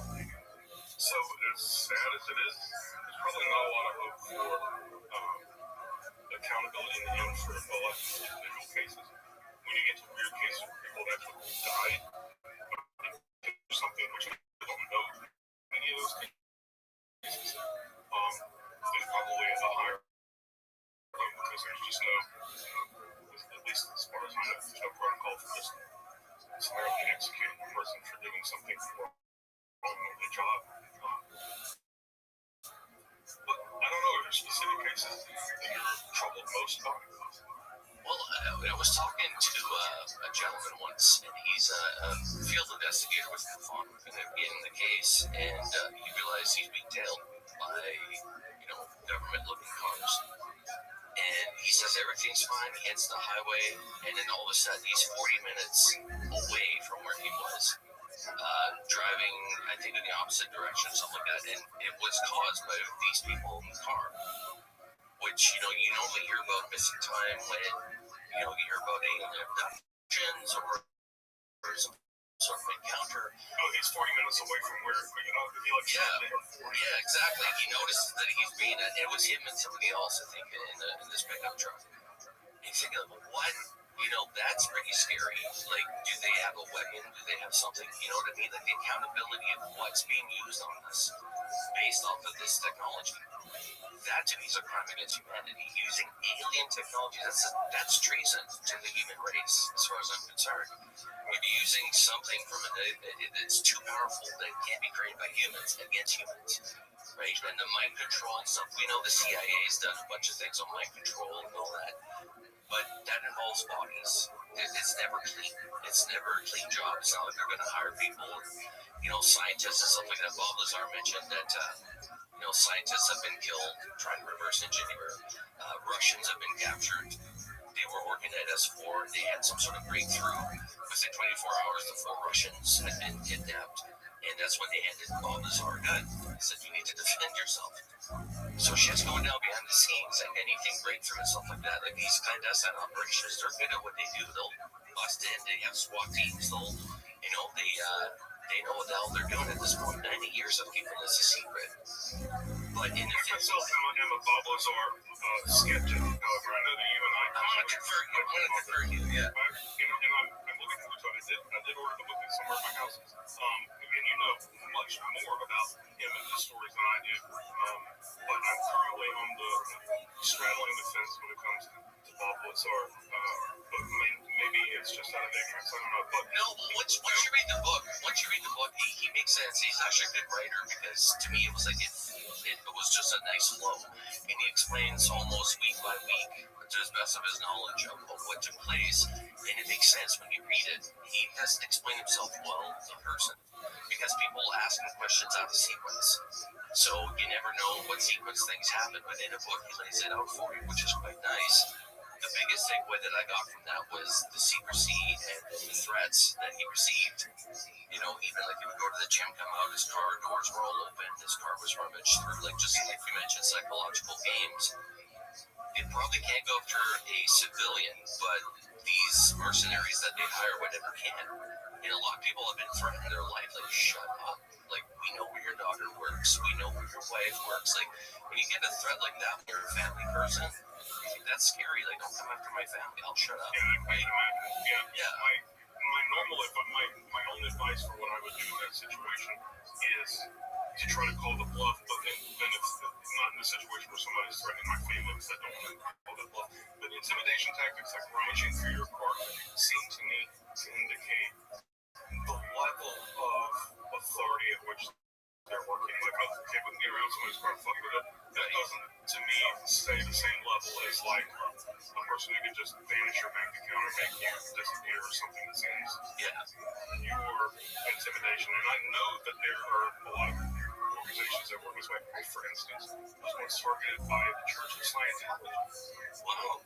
I worked for an organization that did sort of. It's not easy to do that. It's not, but they'll do stuff like kill your animals and things, and they have bugs in your office and things. But that also shows they really don't have any real authority. And I would imagine that most people who are doing intimidation stuff like that are kind of bullshit artists. But don't call their bluff when it comes to your family, I guess. But no, that's very troubling. So he comes out and he has all these things running through his car and threatening his family. After working at S4, was it? Yeah, so basically the gist of it is that his wife was having an affair with a flight instructor. and they know everything about it because obviously they had his phone tapped. They followed his wife. Like, it was a big deal that he worked there. They knew it was coming, that eventually he was going to find out what was going on, so they didn't want his personal life affecting the reverse engineering work. So, and to begin with, they were always calling him at different times during the day, like 2 o'clock in the morning, get ready, half an hour, your plane leaves, like just weird shit like that. He understood the level of secrecy that this was under, and once you start hearing, like, 4 Russian guys that or in the other department went missing, they're handing you a gun, like, shit gets real pretty fast, especially for a young 24-year-old, like, however old it was, right? So because of that, he started getting paranoid because, like, why aren't they calling me in? Like, why aren't they doing this? They were waiting for the storm to pass. But he screwed up. He thought his life was in danger. And then, of course, it was just a mess. It was a young 24-year-old, newly married, messy life, messy situation. And it didn't get any better from that. But he was the original whistleblower, as far as I'm concerned, that came out and said, we have 9 of these buggers. Now, there's 12 or something, but 9 of these buggers, and we're trying to reverse engineer it. And everything he explained is coming to light now. Element 115, everybody laughed at him like, that doesn't even exist. It does now. It's on the periodic table. Like, he's being vindicated. Even with David Rush coming forward and saying that there's a reverse engineer program. Dude, in 1989, he said the exact same thing. You know what I mean? So it's just 30 years of his life being ruined. So he deserves, like I said, a lot more, I wouldn't say praise, but just admiration for standing up for what's right? Telling the general population, these guys are up to this, and this is real. Like, even when we talked with Jim Goodall, and Jim's like, right before he took the job at S4, he did not believe in aliens. He's like, that stuff is phony baloney. Like, it's complete nonsense. Gets a job at S4, he changes his mind really quick, right? So, but the lengths at which they go through, the things that he's heard, even David Rush mentions, this is kept under wraps, and with the threat of death, and the threat of death is always there, especially with a secret that big, right? That's what they like. Even we're talking to Mary Rodwell in Australia, her life was ruined. She's divorced. Like, there's implications to this field. It's not easy, and we're fighting against the current big time. Right? The one thing that I would say, and thinking through those details that you gave about Bob Lazar's life, is that it definitely pushes me to the point where I think either he's an extremely dedicated bullshit artist, or committed. Yeah. I mean, like, there's a lot of detail, like, those are MC Escher bullshit artists, or there's some substantial truth to it. But maybe more importantly, practically important for anybody who is considering blowing the whistle, he did blow the whistle and he's still fine, which illustrates a general point, is that if you're considering blowing the whistle and you're afraid, the best thing you can do for your safety is to become a whistleblower. Because if somebody steps up and says something, and then they vanish, it's just really obvious what happens, right? And people start freaking out. But it's in that moment before you blow the whistle that you're probably most vulnerable. So if you're listening to this and you're considering blowing the whistle on the government agreement for it, do it immediately. That's my advice. As an ethicist, professional ethicist, and I'm ready to blow the whistle. Yeah, and go hard, right? Like, don't go soft about it. Like, be everywhere. Make sure you get noticed. And it's important. We need these people to come forward. And even people within the military, they enlist to serve their country, but they have no idea that this stuff is going to happen. They're put on the base, and all of a sudden things get pretty wild. They're not expecting that. And when they come out of service, they're told, okay, you don't talk to her about it. Like, I just can't imagine going on your daily life, going to Walmart with a family, knowing everything that you know about reality, and knowing that nobody else around you does. That's got to be isolating, I think so. And I think before, like, Vietnam, there was a totally different attitude that people had, especially in North America, towards the government's role. It's like, the government's doing the right thing, and I know these secrets, but I've got to keep it inside me for national security. The government's watching out for us. Then after Vietnam and the sort of ensuing Watergate and all these other things that sort of expose the government as not really working in your best interest and not being totally honest all the time and not being a good guy all the time.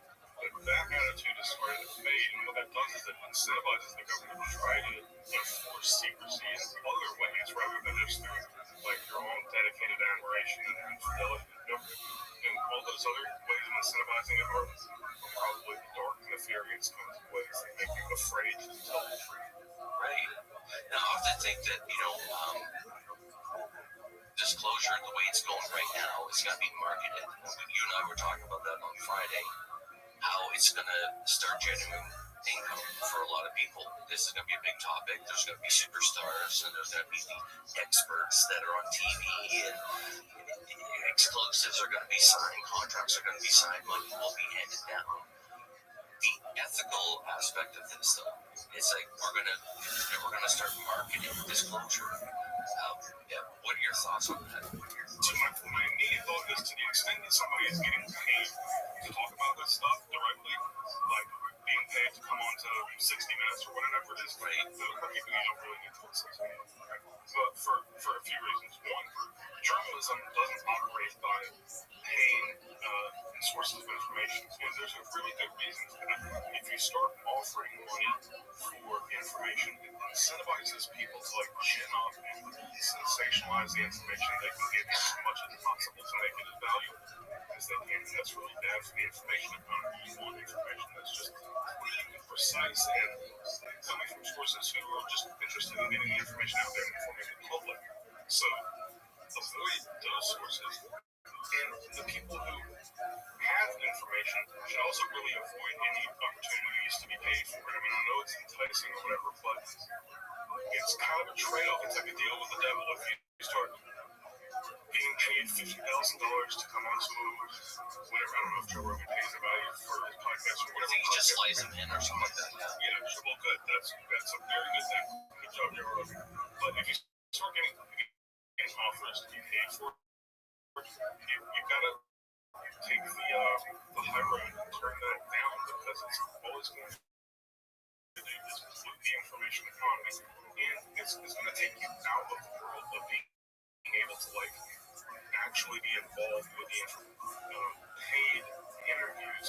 You're going to be too busy doing that to actually stay involved with the material that you're supposed to be working on, or that you have any hands on. So yeah, the idea that this is going to become a commodity, this information is going to be commodified, is just miserable to me. I mean, it happens anytime information is commodified, it just sucks for everybody. Yeah, then you just think about, like, is there going to be like a circus that comes through town, a couple of dead bodies you got to pay to see, you know what I mean? Like, just an absolute, what we normally do as a species, you know what I mean? Capitalize on it if we can. The one other topic before I let you go, we were talking about people making decisions on our behalf. When they decide to plug a atomic bomb, they had no idea if there's going to light the atmosphere on fire, but they said, hit the switch. Let's see how this plays out. And it's still looking to the Oppenheimer film, which is, I think you haven't seen it yet. No, I haven't. If anybody hasn't, it is totally worth it, and very faithful to the biography that was made of it. But I get your point. You're saying making decisions for us. You gave the atomic bomb example, but what is the example when it comes to the UAP, the disclosure stuff? I think there was a hook in there. Yeah.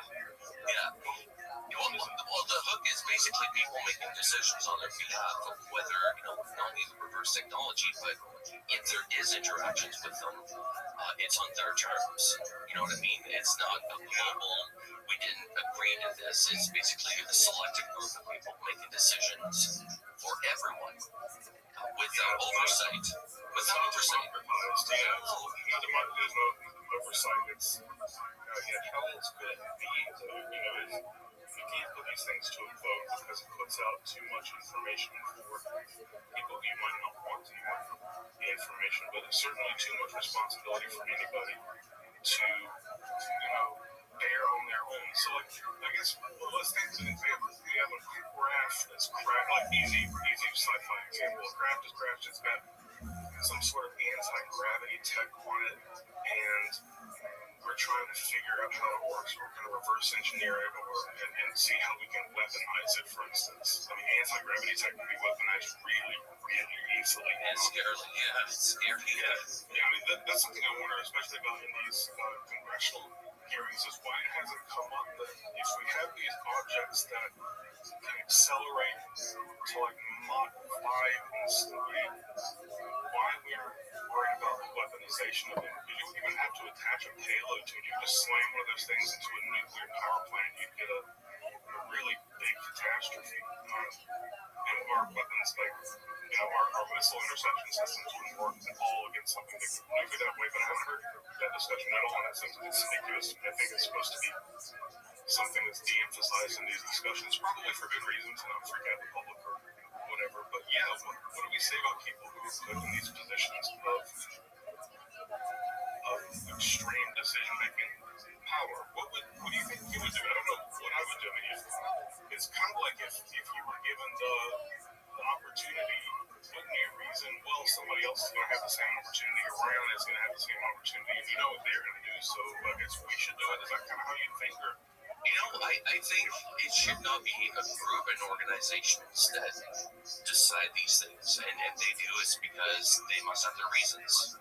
Every organization has their reasons, but a panel, and the panel that votes on decisions being made. When it comes down to this, the panel is elected by the people. The panel doesn't need to discuss necessarily what's going on behind the scenes, but they need to have oversight over everything. Right now, there's so many different compartments, and I don't know who's running the show. It's hard to find, right? It's kind of like that cup trick. With the ball, you got to find where the ball is, and it's difficult. This is why ufology is difficult and frustrating, because there's people pulling the strings behind the scenes, but they're fighting against you. You're fighting amongst yourselves, with who's an idiot, who knows more, and then you're fighting the media, you're fighting people that are going to be making money now, the all-stars. It's going to be a tough gig. Disclosure, and the thing is, there's got to be a way where we can make a decision as a civilization on how we progress with this. That it should not be compartmentalized to such a small group that doesn't operate within radar, that's not accountable, that there's no oversight. That's the scary bit, because those people have the ultimate control. It's not the government, it's not the president of the United States, it's those people. That's the scary bit. Yeah, that's Oppenheimers. Maybe that's our new concept of any of the Oppenheimers who are, roped in and who find themselves in positions of extraordinary decision-making power, but who never ask for it and aren't qualified for it, because nobody's qualified to make a decision for all of humanity. On this subject, I don't see how anybody's overqualified to handle this case. Yeah, I don't know. And even the people we elect probably wouldn't know what to look for in a person's electing. That's just general trustworthiness. But I think maybe the strategy that we should think more about is something analogous to the strategy of mutually assured destruction in nuclear weapons. Once everything got out, once nuclear weapon-making knowledge got out of the basic principles, and anybody who had good scientists could conceivably create one, we adopted that strategy by saying, well, look, everybody will just build as many weapons as they can, as they need, in order to make sure that they can kill everybody else. And that way, if we start a war, we know that we're all dead, so that'll kind of incentivize us not to start a war.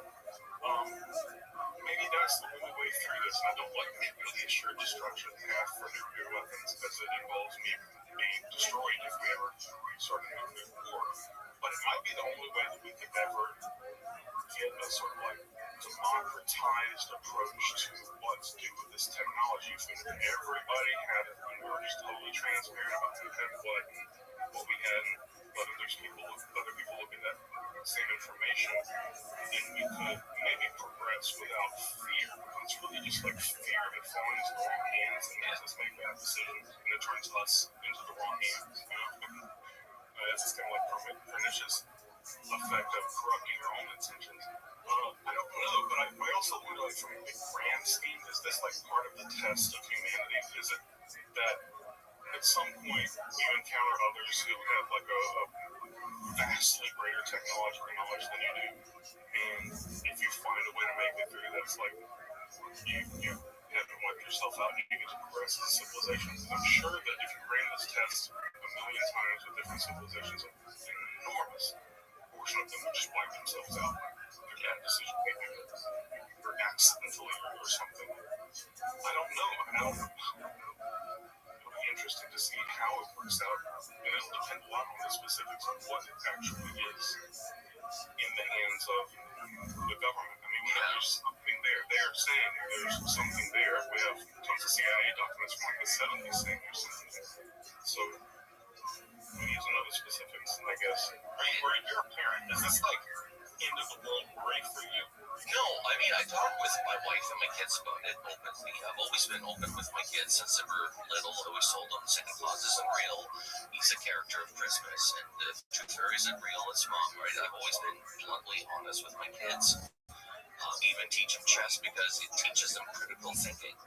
And it teaches them not to necessarily believe something just because it's being said. And I talk to them about the UAP subject, and I mean, not everything, obviously. They're little still, and their attention doesn't last very long. But yes, I talk to them about it, and it's not end of world things. I teach them about human corruption and lies and deceit and the hurt that causes, because you don't necessarily need to kill somebody, but just through lies and omissions, and you can definitely destroy somebody's life until they take their own, right? It's horrible, but like I said, there's crimes that are still being committed when it comes down to this. And like David Grush came out, and he's afraid, like, the threats were made on his life, on his family's life. Those are serious accusations, because it means that the people that employed him to do his job are now telling him to shut up, or there'll be consequences. So my hat's off to him being able to come out, and like I said, we'll hear a lot more as this comes forward. Not only through other people that have been threatened, but people that they know that went missing or something happened to them. Like, it's not good, whatever this is. And if they're evil, we need to know. If they're good, we need to know. If they're sort of neutral, we need to know. It's the basic right, I think, as an entity living on this realm, to know what we're dealing with, right? As an adult, I don't know how old you are, Michael, but I'm 42, and I think I've lived this long. I'm raising kids. I've paid my taxes. I should know what reality is. And this is the point of this podcast, is just to say this might be a big part of reality that we're overlooking, and we need to look into it. We need to start really focusing on it. It's going to be complex, difficult, roadblocks. Tim Burchett mentioned the amount of roadblocks that he had trying to get this is a congressman, for crying out loud. So yeah, the game is definitely there. Like I said, they're still playing, Mike. They haven't gone away. Yeah, there's no doubt. Yeah. There's one thing I wanted to throw by you. I don't want to take you off the reins of your podcast. Please. I've been thinking through an argument lately that if it's right, might just like throw an enormous wrench into the entire UAP discussion that we're having right now. I'm going to run it by you. I'm going to write this out and publish it somewhere. But maybe you can be like my test, you and your audience can be my test subject. So I've been, just as a side project, reading a lot about military history, military deception, right? And thinking about, like, in strategy, how when you have an adversary, who's not necessarily your enemy, but you have different aims, how it's often best to just have them left in the dark or believing something totally wrong, right? That puts you in the best position if you know what's going on there to see if you can kind of control what they're thinking and doing all the time. And so I've been thinking that if there's a non-human intelligence out there that's acting and doing things rationally, and they have some technology, and their technology allows them to go really fast and even cloak. I think that's one of like the 5 interpretals that Louis Elizondo keeps talking about, is this cloaking. Something seems to be some form of technology that's present there. Isn't it like necessary that we draw the conclusion that they are to some degree confusing or intentionally displaying themselves differently than they really are, right? So, for instance, you can imagine a UFO looking like a normal passenger plane, just to avert interest or something. But you could also do lots of other things. You can look like they're flat or whatever, or just make it look invisible.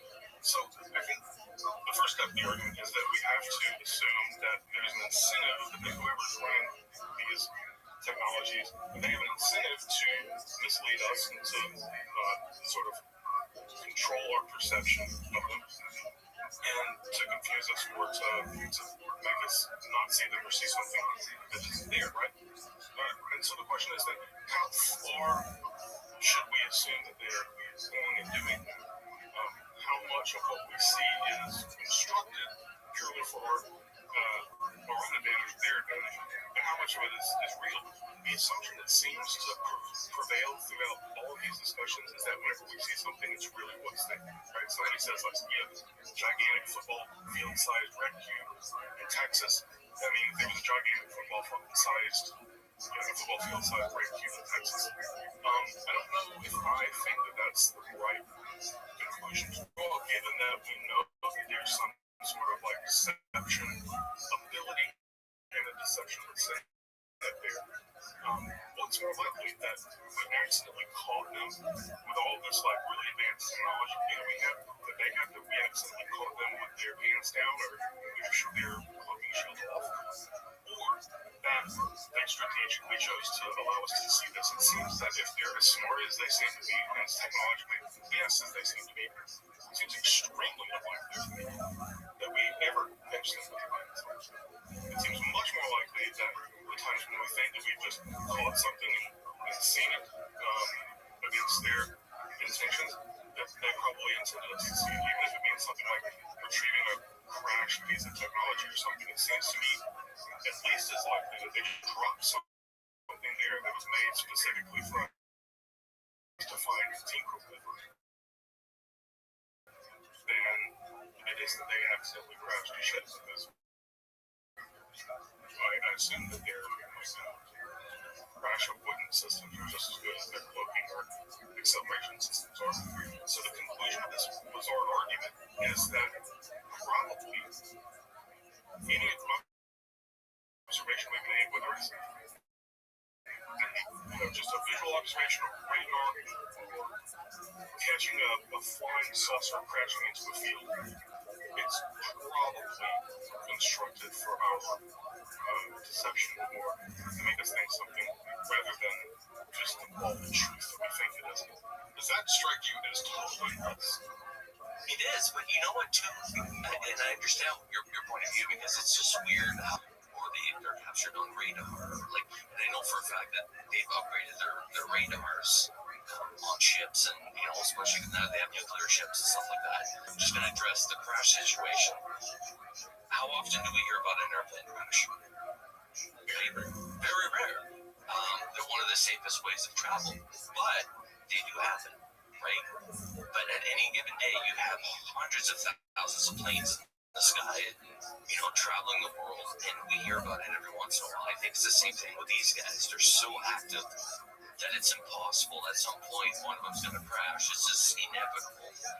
But it does happen. Their activity here is a lot more prevalent than we give them credit for. It's not like they come from somewhere else, enter our atmosphere, and then take off. They're here. They stay here. They stay here for a long time, right? They hover above the oceans for 24 hours and they don't move. That stuff is scary. And they're small crafts. That's just the small stuff. Those are just the cruisers. Imagine what else they got.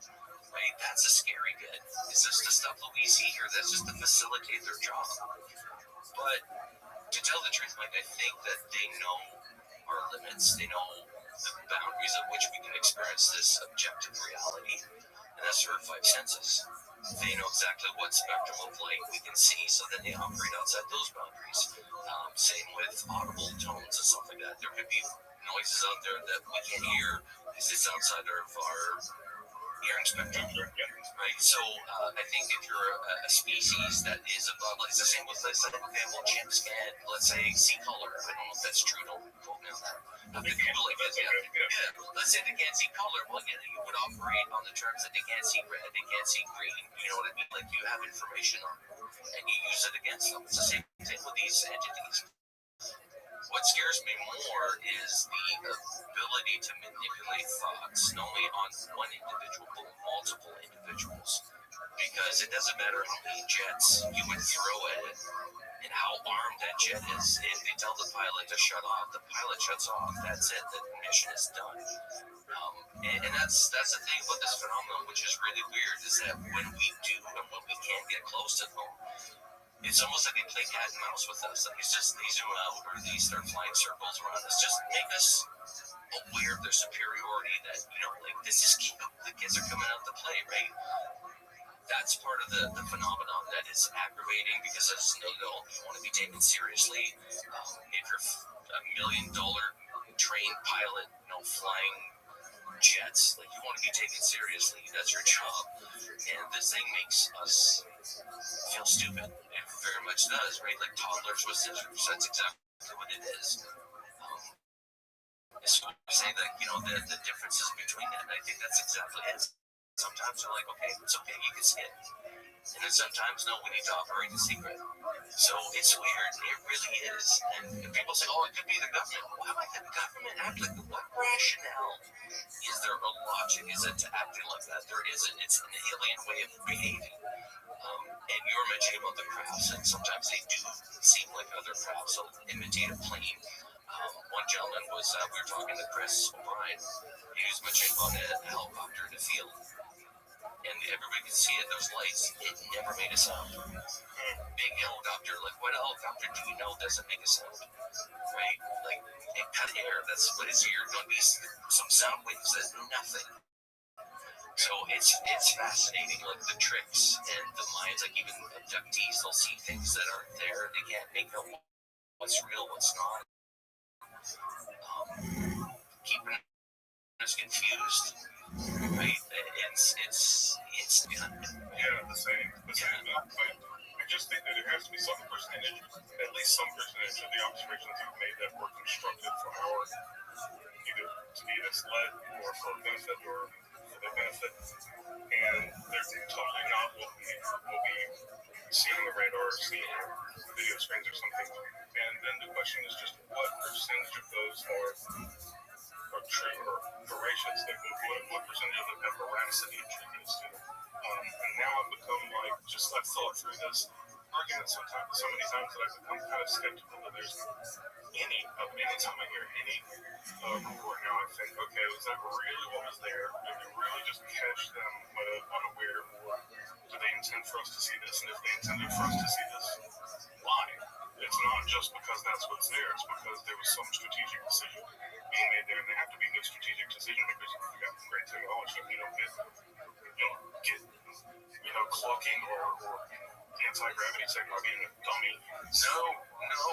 But even the way these things fly, like the interactions with jets, like it's cute, right? Yeah. Well, as far as we know, there might be some nasty interactions, but the way that they sort of just play around and like, oh, you were going to go here, I'll go there first. I'll be there first. Yeah, it's, man, this is the part that blows my mind. And I know that we always talk about the technology that's involved.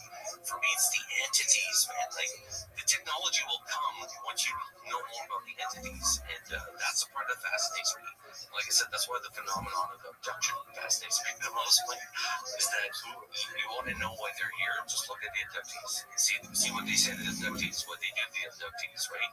If we study that, I think we'd be further ahead. And I know Congress has put together ARROW and all that, but I think where they're failing is that they're not getting the experts they should have. I would put on a panel philosophers, scientists, people that work in the field like MUFON and apply that.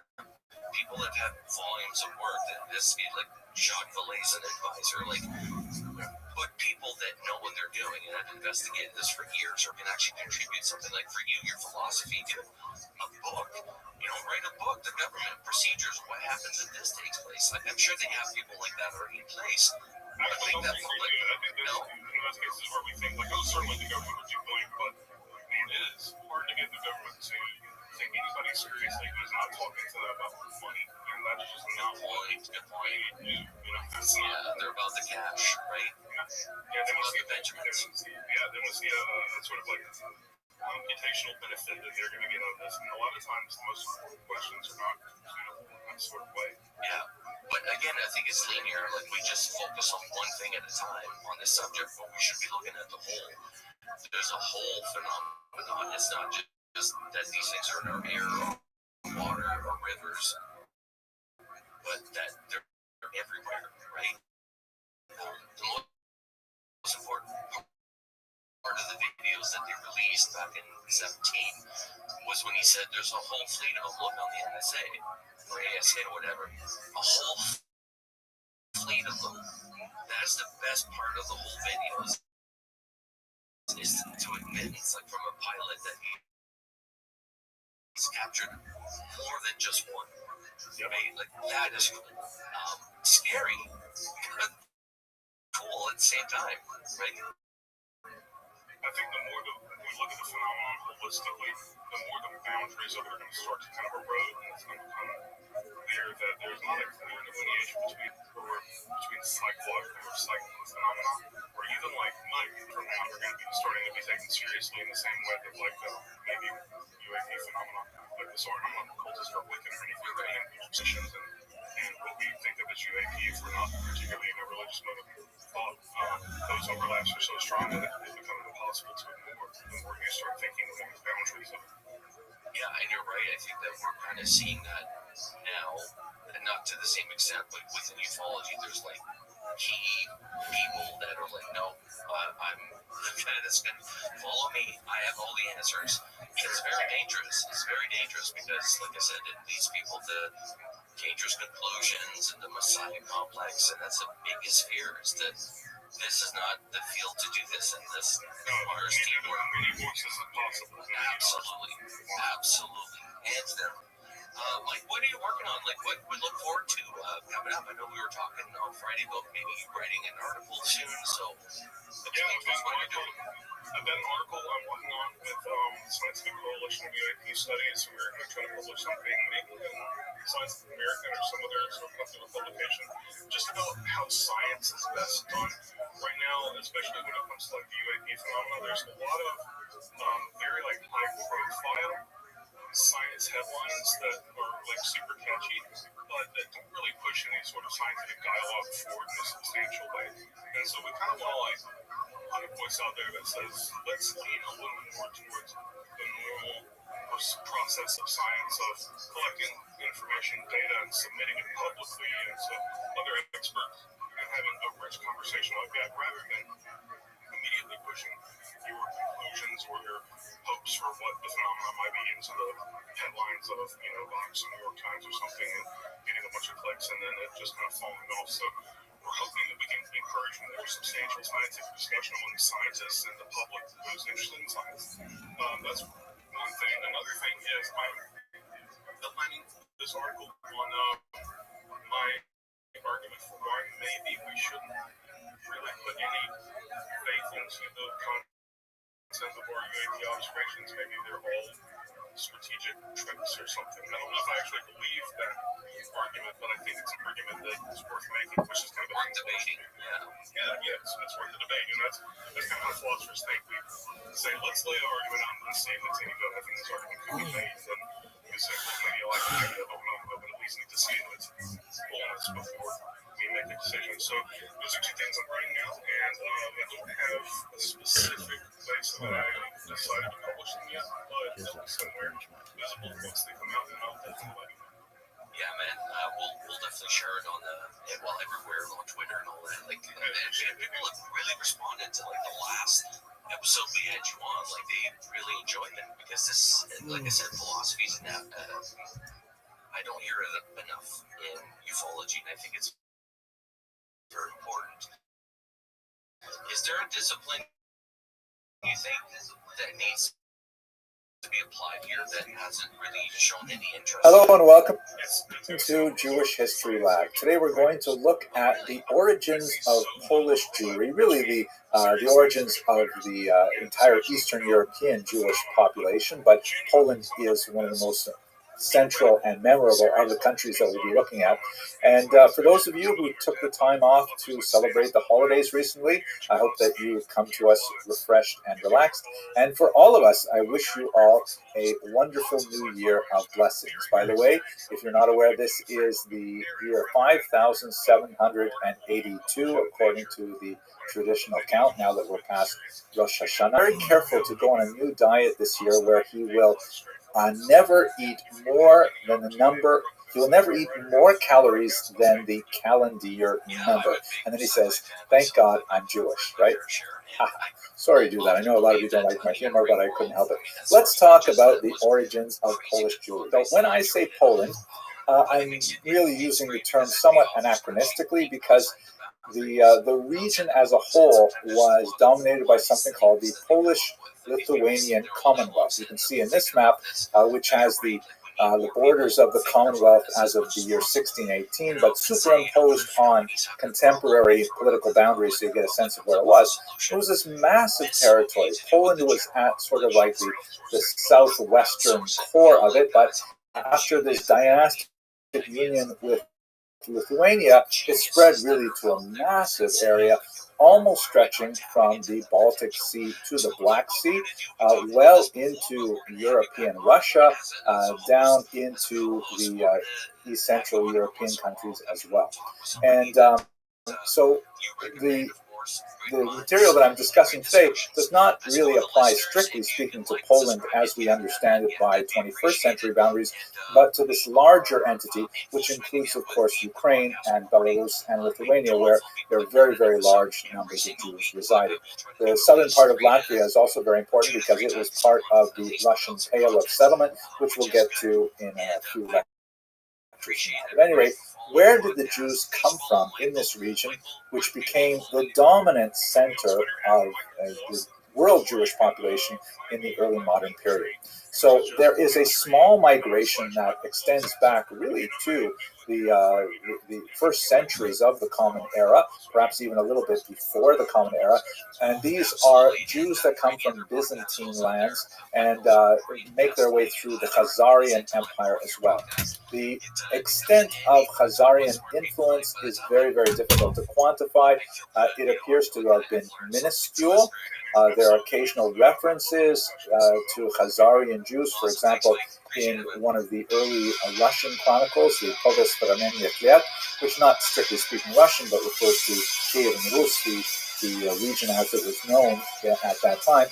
And there's references to Jews from Khazaria being involved in Kiev in particular. And they left behind, as we've discussed in previous lectures about Khazaria, they left behind very, very little trace of their presence, either in cultural aspects, literary aspects, and so on. We don't really know a lot about how extensive this penetration was and how much it affected the later dominant Polish Jewish population. The really big migrations into Poland come in the 12th and especially up into the 16th century, and they're coming from the western part of Europe. They're coming primarily from Germany and France, making their way sometimes through Austria, Hungary, places like that. But that's really where you have the dominant Polish population of Jews. There you see lots of traces of European evidence, lots of very significant connections between cultures that started, for example, in the Rhineland and then made their way to the east. Yiddish, of course, is the overwhelming lingua franca of the Jews, and that is basically a medieval German dialect written with Hebrew letters. They're not bringing with them too much of the languages of the Khazars, for example. So we begin to see some legendary elements of their appearance in the region from as early as around the 10th and 11th centuries. And one of the things that we see them doing, for example, in the very early period, is that Jews are serving as royal minters, meaning they're making money. Here, have a look at these coins. I mean, literally making money, like producing money things to be used as money, not necessarily making money for themselves, which I'm sure goes hand in hand with it, but some of the earliest coins in the Polish-Lithuanian Commonwealth are actually written with Hebrew characters. Here you see a few kind of stencils of several of them, and here's a better view of one that has the term Moshka Karol or Mashka Karol, which is clearly the Hebrew phrase for King Mieszko, a 12th century Polish ruler. Here, of course, this is highlighted in red to make it a little bit easier to read. Now, it's fascinating, why would the early Polish nobles and kings make coins with Hebrew letters? It speaks most likely to the widespread illiteracy which was common to the region, and the fact that the Jews would use the Hebrew alphabet because Jews are ones who are working with the money primarily in small commerce, that it became relevant. We'll have a lot more to say about this in a future lecture when we talk a little bit about the economic basis of Polish Jewry, but for the time being, this is just some of the archaeological evidence of their early settlement from about the 10th century onward.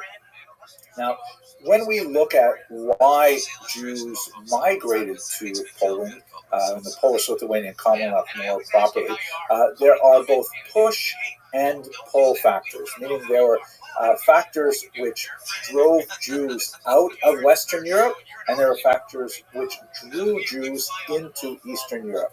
Eastern Europe was definitely a place of refuge for Jews. You can see here a beautiful representation by a man named Gerson, representing King Casimir, who is accepting the Jews and giving them, protection and refuge. So much so that you see some of the great scholars, like Rabbi Moshe Isserles from Galicia, who referred to Poland with kind of like a fancy here, Lin, we will rest. What was driving Jews out of Western Europe? The first marked thrust that drove Jews to, pursue homes in the eastern part of Europe were the First Crusade massacres of 1096 that we discussed a while ago. Horrific massacres primarily in northern Germany that seemed to be outside of the control of the legitimate state authorities to manage. And Jews were very frustrated by this because as a minority, Jews are always vulnerable to mob violence, and they rely on the legitimate authorities to maintain a Rechtsstaat, meaning a society governed by law. As we've discussed in many previous lectures, Jews are typically very happy to live in environments where there is some minor discrimination against them, a certain degree of endemic anti-Semitism, but only if the rule of law is protected. Meaning, perhaps there will be a numerus clausus and Jews will not be allowed to enter university, or perhaps there will be, certain tax breaks they're not allowed to take advantage of, or whatever it is, as long as they know that if someone throws a rock through their storefront window, they will be able to go to the police, and the police will investigate, and if they catch the culprit, then they will have a proper criminal trial, and so on. So Jews fear mob violence like any minority. And when you had these series of massacres that accompanied these traveling bands of crusaders, or more, as we discussed in the lecture on the Crusades, more of the ragtag followers of the Crusaders, and that the local authorities, including the church, could not put a stop to it, that's when there's an increased push of Jews from Western Europe moving towards the east. In the 13th century, the horrible blood libels that we have also discussed in the previous class result in a series of expulsions. In France in particular, there's 3 expulsions in the 14th century, and so there's more and more reason for Jews not to live in Western Europe. This is kind of like the push aspect of it, as Jews are finding Western Europe far and far less hospitable than they ever had before. Now, there's also pull factors at the end. The Polish economy was actually having a very difficult time, particularly in the 13th century, after the Mongol invasions of 1241 and onward. the demography had dropped. There was a very, very weak economy. As we saw earlier, the Jews are the people actually making the money, physically making the money, because they don't have a really well-functioning economy compared to Western Europe, and the Jews have the know-how and the understanding of how to produce coins like this. And so the local Polish leaders were actually inviting Jews and saying, please come to our area. You are literate, you are numerate, you will live in concentrated areas, and we can take advantage of your skills in Poland. They also, to make this attractive to Jewish migrants, they created something called, or they adopted something used in the West called Magdeburg Recht. Magdeburg is the name of the city, and Recht means law. And this is basically like a medieval charter that lists the specific privileges that a community may enjoy. And although some of these charters were actually written much later and designed to look like they were written earlier, they nevertheless did reflect long-standing agreements as to what were the privileges and sometimes disabilities of the Jews in particular regions. Right of settlement, for example, the right to control their own guilds, the right to indicate, when foreign Jews could move in and set up competing businesses, and what monopolies Jews would have. We'll again speak more about this when we get to the economics of Eastern Europe, but Jews were often granted specific monopolies. For example, propinatia, the distillation and distribution of alcohol. That's why, in so many Jewish folktales and Ukrainian folktales and so on, you have the Jewish krechma, the Jewish inn, because that was actually a monopoly that was frequently given to Jewish communities. Bear in mind also that we're speaking about a corporate environment where it's not like individuals simply say, you know what, I think I'd like to go live in Krakow, and then they go move to Krakow and they find, how to fit themselves into the secular environment there. People lived within communities. You were part of a Jewish community. You weren't like an individual who chose to affiliate. You were legally bound to that community. You were, culpable along with the community for communal taxes and communal punishment, sometimes things like that. So there were the Polish region, and so it extended to them a series of rights that guaranteed, above all, safety. Rights to live that allow them to ply various trades. There's going to be a lot more to say about this, and of course it will break down very significantly with the Khmelnytsky rebellion in the 17th century. But for the time being, between the First Crusade and the Khmelnytsky rebellion of 1648, this was a pretty stable kind of environment. In some cases, like in the Statute of Kalish, which comes from 1264, these things are actually set down in writing and are promulgated and really attracted a lot of Jews to Eastern Europe. So there's a very significant movement of Jews over these centuries to Poland, making it ultimately the largest single concentration of Jews in the early modern period. And just to give you a sense of what that looks like, here's a map that shows the relative concentration of Jews within the boundaries of the Polish-Lithuanian Commonwealth as of 1764, and you can see that the yellow means like less than about 10,000 Jews, and the deep red is more than 50,000 Jews, and you can get a sense of where the concentration is really in the region of western Ukraine and southern Poland in particular, also some significant concentrations towards the west on the border with Germany, and to the north in Lithuania in particular. The height of the achievement of Jews in the Polish region, in particular in terms of their self-government, is undoubtedly an institution called the Council of Lands, also known as the Council of Four Lands, depending on the period that it's referring to. And basically, this was a kind of a Jewish state within a state, a rather amazing thing.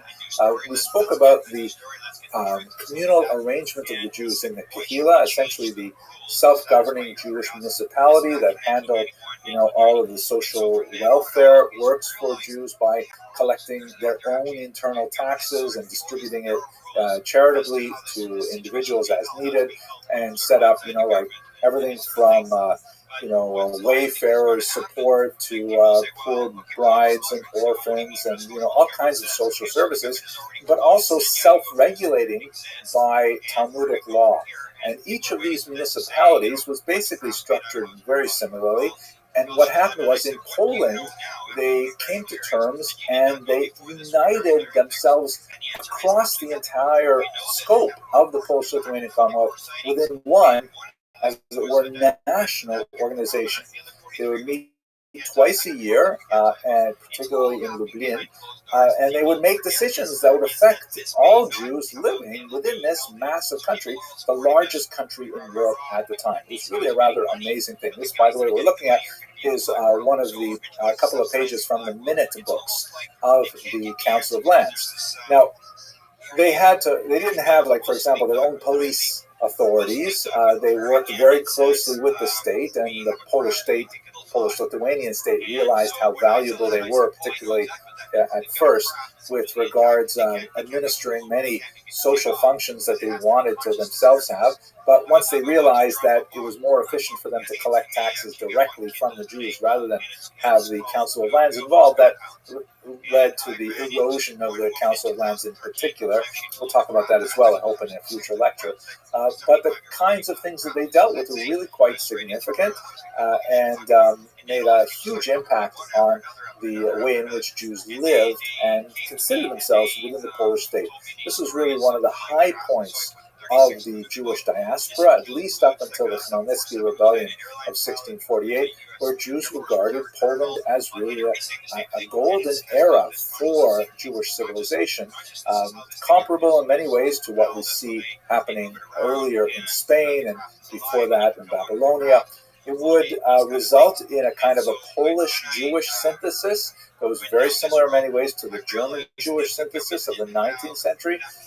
But, of course, when we get to the 20th century, we see it all unravel, and that will be the topic of a future lecture. But for the time being, I hope you enjoyed this lecture. If you did, please subscribe. I like to see the numbers go up. It's actually kind of exciting to see that there are a lot of people who enjoy Jewish history. And yeah, I guess that's it. Thank you very much for listening. It's all stovepiped, so they have this classification problem. You don't see my part, I don't see your part, nobody talks to each other. So if you move it in the white world, then all the scientists in the world are going to work on it, and all that stuff's going to filter block into the black world, and they're going to build whatever they want. They're stuck. They need the white world, so they're getting this money. That's exactly what happened. They're getting this funding, the money from Congress, they're getting this stuff, but it's all... Hello and welcome to Jewish History Lab. We're going to continue today with more of a discussion on the literary, philosophical, religious level, looking at a stage in intellectual literary development that's related to a population called the Acharonim, sometimes spelled Acharonim. Literally, that term means the latter ones, like the last to their predecessors, known as the Rishonim, who are called the first ones, whom we spoke about in a previous class. So what's Acharonim, and what are they all about? So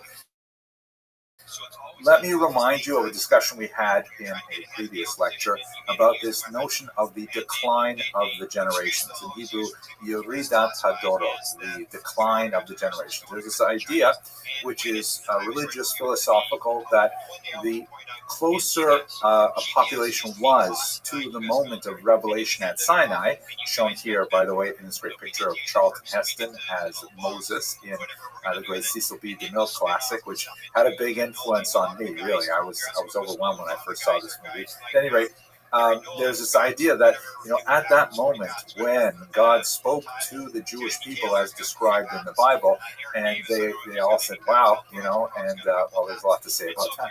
That was like the greatest sort of spiritual sensitivity on a large population that had ever occurred in human history. And it's all been downhill since then, right? As we go further and further away in time from that revelation at Sinai, according to Jewish theology, people get less and less spiritually sensitive. Now, this does not mean that they become less intelligent. In fact, there's a very basic principle that goes along with the decline of the generations, that later generations are considered more authoritative for a host of reasons that will not concern us here, but basically much more familiarity with social innovations, technological innovations are big, more of a grasp of material that might not have been available to earlier generations. Just on a simple technical level, like my phone has the entire Talmud and all of its commentaries that have ever been digitized on it right here in the palm of my hand. So in many ways, I, here living in the 21st century, have at my moment's reach, books that 500 years ago most scholars would never have been able to see because they were existing only in manuscript, and so on. This is not the place to have a discussion of this philosophical concept, but the notion that in Jewish history, many of the more traditional historiographies really count populations in the terms of how far away they are from Sinai. So we have, for example, the generation of Sinai, which is called the Dor Dea, the generation of knowledge, because they were filled, to quote Isaiah, with the knowledge of God. Despite the behavior that's described in the Bible. Then you have, I'm going to summarize some of the major levels. The post-Babylonian exile, which represents a big step down, but nevertheless still living in the Temple era, Second Temple era, of course. Then you have the Tanaim, or the scholars associated with the Mishnah. And this goes right up into the 3rd century, the early 3rd century. And then they're followed by the Amoraim, who are the main scholars associated subdivisions within these generations. Sometime after the Amoraim, then you have the so-called Rishonim, the first ones. And they represent such a significant shift in the type of thinking and the types of things they did for research that we have a whole lecture alone on the Rishonim. I encourage you to go back in the series and listen to that if you want to know more about the Acharonim. But that's where we are right now. The Acharonim are the scholars who lived after the 16th century, and they are in many ways quite distinct from the Rishonim. We haven't had anyone really innovate a new term for late 20th, early 21st century thinkers, but we might be getting close to that, as I hope to discuss at the end of this brief discussion. Let's think about, well, what exactly are the Acharonim now? What exactly did they do that's different from the Rishonim? So, the characteristics of the Acharonim, this is something that, I haven't read a lot about it. I just have to sort of think to myself about what it's like studying the writings of Acharonim as opposed to the study of writings of Rishonim. And I can say 3 things. First of all, they tend to write super commentaries rather than commentaries, meaning rather than write a commentary on the Talmud itself, on the Bible itself, on the Mishnah itself, they tend to write commentaries that, even when they are based on that core text, they're widely cognizant of a much broader literature. By way of contrast, for example, Maimonides will quote directly from the Talmud. He's a Rishon, but he will not spend a lot of time talking about other commentators on the Talmud. He will really base his halachic discussions based on his own assessment of how to understand the Talmud itself. Whereas super commentaries will be commentaries on Maimonides on the Talmud. So it tends to be sort of a meta-analysis rather than a first-order analysis. That's also, I think, very much characteristic of modern research in general, that you have to do like kind of a literary survey. Who else has written on this topic and what did they say? That's the kind of thing that Acharonim tend to do, much more so, in my humble opinion, than Rishonim. Secondly, in terms of their expression, they are almost always written in Rabbinic Hebrew. Some interesting non-Rabbinic Hebrew Acharonim, but the vast majority are writing in Rabbinic Hebrew. And their language is still coded, but not nearly as cryptic as the Rishonim. You know, like when I went to yeshiva, I went to Or Sameach, a traditional Lithuanian-style yeshiva, we spent almost all our time learning how to decode Rishonim, the Ritva, the Rashba, and so on. And then when we got to Acharonim, it was like all of a sudden we went so fast, even though we were reading so much more text, covering so much more mileage. The language is just kind of like a breath of fresh air. In the Rishonim, every single syllable so much, and you have to pause and you have to contemplate what it means and what are the possible ambiguities, whereas in the writings of the Acharonim tend to be far more straightforward, less cryptic, more prolix. They tend to be much more, longer. They take a lot more words to say something, but more words helps with the precision and rapid understanding. And then third, in general, they tend to lean towards the pragmatic. The Acharonim still deal with theoretical questions, but those theoretical questions are not pure theory. They tend to be linked to an actual situation. They tend to be linked to a specific question that was raised about a real life case, and they will use all of this other body of information that they've accumulated in order to bring it to bear on that particular issue. Those are three characteristics that, in my humble opinion, are associated with the Acharonim. It may be helpful in this context to sort of look at the first author who is widely considered as the sort of the initiator of this era, a liminal character whose writings really straddle the period of the Rishonim and the period of Acharonim. And this is, of course, none other than Maran Bet Yosef, Rabbi Yosef Karo, the author of the Shulchan Aruch, as this book and subtitle explains. Now, who was this individual? He was a fantastic scholar, remarkable legal scholar, also a Kabbalist, as we shall see in the next lecture, God willing. And he is the author of the most widely used code of Jewish law, the Shulchan Aruch, or the Set Table. However, why don't we call him Maran, which is a title of respect, like our rabbi? Why don't we call him Maran Shulchan Aruch? Why do we call him Maran Bet Yosef? Also, by the way, he's known as HaMechaber, the author, as if to say, this is really the model of all authorship. So the reason is because his magnum opus is not the Shulchan Aruch.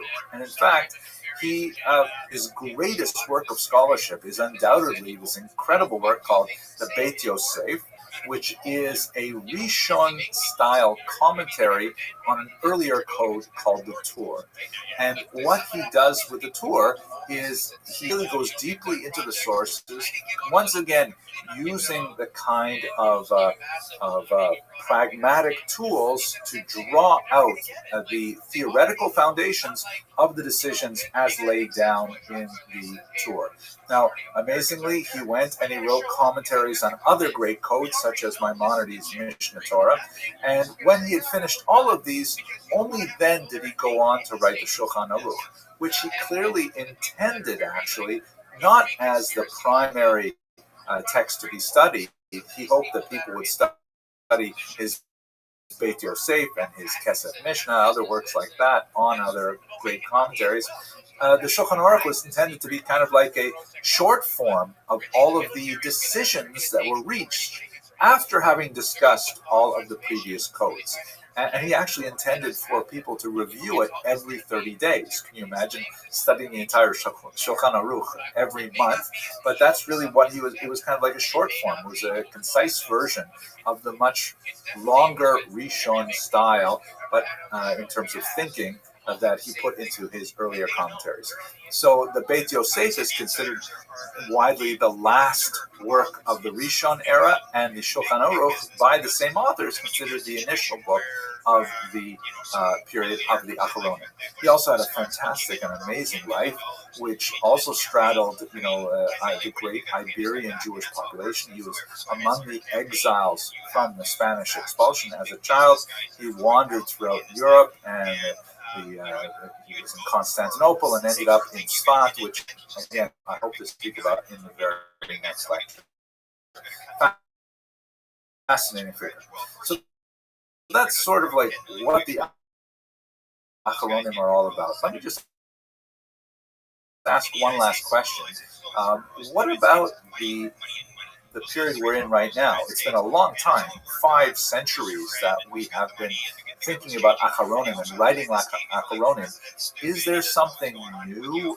Are we in a post-Acharon period?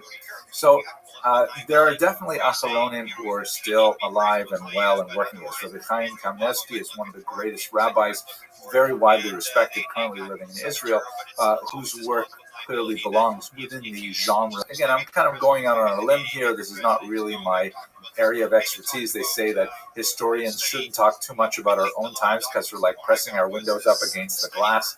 But when I look at like new books on Jewish thought, particularly in halacha, which is where in Jewish law, where the Acharonim tend to be concentrated the most, I see an interesting phenomenon of hyper-specialization, partially assisted by technology, because now, if you want to find everything that's ever been written on even the most arcane subject, it's simply a Google search away. Obviously, there are some specialized databases and so on, but it's accessible.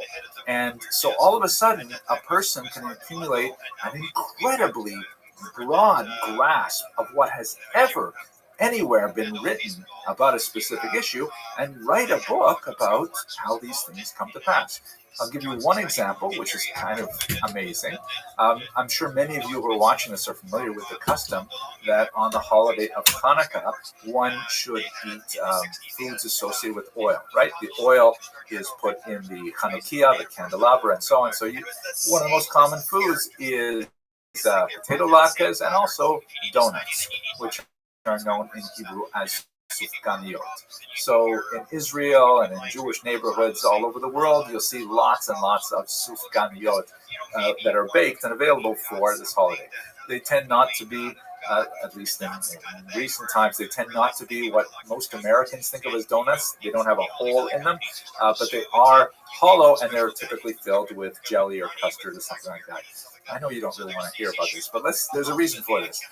And just a couple of years ago, this remarkable, perhaps post-Acharonic work came out, so-called Sefer Emek HaSufganim, the book of the Valley of the Donuts. And the subtitle reads that it's all about the custom of eating donuts on the holiday of Hanukkah. And it's a massive tome, actually, hundreds of pages, all about eating donuts on Hanukkah. So part of me wants to think that this is clearly post-Acharonic, that we have gotten to such a level of specificity and detail that we can produce these massive works of Jewish law and thought related to something as prosaic as eating donuts. And it remains to be seen what's next. I mean, what are the post-Acharonim like? I don't know how long this can last. I have a feeling there's some great thing on the horizon, but we'll just have to wait and see. At any rate, I hope you found this brief lecture useful. If you did, please consider subscribing or getting involved in the channel. It's really nice to see so many people really interested in Jewish history. Thank you very much for watching. Abbey Loeb from Harvard, and who's the fourth one? Oh, Nolan. If I put them on a panel, and you get the MPs, a couple of MPs, and we just have a panel, and we have it on the internet, and we broadcast live, and these MPs, because they don't know what's going on, and McGuire was breaking these people. I didn't realize McGuire was. Hello and welcome to Jewish History Lab. I'd like to take a few minutes following up on our discussion of the Acharonim to look at a period of Jewish history that I find, like most periods of Jewish history, absolutely fascinating. And that is the incredible explosion of spiritual and literary religious activity that occurred in the northern Israel city of Safed, pronounced in Hebrew Tzfat or Tzfas. This is a remarkable period of spiritual effervescence that emerged in the 1500s in the wake of the Spanish expulsion, and in fact, in many ways, was related directly to the Spanish expulsion. So let's have a look at it and some of the major thinkers that lived there and why this was so unusual.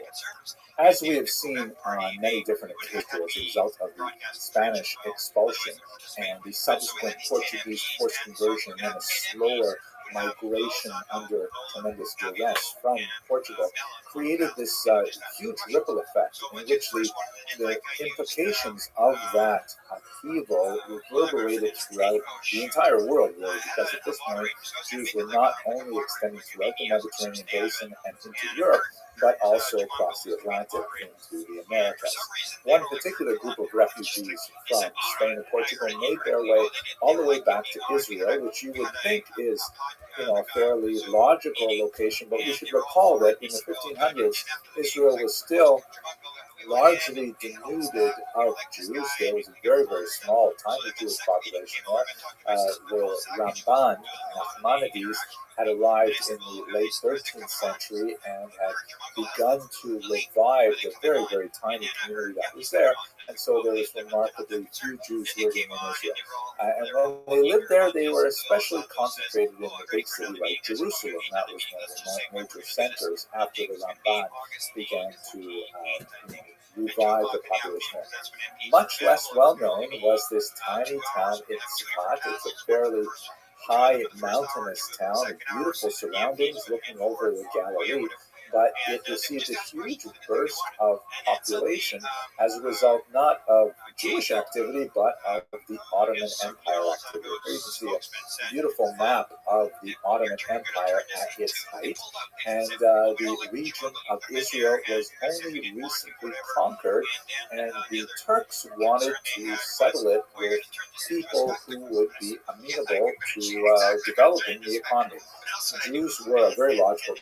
The Ottomans openly welcomed the refugees from Spain and from Portugal, and in fact even mocked the monarchs of the Iberian Peninsula for giving up what the Ottomans felt was such a valuable human resource. And so there were tax breaks that were built into the newly settled areas in Israel, and in particular in Tzfat, connected with the textile trade in particular. So a lot of Jews were attracted to Tzfat for business purposes, and then related to that, there was kind of an unusual sort of large number of graves from the Mishnaic and especially the early Talmudic period that were found in the region and attracted a lot of Jews wishing to visit the graves of these holy sites. So this is in the 1500s. There is more and more Jews who are coming to Tzfat. They're coming not only for economic activities, they're coming because they have been displaced as a result of the Spanish expulsion, and they're coming also because of spiritual reasons in order to be near the ethereal atmosphere of Tzfat. And it is in this region where you have this explosion of interest in Kabbalah. Now, let's just take just a few minutes to talk about what is Kabbalah. The term itself means, can be translated as tradition. Literally, it comes from the word lekabel, to receive, in the sense of something which is handed down, teacher to student, teacher to student, something which is received, as opposed to something which is kind of like logically developed. The roots of Kabbalah go back to the distant past. There are some mystical passages in the oldest parts of the Tanakh, the Hebrew scriptures. There are some fascinating early Kabbalistic mystical treatises that were written already in the ancient period. And we find some interesting experimentation with some of these mystical ideas, for example, in the Qumran community in the Dead Sea region. But one of the most fascinating 13th century to public view, that is the famous Zohar. The Zohar is a huge work of Kabbalah, capitalizing on earlier works, and there is a certain amount of dispute, particularly between certain religious scholars and certain academic scholars as to the dating of this text.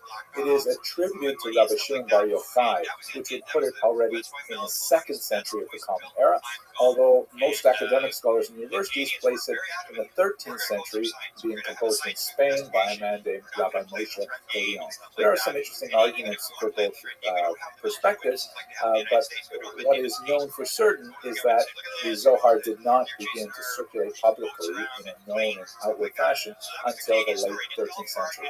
And it inspired a lot of thinkers in Spain and in Provence in particular, south of France, to develop new ideas of mystical appreciation of God and the universe. And one of the sort of elements that derives from it perhaps most systematically is this tree of life, or Eitz Chaim. Here is the diagram shown here in a inspired by the model that is described by the Zohar, which essentially describes a series of 10 sephirot. The term sephirah is hard to translate into English. It may be related to the word saphir, which means like sapphire, like the gem. It may be related somehow to the word sphere, which we have in English, something which is, round on all sides.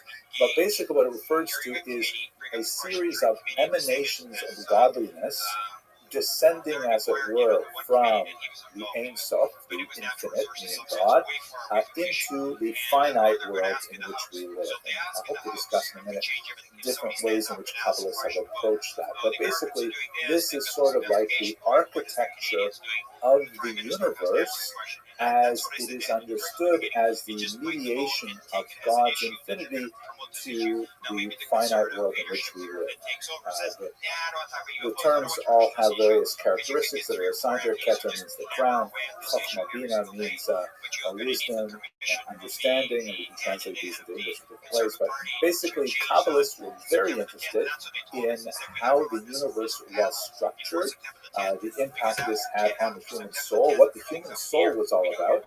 And to a certain degree, Kabbalists were also interested in what's called theurgic Kabbalah. That is, well, once we have this theoretical knowledge, is there something we can do with it? Like, for example, can we perhaps bring the Messiah closer? Can we accelerate the period of time under which the world remains unredeemed?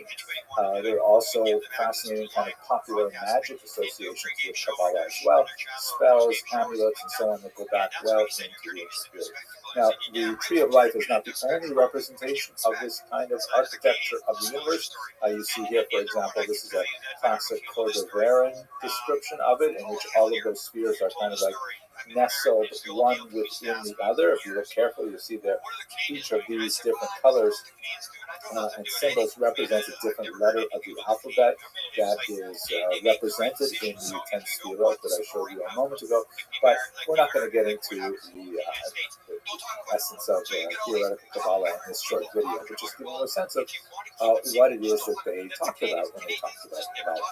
So in Tzfat, you had a remarkable gathering in a very short period of time of all kinds of people who were deeply, deeply involved in Kabbalah. Here, for example, is the famous grave of several of them located in Tzfat. You can see at the top here, you have Rabbi Shlomo Alkabetz, the author, among other things, of Lecha Zodi, the famous hymn that's sung on Friday nights in synagogue. He was one of the earliest of the Kabbalists that came to this region. And then you have his son-in-law and his greatest pupil, the Ramat, Rabbi Moshe Cordovero, who hails from Portuguese refugees in Tzfat, and then the Ramak student, the saintly Arizal, known as the Holy Lion, or Rabbi Isaac Luria Ashkenazi, who came from Egypt in order to study under the Ramak. They only lived a very brief time together, and then the Ramak passed away. The Ari would pass away not much later after that. One of the tragic aspects of the lives of Kabbalists is that they tended to die very young. But at any rate, so many of them are concentrated within this short period of time, really about half a century in the middle of the 1500s in this one region, and they are involved in a tremendous amount of activity related to Kabbalah. One of the key distinctions that I will mention between the Kabbalah of the Ramak and the Kabbalah of the Ari is that the Rabbi Isaac Luria had a difference of opinion as to how the universe came to be the way it is, specifically with regards to the question of why does evil exist. For the teacher, Rabbi Moshe Cordovero, evil was, as it were, built into the system, that it is a natural consequence, whereas for the Ari, evil was created as a result of some kind of early cataclysm, which he termed the Shvirat HaKelim, the bursting of the vessels. Put very briefly, when the universe was created and divine influence was poured into, to use a metaphor, the clay containers of the Sfirot, they could not handle the overwhelming nature of godliness, and they shattered. And the earth, as it were, absorbed the combination of godliness and the actual clay that held the outside of the vessels. I know this sounds confusing, but basically that's where the material world comes from, according to the Kabbalah of the Ari. That, everything that we have, like my phone or this book or my desk that I'm sitting at, they all have a mixture of godliness, which is somehow buried in the physicality of it and allowing it to exist, but at the same time there is this shell, a klipa, that is formed from the original vessels that were intended to create the contain godliness. And one of the major ideas that emerges from the Kabbalah of the Ari, which really energized much of the later Hasidim, who borrowed much more heavily from the Ari than from the teacher, Rabbi Moshe Cordovero, was the idea that humans have an extremely important role to play in rescuing those sparks of holiness that are buried within the physical universe.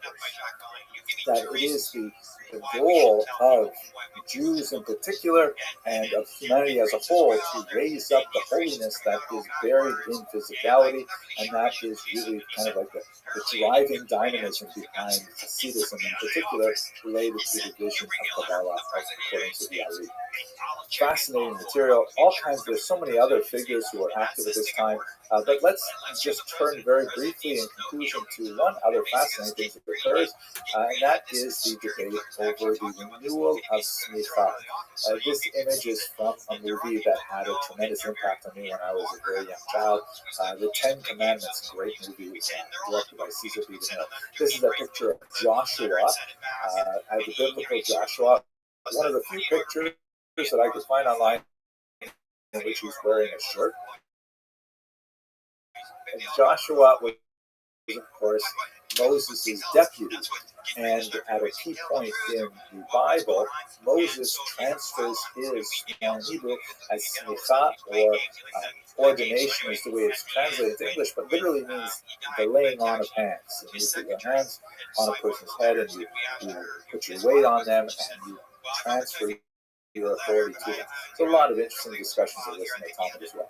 Now, in ancient times, the spiritual lineage of Moses to Joshua, Joshua to the elders to the prophets, and so on, is something that is preserved in Pirkei Avot and many other literary creations from the time, but it was lost as a result of the deprivations of exile from the ancient period up until the 1500s, where we're looking at the Jews in Tzfat.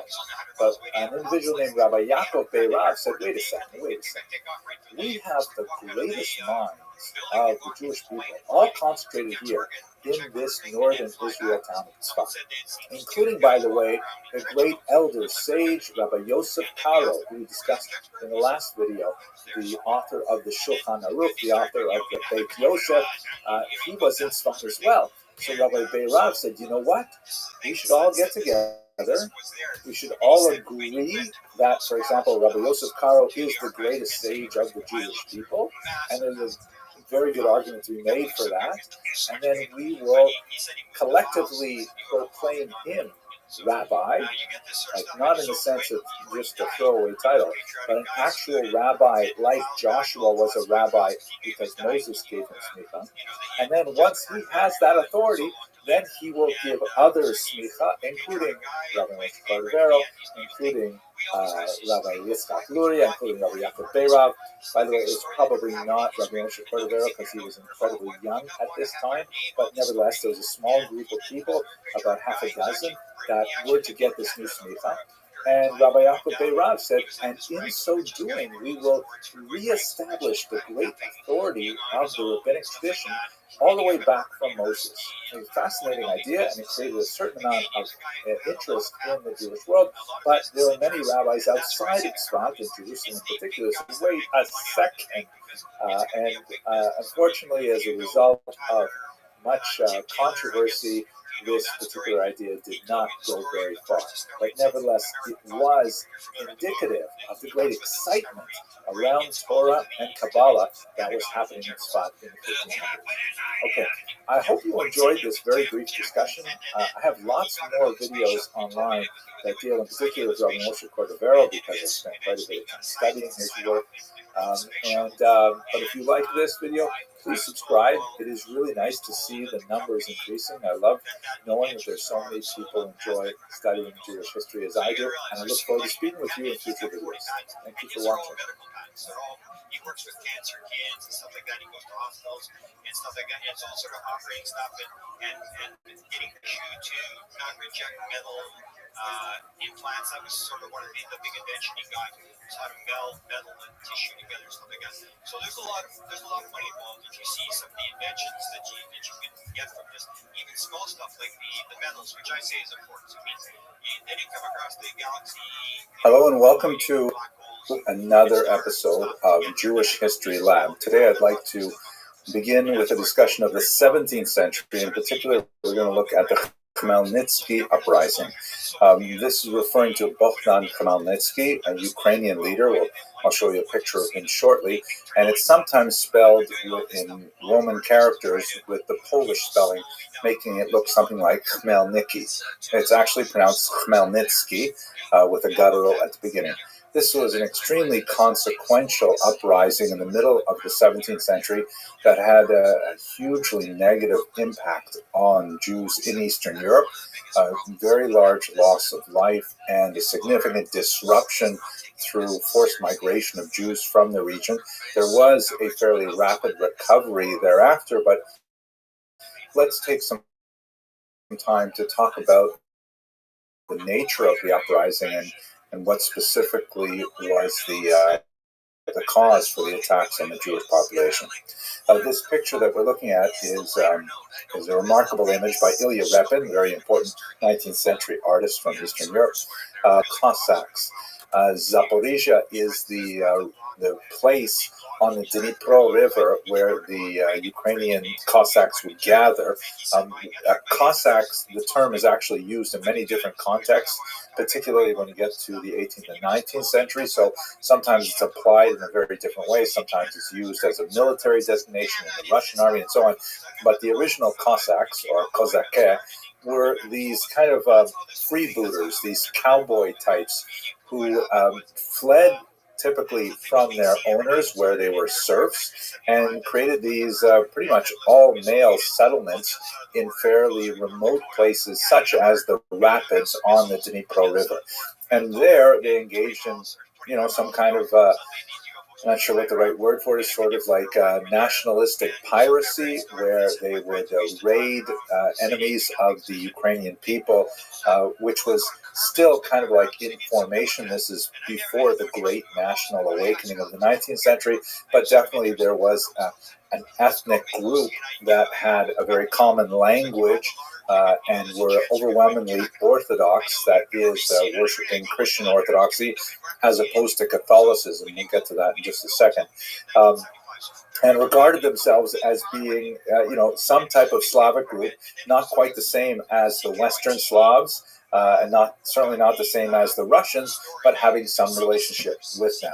The interrelationship between these groups is very significant, and the Russians in particular would try to cultivate a particular image for the Ukrainians in which they were Malorossiane, or Little Russians, meaning they were the younger brothers, so to speak, of the older Russian nation, although that may not be historically accurate at all. In fact, it may be the other way around, but that's outside of the scope of our discussion here. At any rate, these Cossacks were essentially people who had run away from the hierarchical society of feudalism that was pertaining within the region of Ukraine at that time, and they set up their own societies, and it is from this base that the uprising would emerge. Let us go directly to the roots of the uprising and specifically how it affects the Jews. So this map, which I think we've seen before, shows the migration of Jews to Eastern Europe from the Ashkenazic heartland in Germany in particular.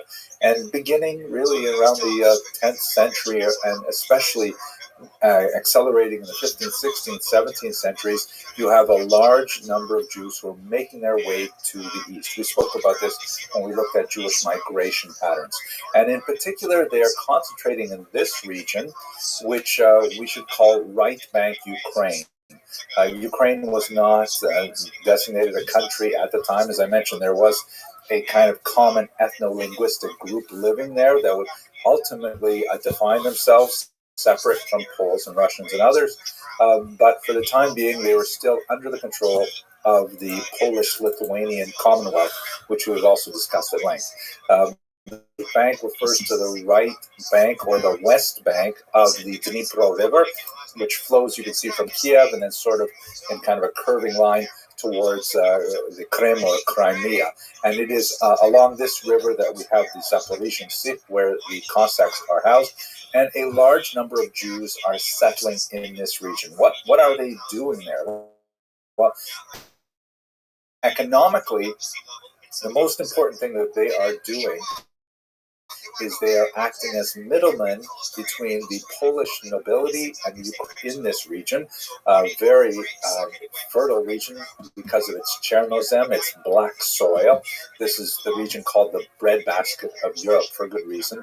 And the Polish landlords were, very keen on hiring the Jews to manage these massive estates while they lived in the Polish heartland to the north and to the west. And so the Jews, in accordance with more of a medieval pattern, would undertake to be arrendators.